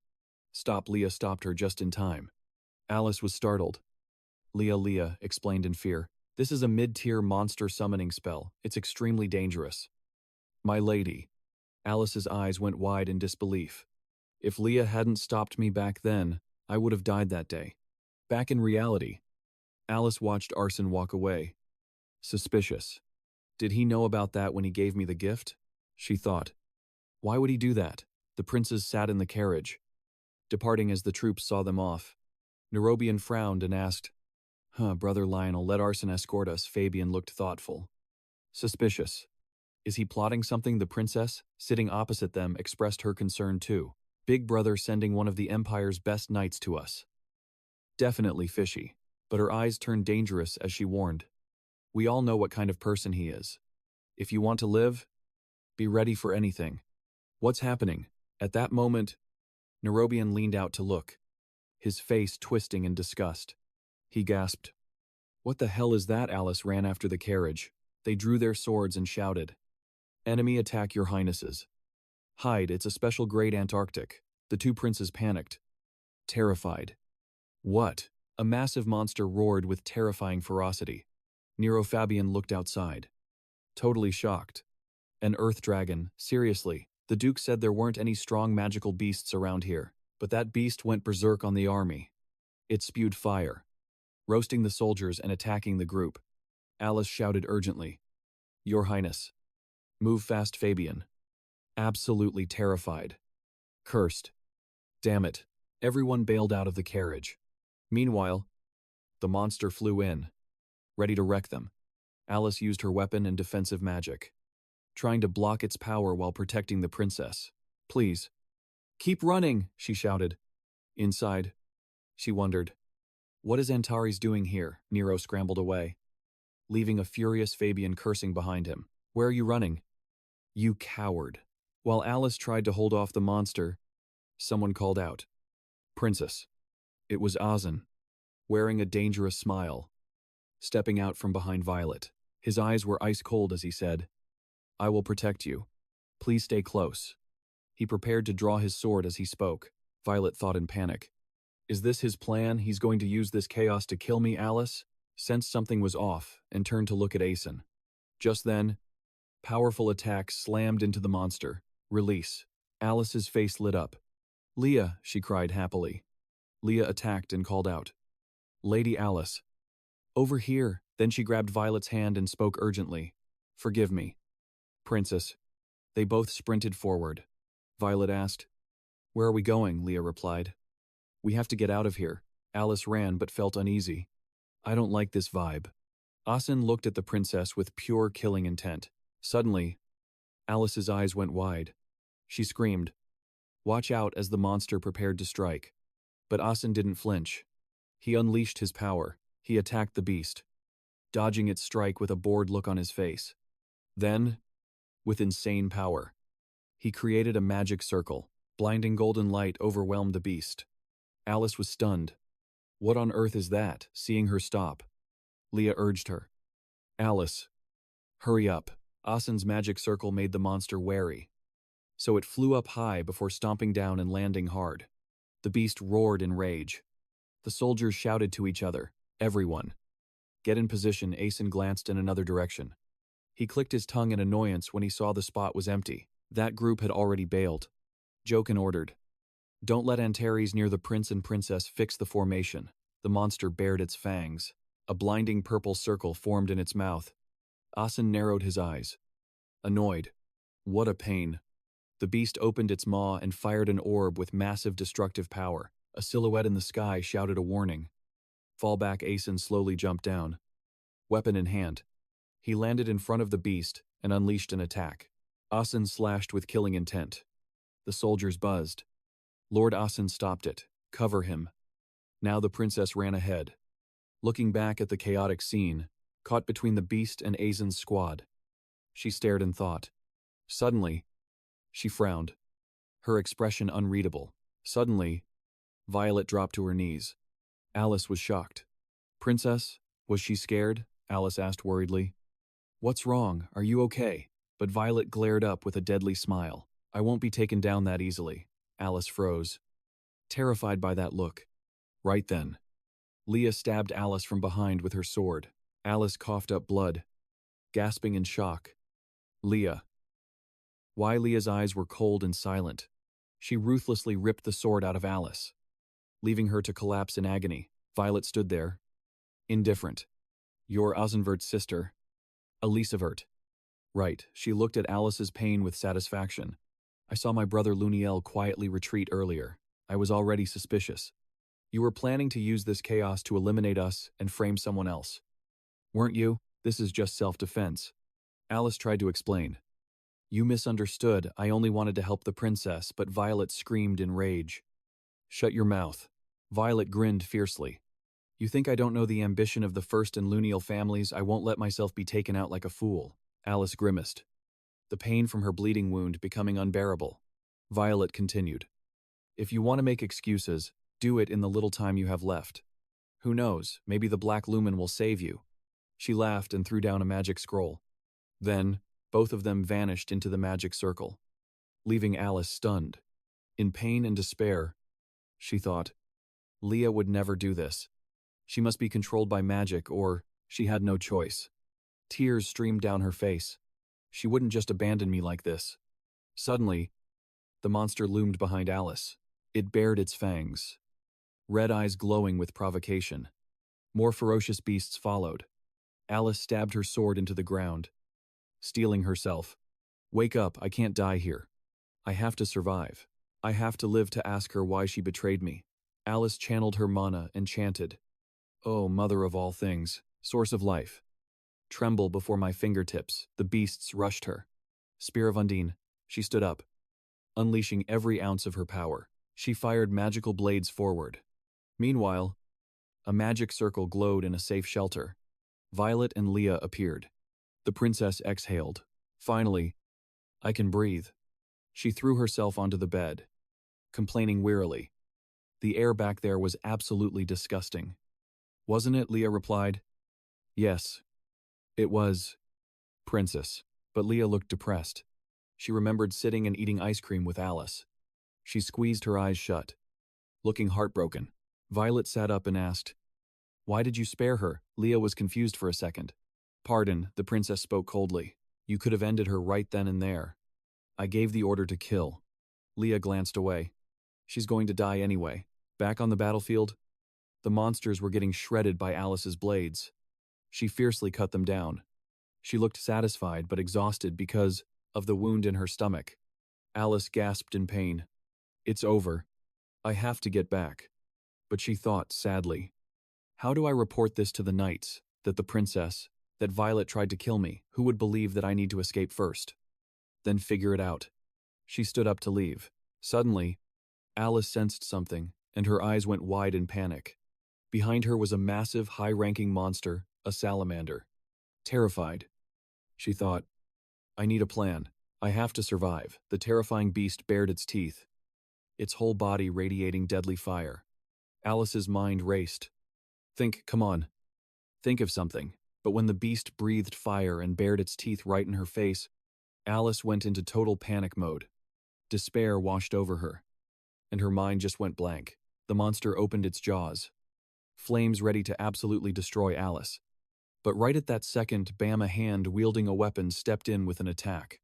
Dance Violent Storm. He flew right over the beast and unleashed some seriously heavy hits on its body, making it scream in agony. Alice was shook. Who is that guy? She watched in horror as the monster writhed in pain. Then, someone grabbed her shoulder and said, Apologies, milady. Then he scooped Alice up and flew off, dodging the raging monster's attack. Brian held onto Alice tight, booking it away from the fire and claws. Too hot, Alice looked at him, confused. Brian, then the guy with him. No way. The stubborn monster kept chasing them down, relentlessly spitting fire and taunting them. It bared its teeth and sprayed a long stream of flames to roast them. Brian and Alice hid behind a rock, and he gasped. Please just hang in there, milady, Alice said fearfully. Looks like they're closing in. Brian yelled in surprise. Karam. The monsters were suddenly confused by something strange appearing. Someone popped up in front of them and complained. Do you guys have collective acid reflux or something? He blocked with his shield and yelled. Puking everywhere, Brian got hyped. Karam is the goat, let's go. Sian. That name made Alice freeze, hearing Karam's call. Sian quickly flew up and appeared right above the monster's head. Dance, third form palm strike. Slam. Then he used his skill to charge up a purple orb between his palms. Below him, the monsters were growling furiously, ready to swallow the humans whole.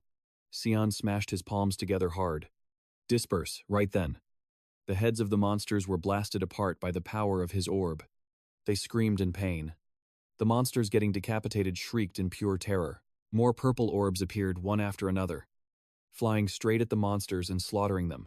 The monsters started vanishing, and the scene went dead silent again. Seeing that, Alice and Brian started walking forward. They headed over to Sian. Alice walked and thought, I had a hunch, but I never expected the guy behind that mask. She walked up and touched Sian's mask. The mask fell off and hit the ground. The moment Alice saw Sian's face, she couldn't hold back her emotion and shock. It's Sian. Again. Sian saw her and smiled. Glad I didn't come too late. Brian was healing Alice as she pressed him. Is Leah really a spy for Princess Violet? Alice blamed herself. And I still didn't realize it until now. I'm really stupid. Huh. She looked disappointed, and yet I dared to talk about inheriting the family. Sian shot back. That's not your fault. Sis. The ones responsible for this are Leah and Princess Violet. His face went dark as he emphasized. And Arson too. Alice sat up straight and replied, You mean he orchestrated this? You know something? Don't you? Brian panicked because she just stood up right after getting healed. Alice was confused, but clearly that was Father's order, Sian answered. Probably just Arson's suggestion. You know how it is. If it's his request, Father will do anything. Alice looked down, confused. But for what Sian supported his sister and got straight to the point, so he can inherit the family all by himself. She gritted her teeth. Inherit the family. Alice's face turned angry. He'd kill his own family for that. Suddenly her wound throbbed with pain, making her drop to her knees. Sian asked with concern. Your wound? Alice struggled to ask. Are you sure about Brother Arson? He affirmed. I'm sure. You know exactly what his nature is like, she said helplessly. I thought I was the only one who felt it. Turns out you did too. But it's weird. Sian listened closely to Alice. Why didn't Father and the others realize it? It's like Arson has something I don't. Alice recalled and speculated. During the fight just now too. Some invisible power seemed to be protecting Arson. Sian frowned, thinking. Invisible power, he flashed back to his past life. That's the thing I felt clearly too when I was about to reach him. He thought decisively. That power stopped me. Sian wondered. What is it? a power that repelled even the demon sword. Suddenly he realized something. It can only be that. Alice interrupted his train of thought. Now isn't the time. Sian, we have to tell father quickly. Sian replied. I'm afraid father won't listen. She was surprised. If it was just you, maybe, but if we both convince him. Before she could finish, Sian looked determined with a cold expression. Sorry, sis. Trust me this time. If we mess this up, we could turn the entire Knights of Light into our enemies. Alice said blankly. Turn the Knights of Light into enemies. Sian remembered how Arson was praised by everyone in his past life. That lying face of his was etched in his mind. Everyone loved and followed him like they were seeing the Messiah leading them. He watched him. I was one of those people too. Because everyone saw him as a hero. No one suspected a thing. He organized his thoughts. Thinking back, it really is strange. To everyone. He was basically a religion. Sian speculated. If there are believers, there should be haters too. Right, following that logic. He evaluated. But whether it was our late father, or the ambitious Emperor Luniel, or Boris who always seeks the infinite truth, they all trusted him without a single doubt. Sian thought helplessly about his past self. Even I trusted him right up until my final moments. The rage of betrayal surged up, but then he paused and wondered. But I suddenly asked myself, what made me trust Arson so much? Sian concluded. All of that can only be explained by a single conclusion. His eyes turned red as he affirmed. Arson is the absolute entity empowered by the supreme god, Lumendel. He is the savior of this world. The scene shifted to cavalry trying to fight off monsters. Shouting, they're coming. Everyone, prepare to protect the princes. A monster was diving down fast. The dark, red-haired boy said fearfully. I'm cooked. He hid behind the white-haired boy, interfering with his fight, which annoyed him. Idiot. Move. Suddenly something glowed. Arson charged in and blew the monsters away. The white-haired boy praised him. Nice one. Arson, Arson said coldly. Get lost. The monster grew furious and roared. Arson declared, this is the end for crazy trash like you. Judgment Aegis Shield. The monster created a massive magic orb aimed right at him. He used Titanic. Instantly, a giant shield with blinding light went up. The monster's magic orb came rushing in. It nearly wiped out everything nearby. The shield was struggling to protect everyone. All those involved in the battle, being pushed back, nah. Axion suddenly charges, catching the monster off guard. Its power is getting suppressed. He bursts forward, closing the distance instantly. He leaps. One perfect slash. Cleaves the beast in two. It shudders in agony before dropping dead. Monster defeated. Axion sticks the landing. He dispels his magic with a wave. Everyone okay. The crowd goes wild. That's Sir Axion for you. Even an earth dragon gets wrecked. The white-haired guy nods. Good work, Axion. The dark red-haired guy beams. We'll report this straight to father. Axion bows silently. Then, switching up his vibe instantly. He smiles bright. An honor. My princes. Hearing this, Alice is shook. Axion is the savior, no way. Someone like him was chosen by God, Sion explains. God just needs a savior. He doesn't care who it is. He states firmly. Once the supreme God chooses someone, denying them is blasphemy. You'd be making enemies of his followers forever. Alice buries her face in her hands. She can't wrap her head around why the God she trusted her whole life would do this. She looks at Sion. How much do you know? He hesitates. Looking away. He mumbles. I can't tell you right now. He thinks, I can't drag her into this mess. Suddenly, Alice puts a hand on his shoulder. I trust you. Sion, you must have your reasons. Her eyes are full of faith. But one day, promise, you'll tell me. Don't carry it all alone. Sion feels a wave of relief. Okay. I will. Alice turns around. Thank you. Brian, thanks for healing me. Brian stammers. It was nothing. Suddenly, he feels his master's death stare and jumps out of his skin. Alice just keeps smiling. Oblivious to the tension. Sion speaks up. So, What's your move now? Alice's expression hardens. First, I deal with the immediate problem. She looks confident. I'm going to find Leah. I need to hear why she betrayed me. Sion steps up. Then I'm coming with you. You will. Sion raises his hand, his ring glowing with mana. She couldn't have gone far. Meanwhile, at Violet's hideout, Leah senses something approaching fast and flinches. Violet asks, "What's wrong?" Leah. She looks rattled. Someone's coming. She thinks, "This mana.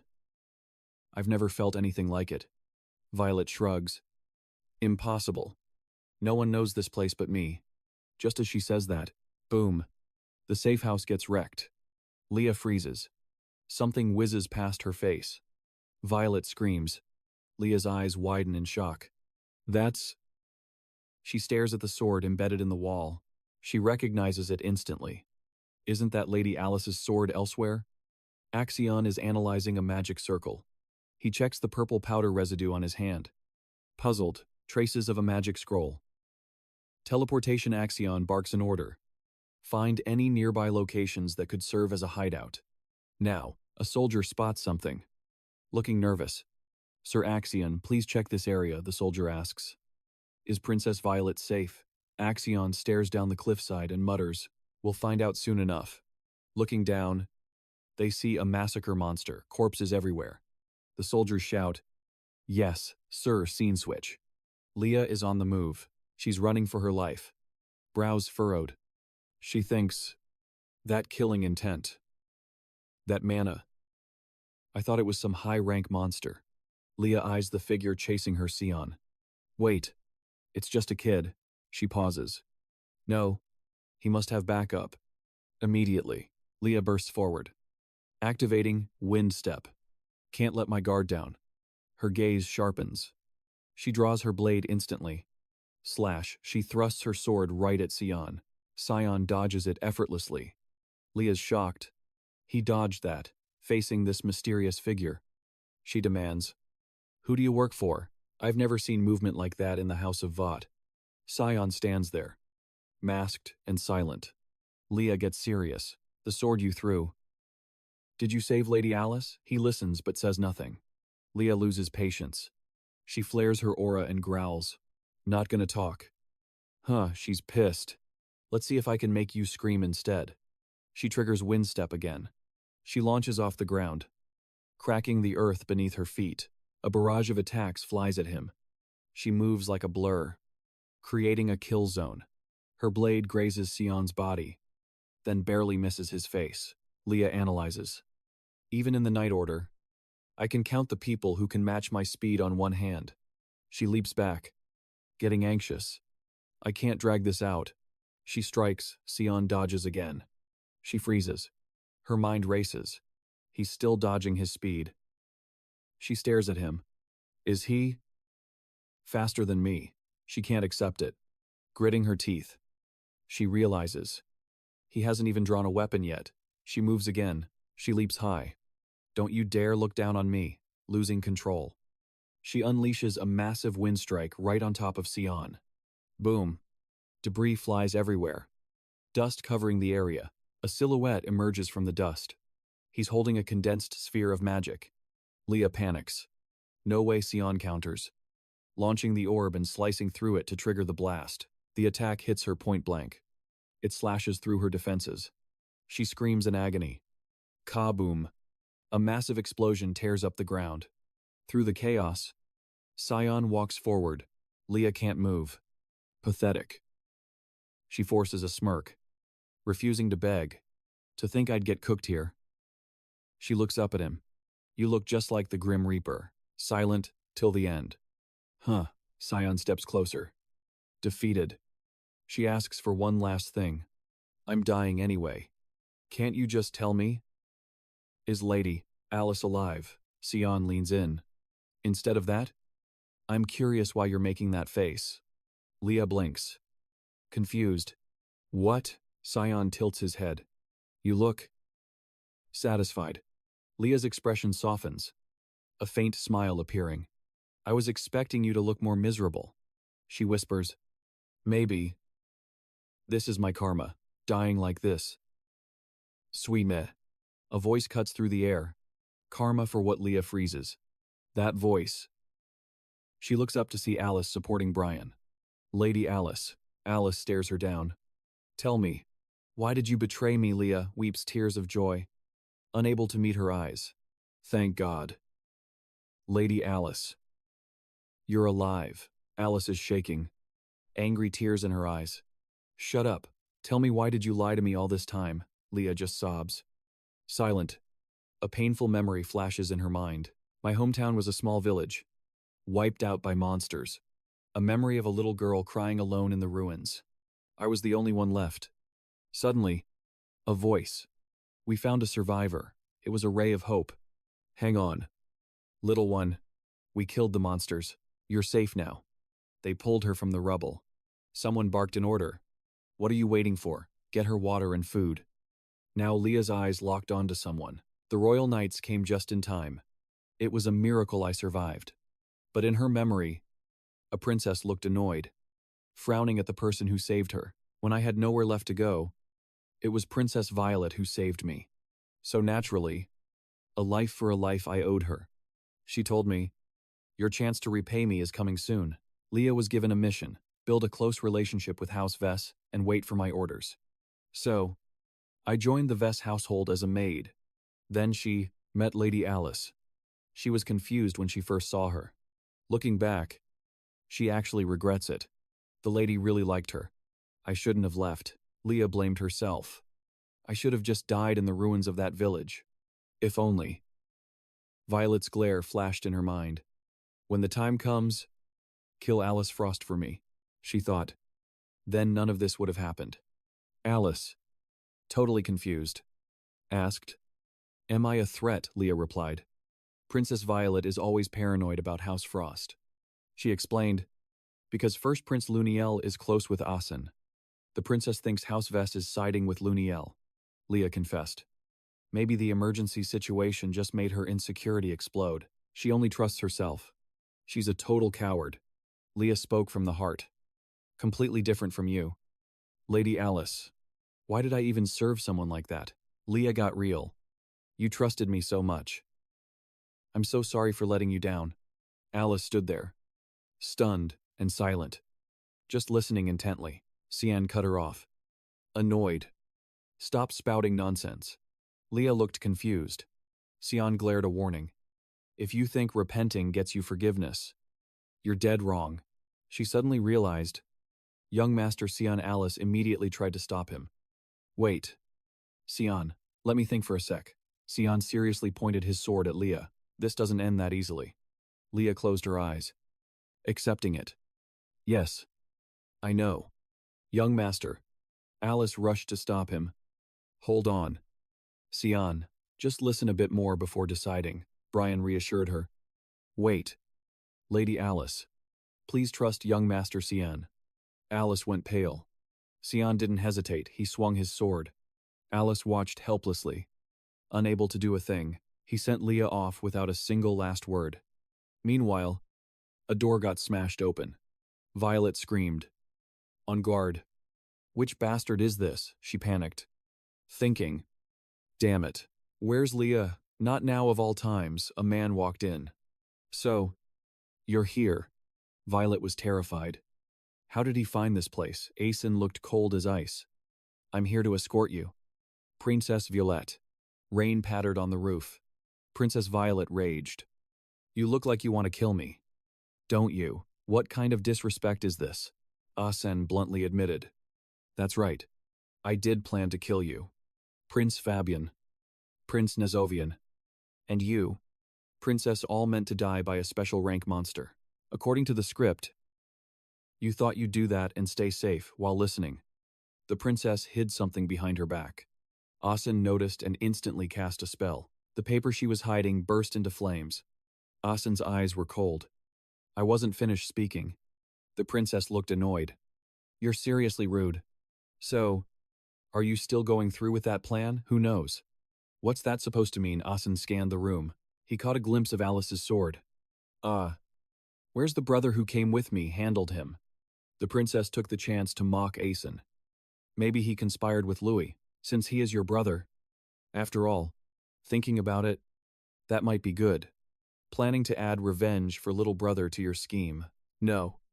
I'm considering changing the plan. The princess's face changed instantly. Asen slammed his sword into the wall. You're pretty calm given the situation. Anyone suspicious must be eliminated. That judgment isn't bad at all. Honestly, I'm surprised. You are completely different from Prince Louis. The princess went pale and blank, her mind racing. Does he seriously not care about his own brother? What does this guy actually want? Asen spoke up again. The plan was ruined anyway. I'll just tell Prince Louis it failed. The princess still didn't get it. What do you mean I want to make an offer? Why not join my plan? Aren't you Prince Louis's subordinate who said that it's just a business relationship? The princess crossed her arms. Annoyed. You think I'll believe that? Believe it or not. Prince Louis is just a piece on the board. Don't tell me you want to take over the empire. I can't agree to that. Asen turned serious. I don't care who owns this empire. Then what do you want? He revealed his truth with a deadly serious face. Destroy evil. I will root out every bit of wickedness in this world. The princess scoffed at his truth. Sounds pretty delusional. Doesn't it? Who knows, but it looks like the evil I mentioned just showed up. Asen frowned.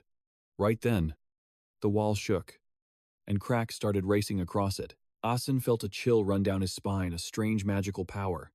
No. That's killing intent. He'd never felt magic like this before. Boom. An orb of power slammed in, smashing all four walls. The princess screamed. What is this? A blinding light flashed. Asen dodged just in time. A stranger appeared, carrying immense power, and attacked Asen. Asen called out. Who are you? The stranger didn't hide it. I am the evil you seek, and I'm your end. Asen unleashed a barrage of glowing red sword aura. With a single slash, he sent the stranger flying backward. Shockwaves blasted out, shattering the wood into pieces. A wave of energy hit the hem of the princess's dress, making her panic. Asen glanced over, realizing the princess could get hurt. So he immediately launched a technique. Asen created a defensive barrier around her. Suddenly, an explosion hit the ground, and walls cracked and crumbled, sending stone debris flying. The barrier Asen made for the princess vanished. She stood helpless. My safe house before her eyes. The entire building just exploded. The devastating attacks wrecked the house, sending debris everywhere. Seeing Asen rush over, the princess asked anxiously, Are you okay? Sir Asen, he quickly raised his sword to shield her and said, It's not over yet. Asen unleashed a giant energy orb and a sharp sword slash. The two massive energies collided, turning everything around them into chaos. But the stranger wasn't down. Asen panicked a bit. Damn. Can he use spatial magic too? The guy in the demon mask, with glowing red eyes and flaming hair, charged at Asen. His blade crashed down on Asen, causing a blinding explosion and shooting magic fire lightning everywhere. But he didn't expect that infinite power to reflect right back at him, making him scream in agony. Asen instantly seized the chance to attack the stranger. Princess Violet was stuck in the back, praying hard. Arson reassured her. He's no scrub, but I'll take the win. Hearing that, she trusted him 100%. After taking damage, the mystery guy checked his weapon. What the hell? What's going on, Karam? You little sword. Karam hit back. Feels like I'm getting ripped apart. That's when the guy realized, wait. Is this the power of authority? So annoying. Arson spoke up. Why stop now? Didn't you say I was finished? He pointed his blade right at the dude's face. Bring it on. I want to kill you so bad I could puke. But I've confirmed the authority. So, I'm dipping. Princess Violet spotted the sword stuck in the ground. That's Leah's stuff. What did you do to her? The guy just answered softly. Purified. Purified, what do you mean? Arson explained. Looks like she was eliminated. Is this your goal? Who sent you? We are missed. The ones who never forgive. We follow no orders. Just pure purification by the rules. Arson went deep into thought. Missed. So the rumors about them coming back were true. That guy vanished instantly. The princess screamed. He's gone. Arson didn't care. He was lost in thought. Another annoying problem to deal with. Have they been the ones blocking my path this whole time? Red smoke still lingered. Scene switched to a cool blue stream. It was Karam, chilling under a tree and complaining non-stop. Ugh, my head is killing me. Sian walked up to check on her. Does it hurt that bad? Yeah. Never felt pain like this before, but I can't even touch it. This is trouble. Sian explained. There is a way, though. What way? He looked at the item in his hand and said, the holy artifact of the origin stone. Dujendake. It's just a theory. But if I use it, we have a shot at winning. Karam stopped him. Sian. No, don't do it. Is this why you brought it? You could die, Alice called out to Sian. But Sian kept talking to Karam. I know it's dangerous, but it's the only way. I have things to protect now. He looked at Alice and Brian. I made mistakes in my past life. I won't repeat them. Then Leah showed up. She wasn't dead at all. If the enemy breaks the limits, then I'll just break past them too. Back to Alice and Leah. She handed Leah an item. Take this. Leah asked. What is it? It's Marion's symbol. Not everyone can enter spirit territory. With this, you can get into Brunia, Alice said seriously. Stay safe. Thank you. My lady. Leah choked up. Thank you so much. And I'm sorry. Alice turned away. Don't think I've forgiven you, and don't ever show your face to me again. Yes. My lady. I'll leave immediately. Alice walked away. Sian and Karam watched the whole thing. Karam wondered, you sure it's okay to let her go like that? I already killed her once in my past life. Sian said, remembering the past. Looking back, I didn't need to do it. She already paid the price. Living in hell with the guilt of killing her sister. In the past, Sian had watched Leah take her last breath with a cold, dead stare. Still thinking about it, but now, I've freed her from that burden. Maybe one day, she'll repay the debt. Leah turned to leave. In the moment, Leah thought her life was ending under Sian's sword. He suddenly said, you know it won't be that simple. Leah's voice was weak. That is true. I know very well. Young master, as Sian raised his sword to execute Leah. Alice screamed in despair, her shaky voice echoing through the tension. Don't. A massive strike slammed down mercilessly, knocking Leah's arm guard to the ground. Sian spoke, cold and unwavering.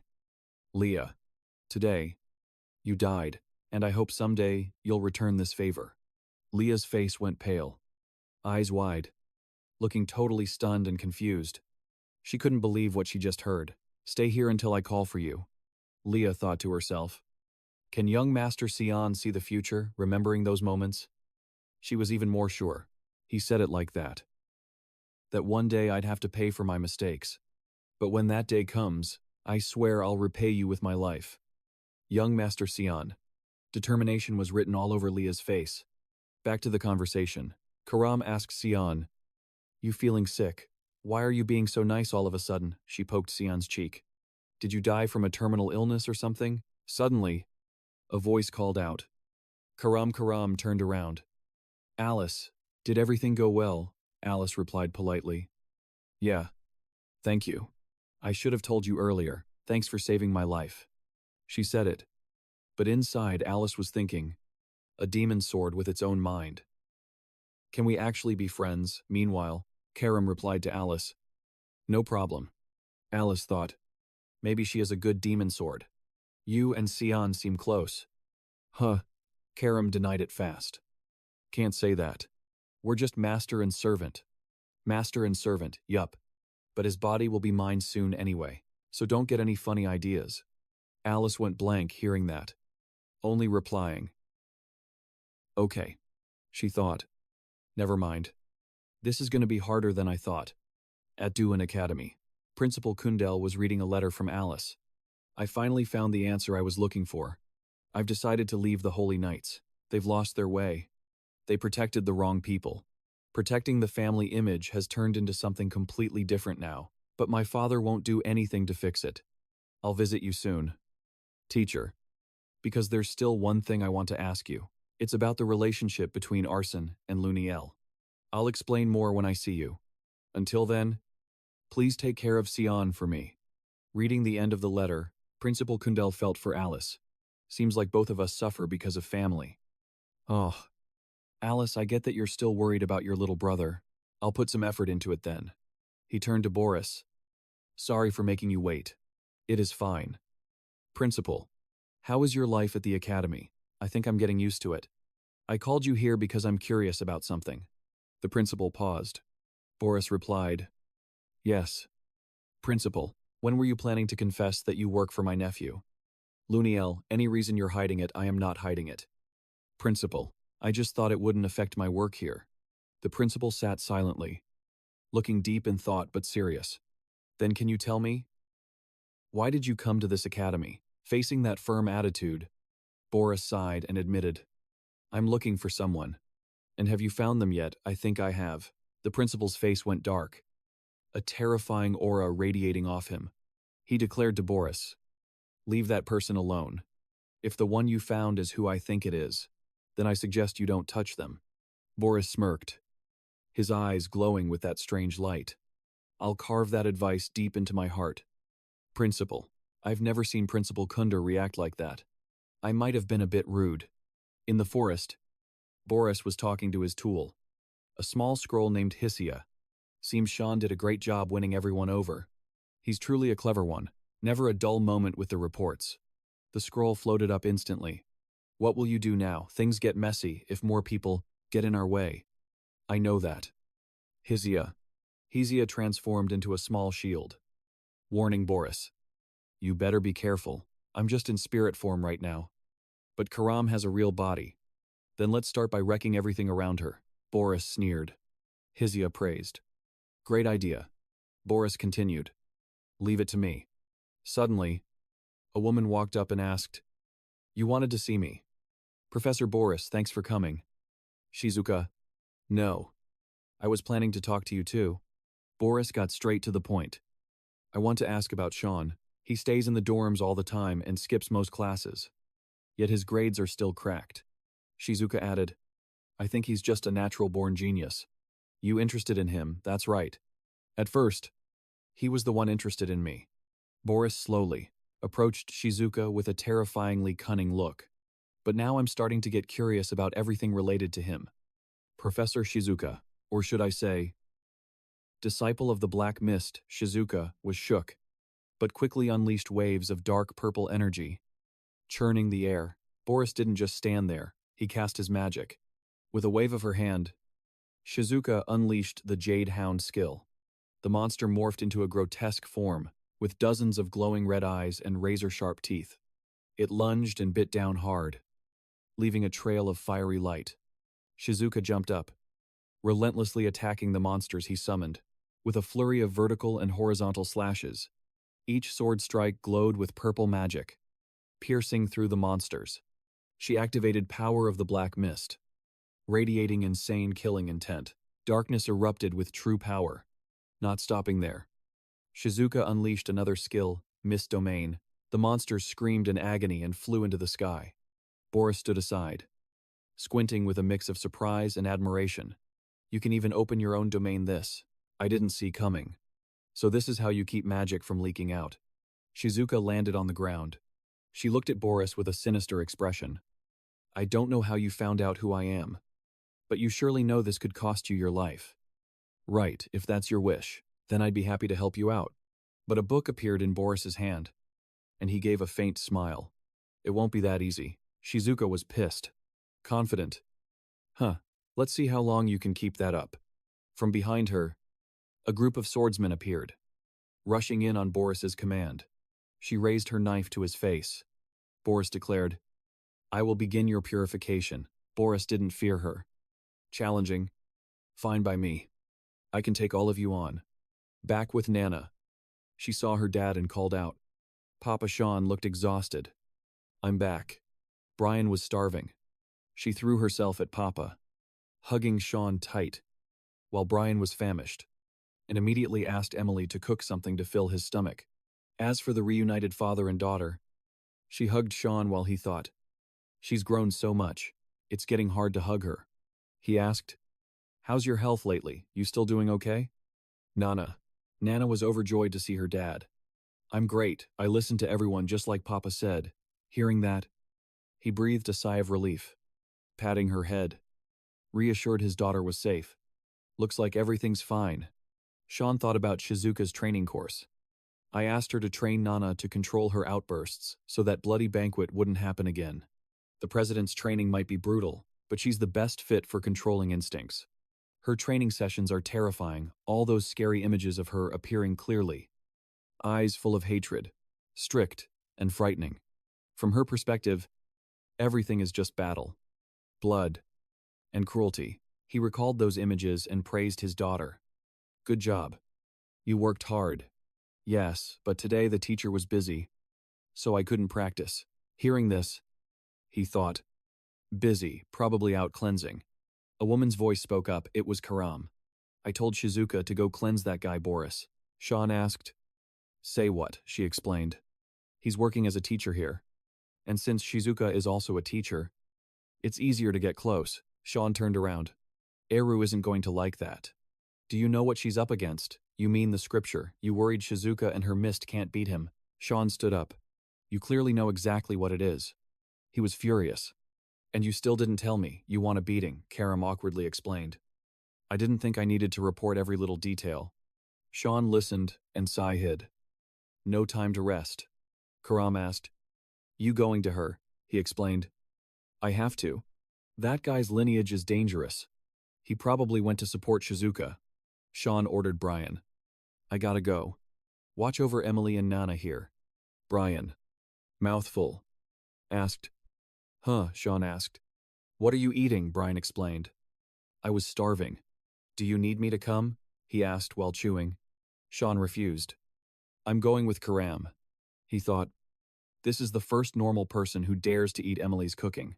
Brian, you really are built different. Brian asked. So we just wait here, take Nana and Emily to Breno. Nana was surprised. Papa is leaving already. He spoke gently to her. Sorry. Sweetie, it's going to be very dangerous here. So I have to do this. Brian froze, stopped eating, and asked, Are you sure about this? Sean reassured him. It'll be fine. I'll come find you all when I'm done. I'm counting on you. Brian. Back to Shizuka and Boris's battle. It seems they just went through a grueling fight, and it ain't over yet. Shizuka thought. The more she looked, the grosser it got. She was surrounded by blood-soaked corpses, and guys beaten to death but still dragging themselves forward to attack her, looking absolutely horrifying. Did this guy cause this whole bloody banquet? She figured these puppets shared the same energy source as the ones before, though they were way more cracked. Definitely connected. Meanwhile, Boris grinned, showing teeth. Tired already. That was just the appetizer. He switched up. Main course and dessert are still coming. She sensed a glitch. The puppets lunged at her. She kept the combo going. Forced to solo the mob. Violent blade dance, storm dance. 100 petals drifting dance just appeared. Secret art blood river. She spammed spells to delete them. Suddenly, Boris used blood spear to counter her magic. She was pissed. He kept spamming high-tier magic, giving her 0 chill time. Plus, these puppets kept attacking non-stop, and they were swarming, getting too heavy for her to hold off. Not only that, they were reading her moves, or so she thought. Human puppet art fused them all into one massive tank. She couldn't fight him. She got knocked back. Unable to 1v1 this alone, she wondered, do they store that much mana? These weren't normal NPCs. Looking wrecked and covered in blood, she had to grit her teeth and endure it. Seeing their destructive power and massive magic, she knew she couldn't solo this. Seeing her looking so cooked, Boris said, Time to send you off. He laughed arrogantly. The final magic strike. Trying to hang on, everything turned to dust. The ground shattering into 100 pieces. Hundreds of debris fragments flew everywhere. He slowly floated down from above. Wow. What a pity. Shizuka's voice trembled as she spoke. Now I get it. Your puppets. They have mana tracking. Don't they? Built different from normal ones. And that grimoire, that thing is your power source. She struggled to stand. Face full of cuts and clothes shredded. The mana radiating from it is no joke. Is that a divine artifact? Boris smiled and clapped. Sharp combat sense and vast knowledge. Truly impressive. But... Then he laughed loud. What you gonna do next? Another puppet appeared, rising from the ground. Maybe. Boris was commanding his puppets with magic. I have infinite puppets. Just give up. But Shizuka stood up, declaring she hated giving up. She rallied and used magic, activating a secret art to attack. Summon contracted beast. A massive monster manifested. Even he was shook. He didn't expect his spell to make her someone who looked done for turn up like that. He thought, no way. That woman's mana was completely drained. The beast she created pounced on the puppets Boris had enchanted. The puppets were just tiny figures, mere roadside weeds. It instantly wrecked that annoying mob. He saw this and grumbled, you're too much. I grinded hard to collect those puppets, and you turned them into a contracted beast, talented. He figured it was just a temporary buff. Now you're just an empty shell. 0 mana. Can't even use basic spells. Shame. That's where you're wrong. He held up his grimoire, mocking her. In a flash, she blitzed right in front of him. Then suddenly her voice came from behind his back. Hey, you're talking as if you're completely untouchable. He cast a defensive barrier to block her, but he couldn't even track her movements. She's moving like that, with 0 mana. Weird. She was stronger than ever. They fought, but she took 0 damage. Before that, she rushed with her sword and stabbed him. He resisted. Checkmate, but looks like he dodged it for a sec. Straight after, she rushed in, full send, and covered his mouth. Even he didn't expect her to reboot that fast. He was secretly queuing a spell. Then, instant cast. Earth Mine. It blasted her away from him. Sanctified Sun Judgment used against her. But she tanked it like nothing. The more he cast, the stronger she scaled. He was gassed. She was fine. They traded blows back and forth. She decided it was time to end it. That's it for today. Boris. Oh. A barrier was shielding Boris. It pissed her off. She couldn't get close. She thought the divine artifact was blocking. The Bible spoke to Boris. Too little data on her. Thought she was just an Eru follower. Outside, Shizuka tried to breach. With that skill, she's at least a leader tier. I can't beat her now. Suddenly, Shizuka spotted something. A trail of blood from Boris's mouth. She wondered, is that black blood? She was shook. You're from the Black Blood clan. I thought you guys were extinct. He wiped the blood. That's why I hate this bloodline. So annoying. The puppets and the stone from that day. The blood banquet. The Black Blood clan created them first. Shizuka's expression changed. Hey, were you the one behind that massacre? Boris sighed, admitting it. Finally caught on. Guess I can't keep working here. Shame. Shizuka lunged. Boris, shut up. But Boris was chill. His Bible formed magical threads to protect him. He laughed. See ya next time. Shizuka charged with her sword, threatening. You're not going anywhere. Her beast appeared behind Boris, without him noticing. Shizuka and the beast jumped him. But the barrier blocked everything. 0 damage. Boris's Bible complained. Such a troublesome woman. Boris added. Forgot she was here. Looks like my puppets got used as fodder. Shizuka kept trying to pierce the barrier. No luck. She was raging because she couldn't break the shield. Shizuka thought, if not for that grimoire, I would have won. Suddenly, she felt a glitch. Who's there? Who interfered with my space? Boris thought. He has allies. Sean appeared. Boris didn't expect Sean to pull up right now. Sean immediately supported Shizuka to pierce Boris's barrier. Instantly, the barrier shattered into pieces, flying everywhere. Karam stepped on the shards, smiling with contempt. Pathetic. Shizuka. Karam was still acting smug. Shizuka, surprised and triggered, snapped. How the hell did you find me? Why did you come here? Karam remained cocky. My predator instincts. I can sniff it out. And the stench of a hypocrite, like you, makes me want to puke. Shizuka glared daggers. Didn't I warn you last time you picked the wrong side? Buddy.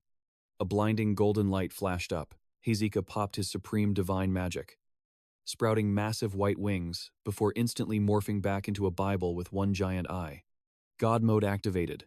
That eye spawned thousands of weird runes, weaving them into chains. Suddenly, a massive golden monster burst out of the book and lunged, straight at Shizuka and Sean. She couldn't tank the hit and got yeeted away. But Sean, he was still standing, fighting back with everything he had. Shizuka thought, how is he tanking the power of a supreme god? What kind of strength is that? No way that demon sword is that OP. The grimoire was shook, totally confused. Sean's eyes were full of bloodlust, brows furrowed in pure rage and determination. Looks like he's hiding something way more dangerous than I thought. He's cooking something. Boris stepped up to back Shizuka. The demon sword's master is right there. We gotta take him out now. Shizuka stopped him. Don't do it. Boris, we're not strong enough yet. Sean looked like he hit his limit. He gritted his teeth in fury and screamed. Boris lame. In a split second, Sean's dagger slashed right across Shizuka's Bible form. Speed blitzed. Sean saw his opening and rushed in, driving the blade straight through Boris. Boris was stunned. He couldn't believe Sean actually pierced him. This brat, he broke through Shizuka's barrier. He's actually dangerous. The mist will swallow the sun. It's definitely Sean. If this blade strikes Lord Arson in the future, I have to destroy it now. Shizuka's barrier was still holding. Outside, Shizuka struggled to get up, shocked that the magic was that insane. Sean won't last much longer at this rate. She knew she had to make a move before Mammon vanished. Meanwhile, Sean was still trying to drill through Boris to finish him. He unleashed Hellhound, knocking him out and sending him flying. Secret art demon flame. Shizuka rushed in to catch him. But look, those white wings finished casting. Time for them to wreck the place and dip. Shizuka was shook. She couldn't believe Boris broke her domain. He must have used that divine artifact. Battle over. Boris got away. Shizuka dragged Sean to a clearing to recover. She sighed. They got away. The purification quest failed. Sean stood up. Why didn't you let me keep attacking? Why did you stop me? Shizuka snapped back. Is that how you talk to the person who just saved your life? Sean glared at her. I'm the one who saved you. Shizuka looked like she wanted to strangle him. Did nobody teach you any manners? Sean ignored her and checked on Karam. You okay? Karam replied. I need a long nap. I'm drained. Sean thought, she must be in so much pain. She really went all out. For the final battle, there's only one way. He was so deep in thought he completely ghosted Shizuka. She yelled, Hey, are you seriously ignoring me right now? At a trading city near Vuen, Alice spotted an old man with white hair. It was Headmaster Kundal. He actually showed up. They met at a nearby cafe. He said, It's been ages since I left the academy. Alice replied, Even seeing it with my own eyes. I'm shocked. You never leave that place. Headmaster. Kundal gently set his tea down. Well, I couldn't ignore your letter. This seems very serious. She looked surprised. Since I left the Holy Knights, why would you check on your student like this? Kundal just smiled. I knew you'd choose your own path. The burden of protecting your family isn't too heavy for you. The problem is Arson and Luniel. So you know about my brother, he replied. Let's just say I understand him a little. What if Arson inherits the Foster family? She replied, looking worried. The Empire's greatest warrior and a member of the Holy Knights. Sooner or later, he'll lead the Empire's top military force. The headmaster agreed with her. Exactly. And my grandson? Luniel, who's very close to your brother, will likely control the Holy Knights alongside him. Alice nodded. That's exactly why I wanted to meet you. Headmaster, what do you think Prince Luniel is your only grandson? Kunal said. That kid Sean. Your younger brother. He once asked me if I'd choose family honor or the Empire's prosperity. Sean probably guessed what was coming, and I was too arrogant about my own foresight. Alice asked. What exactly did he predict? I'm not sure. But you'd better leave the Empire. Alice was shocked. Leave the Empire, the headmaster explained. Because it's about to descend into chaos. I'll do my best to keep things on track, but there are no guarantees. She frowned. Chaos, he replied. A coup d'etat. The signs are already there. pointing to a war for the Emperor's throne. Looks like more chaos is brewing in Breno. In the trading city, Nana's eyes lit up. Whoa. She stared at a fruit vendor and mumbled, "Cursed fruit." Then she pointed at some beastkin, shouting, "Look at those mutants. Why do they look so dumb?" The demi-humans glared at her. Brian scratched his head, apologizing. "Please ignore her." "Sirs, we're leaving right now." He steered Nana away and scolded her. "It's rude to point at people like that." "Nana," Emily laughed. "Hey, it's no big deal. Kids have to make mistakes to grow up." "Right," Brian Seahild. "Keep moving. We can't attract attention. We just need to get to the safe house, like young Master Sean said." Emily teased. "You're overthinking it again. Anyone looking at us would just see a normal family." Brian's face turned beet red. He stammered and turned away. Let's go this way." The two girls looked confused. Brian and Emily grabbed Nana's hand and ran after him. "Brian, wait up." But Nana didn't follow Emily. She wandered off in the opposite direction. Scene cut to the window. Alice sighed heavily. She recalled Kundel's words, a coup d'etat. The signs are already pointing to a war for the Emperor's throne. Alice thought to herself, "I can't believe my brother Arson and Prince Luniel are actually plotting something this twisted." But how did Headmaster Kundal and Sean know? Suddenly, the door creaked open. Someone walked up calling out, "Miss Alice." Hearing it, she spun around. Suspicious. "What are you doing here, Emily?" And Brian strolled in, grinning. "Long time no see." Alice lit up seeing them enter. "Emily," she shook her hand excitedly. "And Brian too, didn't you guys say you were going to stay with Sean at the academy?" Emily replied, "Obviously. Without me, Sean would be totally lost." Right, Alice suddenly recalled two other specific people, two women, including the demon sword. "Is he really hiding two ladies in his dorm?" Brian chimed in from the back. "Sean's actually got some serious business to handle right now, so he ordered the three of us to head here first." Alice looked at the two of them, confused. Three of us. Just then, Brian and Emily realized Nana had totally vanished. Their faces went pale. Where'd she go? Alice was still clueless. "Wait." Someone else came along. Brian covered his mouth in panic. "Yeah. She was right here a second ago." He was internally beating himself up. He messed up big time. Should have never taken his eyes off her. Suddenly, Alice spoke up. "Let's go." She put her hands on her hips, declaring, "Sean's ally is my ally. We're finding that kid together." The scene shifts to Breno Port. Someone slammed a massive door shut.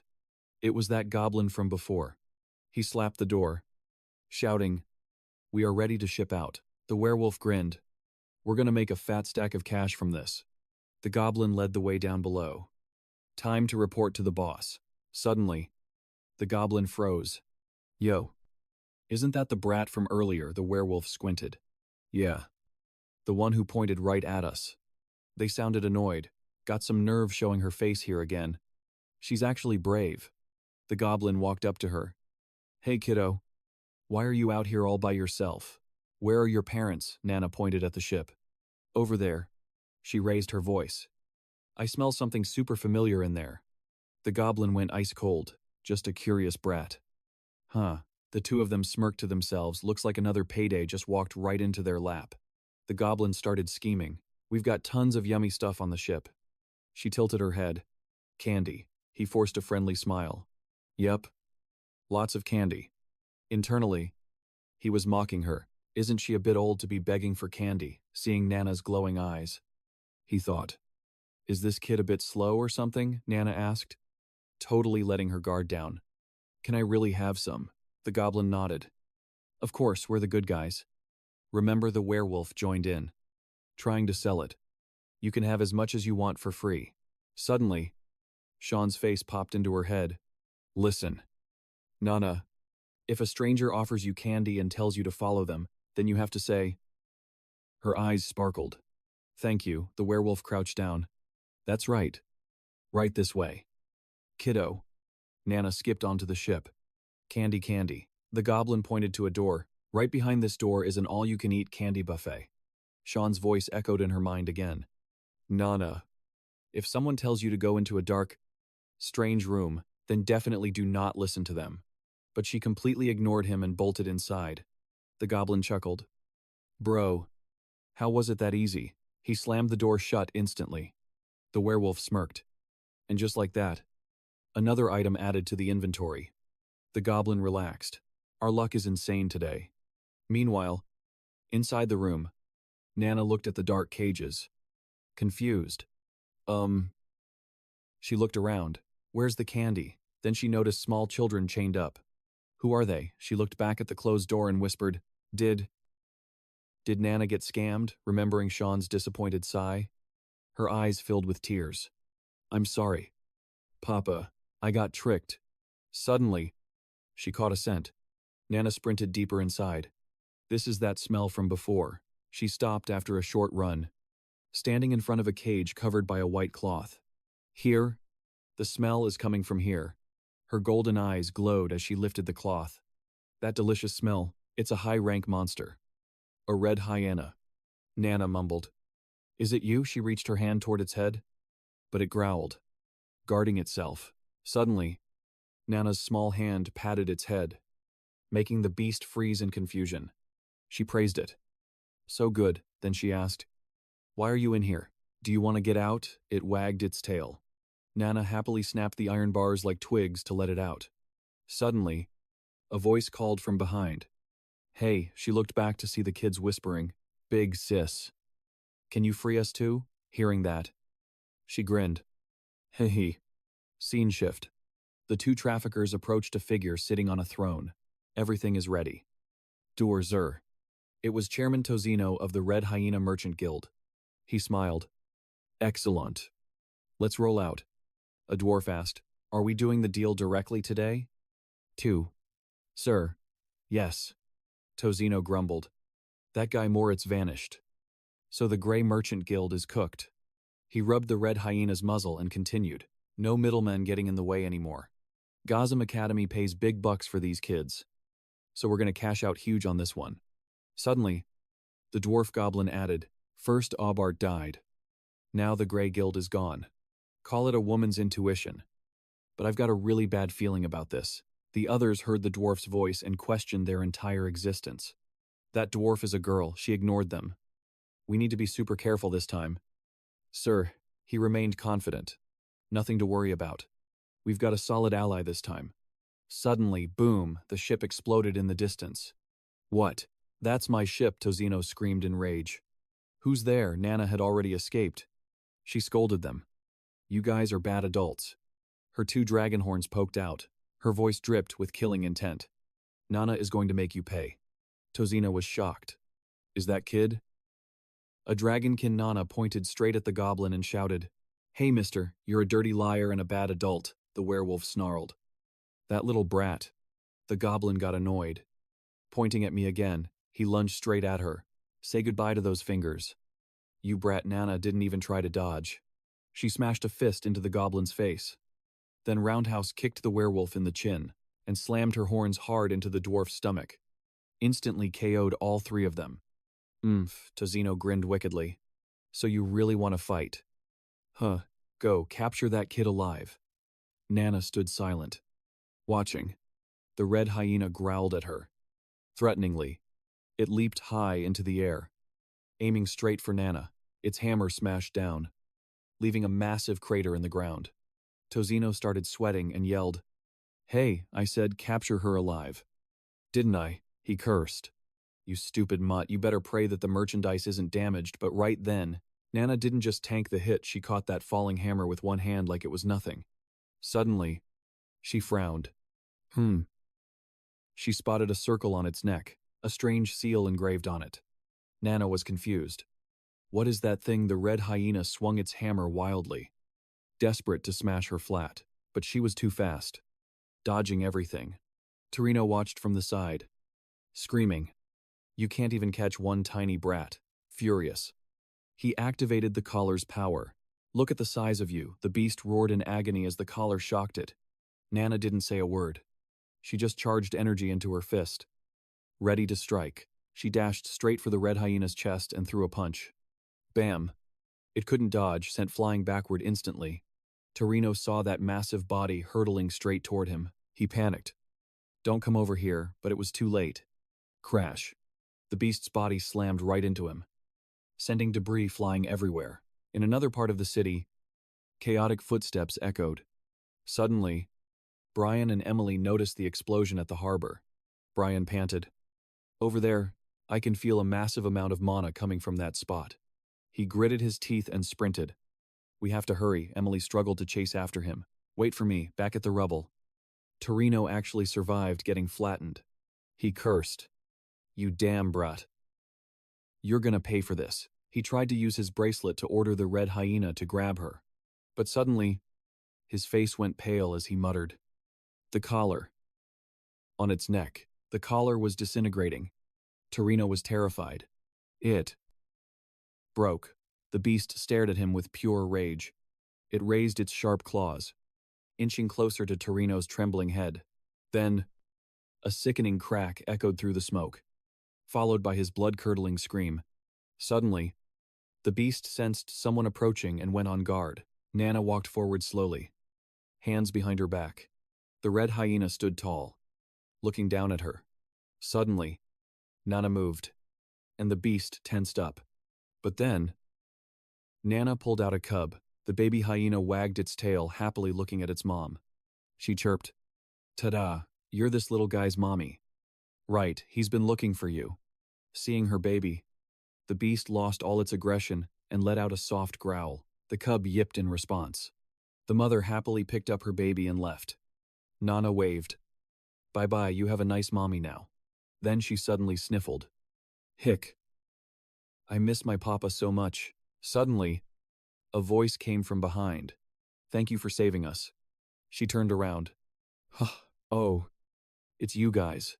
Hiding behind a rock were the children she had just rescued. She frowned, thinking, what should I do with them?" Suddenly, Nana shouted, "Hey, you bad old men," she commanded.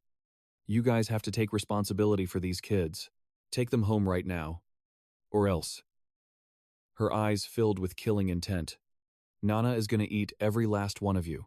Terrified, they replied, "Yes."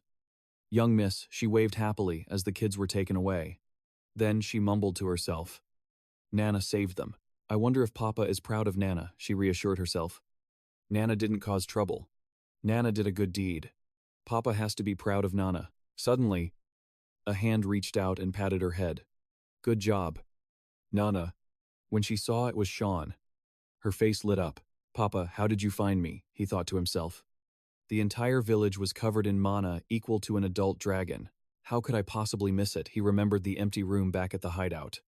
They must have gone out looking for Nana. He decided Brian and Emily were definitely getting punished later. Sean smiled. "Papa can always find you, Nana, no matter where you are." He stayed silent, awed by her power. But this massive mana signature. Nana chirped innocently, "Papa is the best." Just then, Brian's group caught up. He called out. Master Sean replied, "Brian." "Alice," Brian panted. "Thank God Nana is safe. I was so worried something happened to her." Sean's voice dropped an octave. "Good." He looked at Brian with eyes burning with rage. "Then I assume you know exactly what you did wrong." "Right," Brian gulped. "Yes." Tour. Moments later, Brian's screams filled the air.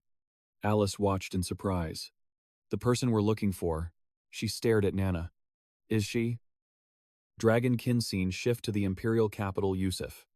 Kusel family territory. Someone was rushing in. Someone thought frantically. "Why so sudden? He never leaves the academy." "Why is he here, down below?" Kundal was marching inside. His son asked, "Why have you returned?" Father Kundal replied coldly, "It's been a long time. Endine, we need to talk. Now." Kundal sat down, reviewing documents. "It's been 10 years since I renounced the title of Duke." He narrowed his eyes. "I never intended to interfere with how you manage the family, or so I thought. But why has investment in our own territory dropped, while funds sent to the royal family have skyrocketed? Is that how it is?" the son replied, his voice irritated. "You know exactly why. The Empress's family sends a massive tribute every single year. If we can't compete with them, our status will plummet, and it'll only be a matter of time before their bloodline takes the throne. He raised his voice. Don't you want Luniel to become the emperor? Kundel slammed his hand on the desk. Enough, he asked. Do you honestly believe Luniel has the necessary qualities to be an emperor? The son replied grimly. That doesn't matter. As long as a Kusel sits on the throne, Kundel shot back. Just like how you sent your late sister off to marry the emperor, he stood up. Furious. I'm done talking. Cut off all support for Luniel immediately. The son yelled. Father, but Kundel was already walking out. He asked desperately. Where are you going? Kundel replied. To the royal palace. Scene shift to Velius, the first family's territory. Aza sat in his room, muttering, So, they finally found the master of the demon sword. He burned the report. I have a plan. But I'm still worried it might get wrecked again. His eyes narrowed. Calculating. Alice secretly leaving the Holy Knights.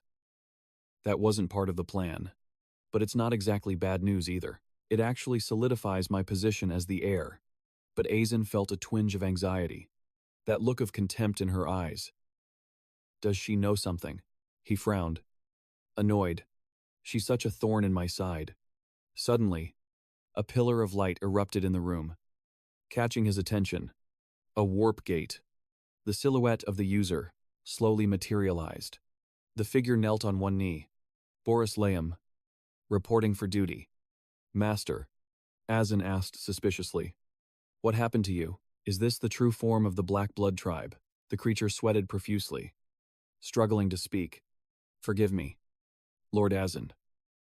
If I had a choice, I really didn't want to appear like this. Seeing him in such a wretched state, he asked, Who wrecked you like this? Aren't you supposed to be at Ruin Academy? He replied, It was your little brother, Sean. He did this to me. Arson's face twisted in rage. Mentioning Sean, the minion added, But I still got what we needed. Boris Lahem pulled out a red object and said, This right here is the mana of the demon sword. I found it during the bloody banquet. He exclaimed happily. And now, we know exactly who its master is. Arson let out a sigh. Huh. It all makes sense now, he muttered. So Sean really is the master of the demon sword. That thing ruined my entire plan. How did I not see this coming? Boris Lahem bowed respectfully. I tried my best not to fail you, my lord. But my strength wasn't enough. Arson made up his mind. Then it's time I stepped in myself. He sounded confident. I've sparred with him before. It won't be easy. But I can definitely take him. Suddenly, Boris Lahem interrupted. It is not the right time yet. Master, what do you mean? Boris explained. He has the backing of the Dark Mist, God's followers. Predicting his next move will be extremely difficult.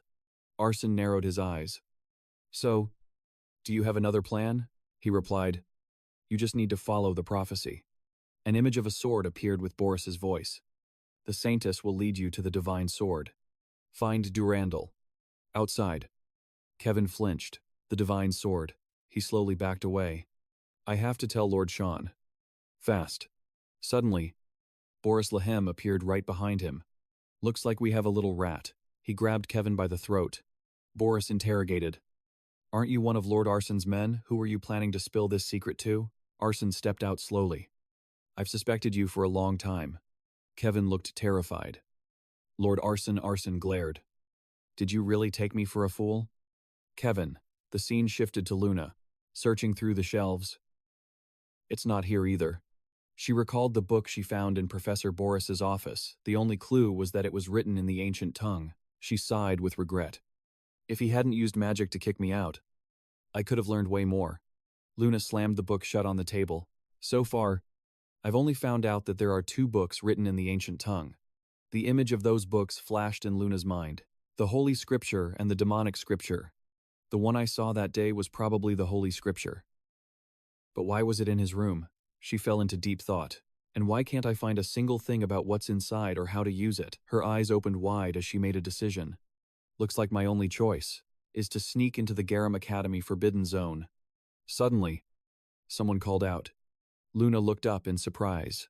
Princess Ajina Jean asked, What are you staring at? You didn't even notice I was. Standing right next to you, Luna smiled brightly. What brings you here? Your Highness. Ajin hesitated. Well, she turned her face away. Have you seen Sean lately? Luna replied. Don't think so. I've been in the library all week. Luna smirked. Why do you miss him? Ajin shouted. No way, she quickly made an excuse. It's just weird not seeing him around. That's all. Luna giggled. I wouldn't worry. Senior Sean should be back with us soon. Ajin looked surprised.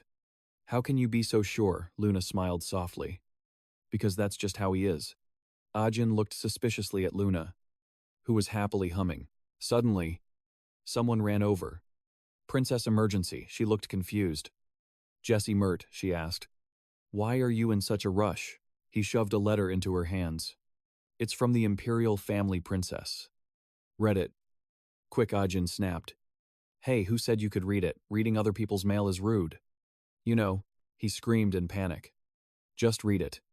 Please, she opened the letter. Confused. It was handwritten by her father. To strengthen the alliance between the Imperial family and the Vert family. She read every line slowly while Luna watched with curiosity. Both sides have agreed that the fifth princess, Ian Severus. She blushed as she read the final line, and Sian Vert, of the Vert family, are hereby engaged. The scene shifted to a bedroom. Holding a glass of water, the man said, I always appreciate you. Violet. Violet looked puzzled. Appreciate taking care of your health is my duty. Father. He smiled. It is just a common cold. You don't need to worry so much. It breaks my heart to see you ill like this. Father. I will go and pray for your quick recovery. He tried to reassure her. I'm fine. Violet. Suddenly, a voice called from outside. Your Majesty. It was Kundel who had just arrived. Your humble servant. Kundel Kusen. Seeks an audience. Your Majesty. The king looked surprised. Principal Kundel. You're here. He greeted the princess. I hope you have been well. Princess Violette. She bowed politely. Yes. It is good to see you. Sensing the atmosphere. She excused herself. Please. Take your time. I will take my leave now. Dionys nodded. Thank you. My daughter. He smiled at Kundel. You traveled a long way to get here. Didn't you? Principal Kundel looked at his complexion with worry. Your Majesty. Kundel asked. What has happened to you? Dionys looked up at the sunlight streaming through the window. I feel like I have failed my duties as a king, greeting an honored guest like you in a state like this. Kundel replied anxiously. Please. Do not say that. Your Majesty, but when did your health deteriorate so badly? His eyes darkened. At first, I thought it was just the flu. His hands trembled violently as he spoke, but it just kept getting worse. Kundel looked sorrowful. My God. Please forgive me. Your Majesty. He confessed. I should have come sooner, Dionys said. But I fear you are the one bringing bad news. He added, after all, you only come to see me personally like this when the Empire is facing a catastrophe. Dionys's expression sank. Are you worried about Luniel? Kundel's voice lowered. It seems your Majesty has already made his own deductions. Yes. Before coming here, it was just a vague suspicion. But now, things have become much more serious. Dionys waved his hand. Strands of power gathering in his palm. No need to worry about that. He asserted. As long as I draw breath, that boy will never be able to cause trouble. Kundel observed silently. His magic looks strong on the surface, but it's extremely unstable. Kundel sihid, looking at the frail man in the bed. His condition is far worse than he's letting on. He called out, Your Majesty. Suddenly, Dionys spoke up. But there is something else troubling me. Kundel looked puzzled. Yes, he asked. Is Ajin doing well at the academy? Kundel replied, The princess is an excellent student, possessing both natural talent and a diligent spirit. One day, she will surely be a great asset to the Empire. He reassured him. Your Majesty, no need to stress about her. Dionys nodded. Satisfied. That's a relief. Recalling Ajin's past, he chuckled. She used to be such a crybaby back in the day. I finally feel like I can stop worrying about her, he explained. 3 years ago. She really matured after meeting that boy. Kundel was surprised. You mean young Master Sean, the king smiled. Exactly. I trust that young man will protect her with his life until the very end. That's why I arranged their engagement. Kunal Sihid, making Dionysus raise an eyebrow. You're not surprised, Kundal replied. I figured this would happen eventually, especially since you personally nominated Sean for our academy. Dionysus grilled him. So, what's your take on the kid whenever Sean was mentioned? Kundal got salty. That brat is absolutely hopeless. Dionysus was confused seeing his friend so heated. Why the anger? Kundal raged. That kid never shows up to class. I've never even seen him hold a book. In my 50 years of teaching, he is hands down the most ungovernable student I've ever met. Dionysus' face dropped. Did I bet on the wrong horse? Kundal smirked. However, his talent is truly 1 in a million. He guaranteed it. As long as he's by the princess's side, she'll survive anything. Dionysus sighed in relief. Thank God. Kundal asked. But what exactly are you worried about? Your Majesty. His eyes went cold. I fear a bloody war is brewing between the siblings. Meanwhile, in the hallway, Violet and her maid were walking out. Luniel called out. Violet. He frowned, clearly annoyed. You just met with father and grandfather. Didn't you?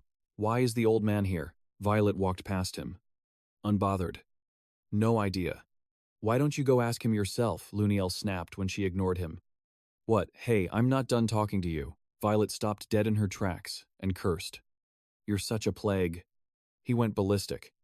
What did you just say? You want to challenge your own brother? Violet sneered with contempt. Not in a million years. Who do you think I am? You, Luniel screamed. Violet. What the hell do you want? She grabbed his face, staring him down with her red eyes. You know exactly what I'm getting at, don't you? But if you insist on hearing it, she whispered into Luniel's ear. Word by word.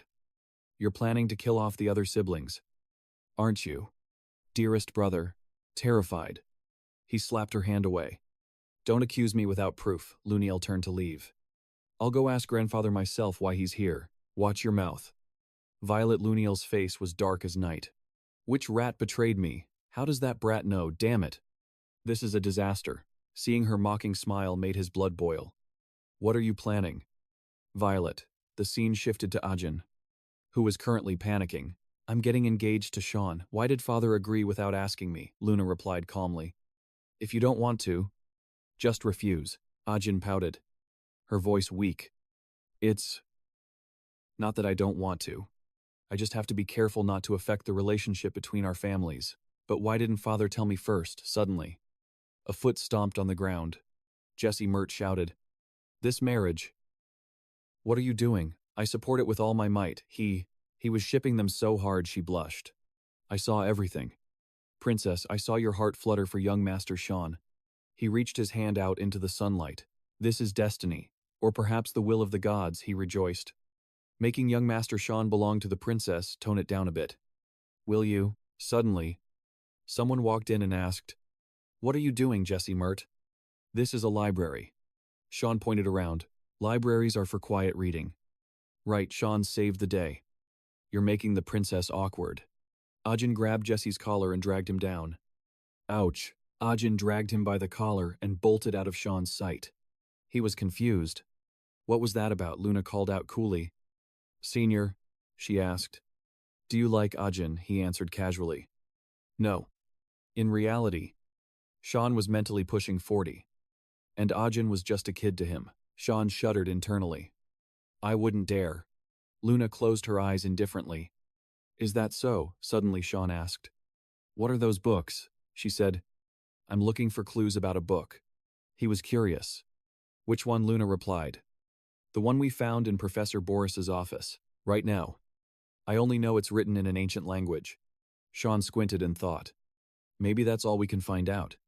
If you want more info on Hesia, or the Holy Book, you'd have to go to the Forbidden Area. She seemed to realize something, grabbing a book on the table. Have you read this one before? She flipped it open. Chronicles of Swordsman Fenelon. Isn't this just a travel diary? He pointed to a spot in the book. Here. Right here. This line, he read aloud. A mountain covered in pine trees. It must be a very ancient mountain, where demons hid after being defeated, in the war against the gods. Sean asked Luna. This part. A mountain covered in pine trees. Do you have any leads on this place? Luna blushed slightly as he leaned in close. No. But do you want to do something with the holy book? His eyes sharpened. What I'm looking for isn't the holy book. It's the book related to this. The demon book. Hazam. Luna was shocked. Thinking, even in this academy, at Garum, only a handful of people know the names of the holy book and demon book. How does Senior Sean know? She hesitated. This is the first time I've heard of that. Sorry. He shook his head. Why apologize? He turned to leave. But if you find anything, let me know. Luna waved. Yes. Take care. Senior, Sean walked away under her gaze. Once he was gone, Luna called out. I know you're there. Lamella, the voice replied. Forgive me. Lady Luna, Principal Jagan ordered not to leave you alone. Luna frowned. I knew it. This bodyguard is just his way of surveilling me. She commanded. Just stay there and answer me. Hizia and Hazam. How many people in Garum Academy know about these names? Lamella answered. Very few. My lady. Those are forbidden books, so no one is allowed to mention them. I don't understand how young Master Sean knows. Luna asked. Can you go to the forbidden area and find information on them for me? Lamella panicked. That request puts my life in danger. My lady, Principal Jagan would be furious. Luna snapped. And it only takes a few words from me to make him just as furious at you. Whatever Senior Sean knows, I must know it too. So, what's the move? Lamila, she was shaking from Lunatic's aura. She dipped, looking super down. As you wish. My lady. Lunatic touched the book, deep in thought. As for how Senior Sian knew their names, I'll figure that out later. Her gaze turned sharp. Right now. I gotta focus on getting close to him. He's definitely hiding something. Scene shift. Sian is walking down the hallway. Lost in thought. A mountain covered in casuarina trees. I thought Lunatic would know something, but looks like I have no choice but to look for it myself. Suddenly, a voice popped up. That look on your face. Something's bothering you. Isn't it? Sian Seth stood there, arms crossed, trying to look badass, and said, at times like this, you need a wise and sharp friend. Someone like me. He asked. So what's eating you? Best buddy, let me help you out. Sian's face went dark.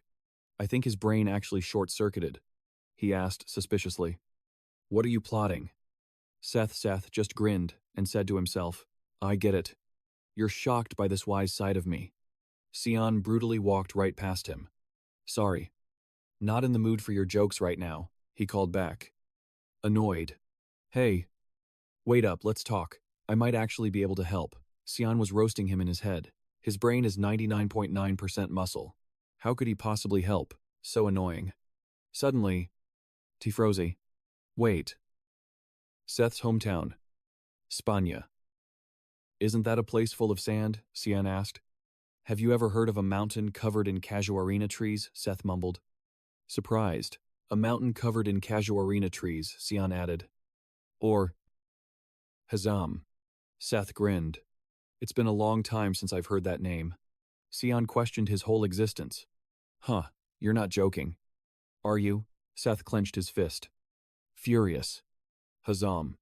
The name of the one who handed me my first taste of defeat. Then came his flashback. Seth had met him at some nameless ruin. Back then, Seth was just a 6-year-old kid training alone. I didn't have the experience or the muscles I have now. To me, Hazam was a monster. Against that terrifying monster, Seth had zero chance of winning. He blacked out. And when he woke up, he realized he'd luckily survived. He ran away on instinct, admitting it was humiliating. But if he hadn't, he wouldn't be standing here today. Sian asked, confused. You mean that Hazam is a monster, not a book? Seth nodded. That's right. Just thinking about it makes my blood boil, he thought. Looks like I have to check it out. Even though I really don't want to. He asked. Can you tell me where you saw it? Seth replied. It was a nameless ruin, but it's in an area called Nautilus. In the ancient Spania dialect, it means forest of casuarina trees. Hearing this, Sian jolted. He shouted excitedly. Can you show me where that is? Seth looked confused. Show you, you mean? You want me to go with you? Sian rushed. Exactly, I'll go get ready. We leave right now. Seth thought. Does Sian mean? I'm going on an adventure with a friend. Memories came flooding back. He was sobbing back then. Sniff. Mom, she asked. Prince Seth. Why are you crying? He cried out. The other kids all ran away from me. But I didn't break anything this time. She smiled gently and wiped his tears. Don't worry. Little Seth. She comforted him. One day, you'll find a friend. Seth asked. Really? Mom, she smiled. Of course. Just keep training hard. And I know you'll meet a friend who can go on adventures with you. Back in the present, he thought happily. Mom was right. Seth shouted. All right. Sian, I'll go get ready right now. Then Seth turned and ran. Sian yelled, Wait, there's a wall. But Seth didn't hear a word and crashed straight into the wall, leaving everyone shocked. Sian stared at the hole in the wall. Confused, why is he so hyped up, lunatic? Standing behind them, had heard the whole conversation. Scene shift. The door opened with Sian's voice. I'm home, Brian called out frantically. Master A letter arrived from the palace. Emily held her face. Squealing.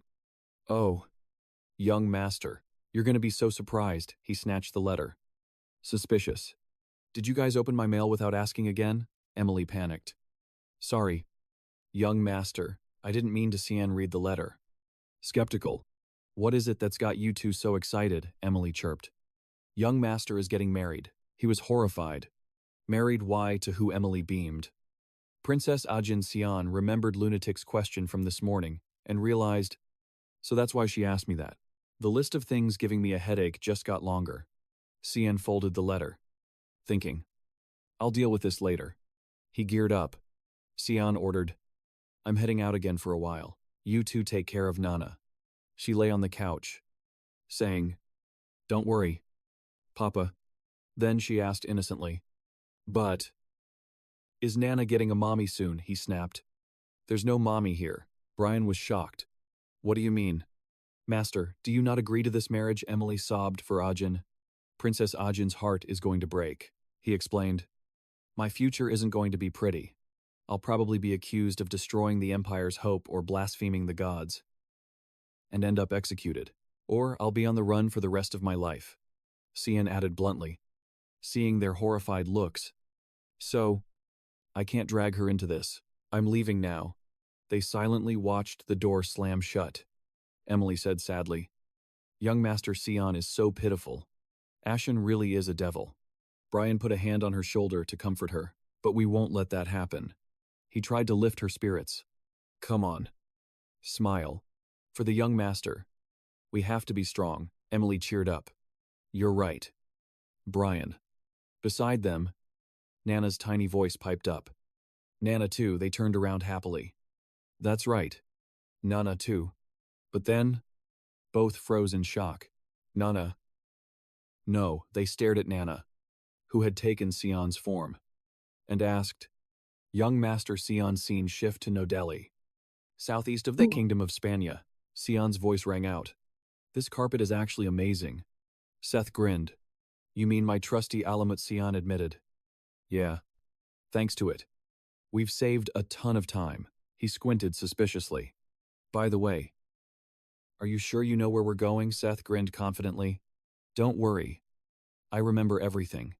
He pointed the way. We just need to cross this sand wind. Sian nodded, trusting him. All right. Suddenly, red streaks appeared in the air. Sian's eyes went wide in disbelief. Wait. You call this a sand wind? Seth laughed. For Spania, people. This is nothing, just trust me. Buddy. After blacking out for a bit, Sian slowly woke up. He looked up at the sky where an eagle was soaring, thinking, Did I just pass out? He sat up. Looks like we safely made it through the sandstorm. Seth walked over. My best friend is awake. He thumped his chest confidently. See, we're totally fine. Sean is annoyed. What is this guy flexing for? He follows Seth's lead. Yo. How much further do we have to walk? Seth replies. Almost there. Suddenly, Sean freezes. I think I spot something up ahead. It's a ruin. Seth nods. That's the one. The sand has buried it a bit. But this place is huge. He glances at Sean. You're probably the first person to come here since me. Sean frowns. Getting serious. You sure about that? Bro, Seth looks confused. What do you mean? You think someone beat us to it? Sean pulls up his face mask. Yeah. I think we've got company. I can sense some mana signatures nearby. Meanwhile, a group approaches. The leader commands. We're on foot from here. Father John warns. Stay sharp. We don't know what's inside. The group chants. Yes. Sir John stands silent, staring at the ruin's entrance. Sean hides behind a rock, muttering. Where the hell did they spawn from? He whispers. Let's camp here and watch. But Seth launches himself forward. Sean yells, Oi! He dives straight at Father John, looking for a sneak attack. Seth's heavy fist slams into the ground. Boom. Dust flies everywhere. Seth grins. Nice dodge. John snaps. Who are you? Sean fumes in the back. What is wrong with this guy? Seth announces. I am Seth, Prince of Esphania. Identify yourselves. Also, I'm not solo, my best bud. Sean is camping right back there. John looks at the rock in shock. Sean, is that seriously you? Sean scratches his head. Annoyed. Ugh, what a headache. John lowers his hood. Prince Seth, the weapon of Esphania. And Sean, youngest of the Perth family. What brings you two all the way out here? He charges his magic. Voice cold. Since you found this place, I can't let you leave alive. His eyes flash with killing intent. Thundering, John throws a massive punch at Seth. Seth can't dodge in time. Wham! Lightning crackles everywhere. But John's eyes go wide. He's just a brat. Seth had activated Sand Shield. John panics as his attack gets stuffed. How the hell did he block my magic? He swings again, using Blink. But the counterattack slashes John's face. Bam! He gets flung back, smashing into the ruin walls. John wipes the hot blood off his face. He actually countered my spell. I underestimated these brats. Suddenly, a loud scoff catches his attention. Seth clicks his tongue. Tisk. Missed. Thought I put that through your skull. John rages. Stop being so cocky, Azaza Mauger Kendall. Don't just stand there. He looks back. But his goons are already unconscious in Sean's grip. Sorry. Father John. John freezes. When did that kid get over there? John loses it. You little rats, you dare mock me. High voltage electricity explodes from his body. Try blocking this. Suddenly, a voice cuts through. Stop! Sean blinks. That voice. John instantly powers down. Seth just looks confused. Who? Sean is shook. It's Luna. She speaks coldly. They're with me. Sheathe your weapon. Father John. John quickly bows. Lady Luna. He blushes. Embarrassed. I was too impulsive. I made a grave mistake. Please forgive me. Her gaze is icy. At least you own your failures. Then, she does a total 180. Beaming at Sean. Senior Sean, are you okay? Sean looks skeptical. Why are you even here? She giggles. Finding you is easy. Senior, you have a very distinct scent. He stiffens. Quit playing. How did you find this place? Father John watches her flirting, his eyes burning with jealousy. Meanwhile, back in Sean's room, Nana sits obediently in Shizuka's form. Muttering. Transform, she explains. Nana is an adult dragon now. Mimicking a human perfectly is only a matter of time. She pushes up her glasses. Usually, this magic is just to hide a dragon's true form, but with Nana, who knows? None of us have ever actually seen a fully grown dragon. She pictures a white dragon in her mind. Actually, it's not quite like that. Brian sweats nervously. If I correct her, She'll eat me alive. Shizuka asks. So, where is the real Sean? Brian scratches his head. Sorry. We don't know. She fumes. Playing hide and seek again, Brian and Emily bow apologetically. I'll make sure he doesn't skip class next time. Ma'am. Shizuka stomps out. Useless. All of you. Slam. Brian sighs. Covering for young Master Sean is a nightmare. Emily nods. Agreed. Back at the ruins, Father John asks. You intend to enter the ruins with him, he protests. Absolutely not. Our goals may align. But it's too dangerous for you. Lady Luna, she stays calm. I can vouch for my companions. They are elite warriors. She narrows her eyes. Besides, I've never heard of anyone entering this ruin and coming back alive. Shouldn't we be teaming up? John raises a hand. But we are all 7-star rank or higher, please. Trust me on this. Suddenly, Seth cuts in. Excuse me. Seth smirks. Actually, I made it out of here alive. John screams. Bullshit. There is no way you defeated what's inside. Seth rolls his eyes. It's true. I can even guide you. For example, right after the gate, lizardmen. Sean pauses. High-level monsters right at the gate. He looks at the hole from their fight. Wait. We just wrecked the entrance. A massive claw steps out. John gasps. Is that... Sean yells. Get ready to fight. The monster's eyes glow with bloodlust. A horde rushes them. Sean nods. Lizardmen. Just as he said, Lamella steps up. I will protect Lady Luna. The others join the fray.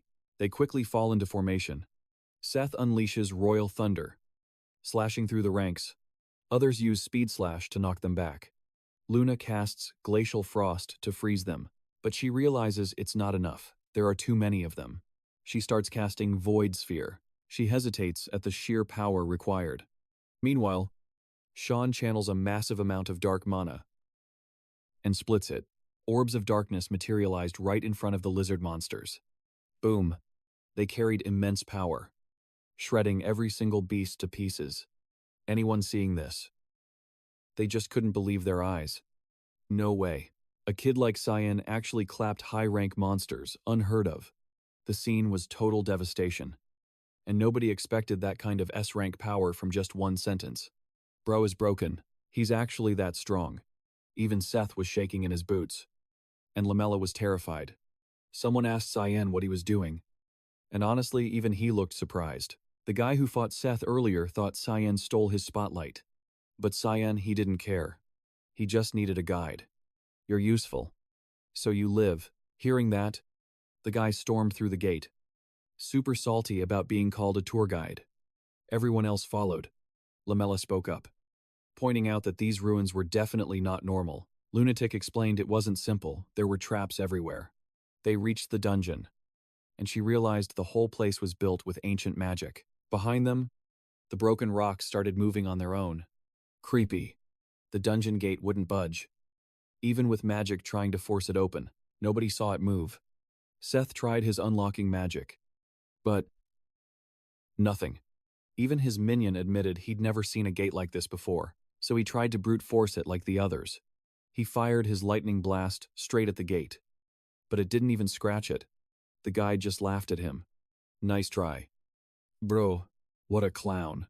Seth was fuming because this kid was acting all high and mighty while challenging him to open it. So, the guide stepped up and used his own magic. He cast it on the gate. And guess what? It actually opened. The kid teased him about using his brain. And Seth was livid. He was mentally ready to end this kid right there. Before stepping in, the guide realized there was a massive monster inside. Sian figured there was a boss behind every gate. And that guy had already called dibs on this one. The giant monster unleashed its power at them. The kid felt the pressure. He clenched his fist and fired off his sandstorm skill to fight back against the monster. As they went deeper into the ruins, monsters weren't the only problem. Unpredictable traps and powerful magical beasts were waiting for them. But the only one who could open the gates was Seth. Sian had to ask, why were the ruins reacting to Seth's bloodline sus? Lunatic mentioned the ruins were made by the Sahakan tribe. Sian was like, why didn't you say that earlier? She got all shy. explaining she only found out recently from forbidden texts. Sian still looked skeptical. She insisted she'd never lie to the person she likes. Seeing her act all lovey-dovey just made him trust her even less. Yeah. Right. Lunatic was hopeless with this guy. Suddenly, she dropped a bomb. The Garam Mage Academy has been hunting for the Holy Book and the Demon Book for a long time. Sian listened closely. They believed those books were divine weapons that would bring glory to the kingdom. She admitted her grandfather practically worshipped them. He thought the key to ruling hell was possessing a divine weapon. Lunatic was shook. Sian laughed at the idea of ruling hell. He said, "It's nothing but bad news, just brings death to everyone." She asked him, "Tenpai, why are you looking for the demon book then?" Sian got all mysterious. "I want to destroy something before someone else destroys it. Just to wreck their plans." Lunatic's eyes lit up. Plot twist. She was surprised. But then she said she wanted to help him. Totally determined to get the demon book together. Sian just looked at her, said Lunatic, and told her to go to sleep. Bedtime. Kid. She still wanted to talk. But he just went to sleep, leaving her stunned. As he walked away, he couldn't believe he just shared all that with a 12-year-old. What am I doing? Lunatic was still blushing and confused. Meanwhile, someone hiding in the shadows was super salty after overhearing them. Finally, the group reached the last gate. Seth did his job and used his magic to open the final gate. It slowly creaked open, and everyone saw something emerging from the darkness. Sian wondered, "Is this Remy Haram?" Seth shouted for everyone to be careful because it was strong. But Sian felt something was off. This ain't it. The demon book should be a mask shrouded in darkness. While everyone hesitated, one guy decided to charge in first. Leroy Jenkins. But Sian stopped him. "Wait. Watch first." The entity released a terrifying killing intent. Lunatic shouted a warning to everyone. "I feel a massive magical source." The monster finally revealed its true form. Everyone was shocked as it began to transform. It stomped once, and the ground shattered. A supersized monster with ultimate power stood before them. Sian realized it built its own domain. This is no ordinary mob. Seeing its aggression, Sian figured this had to be the demon book. Remy Haram. The monster lunged at the arrogant guy, but he barely dodged it. He had to admit, though, it was strong. This was the demon book they were looking for. After all, suddenly, he blasted the monster with his thunder pressure. He tried to suppress it with his power, but then his jaw dropped. The demon book was completely unscratched. It didn't even flinch. Karen's 3 lackeys shouted, "We'll help." Then came the combo, elemental resonance mixed with void vortex. They launched a massive wave of power straight at the demon book. Boom. The monster actually took damage. It roared in pain and dropped to its knees. Karen was hyped seeing it go down. Meanwhile, Lunatic was charging up her move. "I'll hold it down." She used her ice magic, freezing the monster in confusion. Once it was locked down, she shouted, "Now, Lamella." Lamella sprinted up the ice path Lunatic created and leaped high into the air. While the monster was reeling, she activated the magic in her sword. Starlight guidance. The attack slammed right into the demon book's head. But then, she froze. The monster's claw was inches from her face. With a casual swing, it sent Lamella flying. While the demon book was distracted by her, someone hit its other hand with thunder sand magic.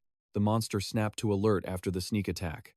Seth was grinning, super hyped to see Remy Haram again and finish their unfinished business. He unleashed his full power, blanketing the demon book. Lunatic worriedly screamed Lamella's name. When she hit the ground, Lamella said she was fine to calm the young miss down. Lunatic knew the monster was strong and thought they had a chance. But looking at it now, she was terrified watching the others try to suppress it. Seth's attack. It looked like it did absolutely 0 damage to that beast. It's hopeless. Just swung his body and that lightning cut gone. Blown away instantly. He even admits it. This thing is a literal monster. Lunat is just standing there, shook that he wrecked the magic. And the beast, oh, it is raging now. It is rushing straight for Seth. He loads up his cannon skill. He is ready to throw hands with that monster. Sian steps up too. Here we go. Void Sphere. Max output. Then he splits the skill.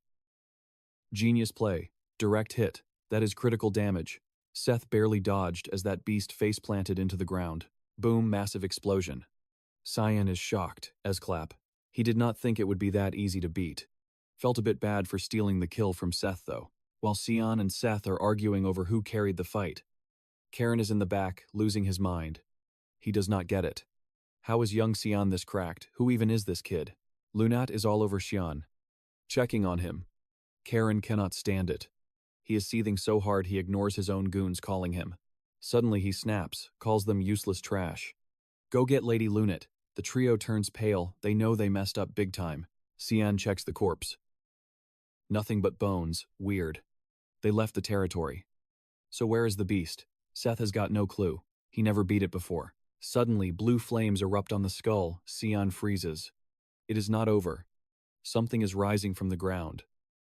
And the power level. Absolute massive. Seth is pissed. You gotta be kidding me. That energy surges up, trapping Sian and Seth inside. Lunat gets locked out. She is screaming their names. Helpless. Karen's squad runs for it. They do not want to get sucked in. Sian is stuck in the energy vortex. Explosions everywhere. It is chaos. Loud noises everywhere as rocks start piling up. Sealing them in, Lunat cries out for her senior as the mountain forms. Lamella shakes her head. It is too late. She whispers. Doesn't matter how OP Sian is. Nobody survives that. But Lunat, she refuses to believe he is cooked. She tries to stop them. The young miss tries to dig through the rubble herself. Lamella tries to comfort her, wanting her to accept reality. Lunat turns around. Absolute ice in her eyes. We are linked. I feel him. Scene switch. A raging waterfall. And guess who Sian is standing right there? Alive. He realizes he is in a different dungeon domain. He sees a winged silhouette. Yup. That thing revived. And it looks nasty. Balrog. He knows the name. And it got a massive buff. Sian checks on Seth. Wait. Lemiharam is fully healed. Then he sees something that gives him chills. Seth's body is charred black, like coal, Sian thinks. Did he tank that hit recalls that level 9 attack? No way a student survives that. Sian looks down. What a drag. The Balrog roars like a maniac right in front of him. Sian grips his blade. Shut up. He is actually mad now. And the best part? No witnesses here. I do not have to hold back anymore. The Balrog flexes, swinging its arm to show off. Sian is furious. He is not going to let this thing die quickly. I am in a bad mood today. He dashes forward fast as the wind. Clash of Titans, Sian has got this demonic grin on his face. He wants blood. Mist blade, violent storm. He spams, slashes at the target. Done. He pauses. Then combo strike. The beast cannot even react. It is screaming in pain. Slash. Its head hits the floor. But the head... It is still talking. Sian is confused. What the... The beast threatens him, and literally grows a new head. You cannot kill me. It reveals its cheat code. Infinite regeneration. I am gonna rip you apart suddenly. A dark sphere flies right at its face. Surprise. Sian does not talk. Void sphere split round 2. Baby. He swings his blade, mist blade rising. Speed blitz. But 0 damage. Sian sees it. The attacks are not working. The beast laughs. Useless weak. I will regenerate forever. You will just tire yourself out. But Sian, he smiles. Nice. Killer intent explodes off him. He looks like a grim reaper. Don't die on me too quickly. You better last a while. The beast is confused. Meanwhile, outside, Lamella and Lunat are blasting the rubble. It will not budge. Lamella realizes. My magic. It is being nullified. It is a ruins barrier. They cannot break it. We need Seth's firepower for this. Lady Lunat Karen shows up, acting all relieved. Thank God you are safe. I know the way out. Come with me. But she refuses. I am not leaving. Karen is shook. This place is gonna collapse, but she only cares about Sian. She tells him to get lost. Ignoring his rant about Sian being dead meat, Lunat stands her ground. He is alive. Karen snaps. Why are you so obsessed with him? You do not even care about your own people. That shuts her up. Karen starts listing names of the dead subordinates. They died right in front of me. Is their sacrifice a joke to you? He is demanding she leave with him. Forget him. Look at me. I am the one who cares about you. Give me a chance. Dude is spiraling. You are my destiny. Lunit gives him the coldest look. No. You are disgusting. Lamella tries not to laugh at the rejection. Karen snaps completely. Fine. He ignores the insults and tries to drag Lunit away by force. Lamella steps in. Watch your tone. Karen grabs her by the throat. Lunit screams. Karen sneers. A low-rank servant dares to stop me. I can end you right now. Zap, he blasts her with lightning. Lamella screams in agony. This guy is unhinged. He gives a creepy smile. Now it is just us. Suddenly a voice booms out. Stop. Karen freezes. What the? Someone else survived. The voice mocks him. You want to see me? Karen scoffs. Sure. Show yourself. You are gonna regret asking that. Meanwhile, Seth wakes up. Dazed. Where am I? He only remembers one thing. I took that hit from Lemmy Haram. I should be dead. Suddenly, a voice echoes. Nope. You are not dead yet. A woman speaks up. Hello. Hakan. Seth blinks. Do I know you? She reminds him of his childhood. She is the one who saved him back then. She asks, where is the boy who was with you? Then she drops a bomb. I need to borrow your body again. Before he can react, smooch, she kisses him. Sian's opponent is bugging out. The stone shell is melting away, revealing real flesh underneath. Sian's just spamming magic attacks on it. The thing is screaming for him to stop. But he's unloading his whole kit. Another critical hit slices through. It's howling in pain. Bro's regenerating again. Nah. Sian spotted the core. He uses Void Strike to smash that gem while the monster begs him to stop. But Seaver totally wrecked the core, hit right in the vitals. Even as he turns to sand. He can't believe a human dared to step to him, finally dusted him. Sian powers down and loots the corpse for that paper. He picks it up. Wait. This is just one page of the demon book. He accidentally wrecked the item. Kinda missed Karam nagging him about loot. But she's totally drained after fighting Boris, so she's out cold indefinitely. But Sian notices something weird. Why are we still in this dimension if the barrier's gone? Suddenly, killing intent from behind, fake Seth tries a sneak attack. Sian dodges just in time. Wait. Seth, but the mana feels completely different. He's confused. Meanwhile, over at Kazan's side, he's face to face with Hazam. I wasn't gonna get involved. But why are you trying to hurt that kid if your excuse sucks? I'm taking your head. Kazan grips his sword tight. The pressure is insane, way different than before. This is the real Hazam. He's losing patience, answer me. But Kazan just wants to kill him. I'll subdue him right now. Hazam gets annoyed at the mumbling. Pathetic. He targets the arm Kazan's using to draw his sword. Twists it like he's trying to rip it off. Hazam wants an answer, attacking without answering my question. How rude. Blood sprays everywhere. Keep this up and his arm is cooked. But it's not over. Hazam slams Kazan against the wall with pure pressure. Traps him with a giant hand. Finally behaving yourself, I'll ask again, what's your answer? But Kazan just screams, and Hazam gets pissed, using the power of the fallen. What pathetic last words. The energy drills into Kazan, shattering the wall behind him. Kazan's cooked, that's what he gets for being cocky. Hazam turns to Lunatic. Where's my thank you? You look scared. Was I too violent? Lunatic asks seriously. Are you Hazam? What are you gonna do to me? Hazam replies. That's a secret. I'm just watching you. She's totally confused. He's watching me suddenly. Hazam gets in her face. I see. I'm talking about your abnormal constitution. You have the Heart Song Spring and a specific mana.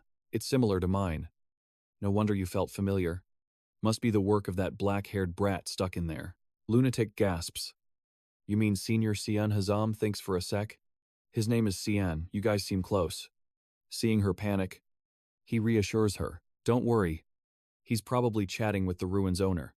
But, is that girl sleeping down there? Okay, Lunatic is filled with regret. It's too late. Healing magic can't fix a fatal wound like that. It's all my fault. I'll never forget what happened today, until the bitter end. Hazam steps in. You still have another option. But I have one condition. Agree to it. And I'll tell you the truth. Back to the present. Sian's dealing with a barrage of attacks. A massive energy blast is coming right at him. Sian manages to block it. He realizes Bullum's power has taken over Seth, that stupid prince. Has he completely broken human limits? Bullum is cutting off Sian's escape. Sian realizes this is bad. His physical stats and mana are all insanely buffed. The next punch connects right with Sian's gut. Bullum grins. Gotcha.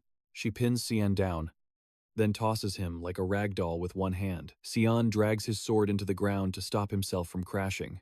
I can't even catch my breath. Blocking is hard enough. Now he's ziplining around. Bullum speaks up. You're the first human to last this long. So, let's stop playing and get to the point. Shall we? Successor Sian is actually shook. You know who I am. Before he can answer, Bullum unleashes the sand god's power meteor strike. Just as it hits, Karam appears. Can't a girl get a nap around here? She uses the black mist barrier to save Sian. Wondered when you'd wake up. Sleep well. Karam looks dead serious. No, I still want to sleep. Let's speedrun this. Bullum lands. Oh my, long time no see. Last time was during the Great War of Gods and Demons. Right? Karam points a finger at her. You waged war on my master, and now you're acting friendly, taking over a human body just to start beef. Sand god Bullum, she points to her chest. Don't see these marks. The Jahakan tribe serves me. I only intervene in human affairs related to this tribe. Don't be jealous just because I had some fun with your master. You hypocrite, Sian thinks. She talks so weird. He asks, why is the sand god protecting the demon book? Bullum explains. I'm just renting him a room. This temple was built by my followers. After the Great War, I took Hazam in. I'm just making sure the divine weapon isn't abused. Now my turn. Why do you want Hazam? Pure hatred burns in Sian's eyes. I need to kill someone. And I need the demon book. Try to stop me, and I'll kill you too, god or not. Bullum laughs hysterically. You'll kill me if I stop you. Kill a god, let me guess. Next, you're gonna say you'll kill the supreme god. Fine. I've decided. I'll watch your journey through this vessel. Well, using this guy's body. Technically, Sian is disgusted. What about the body's owner? You don't think that's messed up? Bullum defends herself. Don't worry, I only take the wheel when I need to. Long as I'm in this vessel, this brat isn't kicking the bucket. Sean was like, actually, that tracks. Means Seth won't croak from a cold like in his past life. Isn't this way better? Bullum pretty much said his piece. Time to bounce. Yeah, the ground under Sean started shaking violently, lifting into the air. That was Bullum's cue to say goodbye. Catch you later. Successor Sean got warped back. They finally escaped that domain. And look who's back. The rock-headed Prince Seth. Yo. Sean, what am I doing here? Where'd Hazam go? Sean linked up with Lunette too. You safe? Lunette brightened up a bit. I'm just glad you're okay. Senior Sean. I was seriously worried. Sean scanned the area. Thanks. But looks like it's chaotic out here too. Huh. What the hell happened? He figured the ruin was shielded by Bullum's power. So this kind of physical wreckage had to be from Hazam's divine weapon. Did she find the grimoire? Lunette explained what went down. Mela and I were the only ones who made it. A lot went down while you were gone. Seth was clutching his head. Think we can roll now? Sean. I keep hearing this woman yapping in my ear. Something about the ruins collapsing soon. It's so loud. My head's splitting. Hey. Don't tell me you can't hear it. Sean stayed silent. He's definitely talking about Bullum. Lunette secured the grimoire. And Bullum, the owner of this place, is inside Seth. Means this ruin has zero reason to exist anymore. Lunette started a formation. Everyone. Get close. I'm using teleportation magic. Sean felt she was being way too reckless. But the ruin's gate is way too far for spatial teleportation. Lunette didn't have time to explain. Sean started panicking. Don't tell me. She's gonna use all her power for a long-range warp, but that's 9 star magic, just as the rocks above were about to crush them. Lunette's formation kicked in. The ruin exploded, sending debris flying everywhere. After a bit, silence returned to the desert. Cut to Ruin Academy. Inside Sean's dorm, Nana had shapeshifted into Sean. Perfection. No horns. No wings. No tail. I'm a flawless copy of Papa. Time to get to work. Sean actually going to class was apparently a huge deal. Huh, why's he here? Wait. He actually came to class, the infamous Sean. Aside from being hyped, Nana didn't break character. I've always been curious about Papa's day. So today, I am Papa. Papa goes to school with this many people. So cool. The teacher was super energetic too. Totally inspiring. And this shock reached a certain someone. Simmet was freaking out. Is Mr. Sean seriously sitting in class right now? Princess. Do you think he's sick or something? Ajin was fighting a massive internal battle. What do I do? Should I go talk to him about the engagement? Class ended, and Nana bolted into the hallway. No one suspected a thing. So perfect, this beats staring out the window all day. So this is what Papa does all day. Can't wait for the next class. Suddenly, Jika appeared behind her, radiating killing intent. What exactly do you think you're doing? Only Jika noticed. Oh. Nana. Really? You know you're not supposed to be here. Right, Nana was terrified she got busted. Jika dropped a dark warning. You should be lucky Principal Kundel is meeting with the royal family. If he caught you, what do you think would happen to me? That was enough to make Nana tear up. I'm sorry, Miss Jika. Then came the stalker Ajin. Sean. I need to talk to you about something. Are you free right now? Seeing Princess Ajin distracted Jika? Why right now Nana came up with a pretty reckless idea. She grabbed Ajin's hand. Let's go. To the princess's room. Ajin was on cloud 9. He wants to talk in my room. Simmet was hyping it up from the sidelines. That room is empty right now. Good luck. Back to Sean's crew. Their teleportation circle finally appeared. Their silhouettes started forming. Everyone made it out of the ruin safely. The surrounding rubble shifted. They got out exactly when the ruin collapsed. Seth and Sean stood under the sunlight. That was way too close. We're out. That was close. Sean was still skeptical though. Did she really just pull off 9? Star magic. I've got a decent read on this kid's power now. Lunat was gasping for air. Thank heavens. I wasn't sure I could actually pull that off. Mela was super grateful. Thank you, my lady. I owe you my life. Lunat shook her head. You need to rest. Let's head to that town. Sean saw him looking around and got curious. You know where we are, Seth sighed. Bro. You underestimate me. That's the tourist city. No Delhi. A local walked out immediately. Why did you come back here? Seth seemed to know him. Elder Nithi. Been a long time?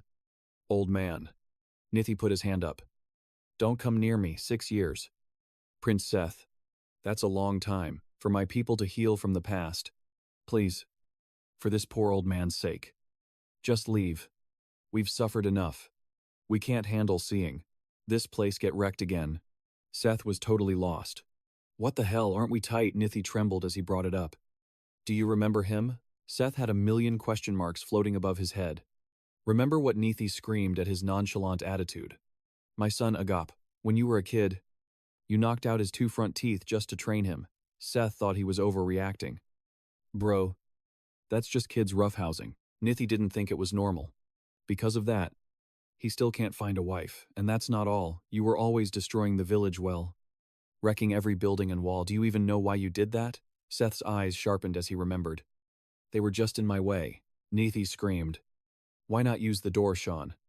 Mila and Lunat were speechless. Since he was a kid, he's been a menace to the village, so that's why they call him the troublemaker prince. Looks like they weren't getting any rest here. Nithi stood his ground. Please turn back. We will never let you inside this village. Suddenly, Bullum possessed Seth again. I'm not going to sit here and let that slide. Lunat was clueless. But Sean was totally fed up. Again, Bullum was even more unhinged than the actual owner of the body. I've already marked this brat. And I don't appreciate the way you're threatening him. Nithi looked bewildered. What do you mean? Sir, what are you talking about? Bullum's soul manifested. I am the Desert Walker. The Stormbringer. Bullum. Demand rest in this village. Accept my vessel with pride. Lunatic couldn't hide the panic on his face. Desert God Bullum had possessed Seth. Sean just sighed. Bored out of his mind. What a delusional clown. A drama queen and a dumb prince. Match made in heaven. It seemed Bullum gave the body back to Seth. You guys heard that? Right. What that woman said. Seth knew it best. Yeah. Thanks to her, we get to stay in the village. The followers and Nithi all bowed a full 180. Please forgive us. Lord Bullam, meanwhile, on Simut's side, everything was chill. I've got a feeling something good's gonna happen today. Perfect time to meet young Master Sean. You got this. Princess Ajin. Inside, Ajin was silent and super shy. Nana escaped that woman and beamed with joy. So lucky. Instructor Jika is terrifying. Seems Ajin forgot one tiny detail. He's been holding her hand tight this whole time. Nana saw her face turn red and asked, Princess, are you sick? No fever though. Ajin freaked out and jumped back. Wait a second. They stared at each other. Confused. Ajin was still dying of embarrassment. I just slapped his hand away without thinking. We're engaged. I shouldn't act like that. Don't be scared. I have to tell him today. Ajin summoned all her courage to speak. About our engagement. What do you think? Nana didn't hesitate for a second. It's great, I like you. So I like the engagement too. Ajin couldn't believe her ears. Really, Nana grinned brightly. Yeah, even better than candy. Ajin thought. Is this a dream? Sean likes me? I never imagined this. I really do like Sean. Don't I? Her tears receded before they could fall. But Sean. Since when do you have a tail? Outside. Headmaster Kundel returned to the academy. Place feels strange since I've been gone. Is that a dragon? No. Has some creature infiltrated the grounds, realizing the truth? Ajin got a bit ticked off. I get it. You're not Sean. You're Nana, shapeshifting. Right. Nana reverted to her true form to speak. I'm sorry. Princess Ajin. She wasn't mad though. It's okay. You didn't do anything wrong. Nana lit up. Really, I'm gonna tell Papa everything you said. Ajin cut in immediately. Absolutely not. Don't say a word. But I am glad you helped me realize something. I'll tell you if you keep it a secret. If you promise, turn back into Sean. Nana transformed into her Papa again. Perfect. Right, whoever it was. As long as it was Sean's face and voice. She loved it. This was Ajin's rehearsal before the real deal. I like you. Sean, I've realized this since the moment we first met. I know I'm nothing but a burden to you, but I'm trying every day to get better. So please, don't just leave without saying a word. Can you stay by my side, please? Don't tell Sean I said this. Never, ever. Okay, Nana. But Nana wasn't listening. She turned toward the door. Something's coming. Princess. Something really strong. Simut was the first to face him at the door. You cannot enter right now. The princess is busy inside. Kundel radiated murderous intent. There is no place in this academy I cannot enter. Move. Simut. First time Simut had seen him this angry. If you have something to say to the princess, just tell me. I'll pass the message along, so please. Turn back. Kundel had zero patience. I don't have time for this. He used magic to lock Simut in a small barrier. He smashed right through the door. Ain stood up, demanding answers. Headmaster Kundel. What is the meaning of this? I am having a private conversation with my fiancé. Please leave at once. Kundel prepared to attack. Step aside. Princess Ajin. That is not Sean. Nana didn't think she was the target. Ajin shoved her out of the way just before the attack hit. Ajin screamed. Run. Nana. He's not someone we can beat. Nana obeyed and fled. But Kundel was determined to catch her. Like I'd let you escape. Nana rushed to the window. Smashing it was the only way out. Kundel raised his hand, catching Nana and suspending her in midair. How dare you break into my academy? You will pay for this. Could Nana possibly escape his grasp? Against someone with Kundel's terrifying power, Kundel's holy staff brings devastation to anything it touches. A child like Nana wouldn't survive a direct hit, even from a distance. Emily could see the magic radiating. That lightning is huge, but Brian thought otherwise. That's not lightning. I sense a massive source of mana. Where's Nana? Brian knew it had to be Nana. So he sprinted as fast as he could. Rain poured down as thunder struck. Kundel didn't stop. Nana kept dodging the lightning bolts aimed at her. Yet, Kundel remained calm, locking onto his target, taking a 9-star spell and still moving. You're on a completely different level than a normal dragon. Something rose from beneath Nana's feet. She sensed the danger instantly. The ground shook, and pressure crushed down on Nana. Rocks from below and both sides launched at her. Kundel bent them like snakes. He clenched his fist, and the rocks slammed together. Impressive. Was that body gifted by a god? Or made of something else? You're neither dragon nor human. Why aren't you fighting back? Are you ignoring me? Or are you waiting for something? Nana had just been taking the hits. You're not a bad person. I don't attack good people. Kundel paused. How do you know I'm good? Nana was an honest girl. I can smell a gentle scent on you. Teacher told me to only use my power to punish bad guys. Kundel didn't hear a word of it. Fine. Then tell me who this teacher is. Did he really bring a filthy thing like you into my academy? Who is he that crossed the line for Nana? I am not filthy, Baba said. Nana is a good girl. Astral judgment. The light shone from Kundel. This magic could pierce through the hardest rock. Kundel had said those words countless times. I will not let you escape. The magic intensified. Fueled by Kundel's will.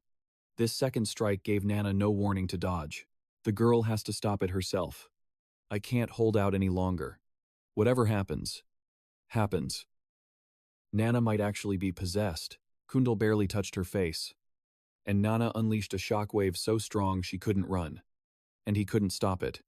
Ajin is screaming inside. Hopeless. No, at this rate. She's gonna die. Simet can't do anything either. It's useless. Princess. This shield was created by the principal himself. Ajin stopped screaming. Ms. Jika, we gotta go get Ms. Jika, she's tight with Sean. So she'll definitely help us. Speak of the devil.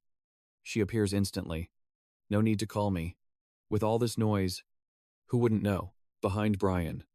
A huge crowd of students gathers too many prying eyes. He slams the door shut fast. I'll block the entrance. Leave this to me. Then Jika touches the wall between the windows.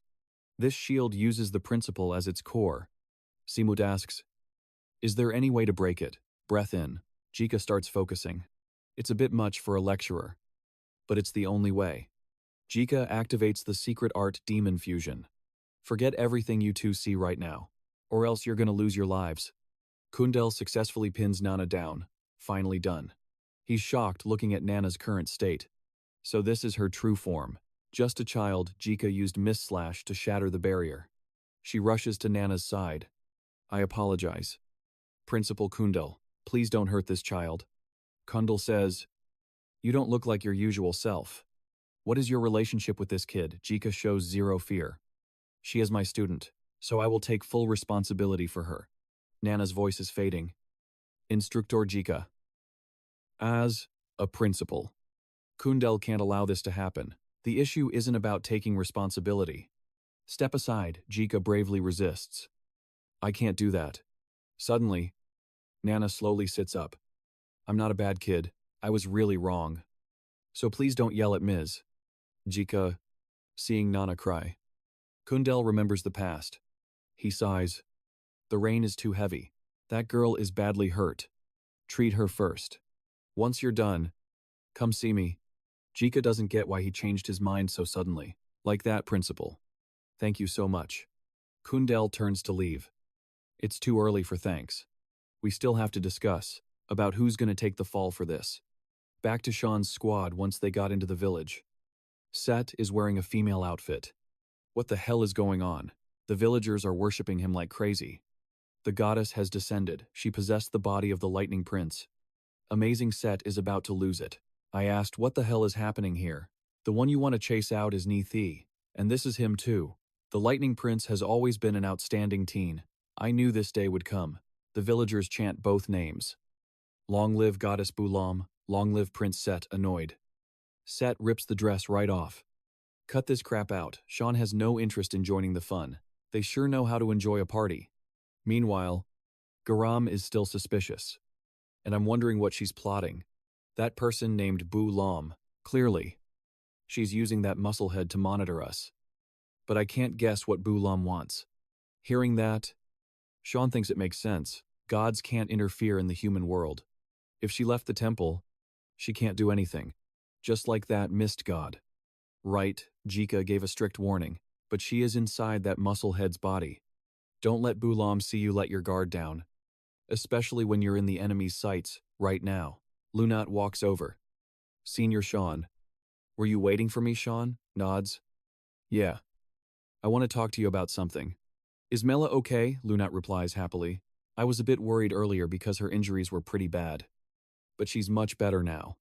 I healed all her internal injuries too. So just one more day of rest. And Mela will be totally fine. She really surprises Sean. First, it was special rank teleportation magic. And now high rank healing magic. You suddenly got a lot stronger. Huh. Suddenly, Lunat feels disappointed. I guess that's what you wanted to know. I was wondering when you were going to ask me about how I managed to tame the magic tome Hazam at Principal Kundal's office. All right. Spill it. Jika, how did you secretly bring a dragonkin into the academy? Jika's eyes go wide. How did you know? Sir Kundal recounts everything. I recognized that girl's power while we were fighting, and in this academy, there's only one person capable of controlling a dragonkin that powerful. Jika probes anxiously. So what are you planning to do with her? Kundal takes a gentler approach. I'll talk to the kid's guardian, even though I can guess what that brat will say, but Jika doesn't want to cause trouble for anyone. Principal. As her main teacher. I'll take responsibility. Kundal doesn't allow her to do that. You won't be expelled from the academy. The world is divided into good and evil. And naturally, evil is considered filthy and must be shunned. It's true, you possess that filthy power. But you use it to protect others. And I believe that is your true nature. I also don't care that you're a member of Mist, and I believe you're not suited to be a hypocrite. Jika has never heard words like this before. Kundal continues. The Empire will soon fall into crisis. I've done what I can to stop it, but there's no way to stop it. The arrow has left the bow. He places a hand on Jika's shoulder. So when the time comes, I hope you will fulfill your role at the academy. Now excuse me. I still have some matters to handle. Jika is still lost in thought.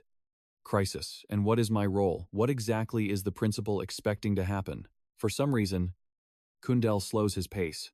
By the way, what does that little girl like? The moon shines into the small academy room. Nana is deep in a dream. To recover from her earlier injuries, Kundal remembers his children crying and begging him. I'm sorry. Father, we promise we won't cry missing mother anymore. Please spare us. Kundal lets out a sharp breath. Why did I suddenly remember Diana? I miss you so much. Deanna. My beloved daughter. Switching back to Sean. You can keep the magic tome. Lunat is a bit curious.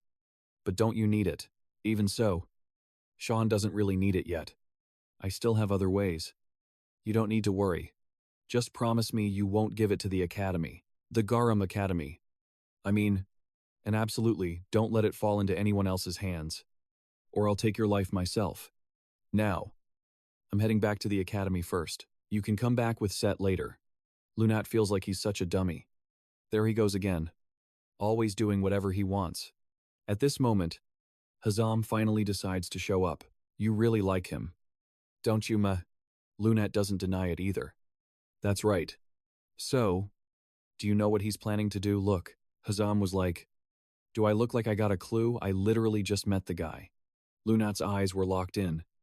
Super determined. I'm gonna help Senior Sian. No matter what. Hazam backed her up too. Yeah.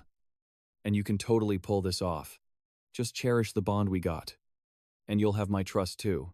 Lunat. Why do you keep calling me Gem? Though Lunat just answered simply. 'Cause Jemmy Hazam is way too long. Meanwhile, over at Brian's, Bro was still grinding. Even late at night, he flashed back to what Zika said. You did your best. Being weak isn't your fault. But Brian was thinking to himself, it's all 'cause I'm trash. I absolutely cannot let myself off the hook. I gotta get strong enough so one day I'm actually useful to young Master Sian. Suddenly, some dude with a wicked aura pulled up. Young Master Sian. Where is he? Brian sensed some crazy strong magic. Who are you, young Master? Sian isn't at the academy right now. But the guy just kept repeating himself. Bring Sian out. You bodyguard scum. A barrier went up around Brian. The masked guy instantly raged out and rushed straight at him, but he managed to block the move just in time. Don't look down on me. It looked like Brian's counterattack landed. but the guy didn't even let the blade touch the ground. Seems like his power is slowly ramping up. His target was still Brian. This attack was way stronger than the last one. Not only that, he was spamming moves back to back. Brian was certain this guy wasn't human. He repeated it for the third time. Hand over young Master Sian, he belongs to me. Brian got pushed back hard. Annoyed, he slashed the guy's hood right off. The hood hit the ground with a thud. Brian's eyes went wide, looking at him. Wait. Are you Kellen? The guy repeated it for the fourth time. Hand over young Master Sian, meanwhile. Sian was just fixing his outfit. All right. Let's roll. Karam was curious beside him. You really gonna leave those guys there? Sian isn't gonna step in. Lunat can go back with Jack once Mela recovers. Plus, there's nothing left for me to do here anyway. Suddenly, Karam grinned slyly. You sure about that? That little Lunat might get heartbroken. You know, but I guess Sian doesn't care about romance stuff. Right. She'll be fine. Karam hid. Bored. I swear. Even in your next life. You're gonna be a lonely old man, Sian replied. Getting bored. Karam. She's literally just a kid. Absolutely not. And what's so bad about being alone just as they got back to the academy? Sian walked into a scene. Weird. What the hell's going on? Brian was badly hurt. And more importantly, why did Kellen look like that? When he saw his young master, Brian screamed. Watch out, that's not Kellen anymore. Right then. Kellen was already right above Sian. There you are. Young Master Sian. And just like that, he had to start another fight. Can't you guys give me a break? Sian used sword dance, creating a super flexible storm, blocking Kellen before he could make a move. Brian was in awe. So OP. He handled it in one move. Am I seriously just a burden? Sian turned back to check on him. That cut looks deep. You good? Brian nodded. Yes. Master. It was time for Sian to teach that guy a lesson. Brian, you did a pretty good job stalling him, waiting for me to get here. I'll handle the rest. Brian didn't know what to say in that moment. Meanwhile, Kellen had regained his senses. Master, please be careful. Arson and Boris found the location of the Holy Sword. Sian got serious. This is happening way sooner than in my past life. Things are getting harder to predict. Sian looked at Kellen's body fading away. Rest in peace. Sian's eyes were full of hatred. He was turned into a puppet, and it's obvious whose work this is. Brian ran over. Why did he turn out like that? Sian picked something up from the ground. This looks like the reason. Sian knew exactly what it was. It's a type of ancient dark magic. It breaks the target's mind and turns them into an ally. The enemy used my own shadow to make Kellen turn against us. I should have ended Boris when I had the chance. As long as he's alive, stuff like this keeps happening. In my past life, I refused to join him and ended up getting ambushed. I definitely got to take him out as soon as possible. Sian instructed Brian. Start packing up the dorm. It's time for us to leave the academy. At the Menden Temple, this woman was Iris. I've been waiting for you. Young Master Arson. Arson bowed his head slightly. Long time no see. Lady Iris. She took off her hood. No one calls me that anymore. I'm pretty used to being called saintesses by now. Rare to see you without Prince Neil. Arson replied bluntly. My visit here has nothing to do with His Highness. Iris laughed and said, Oh my. So, the rumors are true. You really allied with Princess Violet. Arson had heard Iris received a divine revelation. Iris smirked. You really aren't any fun at all. The Holy Sword is inside a dungeon on the hill overlooking the Guardian's Land. The Guardian's Land. It probably refers to the territory of the continent's guardian. That's why I called you here. Young Master Arson. You definitely know the spot that overlooks the entire territory. Arson nodded. Yes. I figured it out. But why? Why is it so close? Iris looked at him blankly. Does the truth always have to match reality? It must be the love of God, Menden. Sian brought the stone he found to the headmaster. Do you know what this is? Kundel looked at it. Looks like a teleportation sigil. Sian cut in. Exactly. Today in the academy. Before he could finish, Kundel yelled, What did you do? Did you start researching dark magic or something? Sian didn't know how much bias this guy had against him. Headmaster. It wasn't me. Kundel cut him off. And how long were you planning to hide the fact that you're keeping a dragonkin in the academy? Sian acted totally chill. Oh wow. Busted. Kundel was way too old to deal with this drama. My patience has limits. If you're planning to cause more trouble, pack your bags and get out of here. Actually, that's exactly what Sian was planning. If you stay here any longer, it's going to be hard for you to handle what's coming next. Kundel was speechless. I really didn't expect you to agree that easily. So what's the reason Sian wished he could just end that guy right now? The owner of this teleportation sigil is one of the people behind the bloody ball, and I have to stop him. If I don't, he's definitely going to target the people around me. Kunal felt a massive wave of killing intent. What happened to make you this angry? He picked up the stone. All right. Let me tell you a few things about this teleportation sigil. Refining this stone is pretty much like refining a charm stone. So, people think they have the same origin, and there's a theory they're linked to the Black Blood tribe. Of course, that tribe is considered extinct, but rumors say a few survivors are still hiding out in the slums, specifically in Exilium, right next to the Shan capital. Why am I telling you this? Kundal hands back the seal. You stupid kid. Why do you always try to carry the burden alone? Listen up. The peace we've had for hundreds of years is threatened. If peace disappears, so does this academy. So go do what you need to do. I'll handle my part here. So, I'll give you one piece of advice. Remember it well. The destination you're aiming for, it won't bring you any good. It might be a chain of hardships, or a cruel twist of fate. Whatever it is, it's a life that offers you nothing. Because that's the destiny of being someone else's puppet. Sian remembers it clearly. In his past life, the principal's words couldn't have been more accurate. Don't bear all the weight alone. Is this his advice for me in this life? Jika pops up out of nowhere. So, you're leaving the academy. You're chasing Boris. Right. I heard enough. Good. That guy needs to be handled anyway. Sian asks. Are you coming too? Jika says. No. As the head of Mist, I'd love to wreck him. But as a teacher, I have to guard the academy. The principal gave the order. Sian looks a bit worried. Don't tell me he found out your real identity. Jika thinks deeper. Nah. I think he's known for a long time. Karam jumps in.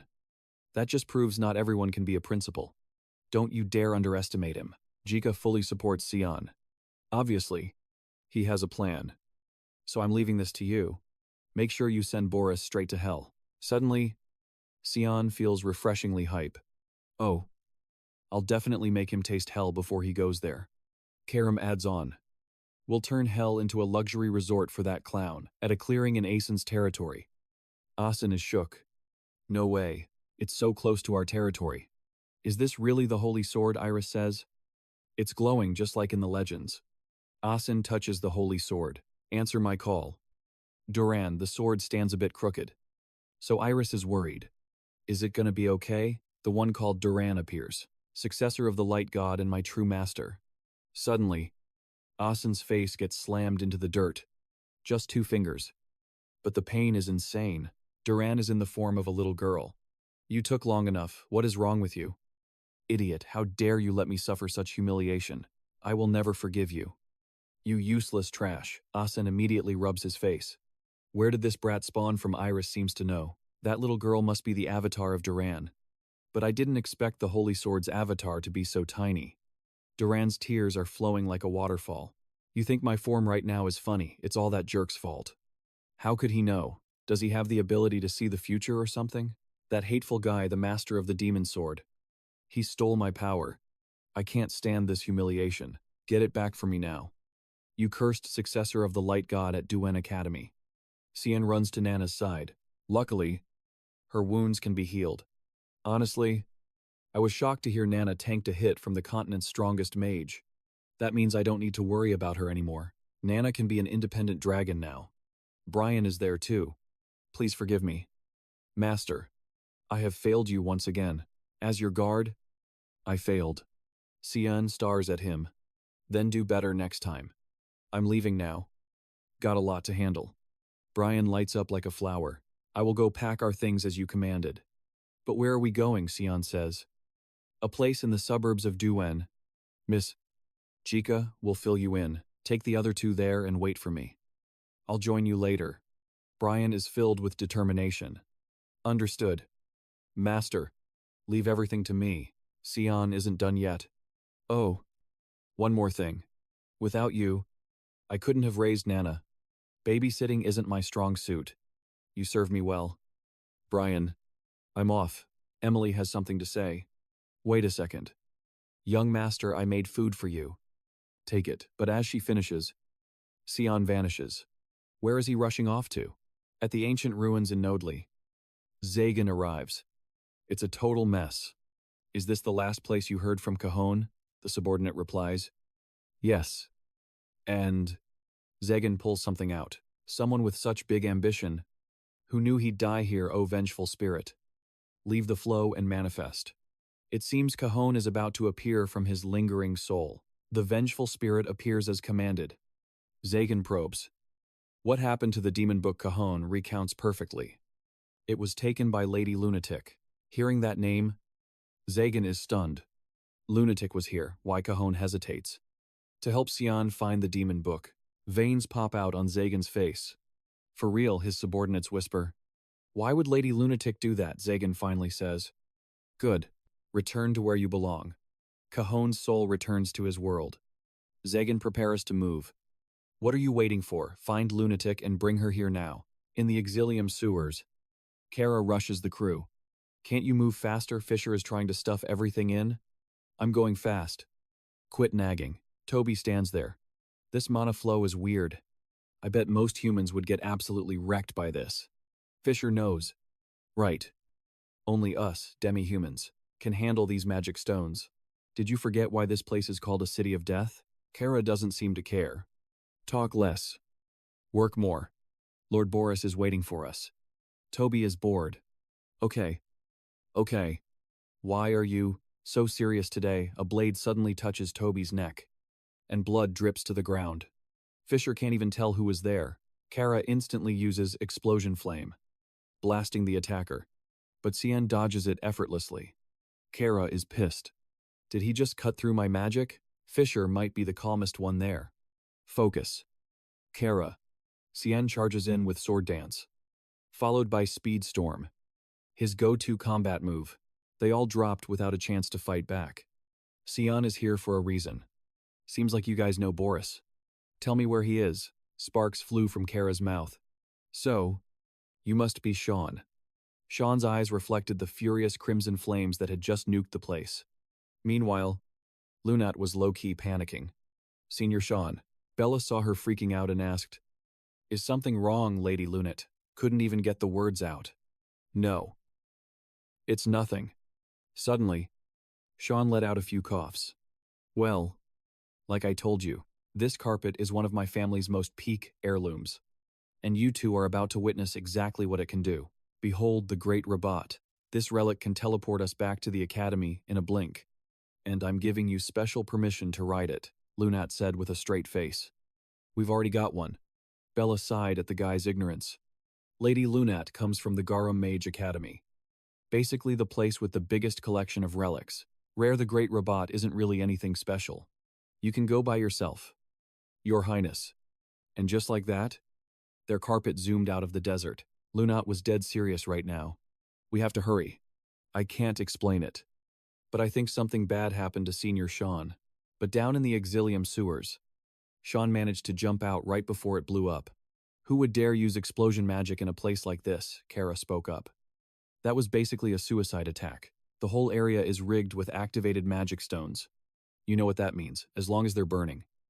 That fire is never going out. Sean used his void chamber, targeting the rubble underneath.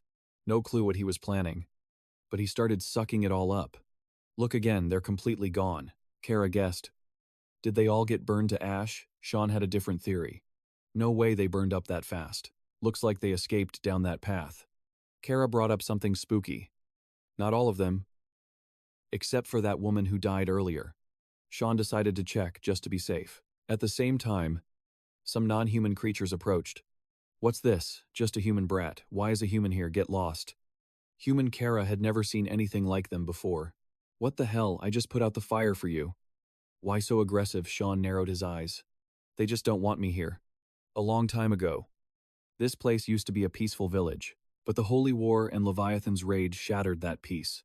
Luckily, thanks to the hero Licht, servant of the god of light, they defeated the evil dragon, but the tragedy didn't end there. The polluted magic stones left behind by the dragon made everything worse. Because of the intense mana, Exilium turned into a land of death. They say those whose bodies were mutated by the mana are called demi-humans. They still live here mining magic stones, cursing the humans who treat them like monsters. How dare you set foot here, get lost. Sean pulled up his hood. What a pain. He told me to get lost. So I'm going. He walked away while the demi-humans whispered, back at Fisher's spot. Is this really all we got? Kara wasn't impressed.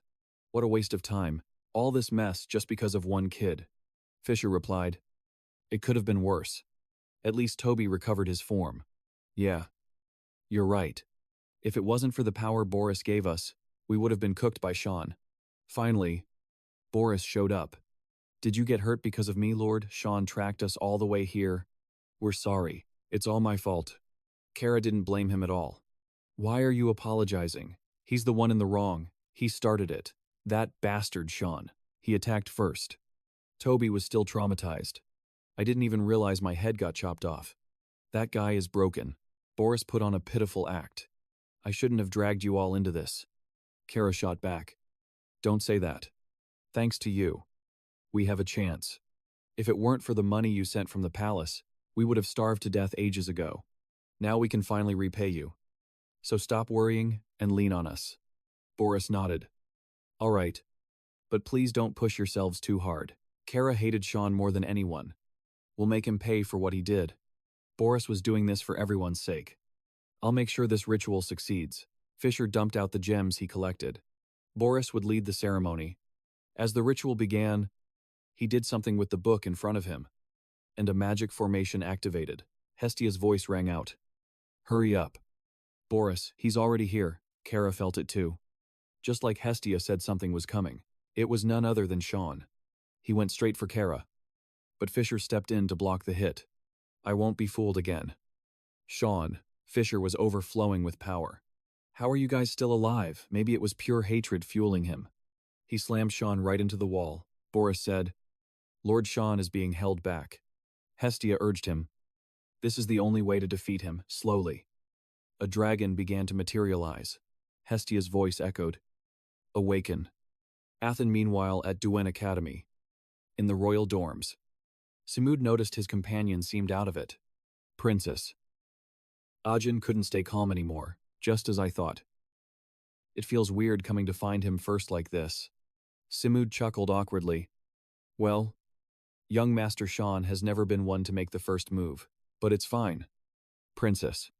As long as we say we're not actually here to see him. Ajin was confused.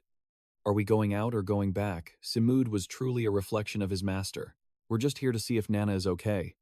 Ajin suddenly stopped. Wait. Lunat, what are you doing here? Are you looking for Sean too?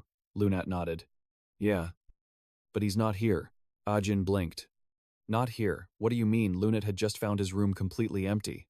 He's not just gonna pop back up like he usually does. This time is different. I can feel it, his scent has completely vanished. Sean might never come back. That's when Ajin started to panic. His scent is gone. Is her nose that good? Ajin took the blame. It's all my fault. I forced him to duel me. I just wanted to be friends with him, but maybe that was too much for Sean. Ajin was freaking out too. Do you have any clues where he went? Lunat thought they needed to investigate immediately. Ajin gave the order. Search every corner of the academy. Lunat and Bella's group would check the Garam side, while Ajin's group ran elsewhere. I'm counting on you. Lunat. We'll handle the royal sector, Hazam whispered from the side. It won't be easy. He erased all his traces. Even I would have a hard time finding him. Ajin was terrified that Sean would actually vanish. I won't just sit here and watch. I'm gonna catch him before he disappears. Meanwhile, the battle between Sean and Fisher officially began. He took a light hit to the shoulder. What the hell are you guys? Are you even living creatures? Fisher raged. You look at us like we're monsters, Sean scoffed. You kidding, you're just puppets. How do you even have consciousness? Fisher grit his teeth. A human like you will never understand what it's like to live as a monster. What it means to live as a demi-human, Boris turned that curse into a blessing from the gods. Over at Brian's location, things seemed pretty chill. They were the last group. Thank God the hidden base is near Juin.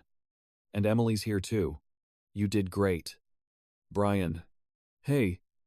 Does the young master know we're here? Is he actually going to join us later? To be honest, I only heard it secondhand. Ms. Zika said so. We just gotta trust and wait. But I've got a really bad feeling about this. Nana's really down too. It breaks her heart that the young master came and left while she was still asleep. I gotta do something to cheer her up. I have to do whatever I can. Thinking that, Brian walked over to her. Nana. Why the long face? You hungry? Oh. She's crying. Did Papa leave because I was being a nuisance? Brian shot that down immediately. No way. You didn't do anything wrong. We just have to wait. The young master will come back. So be a good girl and wait for him. Okay, that cheered Nana up a bit. Meanwhile, back at Sian's fight. He just got tagged by Fisher's beast claw. And then Toby hit him with a bind. Sian's dodge game is actually insane. But right after dodging, Kara was right there. Gotcha, you can't dodge in midair. She unleashed her flames to blow him sky high. Flames erupted from Kara's hands. But Sian wasn't falling for that again. His sword aura was already at her throat. If she hadn't dodged that, she would have been cooked. No way, Toby shouted in disbelief. How is this kid a swordmaster? Fisher's realized this is gonna be tough. What the hell, alright. Toby's switching it up. Damn it. Attack him all at once. He has to have a blind spot somewhere. Don't give him a second to breathe. Karam. In sword form. Scoffed. Why do these guys all fight the exact same way? It's boring. Sian just smirked. They don't realize that mindset just exposes their weakness. Missed illusion. 8th form ambush. Slash. Toby's forearms got diced up instantly. Sian closed the gap. But Kara kept interfering over and over. Wake up. You moron, fire rain. But in Sian's hand, a void orb appeared. It sucked all of Kara's magic fire right in. Behind him, Fisher tried a sneak attack strong enough to shatter the ground. But Sian instantly used Mist Illusion. 7th form search. The attack was Mist Blade Violent Storm. Toby realized he was screwed again. Slash. His head flew off his neck. Sian doesn't stop until the thread is deleted. His Mist Blade Rising Mist cut right through Kara. Heads rolling. Arms flying. Bodies torn apart. But Toby just stood up and regenerated. It's not just a power gap. We can't beat him. He's a monster. Sian looked totally over it. I really don't want to hear that from a bunch of zombies. After getting decapitated, Fisher spoke up. We weren't trying to beat you. Sian was confused. Then what the hell are you fighting for? Fisher gave a wicked grin. We just needed to buy time. Something's getting closer. Sian felt it. This wasn't like any opponent before. They were stalling to complete the ritual. Sian knew Boris was plotting something, but he didn't think he'd try to revive Leviathan as a puppet. Those skeletal wings. A human wearing a dragon's skin. Karam was shocked. I never thought I'd see that thing again. Sian locked in. If that thing gets loose, it's over. I won't let that happen. They're preparing for a purge. Boris has completely become a demon to humanity. Fisher sneered. It's too late. This world that rejected and humiliated us ends right here. We'll destroy everything and rebuild it. This is the start of a revolution. And no one can stop us. Sian felt Fisher was the one who needed to watch his back. Kara sensed it too. Things were going south. Suddenly, Leviathan sank its fangs into Fisher. Kara just lost her friend. No way. Why Sian didn't even see it coming. Karam was horrified. It didn't just swallow him. It used him as a sacrifice to boost its mana. Sian was confused. Sacrifice for what? Karam broke it down. Probably to repair the damage to the scripture. Kara screamed. Boris. What did you do? This wasn't part of the plan, Boris. The traitor. Just shrugged. It's a shame. But it's all for the greater good. I consider this a tragedy too. Kara was crying with rage. That is not the face of someone who cares. The demi-human villagers saw everything. What the hell is that? A dragon. Is that a dragon? Look out. It's looking right at us. It's charging a breath attack. Run, Boris laughed like a maniac. Now, you exilium trash. It's time to pay your debts. The demi-humans scrambled to escape. We're gonna get caught in the blast. Move. Kara couldn't just stand there and watch. Stop it. Boris. She tried to use flame burst to stop it. Boris looked at her with pure contempt. What a disappointment. Kara. I thought we were friends. Kara stood her ground. I'll see you in hell. Her life should have ended right there. But Boris blinked. Oh. Surprise, surprise. You can actually block an ancient dragon's breath. Sian used his void orb predator to block the impact. The monster was incinerating everything in sight. Boris went. Oh, impressive. He watched Sian tank the attack and scoffed. You can even block an ancient dragon's breath. Sian charged up the void orb in his hand. Devour. The ancient dragon poured more power into its breath. Boris watched eagerly. But how much longer can you last? The dragon unleashed a kill shot. Everything blurred in a bloody red mist. Sian instantly used Mist Blade, Dance of the Black Curtain, to push the blast back. Boris was stunned. The ancient dragon took a direct slash. It was wounded instantly. Boris gritted his teeth in rage. Isn't Lord Sian's sword supposed to be a dagger? A voice beside him pointed out. That's not the sword's power. The mysterious figure noted. He's reshaping it using his own sheer power. Sian kept the pressure on. First form Hell's Redemption. The ancient dragon was backed into a corner by a rain of slashes. Then, Sian noticed something. He spun around with insane skill and unleashed a flurry of slashes to block. He struck the ancient dragon again, making it scream in agony. Its giant claw was sliced clean off, but it was falling right toward the group of people. They screamed in terror. Incoming, we can't dodge that. Once again, Sian speed blitzed over. Mist Blade scattering petals. He saved them just in the nick of time. A woman clutched her baby tight. She was frozen, staring at the scene. That human. She looked at Sian in total shock. Did he just wake up, Leviathan? Boris roared like a lunatic. This isn't the time to play hero, he declared arrogantly. You're all going to become my sacrifices. The crowd scattered in panic, but Sian just stood there, cool as ice, watching the ancient dragon charge its energy orb. He readied his stance. Mist Blade. He powered up Rising Mist. One slash cut right through the ancient dragon. Boris is on high alert. What the hell is this? The ancient dragon screams helplessly, seizing the chance. He rushes in. Sean builds momentum and launches himself. He leaps forward, heading straight for where Boris is standing. Before he can even react, Sean is right in his face. Sean radiates a deadly, murderous aura. His eyes gleam with hatred as he growls. I've been waiting for this moment for a long time. Boris, you're not surviving this. Boris's face shows pure terror. He pours all his rage into the skill. Divine Black Bone, Eternal Bow. The guy grits his teeth as the orb closes in on his face. The orb slams down like a nuke toward the ancient dragon and Boris.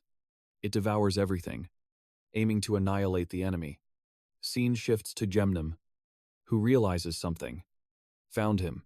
Meanwhile, Lunat is hyping up Gemnum's cuteness. She asks if Gemnum knows where this is. It points at the map. Here. Sean is right here.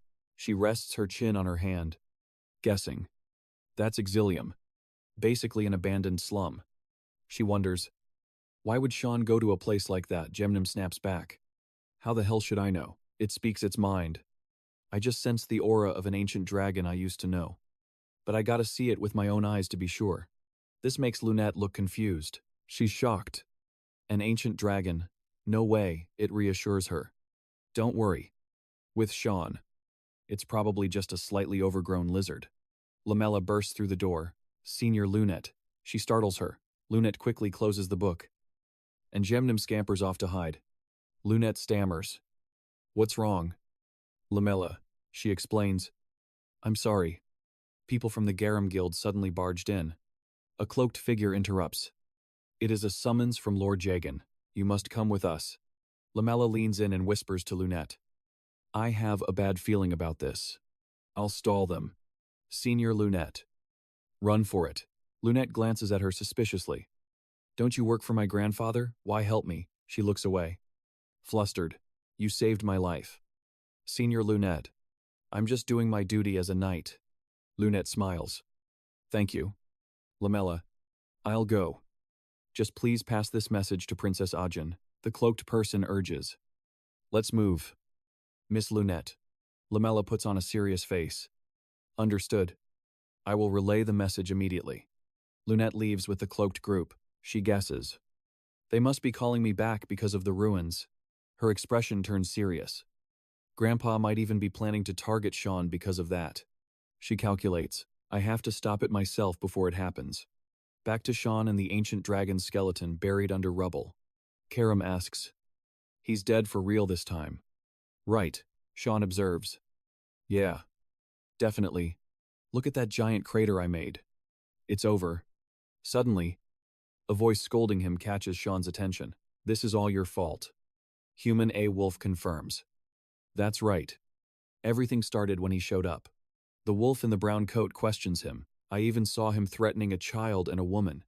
Another one shoos him away. Get lost, get out of here, Karam hears this and gets annoyed. Need me to kill them? Sean pulls up his hood to leave. Nah. Forget it, she grumbles. Are you seriously gonna let them slide? Look at their faces. And you still. He interrupts. Actually, it's good, Sean says loudly. Saves me from sitting around waiting. This makes them grind their teeth in anger as they watch him leave. At this moment, Luniel receives the bad news. His face twisted in anger. Boris. He was murdered by some nobody. He crumples the paper. Cursing. Useless trash. Luniel grits his teeth in fury. I dragged him up from the bottom of society. Gave him a title. And he dies before paying off his debt. Suddenly, someone walks in. I heard you called for me, startling him. It turns out to be Arson. He speaks slowly. Why did you summon me? Luniel rushes over aggressively. Shouting. Boris is dead. Exilium has been wiped out. Arson calmly replies. I know. Luniel questions him angrily. Then why didn't you come to see me sooner? He justifies himself. I had urgent business. Luniel is furious. Threatening. More urgent than me. The first prince of the empire. Are you crazy? Suddenly, Arson smirks. I have a theory about who's behind this. Luniel frowns. Asking. You know who the mastermind is. Arson turns around. Let's head straight to Ruin Academy. I'll prepare the carriage. Luniel loses his cool. Asking. Who is at Ruin? Arson replies nonchalantly. I'll explain on the way. Luniel clenches fist. So annoying he reveals a terrifying expression. Thinking. Why do I feel like I'm being played? Meanwhile, Boris struggles to walk. He suddenly collapses. And the mysterious book radiates magic. He sits up, scoffing. Did that guy get lucky and escape? He's losing his humanity. But the resurrection of Lord Hycoria has failed. I have disgraced my honor. He continues. If everything had gone to plan, I would have been healed by Lord Hycoria's power too. Suddenly, something escapes from the book. Speaking softly. It's okay. Boris. It continues. Lucky me. I have a powerful mana sacrifice right in front of my eyes. Boris is confused. What are you talking about? A monster opens its wide mouth full of sharp teeth. Gloating. This is God's will. So don't feel too bad about it. Boris screams. Lord Hycoria scene shifts to the outskirts of Ruin. The carriage is on the way. Luniel speaks up. Tell me, who exactly is at Ruin Academy? Arson rests his chin on his hand. Looking at the scenery, we will request Dean Kundel's cooperation. It's related to my younger brother, Sean.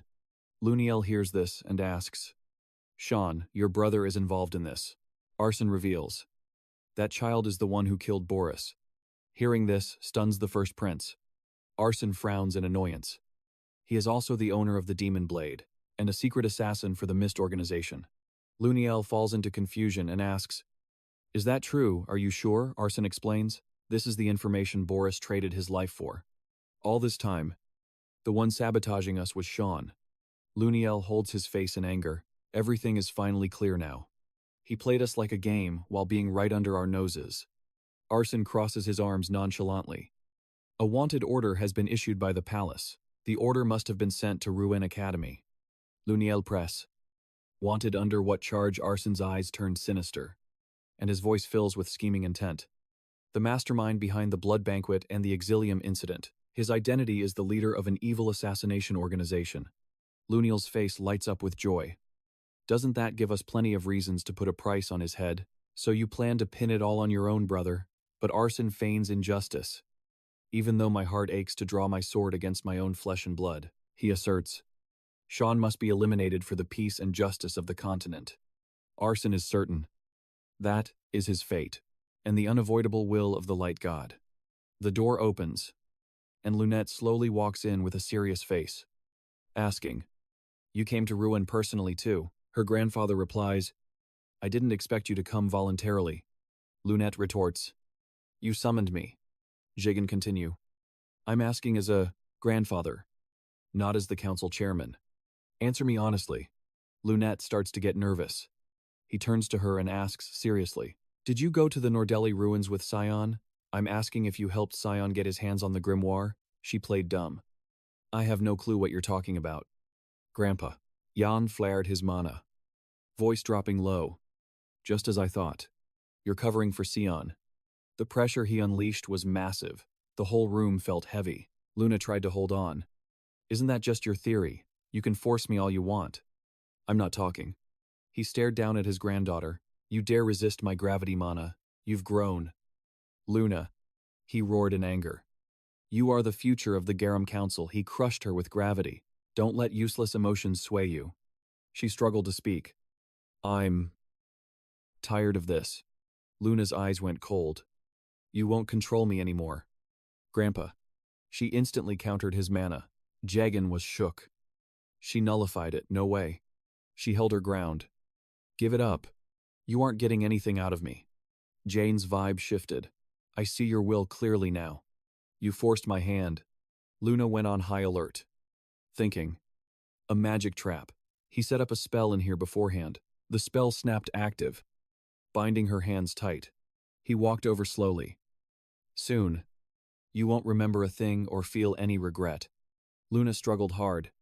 You're going to kill me." He raised his hand, offering a twisted choice. "I can't kill the future of the council." She gasped internally. "The symbol of Najisa. He's planning to use mind destruction magic on me." Jagan confirmed. "I'm deleting those useless memories." He placed a hand on her head. "Resisting is pointless." His look said it all. "Go back to being my precious little granddaughter." Meanwhile, Asen stood in front of Sion's door. He checked it. 0 traces. Asen deduced. Sion's squad has already left the area.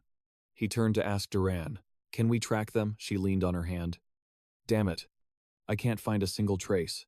Someone scrubbed this place clean." She gritted her teeth, flashing back to Sion, mocking her. "This is where that jerk who insulted me stayed.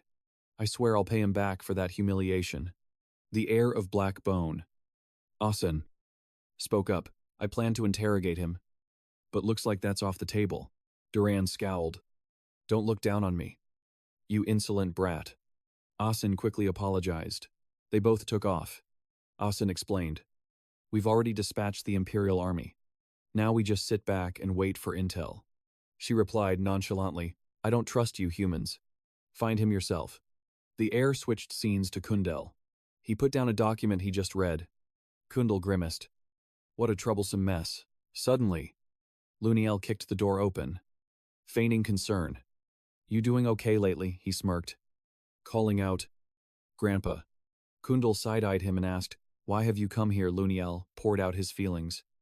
"Why look at me with those eyes? Are you that disappointed in me?" He pressed on. "Stop pretending. Not only did you cut support for House Kizan, you went behind my back to the Emperor. Didn't you?" Grandpa Kundel got serious. "Your Highness. No. I simply wish to prevent the throne from being stained with blood." Hearing that, Luniel snapped. "You say that so casually. Just like father." He screamed in rage. "Violet. Fabian. Nezonian. Even that brat Ajin. He was losing it. You think they don't crave the throne, they'll use every dirty trick in the book to snatch it," Kundel glared, warning him. "You fool. Are you terrified of losing something you don't even possess yet?" Kundel turned away helplessly. This is the piece your father poured his soul into building. Don't ruin it. Luniel seethed. Peace, the man who raised the era's worst sinner dares to talk about peace. He raged. Your student. Sion, where is he right now? Kundel stayed silent. Luniel lost his cool, pointing a finger. You're planning to hide that murderer, aren't you? Suddenly, Ajin opened the door. Stunned. Brother Luniel, she thought. Confused. I came to ask about Sion. But why is he here? Luniel barked at her. We aren't finished here. Get lost. Ayin. Kundal intervened. Prince Luniel, you may leave now. He ground his teeth in resentment. What are you talking about? I was here first. Kundal replied. Princess Ajin had a prior appointment with me. Luniel screamed. Furious. I am the Grand Prince. You rank the 5th princess above me. Kundal stood firm. An appointment is an appointment. Why not try acting like a Grand Prince for once? Luniel yelled helplessly. Grandpa making Ajin flinch. Suddenly, a voice cut in. Sion's room is completely empty. Asen strolled in. Slandering Sion. He is a dangerous figure threatening the Empire's peace. Asen stayed cool. If you know his whereabouts, I demand your cooperation. Ajin asked anxiously. What do you mean Sion threatens the peace of the Empire? He replied. I apologize for having to say this. Princess Ajin, Asen stated. Sion has revealed himself as the mastermind behind the blood banquet and the massacre at Exilium. We have multiple witnesses and testimonies confirming it. Asen turned to Kundal. Headmaster, you must have received the official decree from the palace. Correct, he nodded. That is correct. Ajin was stunned. No way. Sion wouldn't. He reminded her. The wanted order has been broadcast nationwide. Princess Ajin, you should be careful too. Her thoughts were racing. Desperate to believe Sion would never do such a thing. Meanwhile, a crowd gathered around the notice board. Is that Sion, the youngest son of House Vert? A man spread the rumors. Heard he turned Exilium into a living hell after the blood banquet didn't satisfy him. People chatted. If he's the Vert's youngest, isn't he the kid who survived the magic dragon encounter? From what I know, he's a student at Duel Academy. He's got no reason to be in our town. Sion walked up and grabbed the wanted poster. Karam asked casually. Picture looks better than the real thing. You happy? He replied chill. A little. He grinned. Amused. Now Asen himself is going to come looking for me.